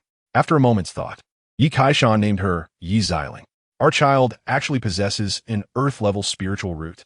Upon learning of her child's root, Ji Yin was astounded. She felt it was incredible that they had produced a child with a spiritual root, and an earth-level one at that. With diligent cultivation, attaining the Yuan-Ing stage would be as easy as eating. Could this earth-level spiritual root child be worth 10 others? After her astonishment, Ji Yin raised her head and tentatively asked, still mulling over the prospect of 100 children. No, one must remain as it is. Yi Kaishan shook his head, asserting the importance of principles. Master Yi said if 10 is the goal, then 10 it shall be. If 100 is the aim, then 100 it must be. Ji Yin pouted, her expression one of utmost pity as she employed the strategy of feigned suffering and beauty to try to soften his heart. It was all in vain. Here, this is your reward. Yi Kaishan promptly produced 200 high-grade spiritual stones, a recent system reward. The spiritual energy contained within even a single high-grade spiritual stone could sustain a long period of cultivation. For Ji Yin, a Jidan stage cultivator, it was perfect. She usually practiced with low-grade spiritual stones, having had no chance to use high-grade ones. This was luxury. Ji Yin joyfully accepted the spiritual stones, suddenly realizing that having 100 children might not be so bad after all. If one child yielded 200 high-grade spiritual stones, then 100 children would result in 20,000 high-grade spiritual stones. Observing the delighted expression on Ji Yin's face, Yi Kaishan mused that perhaps this was what it meant to borrow flowers to offer to Buddha. If it weren't for her giving birth to an earth-level spiritual root offspring, how would there be such a reward of high-grade spiritual stones? Subsequently, Yi Kaishan exited the delivery room, eagerly returning to the cultivation chamber to check the rewards for fatherhood. An earth-level mid-grade spiritual weapon, the fire dragon shield. With a surge of energy, 9 celestial fire dragons can be unleashed, capable of incinerating mountains and boiling seas. They can also envelop a person, turning them to ash. What treasure! Ye Kaisan Etolet. And with the addition of the fire dragon shield, he now possessed 3 earth-grade magical artifacts: the 4 spirits demon suppression tower, the fire dragon shield, and the summoning banner obtained from the witch. He then turned his attention to the earth-grade spiritual plant, his eyes gleaming with excitement. This particular plant had the potential to extend one's lifespan and was known as Shuyuan Guishu. It blossomed in 3 years, bore fruit in another 3, and matured in a total of 9 years, yielding 18 fruits. Consuming one could add 50 years to one's life, though it could not be consumed repeatedly. Additionally, it could be used to concoct an earth-grade lower-tier spiritual pill, the Shuyuan Dan, which could extend life by 100 years. This was a super-enhanced version of the longevity pill. While the longevity pill could only add a few years, the Shuyuan Dan could add a century. For mortals, that equated to an entire additional lifetime, and for cultivators, 100 years could yield countless opportunities. Often, a mere fraction of lifespan could hinder one from breaking through a realm. Yi Kaishan was overjoyed with the Shuyuan Guishu. He could help some of his descendants extend their lives. Even if immortality were unattainable, adding a century to one's life was exceedingly precious. As an earth-grade spiritual root, the Shuyuan Guishu demanded particularly fertile spiritual soil. However, Yi Kaishan was unfazed, as he had a reward of superior spiritual fields at his disposal. The Yi family currently owned several acres of spiritual fields. To this end, Yi Kaishan had established a dedicated department for cultivating spiritual plants, with personnel assigned to nurture and guard them. Upon arriving in the backyard, he instructed the guarding clan members to disperse before he unveiled the spiritual field and planted the Shuyuan Guishu. This small tree, standing a full yard tall, though diminutive, was imbued with astonishing vitality. After securing the fruit tree, Yi Kaishan reinforced several layers of formations and then instructed his clan members to care for it before departing the backyard. He suddenly recalled that 3 women were still waiting for him in the secret chamber for interrogation. With that thought, Yi Kaishan quickened his pace and arrived at the secret chamber. During this period, Miao Cha had been attending to the 3 women, working on their mindset, and the progress had been quite remarkable. "My lord, please inquire freely. We assure you that we will speak nothing but the truth. From this moment on, whatever you command, we shall comply," the serpent woman Shi Qianrao declared upon seeing Yi Kaishan's arrival. "I will confess everything." After months of being held in a fixed position like a specimen, who could remain sane? "From now on, you shall be the leader of the Catfolk tribe. Please command us." The leader of the Catfolk tribe spoke with utmost sincerity. Chapter 63. Torturing the Witch. Teaching you to conceive, the serpent woman Shi Qianrao and the cat woman Miao Huan were utterly convinced. Resistance was futile. Their lives were in another's hands, and a mere displeasure could lead to their demise. "Indeed, you are quite perceptive." Yi Kaishan nodded in satisfaction. He favored straightforward individuals. Just as he approached his concubines, he never engaged in romantic dialogues. Such matters were reserved for after marriage. He then lifted his hand and released the restraints binding the 2 women. With a thud, they collapsed heavily to the ground. Their magical powers had been sealed, and they were entirely reliant on their physical strength. After standing for so long, they had been completely drained of energy. Subsequently, Yi Kaishan moved to another secret chamber. He immediately noticed Yao Xing striking an astonishing pose, resembling a statue. "So, have you come to a decision?" Yi Kaishan inquired with a smile as he approached her. The witch was on the verge of tears. "Here we go again. You haven't even asked a question yet, and you want to know if I've made a decision. What issues do you have? Speak." Yi Kaishan suddenly slapped her on a sensitive spot, causing ripples to spread. "Tell me, why did your Mo Sha sect ally with the Tianlang king to attack the Yin kingdom? What ulterior motives are at play?" Yi Kaishan demanded. Based on previous clues, this matter likely related to his son Yi Fan's small cauldron, so he needed clarity. "I don't know specifics." "Really?" Yi Kaishan narrowed his eyes and raised his hand for another slap. The sensation was addictive. "I only know that the master of the Mo Sha sect had contacted a mysterious figure, seemingly in search of something." Yao Xing quickly shifted her tone, no longer daring to utter any nonsense. If this continued, she would surely lose her mind. "What is this thing?" Yi Kaishan pondered, beginning to suspect it was Yi Fan's small black cauldron. Do you know the identity of that mysterious person? Yi Kaishan continued to inquire. I don't know. I already said it was a mysterious person, so how could I possibly know his identity? Yao Xing retorted with frustration. Do I need you to tell me? Yi Kaishan exclaimed, his voice raised. The fact that the mysterious person concealed their identity indicated the matter was highly secretive and intended to remain undisclosed. The individual capable of commanding the Mo Sha sect's leader was likely someone from outside the Seven Kingdoms. Their discretion suggested they had their own concerns. This significantly broadened the range of possible actions. It seems you are still somewhat unconvinced. Thus, you shall remain standing for another 2.5 years. Yi Kaishan had a lead and needed to find a time to summon Yi Fan back to thoroughly inspect that small black cauldron. The answers would naturally reveal themselves. No, Yao Xing panicked. After enduring months of this, she felt on the verge of madness.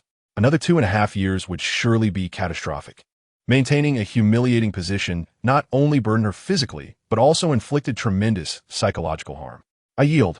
I'm willing to submit to you. Just release me. And I will agree to any condition, she hastily declared, fearing Yi Kaishan would leave without giving her a chance. Any condition? Yi Kaishan smiled meaningfully. Yao Xing felt a twinge of fear, but steeled her resolve and nodded. Very well. My condition is simple. Marry me and bear my children. Yi Kaishan stated directly. Never one to beat around the bush. He prioritized authenticity. What? Yao Xing's face turned pale. Although she was a witch, she had no experience in such matters. She was as innocent as a blank slate. I am afraid I cannot accept that condition. Please propose another. Yao Xing shook her head, unwilling to comply.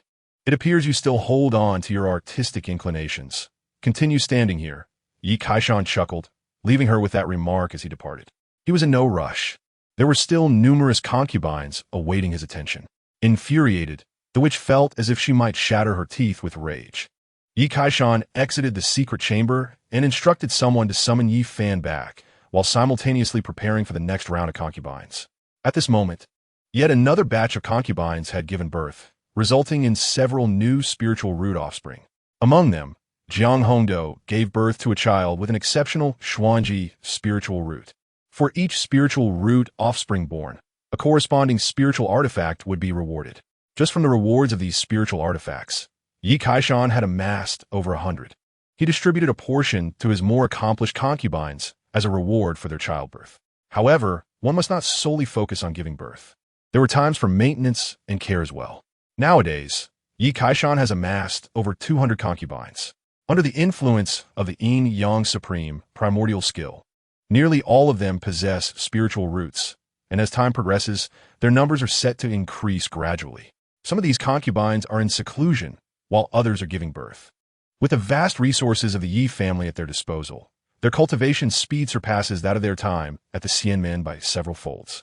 After all, the Xianmen could not provide them with elixirs as if they were a staple diet, nor could they supply an endless stream of spiritual stones. On this day, Ren Tinglan finally achieved the pinnacle of foundation establishment and began her journey to form a dan. She was among the first female cultivators to follow Yi Kaishan. Possessing commendable spiritual roots, through diligent nurturing over time, she had reached the mid-tier of the Xian grade. Coupled with the abundant resources at hand, her cultivation naturally progressed swiftly. Under Yi Kaishan's guidance, Ren Tinglan consumed a gathering Yuan Dan and commenced her pursuit of Dan formation. After a considerable duration, a powerful aura erupted, signaling her success. My husband, I have formed a Dan, Ren Tinglan exclaimed excitedly, throwing herself into Yi Kaishan's embrace. She had never anticipated that one day she would achieve such a feat, especially considering her previous struggles even to establish a foundation. Forming a Dan is merely the beginning. Next, we must consider forming a baby, Yi Kaishan teased, caressing her abdomen. Upon hearing this, Ren Tinglan's cheeks flushed crimson. During her intensive cultivation for Dan formation, she had indeed not conceived for quite some time. Thus, Yi Kaishan generously began to instruct her on the process of forming a baby. After an hour, they concluded their session, with Yi Kaishan feeling a sense of nostalgia, as if he had rediscovered an old sensation. With Ren Tinglan's ascension to the Dan formation stage, the Yi family now boasted 5 Dan formation practitioners: Yi Kaishan, Yin Shui Tian, Ling Xiaoer, Jiang Hongdo, and Jin. Alongside Miao Cha and others, the number approached 10. Some other concubines, such as Qin Shan, Bai Kai Wei, and Zhu Man, had also reached the late stages of foundation establishment and were on the verge of breaking through to Dan formation. At that point, the Yi family would boast 10 Dan formation cultivators, elevating them to an 8th-tier immortal cultivation family. Yi Kaishan could hardly wait to see what rewards awaited him. He then turned his attention to nurturing Qin Shan, preparing to assist her in advancing to Dan formation, while also seeking new concubines. To his surprise, Lung Aoshue from the Baiwa sect arrived unexpectedly, declaring that she had come to marry him on the orders of her sect leader. Truly, thoughts manifest into reality. Lung Aoshue was indeed a Dan formation practitioner. Regarding the proposition from Lung Aoshue, Yi Kaishan naturally did not refuse. He immediately commanded preparations to be made. Amidst the clamor of drums and gongs, the ceremony was completed. On their wedding night, this ice-like woman gradually melted under Yi Kaishan's tender care. Thus, among the 5 flower beauties of the Baiwa sect, he had secured 3. Only the enchanting Yin Miyun and the formidable Mi Daizong remained, both of whom were known for their tenacity. After marrying Lung Aoshue, Yi Kaishan was one step closer to achieving 10 Dan formation practitioners. 2 months later, Lung Aoshue's belly began to swell. Half a year later, the 13th princess, Li Shengying, was finally ready to give birth. Yi Kaishan had set aside his affairs to wait at the delivery room's entrance. Before long, the child was born. Congratulations! The host has given birth to an offspring with a supreme Xian-grade spiritual root, rewarded with a lifespan extension of 5 years, a supreme Xian-grade spiritual artifact, and 500 mid-tier spiritual stones. Note, this child possesses a hidden physique. The host is advised to examine closely. Aiden physique? Yi Kaishan was intrigued and rushed into the room for a closer look at the child. The infant in the swaddling blanket resembled a tiny bean, obediently nestled in its mother's arms. Deep within its soul, a flame seemed to swell and grow. This flame resembled a divine bird, radiating an intense heat capable of incinerating the heavens and refining the earth. The undying divine phoenix physique. My son is indeed of a divine body. Yi Kaishan's pupils constricted, his heart overwhelmed with astonishment.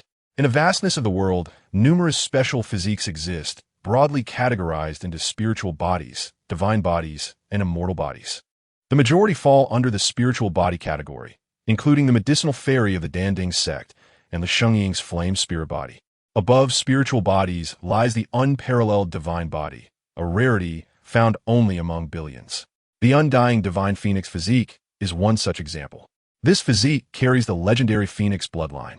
Upon reaching full maturity, as long as a spark of flame exists, it can attain immortality.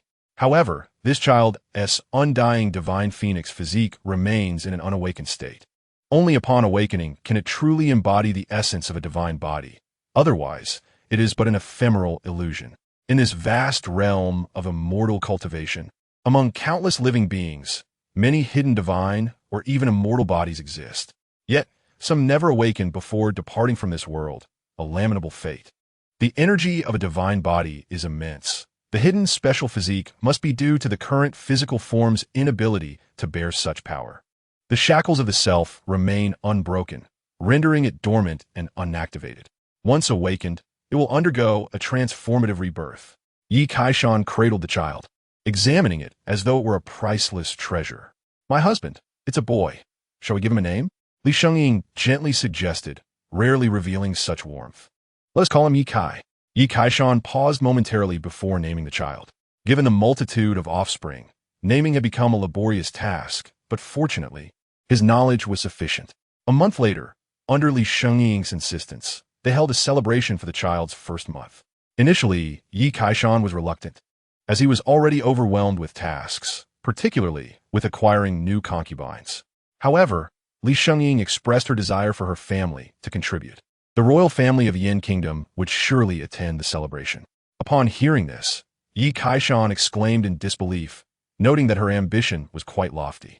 This was even more audacious than Zhao Fian. Since Li Shengying was so determined, Yi Kaishan acquiesced to her wishes. However, this celebration not only burdened the Yin royal family, but also entangled many major immortal cultivation families related to the Yi family. What? The offspring of the Yi ancestor is to be celebrated for their first month? Some family heads nearly leaped from their seats upon hearing the news. With the ancestor's prolific nature, at this rate, they would be declaring bankruptcy within 3 years.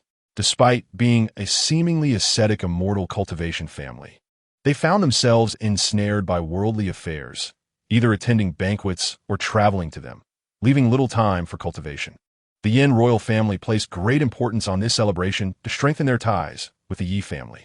Li Feng spent lavishly, bringing forth treasures that had been stored in the royal treasury for many years. However, he did not anticipate that this very action would ignite a spark in the eyes of the ninth princess, who began contemplating hosting a first-month celebration for her next child as well.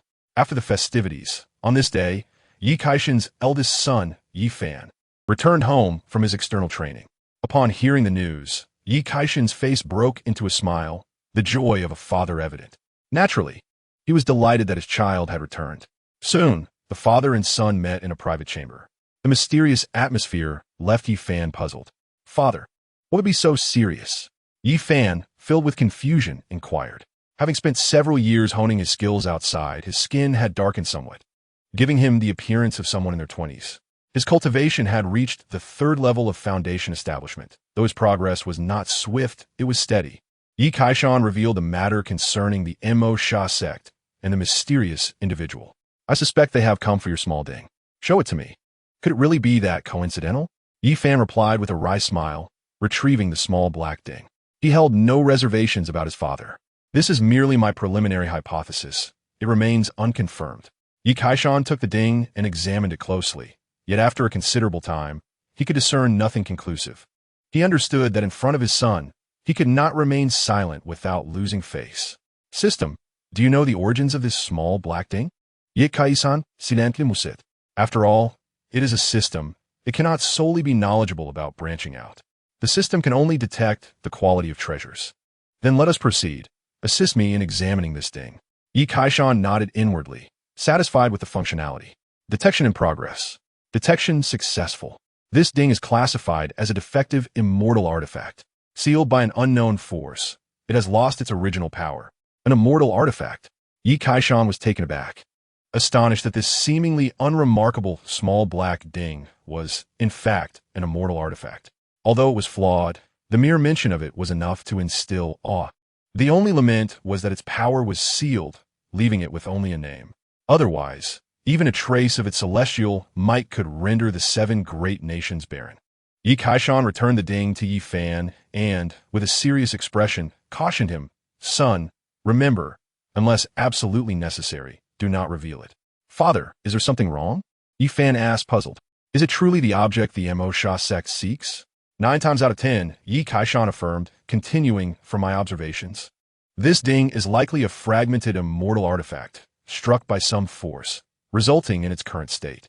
"An immortal artifact?" Yi Fan gasped, his eyes widening as he gazed at the ding in his hand. What he had thought was merely a cooking vessel for stewing meat turned out to be an immortal artifact. Chapter 65. Marrying a Yuanying. The demoness has arrived, father. "Perhaps I should give a small ding to you?" Yi Fan suddenly suggested, feeling ill-equipped to handle such a thing. Hearing this, Yi Kaishan paused momentarily, then smiled with reassurance. "Since it has chosen you, there must be a reason. Why would I take your possession? Keep it well, and above all, do not expose it in front of outsiders." Yi Fan nodded earnestly, taking the advice to heart.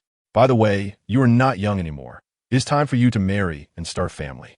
Yi Kaishan shifted the topic, smiling. Many of his offspring had already married and had children, yet a few rebellious ones remained single, including Yi Fan. Yi Fan scratched his head awkwardly.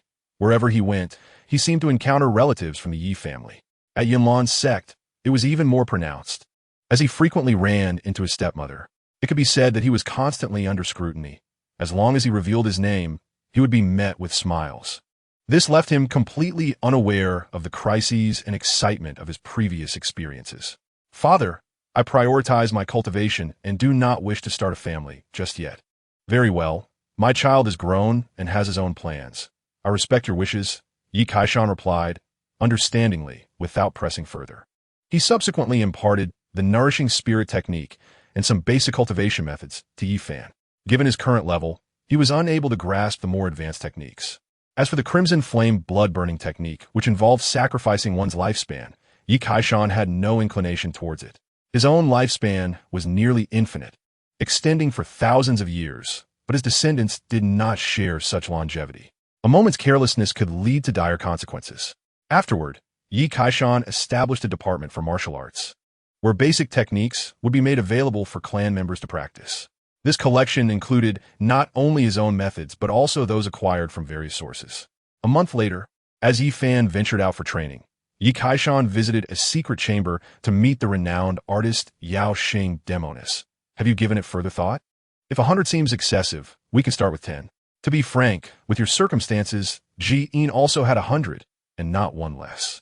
Upon hearing this tempting proposition, Yao Xing, who was in a fit of rage, suddenly felt that it might not be such a bad deal. If others needed to bear 100, she only had to bear 10. Was she not profiting immensely? Thus, she cautiously inquired, if I give birth to 10, will you let me go? Of course. Yi Kaishan nodded emphatically. Yao Xing fell silent. Under Yi Kaishan's relentless persuasion, she finally began to waver. Upon reflection, she realized it was indeed challenging to find a man as exceptional as Yi Kaishan within the entire 7 nations. A golden core ancestor, a master alchemist, and equally proficient in formations. With his golden core cultivation, he could suppress those at the Yuanying stage. Setting everything else aside, Yao Xing felt an undeniable attraction towards him. Especially after spending time together recently, he had not proven to be so difficult to accept. Yi Kaishan raised his hand and released her restraints. Yet the ceiling of her magical powers remained intact. Otherwise, a Yuanying-level individual unleashed could spell disaster for the entire Yi family.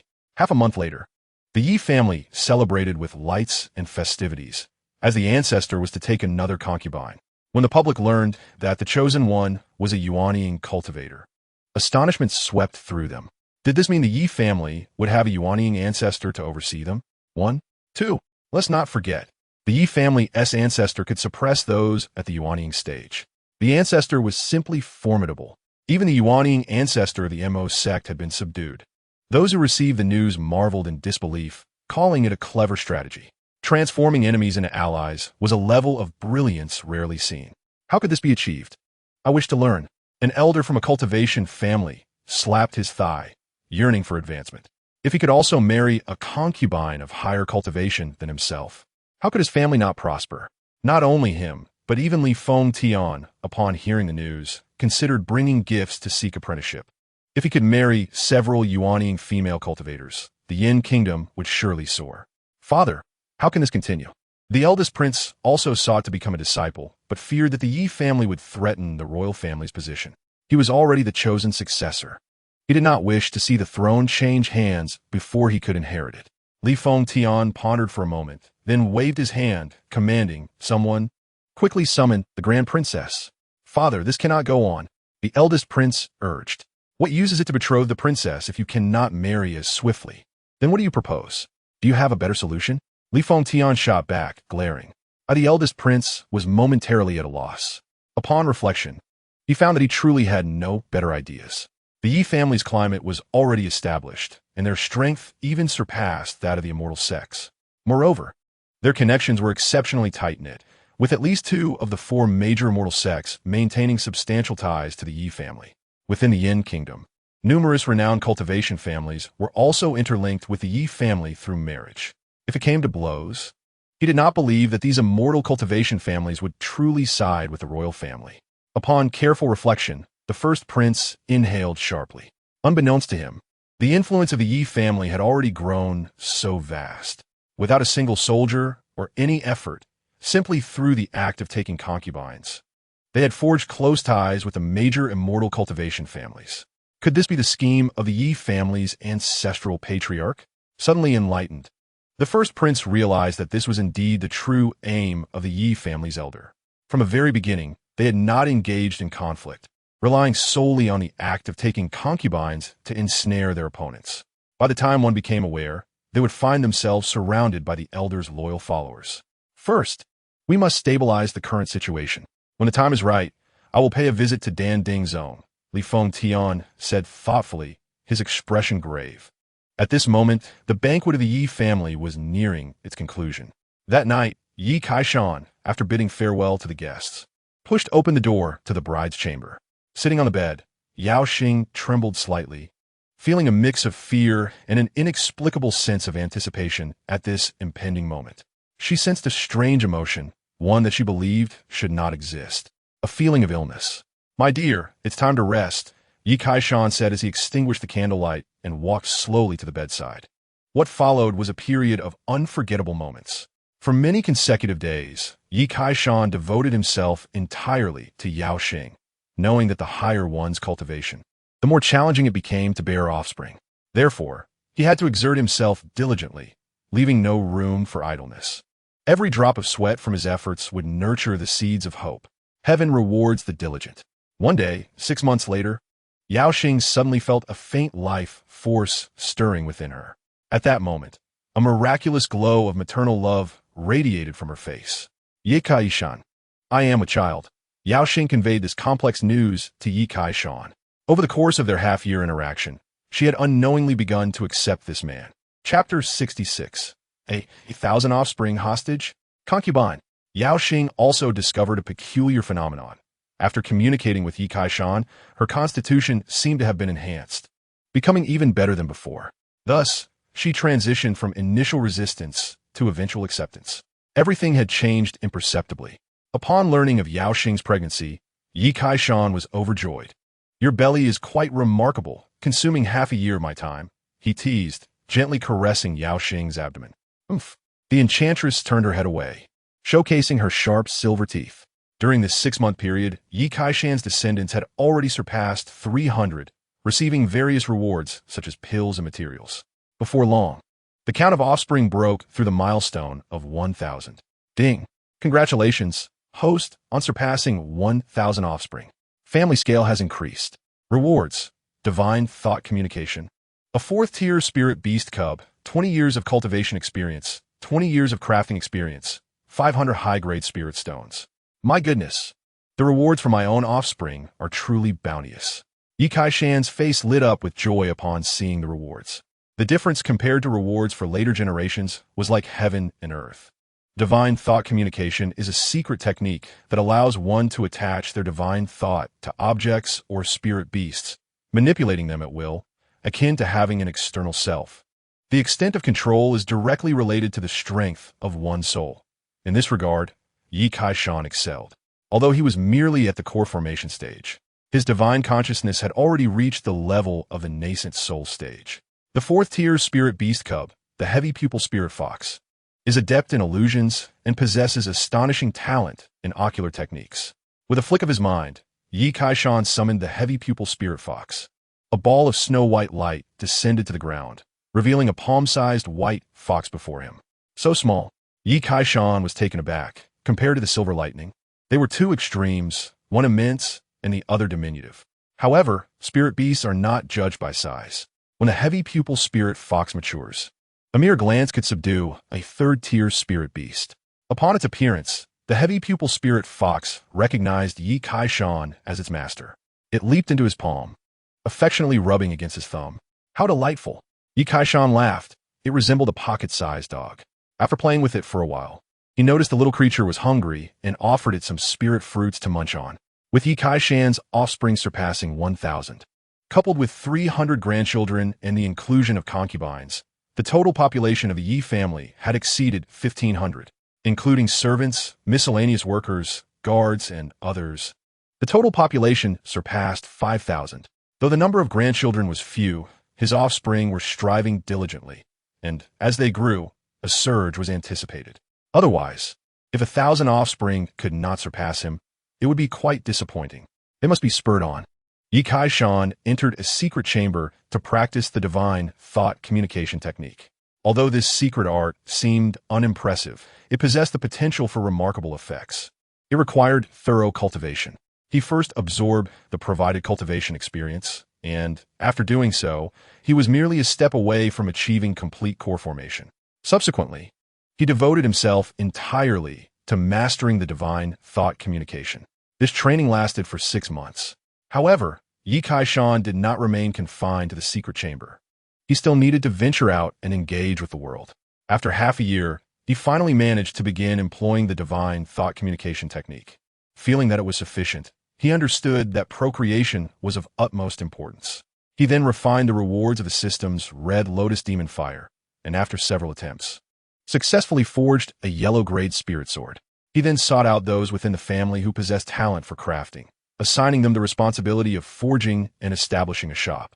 Mastering the art of forging would not only yield endless wealth, but also significantly enhance the overall strength of the family. In conditions of equal strength, the quality of the spirit weapons used often plays a decisive role. He aimed to ensure that the members of the Yi family wielded the finest spirit weapons. After arranging the forging matters, Yi Kaishan began to take concubines again, by taking a nascent soul elder as a concubine. The reputation of the Yi family soared to new heights. Many immortal cultivation families felt that the rise of the Yi family seemed unstoppable, making connections all the more pressing. This time, the object of Yi Kaishan's affection was not unfamiliar. It was Su Ruoyan from the Su family in the capital. This woman had appeared at the Golden Core feast, with a captivating figure and a pair of expressive, sparkling eyes, although she was somewhat older. Yi Kaishan paid little heed to age. After all, she was not older than him. He placed greater value on her business acumen. Her appearance and age were of lesser significance. Thus, another round of taking concubines commenced, with invitations flying out like rain. The major families, having just recovered from their losses, immediately began preparing congratulatory gifts, rushing over without delay. On the wedding night, Yi Kaishan experienced what it meant to be engulfed in passionate fervor. Su Ruoyan's allure was indeed incomparable to that of an 18-year-old maiden. Just after marrying Su Ruoyan, Yi Kaishan was unexpectedly visited again by the first prince. This time, he still proposed a match with a princess, the eldest princess of the Yin kingdom. This princess had a backstory. She was once the betrothed of a valiant general who sadly fell in battle and was devoured by beasts.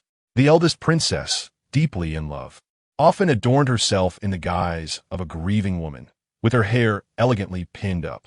In truth, she has not married and remains untouched. Dear Crown Prince, why not return and inquire how many princesses are available to be betrothed to me all at once?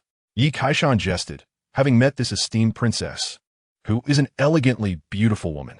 Moreover, her spiritual roots are not lacking. In short, she is a suitable match. Upon hearing Yi Kaishan's words, the crown prince chuckled awkwardly. There are many princesses, yet only a few possess spiritual roots, and including the esteemed princess, Yi Kaishan has already wed 3. The royal family of Yin Kingdom is not affluent. I will report the Lord's intentions back to the monarch, the crown prince managed to say. A month later, Yi Kaishan married the esteemed princess. In fact, during the previous alchemy conference, the esteemed princess had developed a fondness for Yi Kaishan. As Yi Kaishan's renown grew, so too did her affection.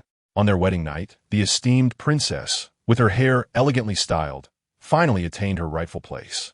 Subsequently, Yi Kaishan took great care of his 2 new brides. Just as he was about to take a 3rd concubine, a shocking news reverberated across the 7 nations. The ruler of Tianlang Kingdom was beheaded. The realm was thrown into chaos, with various tribes vying for the throne. Upon hearing this news, Yi Kaishan was momentarily stunned. Could it be that he had once proclaimed that if one wished to redeem Yao Xing, they must present the head of the Tianlang ruler? Soon after, another piece of news surfaced, confirming Yi Kaishan's suspicions. The Mo Sha sect declared their intent to exchange hostages with the Yi family. Upon learning this, Yi Kaishan could hardly contain his disbelief. Is this fool truly attempting to trade a dead wolf's head for my concubine? Chapter 67. Perfecting the Golden Core. Master Yang has reached the stage of pregnancy. Time has passed, and the former captive has now become Yi Kaishan's concubine, pregnant for several months.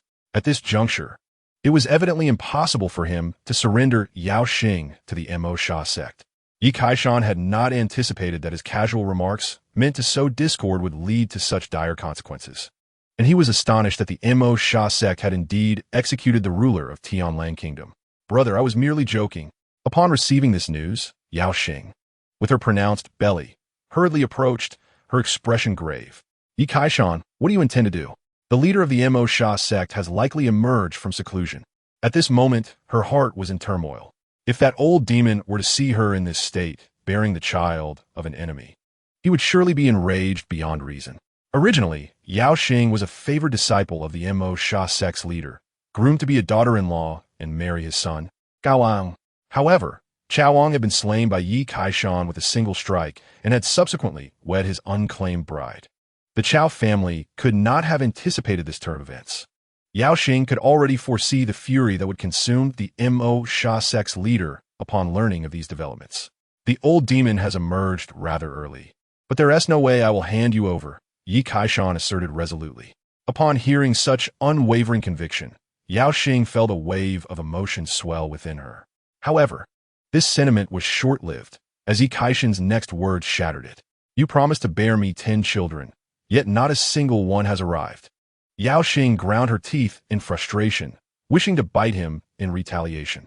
Even at this moment, he was still preoccupied with the idea of having children. By the way, how do you truly feel about that old demon? You wouldn't consider betraying me, would you? Yi Kaishan inquired suddenly, scrutinizing the enchantress. The motives of a demon practitioner are inscrutable, and he needed to tread carefully. At his words, a flicker of hatred flashed in Yao Xing's eyes before she regained her composure. When I was young, my family was exterminated, and it was Chao Wanxia who saved me. It wasn't he until later that I discovered he was the one who slaughtered my entire family. She spoke with a calm demeanor, as if recounting a tale distant from her own existence. Yet, Yi Kaishan felt an icy chill pierce through him.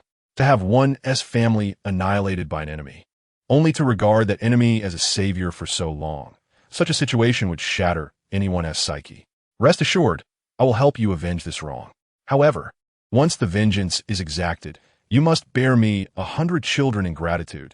Yi Kaishan jested, persistently returning to the theme of procreation. Yao Xing's teeth ground together in irritation, wishing he would refrain from making such comments.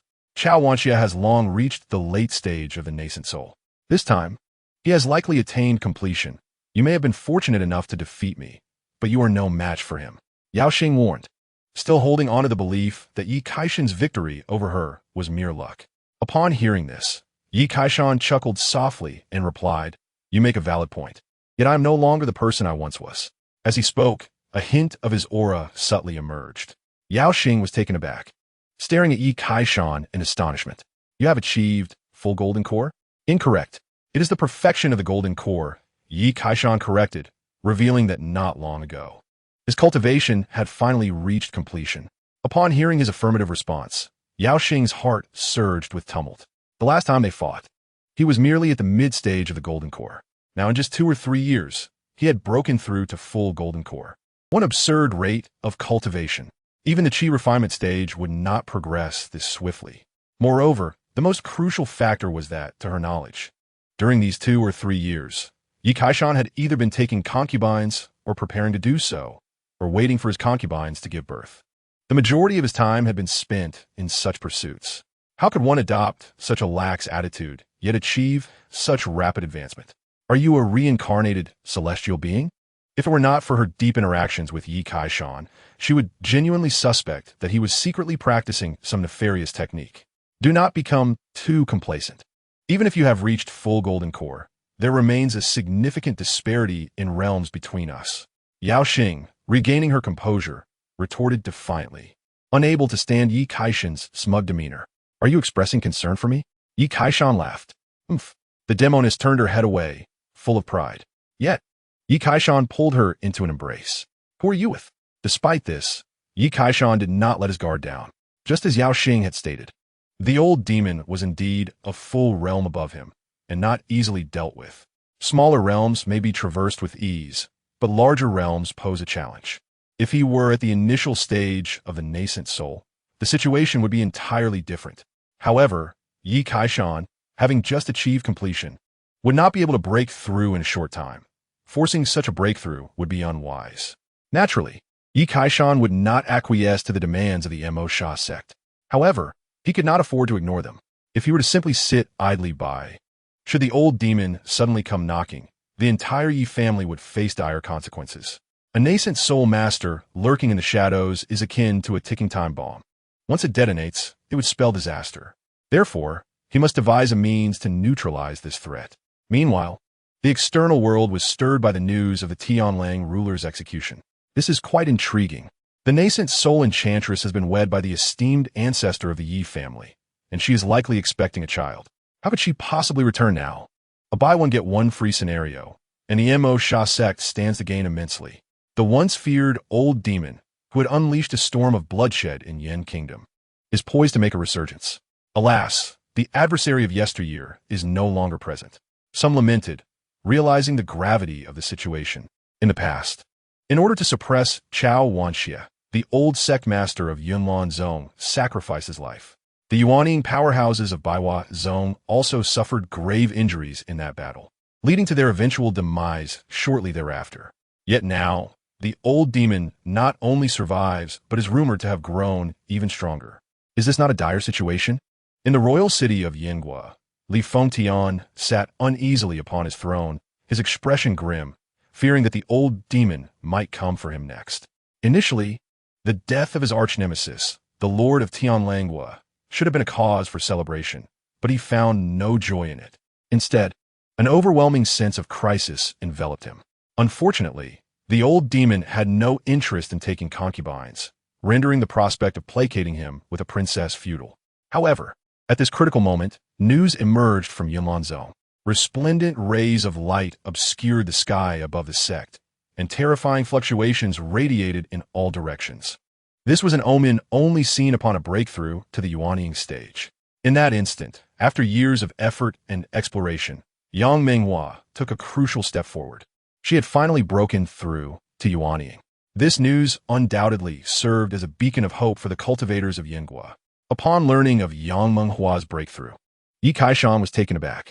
This woman proved to be quite formidable, capable of achieving Yuanying on her own without my intervention. Chapter 68. Farewell, Yao Xinzi. Daughter nation Yi Kaishan sighed, noting that although Yang Menghua and Yin Shui Tian came from the same school, their cultivation levels diverged significantly. Promptly, Yi Kaishan and Yin Shui Tian set off for Yunlanzhou. Yang Menghua's timely breakthrough to Yuanying was akin to a timely rain. Upon arriving at Yunlanzhou, Yi Kaishan quickly spotted Yang Menghua. She still wore her loose Taoist robe, yet her aura was even more transcendent. At that moment, Yunlanzhou was bustling with activity, as the other three great sects and the royal family of Yingua had sent representatives to congratulate Yang Menghua on her achievement. Master, it's been a while. A crisp and melodious voice called from behind Yi Kaishan. Yao Xinzi, Yao Xiao, had arrived and immediately recognized Yi Kaishan, greeting him warmly. She had few acquaintances, and Yi Kaishan was one of them.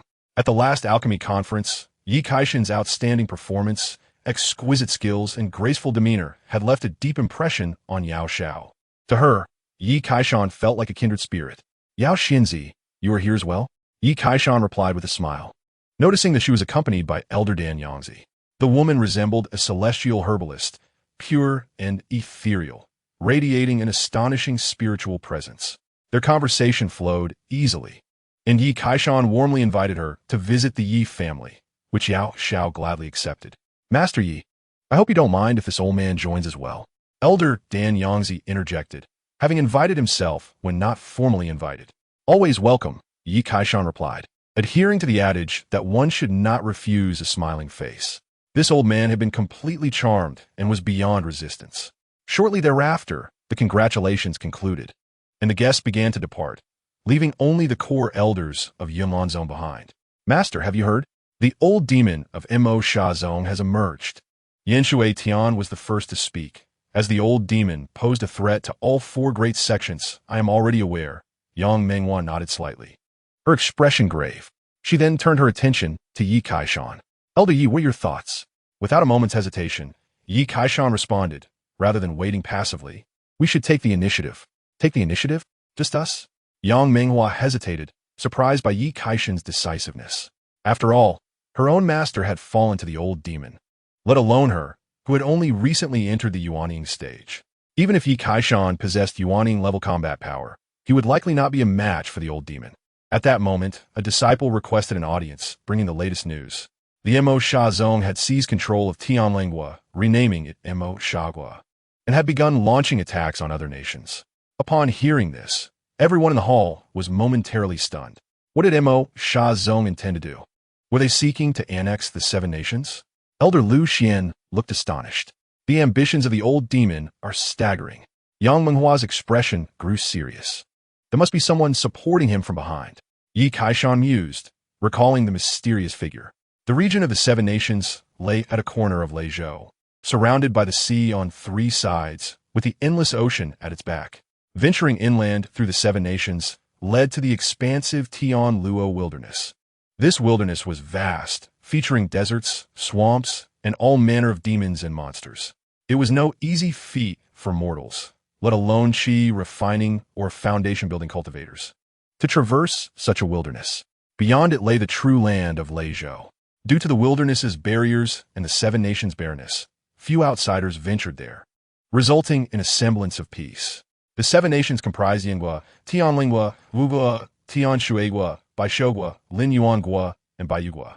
Among them, Baiyugua, also known as the Daughter Nation, was the most powerful. This nation had significant origins, being a vassal state of the Yin dynasty, located on the other side of the Tian Luo wilderness. The ruler of this nation was a member of the royal family of the Yin dynasty. However, as time passed and the distance from the Yin dynasty grew, management became increasingly difficult. Gradually, Baiyugua began to decline, merely getting by.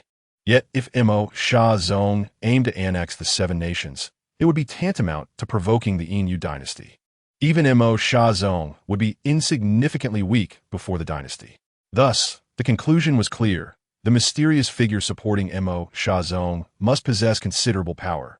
Unafraid of the dynasty, if Mo Sha Zong dared to act, it would be much simpler. Yan Shui Tian's eyes sparkled as he remarked. The Daughter Nation has more than one Yuanying powerhouse.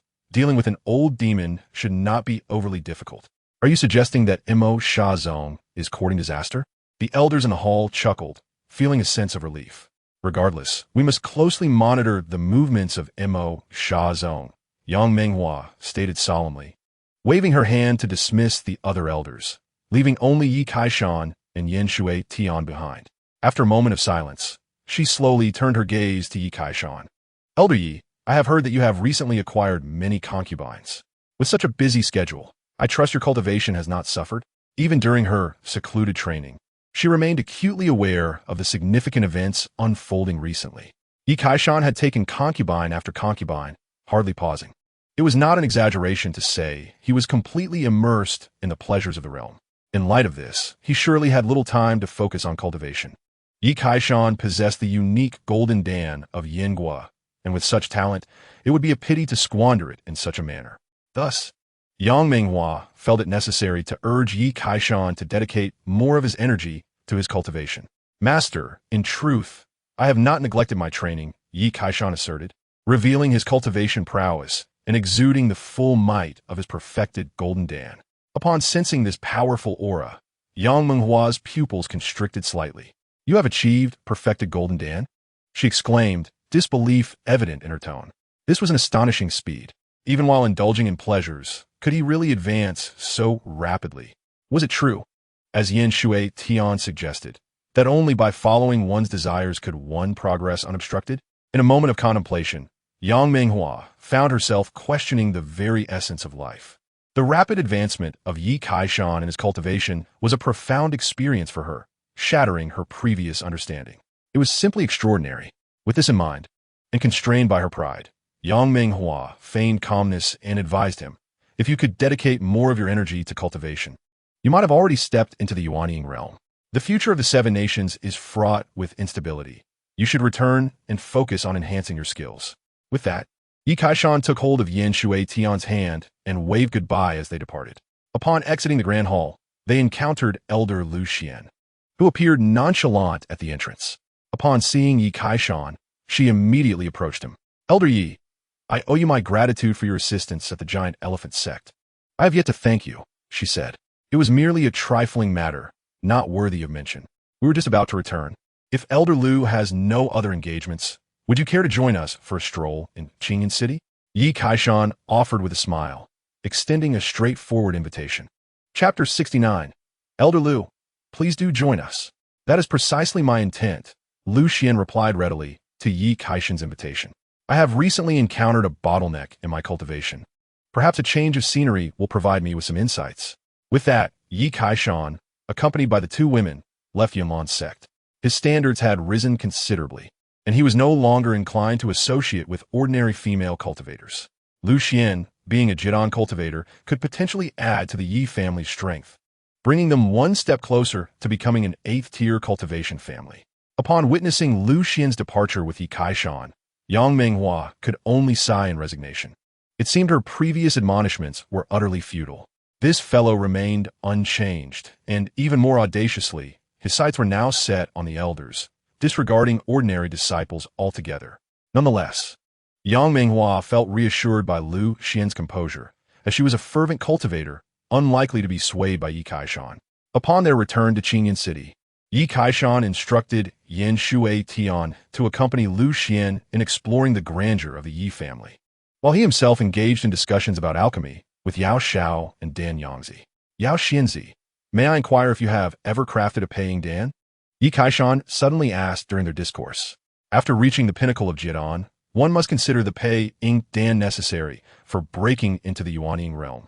This elixir, much like the foundation building and gathering essence pills, is essential for transcending to higher realms.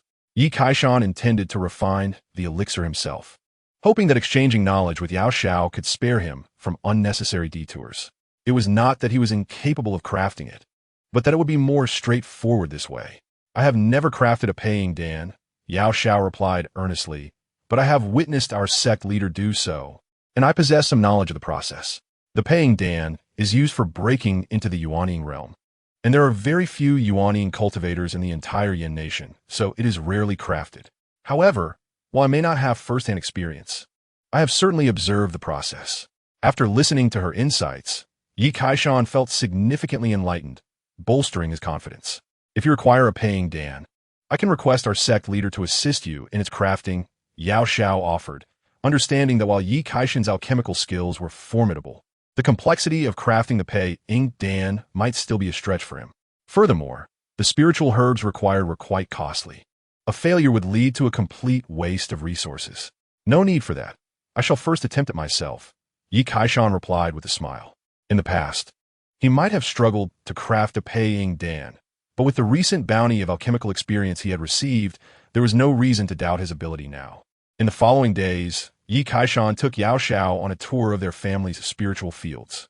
The 4 great sects also maintained their own spiritual fields, which was no secret. Yao Xiao, having a fondness for spiritual plants, noticed that the cultivation in the spiritual fields was suboptimal and immediately set to work, assisting in their improvement. Yi Kaishan stood by, marveling at the effort, pondering how fortunate it would be to have a supportive partner like Yao Xianzi. Upon hearing his words, Yao Xiao, who was tending to the spiritual plants, felt a slight blush rise to her fair cheeks. Soon after, she discovered a longevity fruit tree, her expression transforming into one of astonishment. This is a ground-level spiritual plant, Yao Xiao exclaimed. As a body of medicinal spirit, the powerful herbs would accelerate her growth, providing numerous benefits. Likewise, under her care, the spiritual herbs would thrive even more. The two would complement each other perfectly. If you enjoyed here, feel free to visit often and consider it your second home, Yi Kaishan suggested, fully aware of the advantages of her medicinal spirit body. He offered this idea without hesitation, recognizing the potential benefits for both parties. Yao Xiao nodded, a radiant smile gracing her features. Thus, for an extended period, the Yi family's spiritual fields would welcome an additional diligent worker. Simultaneously, with Yan Shui Tian's company, Elder Lu Xian broadened her horizons. It became apparent that within the Yi family, elixirs could be consumed like meals, and spirit stones could serve as beds. Almost all the former female disciples of Yunlan's sect had progressed to the foundation-building stage, each surpassing the last in cultivation, particularly Ren Tinglan, who had already reached the Jidan stage. It was astonishing to realize that this was once a person who struggled to reach foundation building. In that moment, Elder Lu Xian felt a profound shock, akin to opening the door to a new world. If she were to remain here, would she still encounter such bottlenecks? Cultivators possessed an unwavering obsession with their growth, often sacrificing many things for the sake of advancement. She felt a stirring in her heart. Days later, however, Lu Xian sensed that lingering any longer would be somewhat shameless. She feigned the intent to leave, feeling a pang of reluctance. This subtle sentiment was quickly perceived by Yi Kaishan, who, just as she was about to turn away, called out to her. There are many ways to cultivate. Should the opportunity arise, I hope you will join this family. His words were a declaration of intent, albeit subtly expressed. One cannot simply offer a home outright. Sometimes, a more delicate approach is necessary. Lu Xian's body trembled slightly, but she ultimately refrained from taking a step forward. Nevertheless, the necessary formalities could not be overlooked. Yi Kaishan suggested she return first, assuring her he would come to propose later. Lu Xian departed with joy in her heart.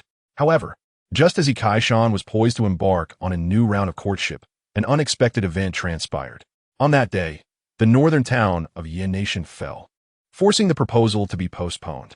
The fall of northern town was abrupt, devoid of any warning signs. It was only through subsequent reports that they learned the Mo Sha sect had not only breached northern town, but had also wreaked havoc upon the Beast Kingdom, which bordered the Tianlang Kingdom. The Beast King was executed overnight, leading to rampant chaos among the ferocious beasts. In an instant, the surrounding nations were plunged into peril. Consequently, several nations resolved to dispatch forces to suppress the Mo Sha sect. The daughter nation took the lead, joined by Yin Nation, Lin Yuan Nation, and Tian Shui Nation, collectively sending forth their strongest cultivators. In this coalition, the forces from Yin Nation comprised the four great sects alongside the imperial family. Yang Menghua, who had just entered the Yuanying stage, was appointed as the leader of this expedition, with the remaining members being Jedon cultivators. To safeguard his beloved consorts, Master Yi would certainly not be left behind. He promptly gathered his belongings, took the heavy-eyed spirit fox, and set off to rendezvous with the Yinlan sect.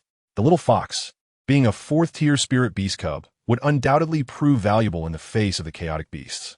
Upon arriving at Yinlan's sect, Yang Menghua and her companions were already waiting at the mountain gate. Everyone, I apologize for my tardiness. To expedite our journey, why not ride with me? Yi Kaishan waved his hand and spoke in a resonant voice. The current silver lightning had expanded significantly, capable of carrying 12 or 20 individuals with ease. As his words fell, Elder Lu Xian was the first to leap onto the bird's back, standing beside Yi Kaishan. Observing this scene, Yang Menghua raised an eyebrow. Could it be that Elder Lu Xian had already? Elder Lu Xian's straightforward nature meant she was unperturbed and began to console herself. Zhongzhu, don't just stand there, come up as well. Yi Kaishan warmly gestured, as a group of elders stood behind him. Only Yang Menghua remained unmounted. In Chapter 70, using their own tricks against them, the Valkyrie Jin Rui, Yi Kaishan, and his companions first arrived at the Great Elephant Gate, awaiting the arrival of others from various sections. Jinbei City had fallen, occupied by the forces of the Mo Sha sect, with demonic beasts rampant within. It was said that even Li Fengxian and some members of the cultivation families had been captured. If Yi Kaishan was not mistaken, there were relatives of the Yi family among them. He recalled distinctly that 2 concubines hailed from a cultivation family in Jinbei City. Upon the arrival of the Yinlan sect and others, Tu Gang was exceedingly cordial, though his warmth was directed solely at Yi Kaishan. With his life in Yi Kaishan's hands, Tu Gang certainly had to make a good impression. Lord Yi, please come in. I have prepared exquisite immortal tea for you. Tu Gang enthusiastically led the way, treating the other cultivators as mere background figures. The other female cultivators were unfazed, but Yang Menghua was left bewildered, pondering who the true sect leader was. Perhaps I should just let you take my place as the leader of Yinlan's sect. Thus, Yi Kaishan comfortably settled into the sect leader's throne at the Great Elephant Gate, sipping tea while awaiting the arrival of fellow cultivators.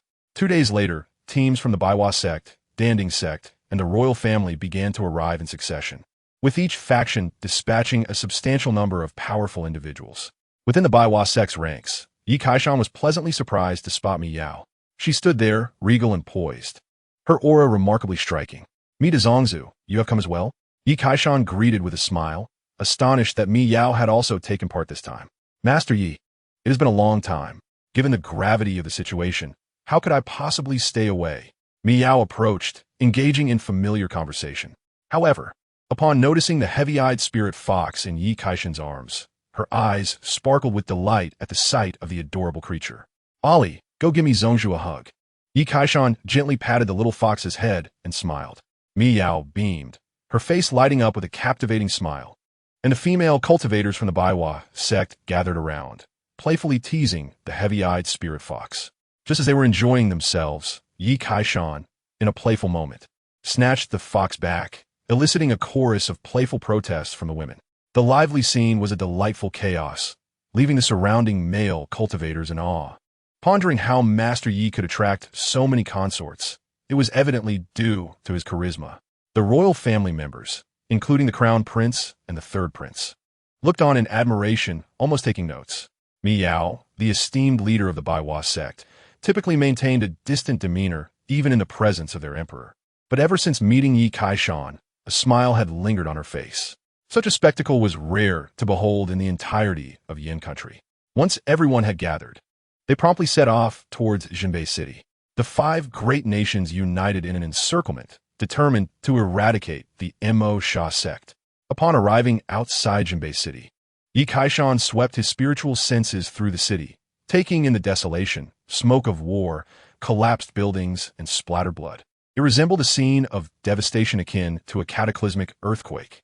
Inside the city, remnants of demonic cultivators and beasts searched for surviving human cultivators.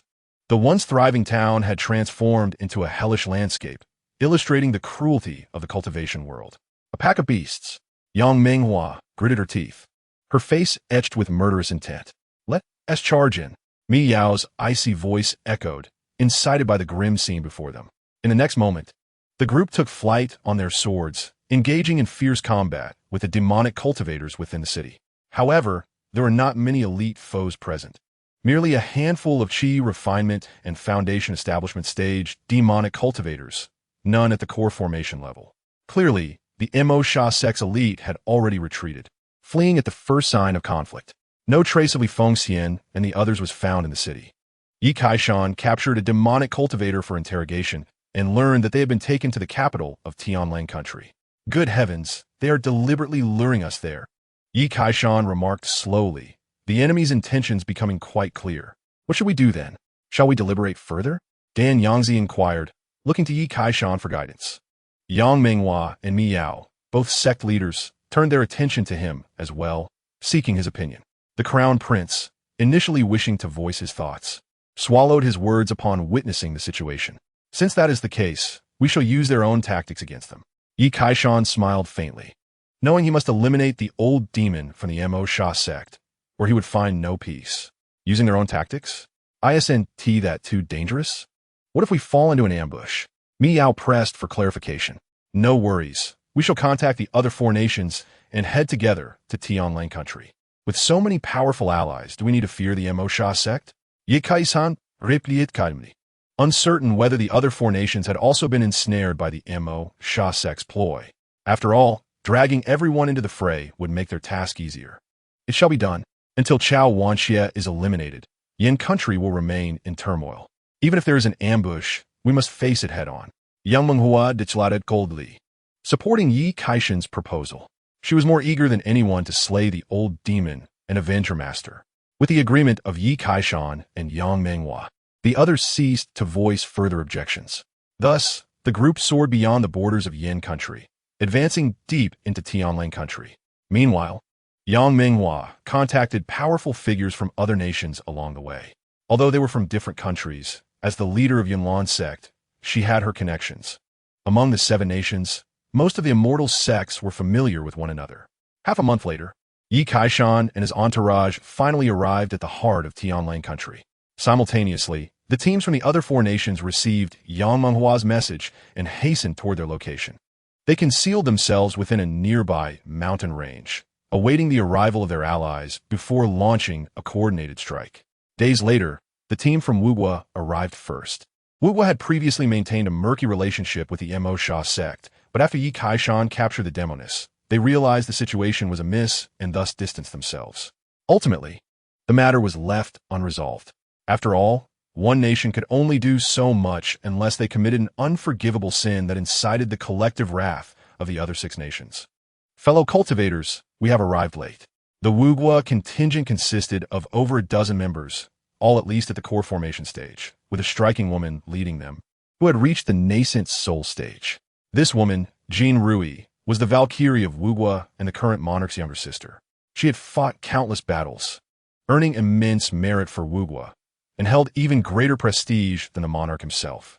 Jin Daoyu, your timing is impeccable, Yang Menghua responded. Jin Rui donned a resplendent suit of golden armor, while Yang Menghua wore a loose Taoist robe. Their contrasting styles exuded distinct allure. The two exchanged greetings. As they were both cultivators at the Jidan stage, a status recognized across all realms. At this moment, Jin Rui's gaze settled upon Yi Kaishan, and she hesitantly inquired about him. Might I ask the name of this unfamiliar face? I am Yi Kaishan, he replied, meeting her gaze with astonishment. This woman was exceptionally tall, almost surpassing him in height. Despite her stature, she possessed the enviable golden ratio that all women covet. It was evident that her physical prowess was formidable, indicative of rigorous training, perhaps even a unique constitution. Yi Kaishan discreetly assessed her, and in an instant, a blue radiance emanated from the top of Jin Rui's head. She was at the mid-stage of Yuanying, with a terrestrial-grade spiritual root and a special constitution known as the Jinwu battle body. No wonder her physique was extraordinary. The revelation of the Jinwu battle body, a natural embodiment of combat prowess, left Yi Kaishan in awe. Those possessing such a constitution exhibit unparalleled strength, growing more valiant with each battle.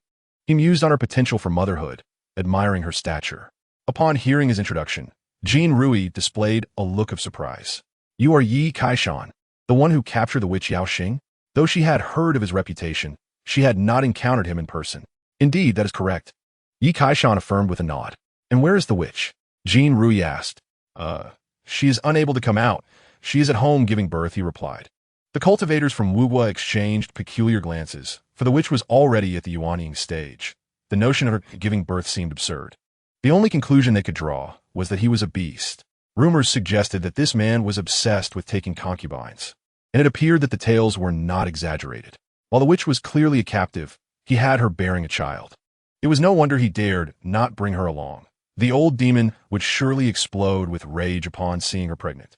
During their conversation, the teams from Tianshui and Linyuan nations gradually arrived, each led by Yuanying cultivators, showcasing their nation's strongest forces. The Yuanying cultivator from Tianshui was named Yin Xiao, appearing to be in his 30s, while the representative from Linyuan was an elderly man named Shou Guangyao, who, despite his advanced age, had reached the mid-stage of Yuanying. After exchanging introductions with mutual courtesy, Yin Xiao remarked, "So, you are the revered Golden Core ancestor from Yin Nation. It is a pleasure to finally meet you." Though a Yuanying cultivator himself, he was quite amiable, lacking any airs of superiority, and sought to befriend Yi Kaishan, recognizing that it was merely a matter of time before the Golden Core ancestor would transcend to Yuanying. "Thank you for your kindness, Taoist Yin," Yi Kaishan replied respectfully, also taking the opportunity to meet the Golden Core cultivators from Tianshui. In the world of cultivation, it is not solely about martial prowess. Establishing connections is equally vital. Half a day later, the team from the Daughter Nation finally arrived, a group of over a dozen women radiating an ethereal aura. Each one possessed striking beauty and unique charms, competing in elegance. Leading them was a woman of breathtaking beauty, rivaling Yang Menghua, appearing to be in her late 20s, exuding a perfect blend of maturity and allure, with her cultivation at the mid-stage of Yuanying. After a series of introductions, Yi Kaishan learned of her identity. She was Chu Shiwei, the grand elder of the only sect in the Daughter Nation, the Yinu Palace. Upon her arrival, she immediately began orchestrating their strategy. Let's all strike together. Even if Chao Wanxie is at the peak of Yuanying, he shall not withstand our might. With 5 Yuanying cultivators and dozens of Jidan practitioners, their assembly was indeed formidable, though some felt it might not suffice against the old demon. If Chao Wanxie is truly at the peak of Yuanying, victory cannot simply be achieved through numbers, Shou Guangyao from Linyuan cautioned, his demeanor one of calculated caution. "Fear not, for I have brought the sect's treasured artifact. Even if he is at the peak of Yuanying, he remains insignificant in my eyes," Chu Shiwei declared confidently. Upon hearing her words, the others ceased their doubts and commenced their movements. The group dispersed stealthily towards the palace of the Tianlang Nation. "I sense the aura of a peak Yuanying. Chao Wanxie is within," Chu Shiwei informed them. Just as they were about to reach the palace, a shadow silently materialized atop the palace, hands clasped behind his back, quietly observing the approaching group. His figure was frail and aged, appearing as though a gust of wind could topple him. The deep wrinkles etched across his face suggested a vulnerability, and this man was indeed Chao Wanxia. Though he had managed to extend his life, he was still aged. At that moment, his gaze fixated on Yi Kaishan, radiating a fierce hatred. It was he who had slain his son. Through various intelligence reports, Chao Wanxia had long been aware of Yi Kaishan's characteristics and was not unfamiliar with his face. Had it not been for the mysterious figure's plan, he would have already annihilated the Yi family. Just then, Yi Kaishan and his companions spotted Chao Wanxia atop the palace. They swiftly approached, encircling the palace. Chao Wanxia, you have disrupted the order of the 7 nations, causing untold suffering. Today shall be your day of reckoning, Chu Shiwei proclaimed. Preparing to strike. Oof. With just this handful of people, you think you can kill me?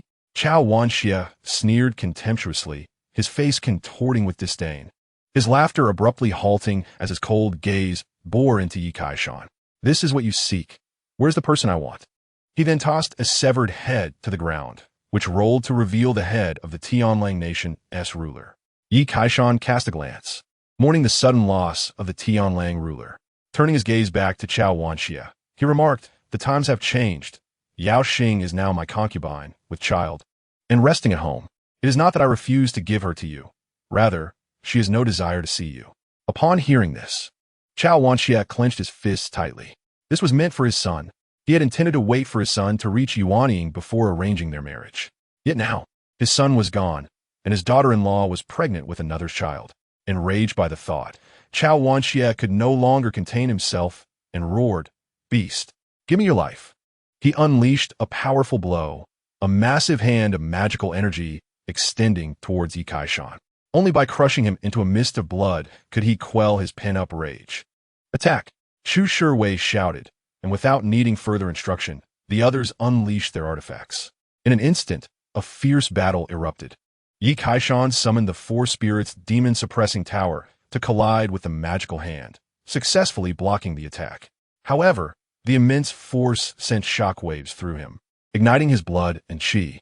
Is this the strength of a peak Yuanying? Yi Kaishan pondered, his heart racing. He resolved to burn 100 years of his lifespan to enhance his power. With all his might, the Tiangang battle qi surged around him, his aura escalating rapidly. At this juncture, the 5 Yuanying cultivators had already engaged Chao Wanxia, yet they were far from his match.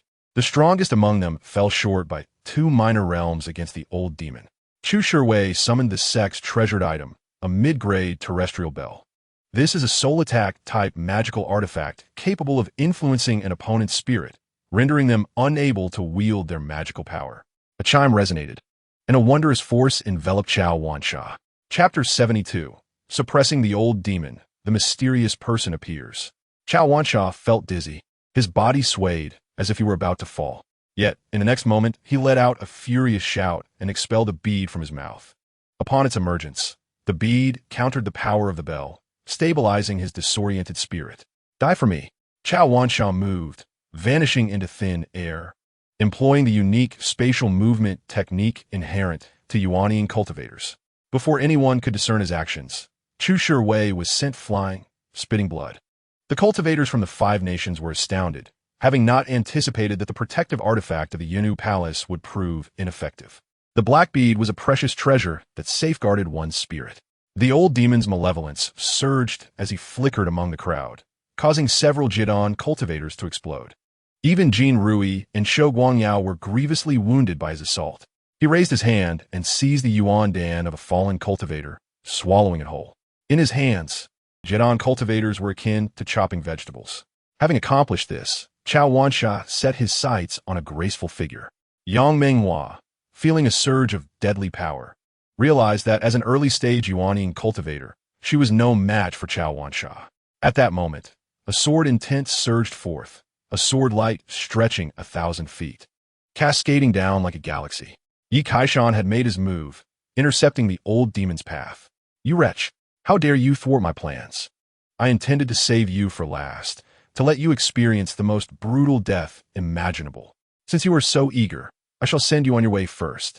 Chao Wanxia grinned malevolently, resembling a bloodthirsty beast, as he raised his hand, causing the air to ripple. Yi Kaishan's body was uncontrollably drawn toward him. Merely a perfected Jian. Even if you're a golden core, you must die. Chao Wansha sneered disdainfully, reaching out to grasp Yi Kaishan's dantian. He sought to savor the essence of a golden core. If he could not attain it himself, he would feast on another's.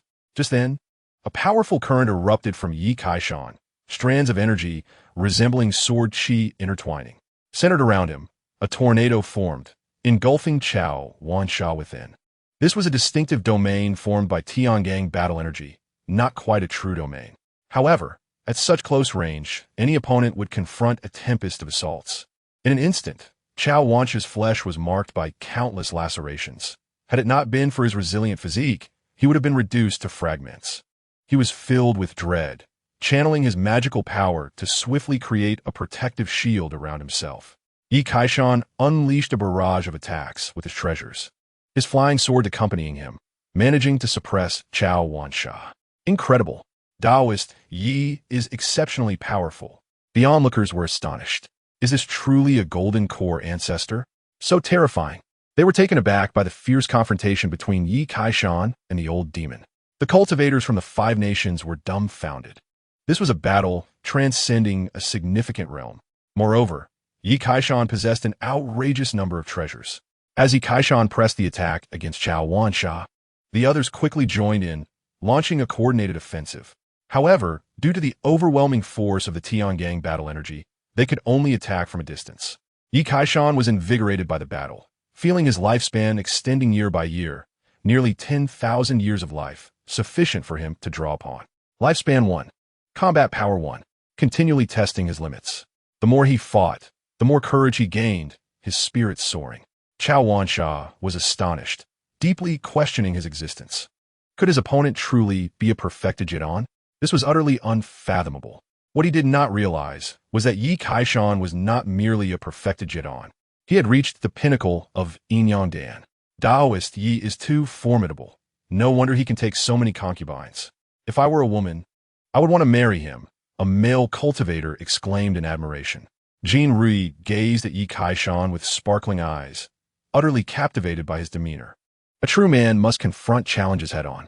Amidst the successive clashes and the collective assaults, Chao Wansha found himself in an unprecedentedly passive position. At that moment, he sees an opportunity flickering away into the distance.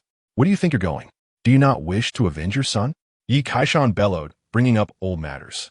Upon hearing this, Chao Wansha hesitated for a fleeting moment. Just then, Yi Kaishan formed a seal and pointed upward. A fire dragon shield spiraled forth, growing larger as it hovered above Chao Wansha. The immense power of the flames was unleashed, the fire dragon breathing fire, stretching 1,000 feet. Earth-grade artifact. Chao Wansha's pupils constricted. This accursed fellow had hidden yet another card. The power and grade of this treasure surpassed even the Huai Mo banner. Watch as I reduce you to ashes, Yi Kaishan declared, fully activating the fire dragon shield for refining. The other cultivators, witnessing this, joined forces to assist in the suppression. United in strength, coupled with the inherent power of the fire dragon shield, Chao Wansha could not withstand it any longer. Panic surged within him as he howled in despair.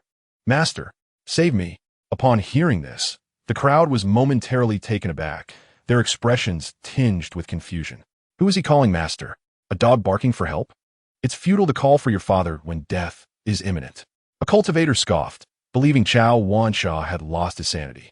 Suddenly, a melodious flute tune resonated from the horizon. Subsequently, the ground trembled slightly. The crowd hastily extended their consciousness to investigate. To their astonishment, a vast swarm of dark figures was converging towards them from all directions, centered around the royal city. They were all demonic beasts, some traversing the land, others soaring through the skies. Countless in number, they seemed to stretch into infinity. Among them, 30 or so were third-tier demonic beasts, and 3 were fourth-tier. What struck fear into the hearts of the crowd was that atop one of the fourth-tier beasts stood a figure cloaked in black robes, his true appearance obscured. He appeared to play a long flute with an air of indifference, the strange sounds emanating from it. This was a magical artifact capable of commanding all demonic beasts. It seemed this individual had summoned every demonic beast from the 7 nations. We're doomed. We've been ambushed, a Jian cultivator lamented. With such a multitude of demonic beasts, Even a Yuan cultivator would find it challenging to escape. Even if these beasts merely stood idle, they could exhaust any cultivator. Cultivators are not deities. Their magical power will eventually wane. Moreover, the opponent had 3 fourth-tier beasts. In that instant, the crowd felt as though they faced an imminent threat, some even succumbing to despair. The man in black robes stood atop a flaming red 4th-tier beast, gazing indifferently ahead. The corners of his mouth, hidden beneath the robe, curled into a proud arc as he murmured, "The barren lands are truly dull. Let my army of beasts turn this place into a hell on earth." His tone was exceedingly apathetic, as if engaged in a game that failed to capture his interest.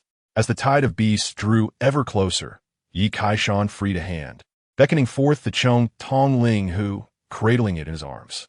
He gently caressed the little fox's back. Yet his gaze remained fixed on the demonic beast beneath the black-robed man. In the next moment, he activated the spirit communication technique, seizing control of the beast. Simultaneously, the little fox sensed her master's intent. The vibrant eyes of the Chong Tong blossomed, releasing an overwhelming surge of soul power. Boom! Suddenly, the fiery red 4th-tier beast erupted in fury, violently hurling the black-robed man off its back, then opened its mouth to bite. When the world is happening, the man in the black robe, bewildered, soared into the air. Chapter 73. The Disintegration of the Celestial Demon. Master Yi divides the spoils. A crimson-hued 4th-tier demon beast opened its cavernous maw, lunging towards the black-clad man. Wretched beast, what madness is this? At that moment, the man in black, named Wu Zhan, regained his composure and adeptly evaded the attack. However, the long flute in his hand was bitten off. Indeed, Master Yi Kaishan's intention was not to devour the black-clad man, for he recognized the difficulty of such an endeavor, but rather to seize the flute that commanded the demon beast.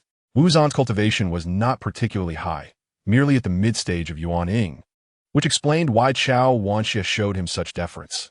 It was all due to the formidable power that loomed behind him. Everyone, now is the time to strike together and eliminate this man. Yi Kaishan formed a seal with one hand, continuing to command the demon beast to attack Wu Zhan. The onlookers were astounded, gazing at Yi Kaishan in disbelief, their minds brimming with a singular question. How is this possible? How can he control a 4th-tier demon beast? Although Yi Kaishan was merely at the perfected stage of the Jiedon, the strength of his soul was comparable to that of the mid-stage Yuan Ying. Coupled with the synergy of the heavy-eye spirit fox, controlling a 4th-tier demon beast was not overly challenging. At this juncture, Wu Zhan realized that the 4th-tier demon beast beneath him had been commandeered. With a look of astonishment, he could scarcely believe that he had encountered such talent in this desolate place. Who could this be? His gaze swept across the battlefield and landed upon Yi Kaishan, who was cooking. Is it this fellow, a mere Jiedon cultivator? Wu Zhan was increasingly taken aback. Yet before he could ponder further, Chu Shiwei, Yang Menghua, Jin Rui, and others charged forward. If we cannot defeat Chao Wanxia, can we not handle you? Seeking death, Wu Zhan barked, a powerful aura erupting from him. This was considerably stronger than the average mid-stage Yuan Ying, but still fell short of the perfected Chao Wanxia. Surrounded by 5 nations Yuan Ying cultivators, along with the demon beast under Yi Kaishan's command, Wu Zhan soon found himself at a disadvantage. Despite his extraordinary background, he could not contend with so many adversaries simultaneously. The battlefield descended into chaos, with thousands of demon beasts colliding, battling, and roaring. Ultimately, under the combined efforts of the crowd, Wu Zhan gritted his teeth, his eyes glimmering with a fierce light as he cast a deep glance at Yi Kaishan. With a resounding roar that reverberated across the battlefield, he declared, "You shall all wait. The 7 nations will meet their doom because of you." Celestial demon disintegration. With that, his body exploded, scattering several streams of light that shot off in all directions. Quick, stop him. Chu Shiwei's pupils contracted as she attempted to intercept the streams of light, but her speed could not match them, forcing her to abandon the effort. Elder Chu, did he not just self-destruct? Why should we stop him? A cultivator asked, perplexed. This was met with an angry glare from Chu Shiwei. Foolish. If it were a self-detonation, we would be gravely injured, if not dead. This is a secret escape technique known as celestial demon disintegration. This technique belongs to the terrifying demonic faction of the Tianma Palace in the Lei province. Upon hearing this, the crowd exchanged strange glances.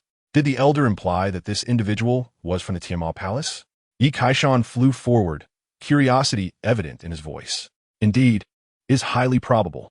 Aside from the Tiamat Palace, no one else could master the celestial demon disintegration.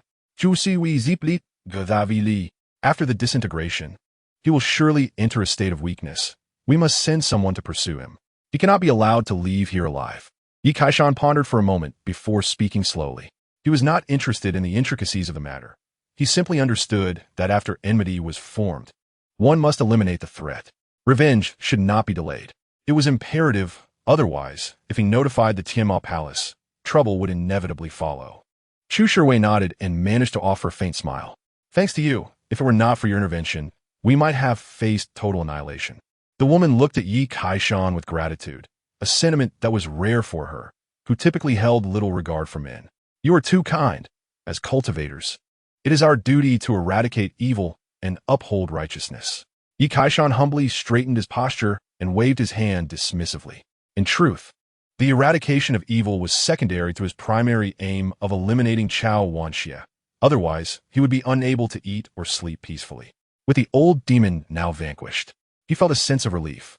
If he were alone, eliminating Chao Wanxia would have been no easy feat, but with the might of 5 nations backing him, the situation was different.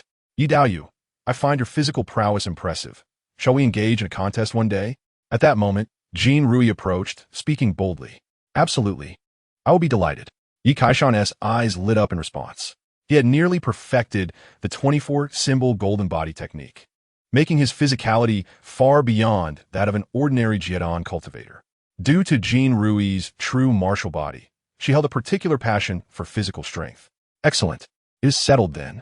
Jin Rui laughed heartily, her figure swaying enticingly, her slender waist not exceeding the thickness of a thigh. Yet the curvature of her waist and hips exuded an alluring charm. When shall we meet? Jin Rui leaned closer, inquiring.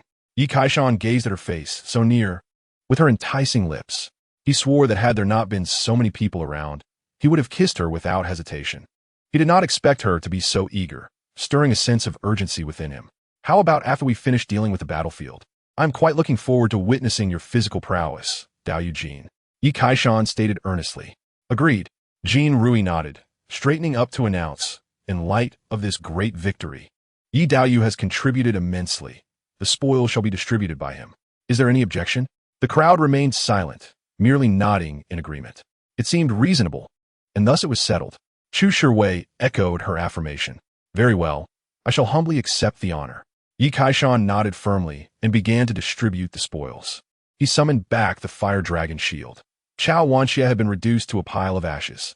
A gust of wind swept through, scattering the remains everywhere. Additionally, there was a pearl and a ring. I find this pearl intriguing. Might I request it? Yi Kaishan inquired with a smile, holding the pearl. Of course.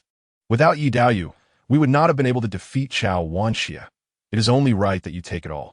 Yan Chioka responded politely. Then I shall accept it. Yi Kaishan decisively tucked the ring and pearl into his robes. He then produced several medicinal pills to compensate the others, which brought them some comfort. Aside from Chao Wanxia's belongings, there were also the inner cores of over a dozen third-tier demon beasts. The royal treasury of the Tianlang kingdom held a considerable amount of treasures. Subsequently, Yi Kaishan joyfully commenced the distribution of the treasures. Chu Daoyu, 1 for you. 1 for me. Jin Daoyu, 1 for you, 1 for me. Shou Daoyu, 1 for you, 1 for me. Before long, the spoils were completely divided, and Yi Kaishan returned home laden with treasures. Although there were minor discrepancies in distribution, no one dared to voice any objections. Chapter 74. The Contest with the Valkyrie. Renowned across the nations. The only regret among the crowd was that 2 fourth-tier demon beasts had escaped amidst the chaos. The one controlled by Yi Kaishan had also been gravely injured during the battle. In the end, Yi Kaishan could only lament as he retrieved the magic flute from its belly. He attempted to blow the flute, yet elicited no response. Yi Kaishan silently assessed the quality of the flute using the system, discovering that it was crafted from the bones of a divine beast. It required a secret method to summon and control the demon beasts. He decided to store it away, intending to research it further upon his return home. As for the remains of the 4th-tier demon beast, he naturally packed them up to take back. He even collected a considerable amount of flesh and blood from third-tier demon beasts, preparing to bring them back for his clan to enjoy. Such items were invaluable, greatly beneficial to the body. Additionally, they could serve as nourishment for spirit beasts. Indeed, the lightning breakthrough eagle feasted heartily, its belly swelling round and full, ceasing only when it spewed forth a radiant glow. The double-pupil spirit fox swallowed a demon core and fell into a deep slumber for cultivation. Once the battlefield was cleared, the cultivators from the 5 nations parted ways, planning to return and increase their numbers to issue a wanted notice, offering a bounty for the capture of Wuzan from the Tianmao Palace. Yi Kaishan was a man of his word, agreeing to engage in a direct confrontation with Jin Rui before leaving. They selected a broad, secluded valley for their contest, agreeing to refrain from using any magical powers, relying solely on their physical strength. Yi Daoyu, unleash your full power. Do not disappoint me, Jin Rui declared, standing proudly with her hands on her hips, her neck arched like a peacock displaying its feathers. Fear not. In this regard, I have never let anyone down.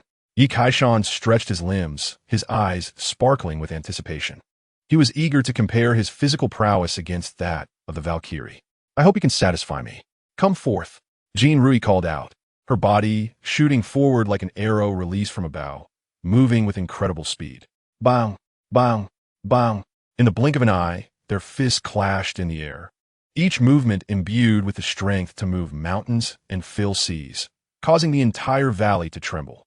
They resembled raging beasts, obliterating everything in their path, like bulldozers flattening the ground.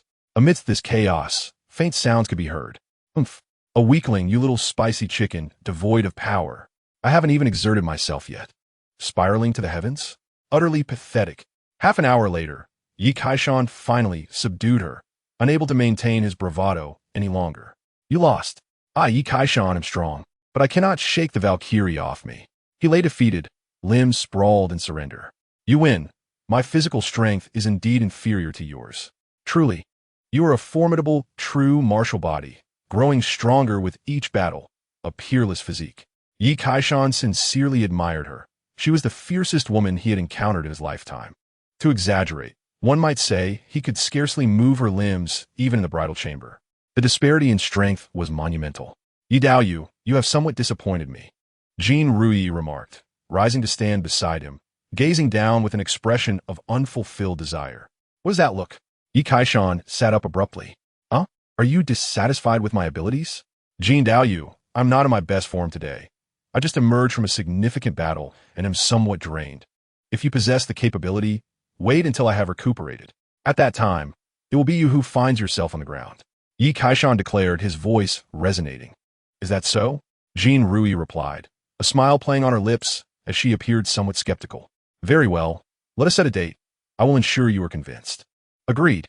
1 year from now, meet me in Yinghua, and I guarantee you will not be disappointed. Yi Kaishan quickly established the time and place. Then we shall meet in a year. Jin Rui turned to leave, her laughter echoing in the air. Watching her retreating figure, Yi Kaishan clenched his fist tightly, vowing silently. Just you wait. I will make sure to impress you in a year's time. Upon returning to the group, the women regarded him with curiosity. One of them inquired, what was the outcome? It was a draw. Neither could gain the upper hand, Yi Kaishan replied, pausing briefly. The women exchanged glances, unable to contain their laughter. Yet we saw you pinned down by the Valkyrie, unable to move. At this remark, Yi Kaishan fell silent, his expression stiffening as he shot a fierce glare at the group. It turned out they had been secretly observing. Such behavior was utterly unacceptable. If I couldn't overcome Jin Rui, do you think I cannot handle you all? Just wait. A month later, Yi Kaishan and his companions returned to Yinghua, each going their separate ways. Soon after, news spread like wildfire, igniting fervent discussions throughout Yinghua. The Mo Sha sect has been annihilated. Yi Laozu battled the old demon, uniting with various powerful figures to slay Chao Wanxia. How could a golden core perfected cultivator engage in battle with a nascent soul perfected cultivator? This is inconceivable. Regardless, it was said that Yi Changzhu played a crucial role in this battle. The news sent shockwaves throughout Yinghua, leaving all cultivators astounded. The golden core stage was already in existence they looked up to, yet Yi family's ancestor had directly confronted a nascent soul perfected being. This was even more shocking than the previous capture of the Demonis. The other nations also began to circulate tales of Yi family's ancestor. Goodness, I heard this Yi family ancestor has a penchant for taking concubines, with over 1,000 children. By heavens, he is powerful and prolific. How does he manage his time? How does he cultivate? Upon learning of Yi Kaishan's exploits, cultivators from other nations were left utterly flabbergasted. To take concubines and father children so frequently, while remaining so formidable, was a complete upheaval of their worldview. Such an impressive figure should be dedicated to a life of simplicity and focused on cultivation, yet they could not comprehend it at all. Before long, several immortal families, accompanied by their most talented female cultivators, journeyed to Yingua. Typically, it would be difficult for ordinary cultivators to curry favor with a nascent soul-level ancestor. However, given this elder's fondness for concubines, it was rumored he welcomed all. Consequently, some immortal families saw an opportunity. Marrying off a family member could forge a beneficial connection, potentially allowing them to soar to greater heights in the future, basking in the shade of a giant tree. Simultaneously, the royal family of Yingua, led by Li Fengtian, was in a state of frenzied urgency. Are there no princesses left? He began to ponder whether there were any outstanding princesses suitable for marriage into the Yi family. Having not exerted much effort before, he regretted the lack of offspring, wishing he had more for the occasion. Upon returning home, Yi Kaishan paid no mind to the ripples he had caused. His first priority was to visit Yao Xing to see if the child was about to be born. Considering the time, it seemed to be nearing. However, Yao Xing showed no signs of labor. Was she perhaps carrying a Neza? Yi Kaishan couldn't help but wonder.